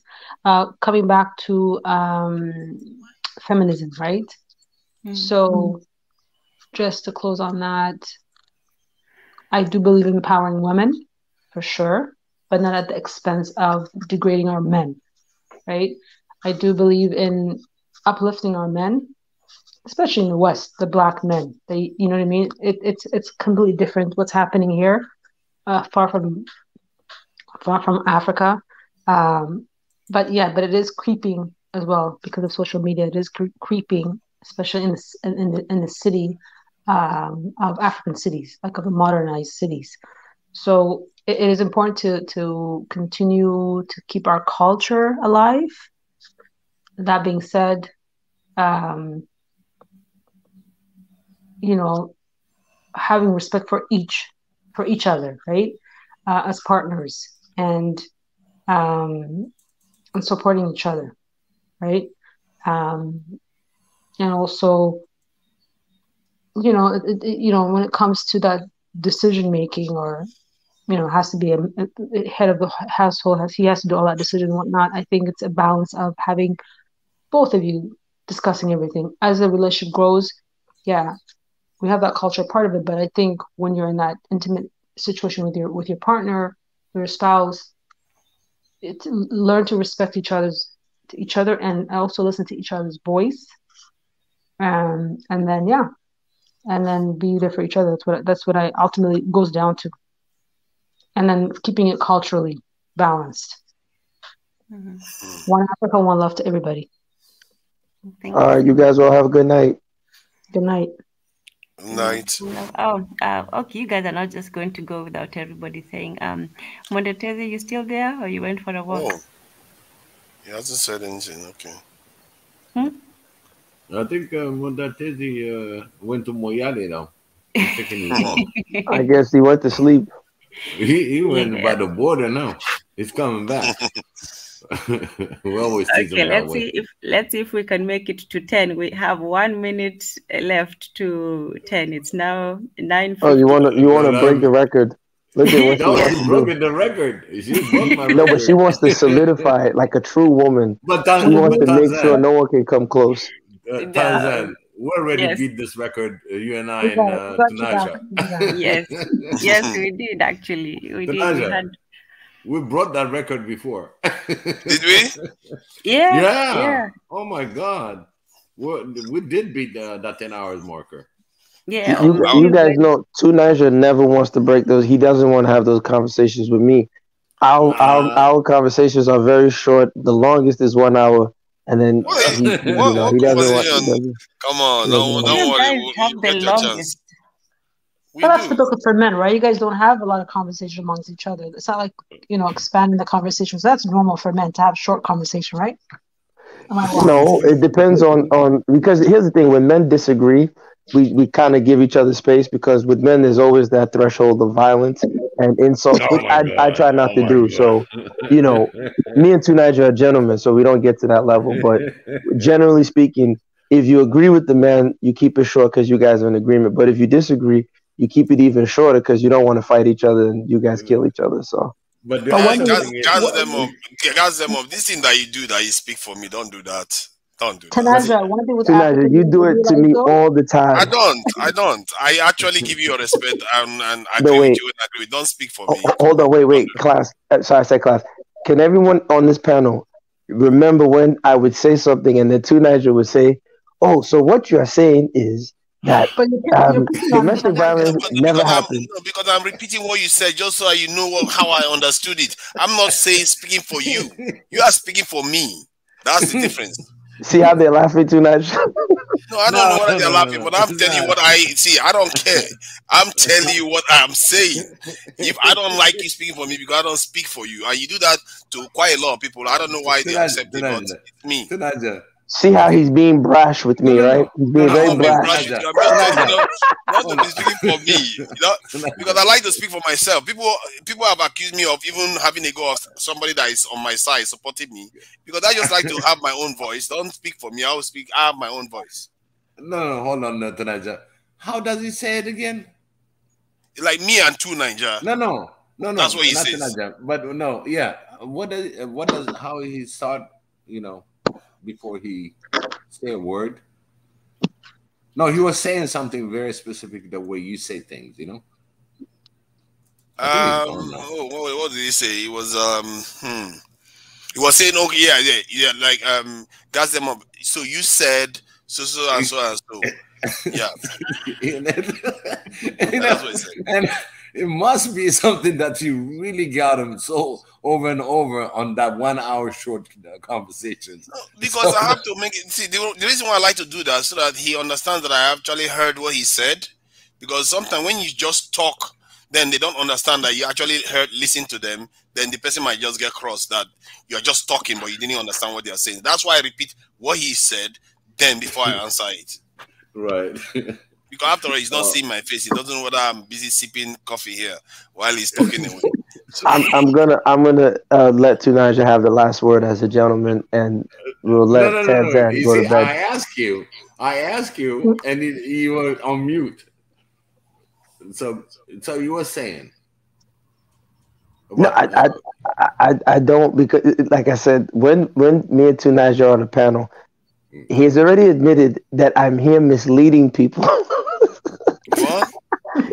Tunaja, did you not say? You said that. You never said that about gas them up. No, I've said that about gas them up when you said people should be going to the villages to go and industrialize them. That is like, I was like, that's misleading. You are telling people like he's going to make the environment cleaner, but it's actually going to pollute the environment even more. You guys see. Everything I say about Tunaja, he says I'm lying, but you can see he's doing it. No, but it's a fact. I said it, and I'm owning up to it. If you tell people that they should go to the countryside, and because when you tell people that, they assume that the stuff is going to get cleaner, but it's not. It's just going to spread the industrialization all over the place, and you don't seem to want to acknowledge that. Okay, fair enough. So you guys will always come, and somebody say that Gasimab just comes to oppose Tunaja. Whatever Tunaja says, he just says the opposite. So I think it's the other way around. Come on. See? I'm not petty. I'm not petty like that. That's why I lose a lot of arguments. Because if I was petty, believe in me, I would be coming to win arguments, and you will not stand a chance. No, but Tunaja, here's the thing. You know what's so funny? I don't come to win argument. I come to learn. I don't come to learn. I come to just present ideas. So I don't argue. And that's the funny part. That's why when you ask me, so you said this, and I'm like, no, don't pin me down, because I'm not here to argue anything. I'm just here, like I tell you, I know nothing. All I do is copy smart people and present what they said and let you deal with the idea. If it's strong, it stands. If it's weak, it'll disappear. To be fair, I'm not going to accuse you of looking to win arguments constantly, but you do have a habit of not wanting to concede, even when to the point where I even had to ask you, how do you dismiss an inferior idea for a superior one? Because you were just intransigent and not wanting to move. Because I don't answer, because I'm not there. I'm not there to dismiss, or I'm just there to present the idea. Just look at me as Angel Gabriel. I'm just there to give a message. I'm delivering. That's all. I just dropped the delivery. What is the point then? What is the point of making the point? If somebody once you make your point, they keep quiet and let it go. That's like saying, what was the point of Angel Gabriel? That's like saying, what was the point of Angel Gabriel? Angel Gabriel is to deliver the message, not to argue with the person that I delivered the message to. The person I'm delivering the message to. For my two Nigerian brothers, I have a question. What's the best place to invest in Nigeria? I know we're closing, but what was the best place to invest in Nigeria? Place or industry or sector? If in terms of place, I would say, yeah, Lagos is good. In terms of sector, agriculture is quite good. Low risk, and real estate is also quite okay. So agriculture is quite good in Nigeria. Yeah, I mean, agriculture is cool. I dabble in it a little bit. I've made most of my money with fast moving consumer goods and the Nigerian stock market. That's where I've made most of my money. Dividend paying stocks. Oh, Nigeria has a. I didn't know that Nigeria had a stock I market. thought you were living in Ajegule. Yeah, Ajegule, the one that doesn't live in an estate, is doing forex. He's making money in a fancy way. You see? You see? I'm not fancy You like see? that, though. I'm just saying. I'm not fancy like that, though.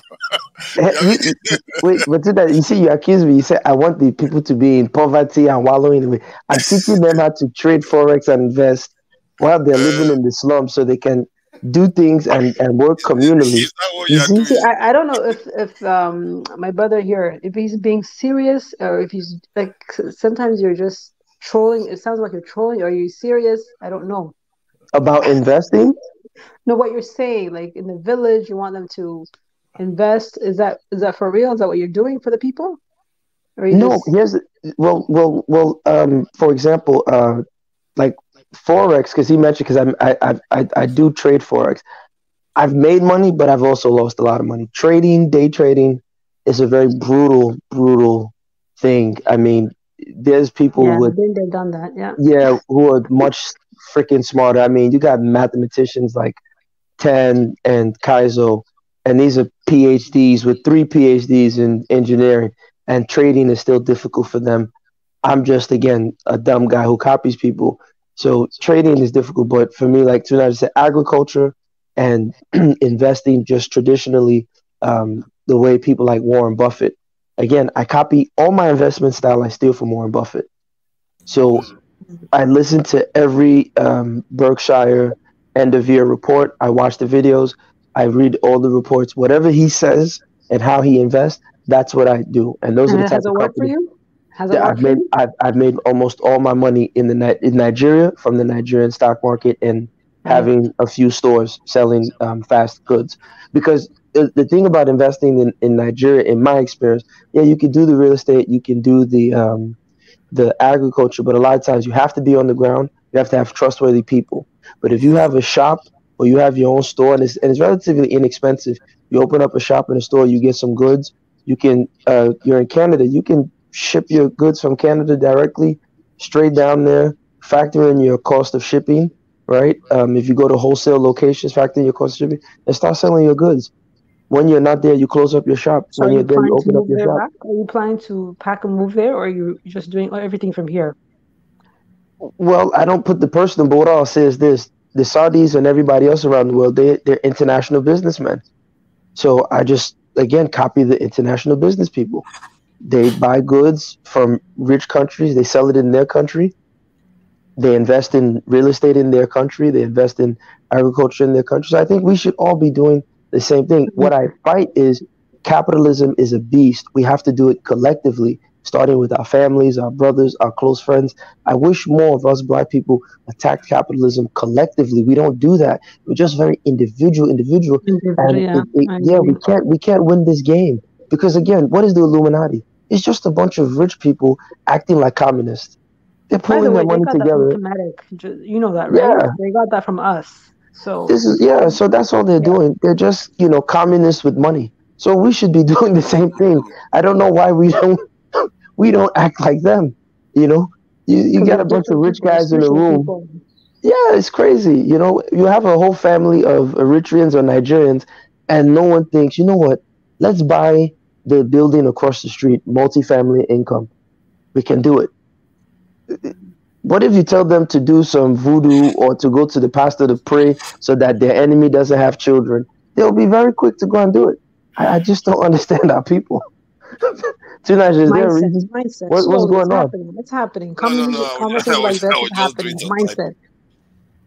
Yeah, go ahead. I was just saying mindset. The mindset, it's changing. These kind of conversations that we're having, opening minds, I think there are more African Americans going to Africa now. There's more even diasporas going to Africa. People like Wadamaya are changing minds and hearts, So things are changing. We just need to have more of us going back to invest and not only think for ourselves to make money, but just to think collectively, like you said, collectively partner, you know, even people on this panel, you can do great things together. You know what I mean? Just having that mindset to think big and do things back home. Yeah, So in it can fact, happen. It will. It will. fact, It will. I truly believe.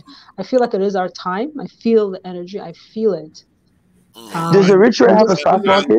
And gas them Do they up. have I what? think sorry, gas them up. I think you can actually, because you said something about whether if you are doing something in like Nigeria, you need people on the ground that you trust to be able to. I think I was You able gotta to be do on the ground. business in Nigeria. I will shock you. I was able to do a business in Nigeria for 2 years. I wasn't there. I didn't step foot there on shut up. So, boy, it's real. But I was able to go there, do business for 2 years without stepping a foot in Nigeria. So it depends on what you are doing. I remember these days you can actually check people to an extent because of internet. And in the case of Nigeria, if somebody has a phone, it's basically their identity. Because the phone is linked to their NI and PVN and everything else. So And they there's don't. so much. Yeah, go ahead.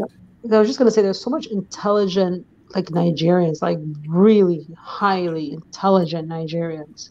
But they're I scammers. think they're the most educated. So, of course, one of Kaiser the had to most come in with educated. that. Thank God I'm I Kenyan. would say Kenyans. Thank God I'm Kenyan. I'm not a Nigerian.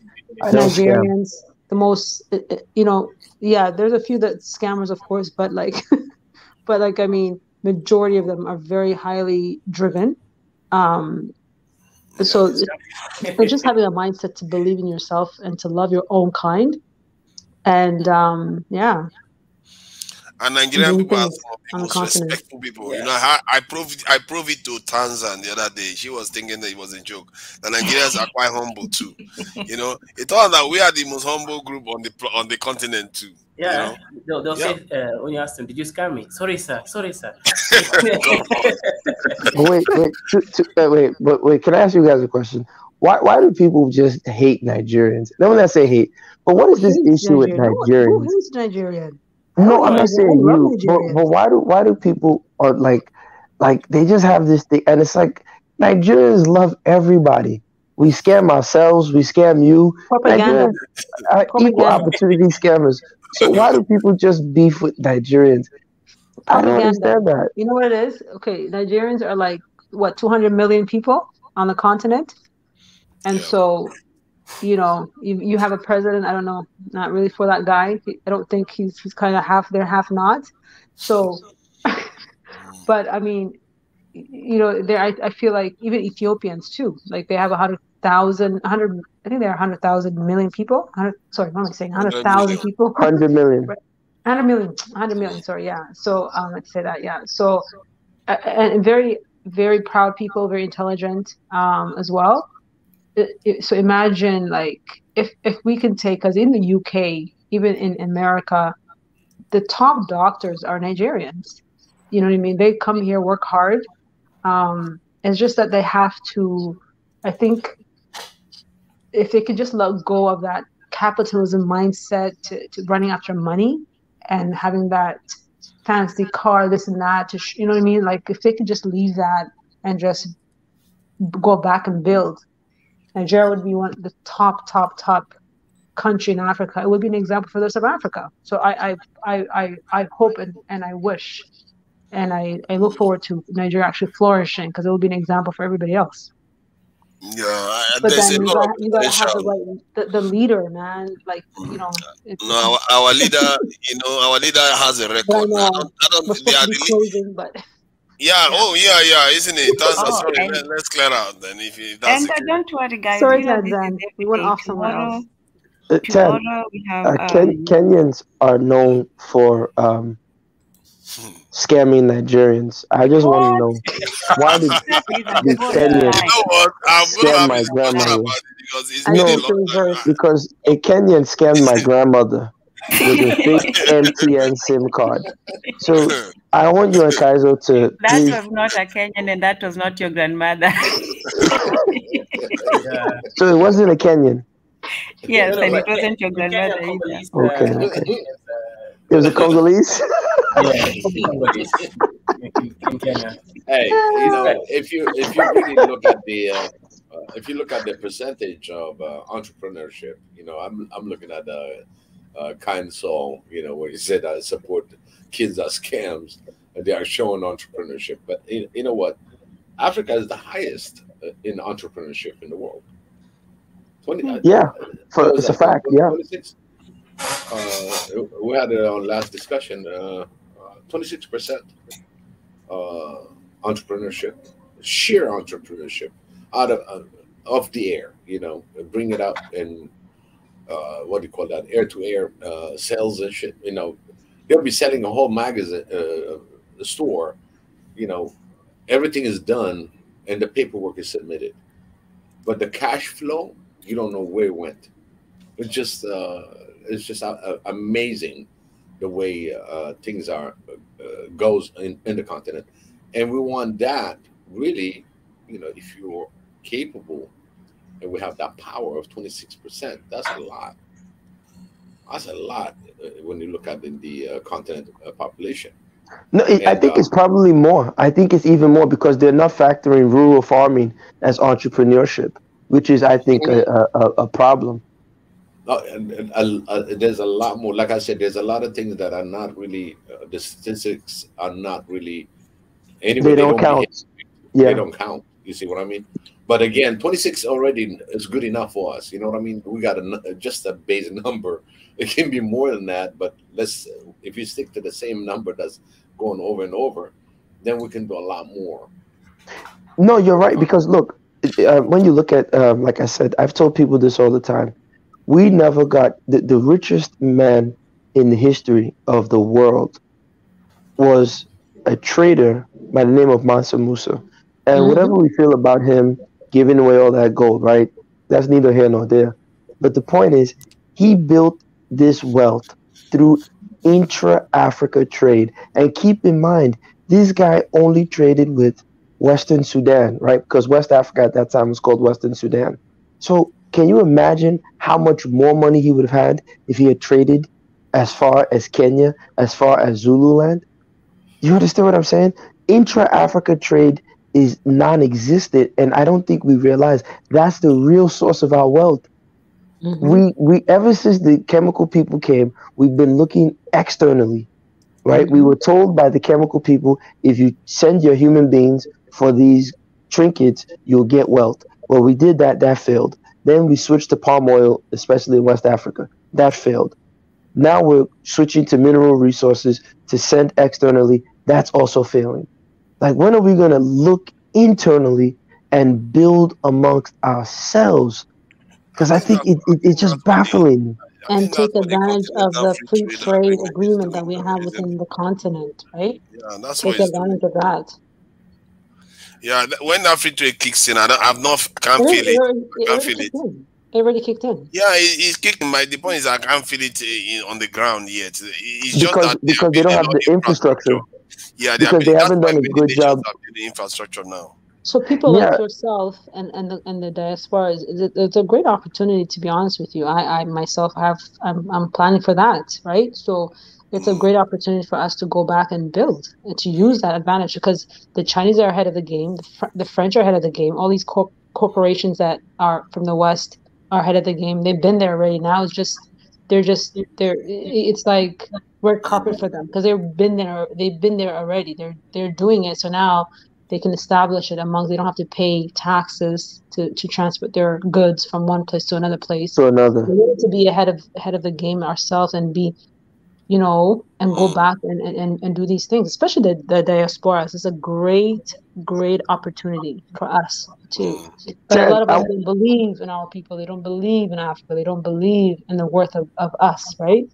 Especially African Americans. If they, they're to me, it's a strong asset for us, right? The one that have the right state of mind. Yeah, the one that have the right state of mind. No, she's Eritrean. Okay. Me, I am. Yes. Okay. But I thought you were saying, African American. No, she's Eritrean. No, I'm Eritrean. Wait, Kaiser, I wanted to ask you a question. You and Tan a question. and anyone else who's like a science person, I think too, Nigeria, I don't know your background, but I think you're science as well. Is there any way we can come up with infrastructure projects that are low scale or small scale, kind of like thinking, like the store IKEA, right? IKEA makes furniture easy because you can easily assemble it yourself at home. Is there any way to make infrastructure like taking the IKEA idea of infrastructure? Because I think the problem is when we think of infrastructure in Africa, we think of these grand, big projects that, like I've told you, Nigel, we don't have the tax base to maintain. So we'll do this big rail line, but then in 5-6 years, because we don't have the tax base, new president comes in, the rail line will start to deteriorate, right? So what I'm saying is, are there any like IKEA style infrastructure that we should be thinking of to connect ourselves in terms of trade? Like, is there a low cost way to build rail, right, amongst the people? Like, I'm just saying, like, why does everything have to be this big grand scale? It must look like Germany, look like UK, look like America, look like Canada bullshit. Why can't we come up with like an IKEA model to infrastructure? Or is that not possible from a science perspective? I think it's absolutely possible. I think, and when it comes to things like roads and bridges, that obviously wouldn't be possible. But when it comes to housing and small technology, that's definitely possible. In fact, I think that we're still using very expensive and old school methods of building houses, and right now, we should look into cheap, affordable housing, especially as a partial solution, to the slums. But mostly it's usually economic more than material. But in terms of house building, I think there's very many new solutions that can be workable in Africa. We can do a program about that, but yeah, in terms of building and housing, yeah, there's lots of. Why not roads and bridges? Tanzan, I think, what the thing too is, we should be able to normalize using local products, using I've seen a few projects, people that are doing great things like tourism, different sections, using like even in Ethiopia, I've seen videos where they use natural, African material to build homes, to build, and sometimes we look at it as if we kind of look at it like, it's not. Yeah, we look down on it. Down, exactly, right? And that's the wrong way to look at it, because the thing is, all these white people, they got everything from us, and they made it their own, right? So and then we come back and to think, oh yeah, they're the smart ones, they're the one that came up with it. No, they copied everything from us because they were living in friggin' like caves, right?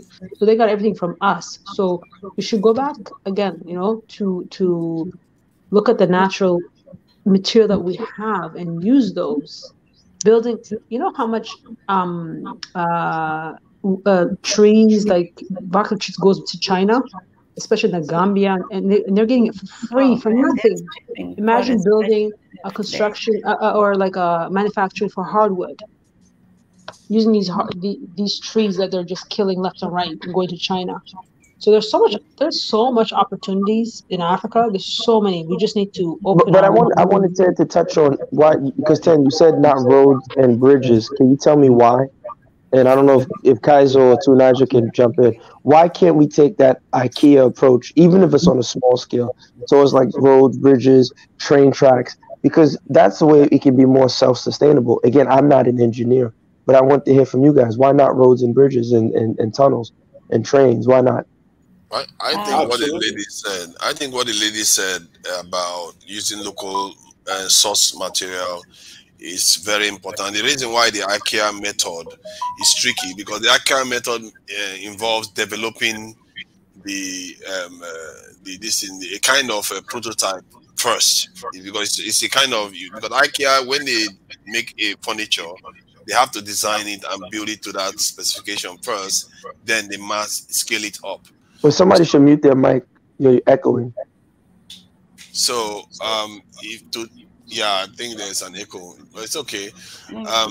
So you have to scale it to be able to scale it up, so that you can be able to, do the IKEA this in the formula. To an extent, they're already doing that in Africa, where you have these smaller scale stuff, ways of doing things. That's what the generator stuff is doing.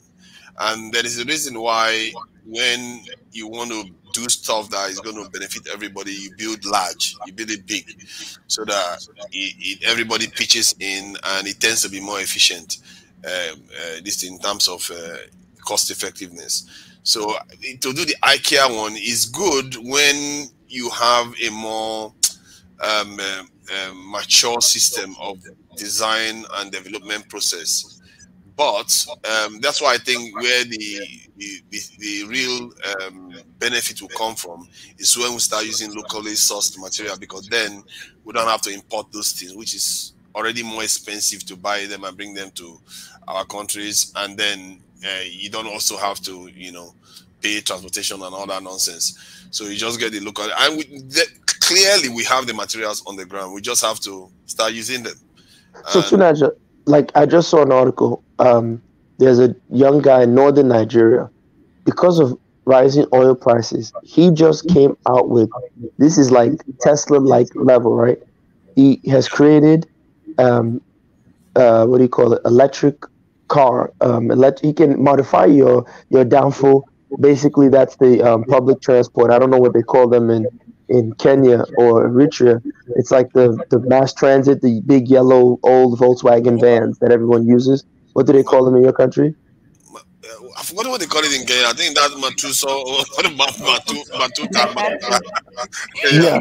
So basically, this guy in northern Nigeria has created a system where, just like the other guy, he can power electronics with wirelessly using sound, whatever. I don't know. I'm not a scientist, but he was using it, and I hope they don't kill him. But this guy in northern Nigeria, No, they tried to kill him several times. I know exactly. Yeah, okay, yeah, of course. We know the game.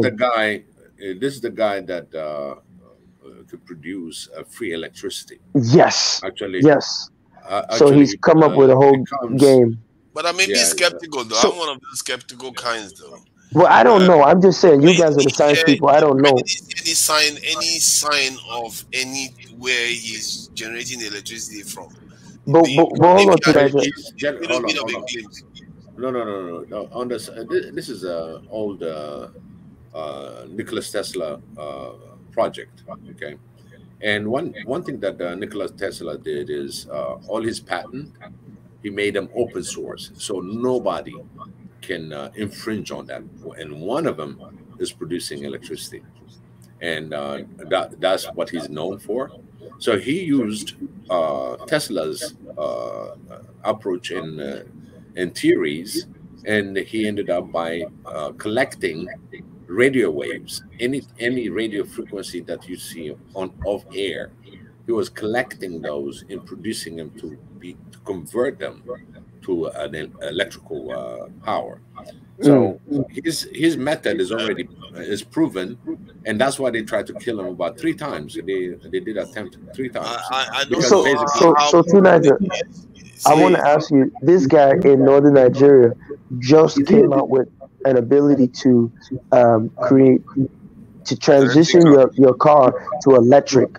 So what he's now doing, because of rising gas prices, these downfalls, once you convert it, you can just charge your downfall and you can run for however many kilometers, and then you come back maybe like 2 weeks later, or a week later, you charge it again and you can run.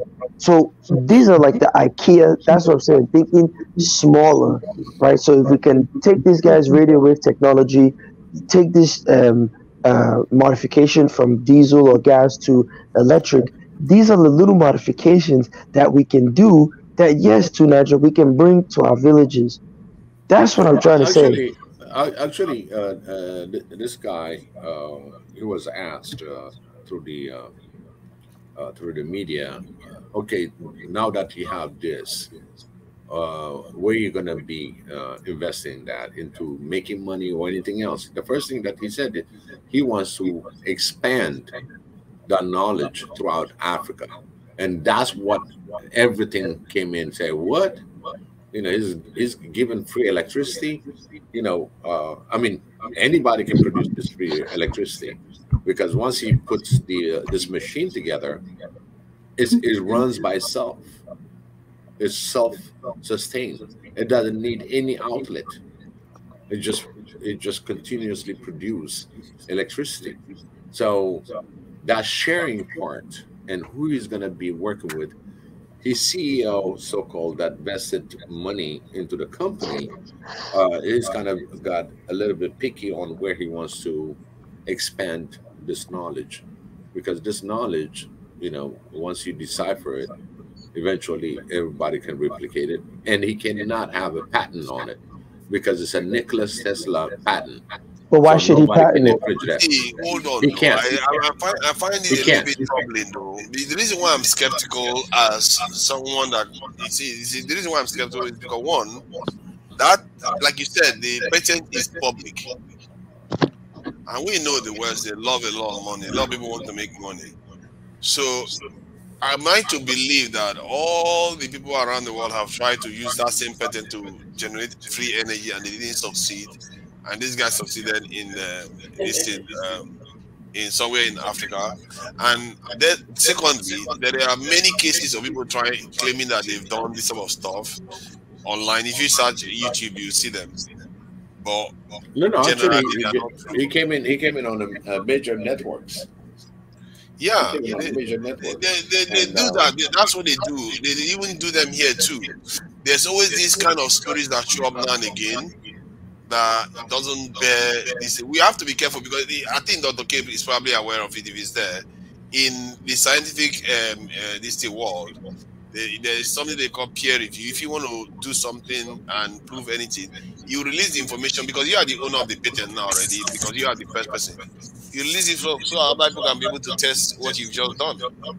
And secondly, why didn't he give the technology to his government so that they can use it to just build, unlimited power source for their country as a demonstration? So some of all these things, I am a little bit skeptical until I see the issue, Tarajat, the issue now is on the mass production.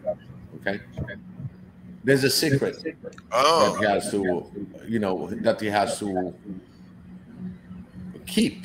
You understand? And whenever you manufacture, like, why you go that far? When they have Coca-Cola, when that formula was in a safe, and there's only one person that's going to be representing that company, and that's going to give you the mix in the old time. Okay, so there's a lot of secrecy of the technology. You see what I'm saying? And how to replicate it. Let's say when they sell you a Boeing, right? Whoever who's going to be working on the body, there's no problem. The minute you start working on the avionics, you have a problem. You have to be certified, and you have to have a good knowledge on the avionics. So there's a limitation, because this kid just created this, and now that we know it is possible, and that's what Nikola Tesla tried to do, except JP Morgan had to chop it down because he doesn't want to give no free electricity. But he could have just have that if you're going to get the electricity out of it. Just like any R&D cost, he can formulate that, and you're still going to be paying something, okay? But it's just a greed. Now, this guy, the CEO that's running this company, has that little sense of a little bit of greed. You understand? And at the same time, he's got to protect the technology. I hear some there's an echo. Oh yeah, you should mute me. Was it you? Sorry to interrupt everyone. I just want to say good night to everybody. Good night. Good night, Sanity. Good night, Sanity. I have to get up really early tomorrow morning, so good night to all. I wish I could stay to the end, but no, you have been a trooper. You have hung in there.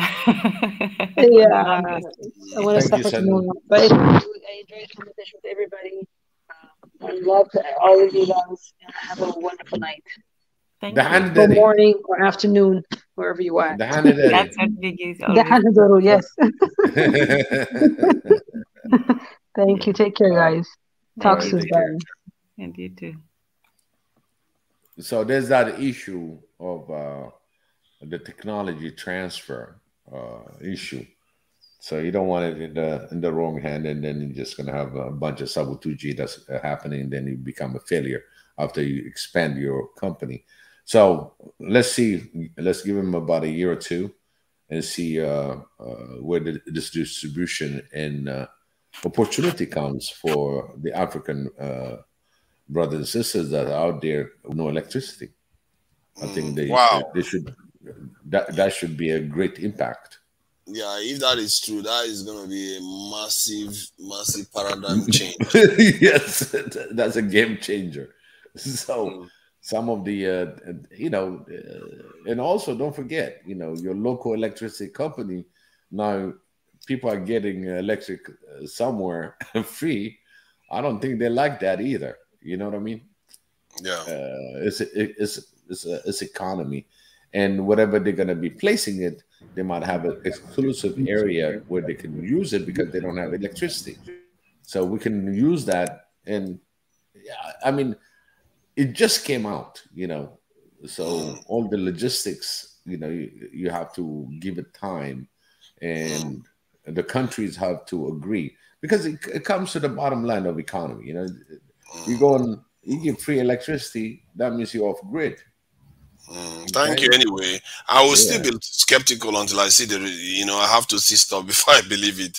No, seriously. I mean, according to every documentation, and in the I'm in the RF world, okay. I'm in the engineering world, and it is possible. It's just the person that put it together, and the equipment and technology that he used to collect the radio frequency and convert it to, because RF signal, radio frequency itself is electrical, okay?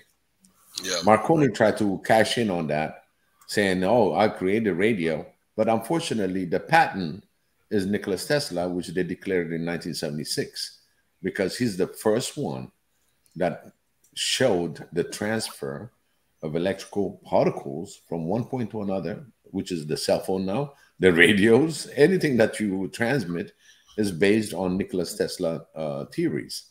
So that is something that Africa got to think about, because we've got a lot of opportunity to do so. The same thing, people that produce water off thin air. And there's another issue about it. The guy is a Black African American that really put it together and distribute those water generators in Flint, Michigan. And Flint, Michigan took advantage of that, and they got served because of this gentleman from Texas.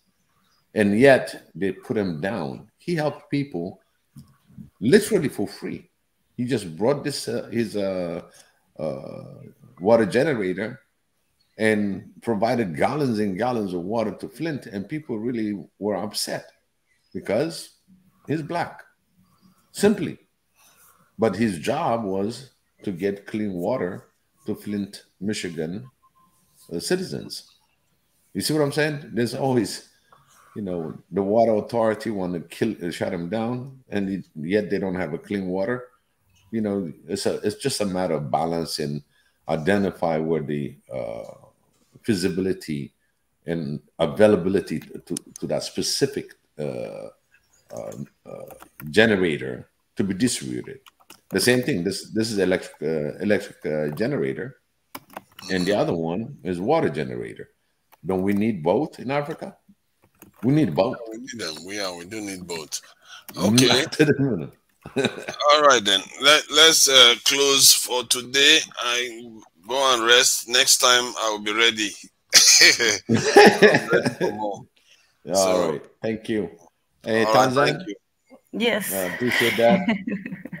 It's been a great night. Thank you. Wonderful And job. you too. All right. Yes. You did a wonderful job. Thank you so much. And everybody that is on the comment section, thank you for keeping up with us. Sam, Kinda Saul, Mary Antoinette. I mean, we have a lot of people that have been in and out. I mean, the list goes on. This is a great show, a great topic. And those that got involved and came in, to the show. I really appreciate it. And Tanzan, again, great show. Appreciate that. Thank you. Thank you for coming. Thank you, Mundetezi. Thank you, Gasdimap, to Niger, and everybody who came on the panel, Kaizo, as usual. And the comment section, well, you've already said them all. So, you know, I'll leave it at that. It was wonderful, enlightening. We learned a lot. We debated, argued, all that good stuff. And we'll see you tomorrow. You know, we still have the Diaspora Show. We have education, Diaspora Talks with Biggie. That one's tomorrow. Education is with Professor Ezra is upcoming. And the weekly recap shows, well, just every day today at the same time. So I'll see you guys tomorrow, and we'll close out with a quick word to our creator who oversaw our conversation. May we make something productive of it, and may we keep working together as one Africa. And thank you all, and have a good night. And Amen, amen, amen. And I'll pray for Marie Antoinette, Kaku. Yes, absolutely. Dr. Adaka and Kuku and Mika. And most of the prayers to keep our brother healthy and safe. And I extend that to all my African brothers and sisters to the world for peace, love, and kindness. Extend yourself. Do the right thing. Thank you. Thank you. And good night, all. And good night. A lovely week. Bye. There you go. Bye.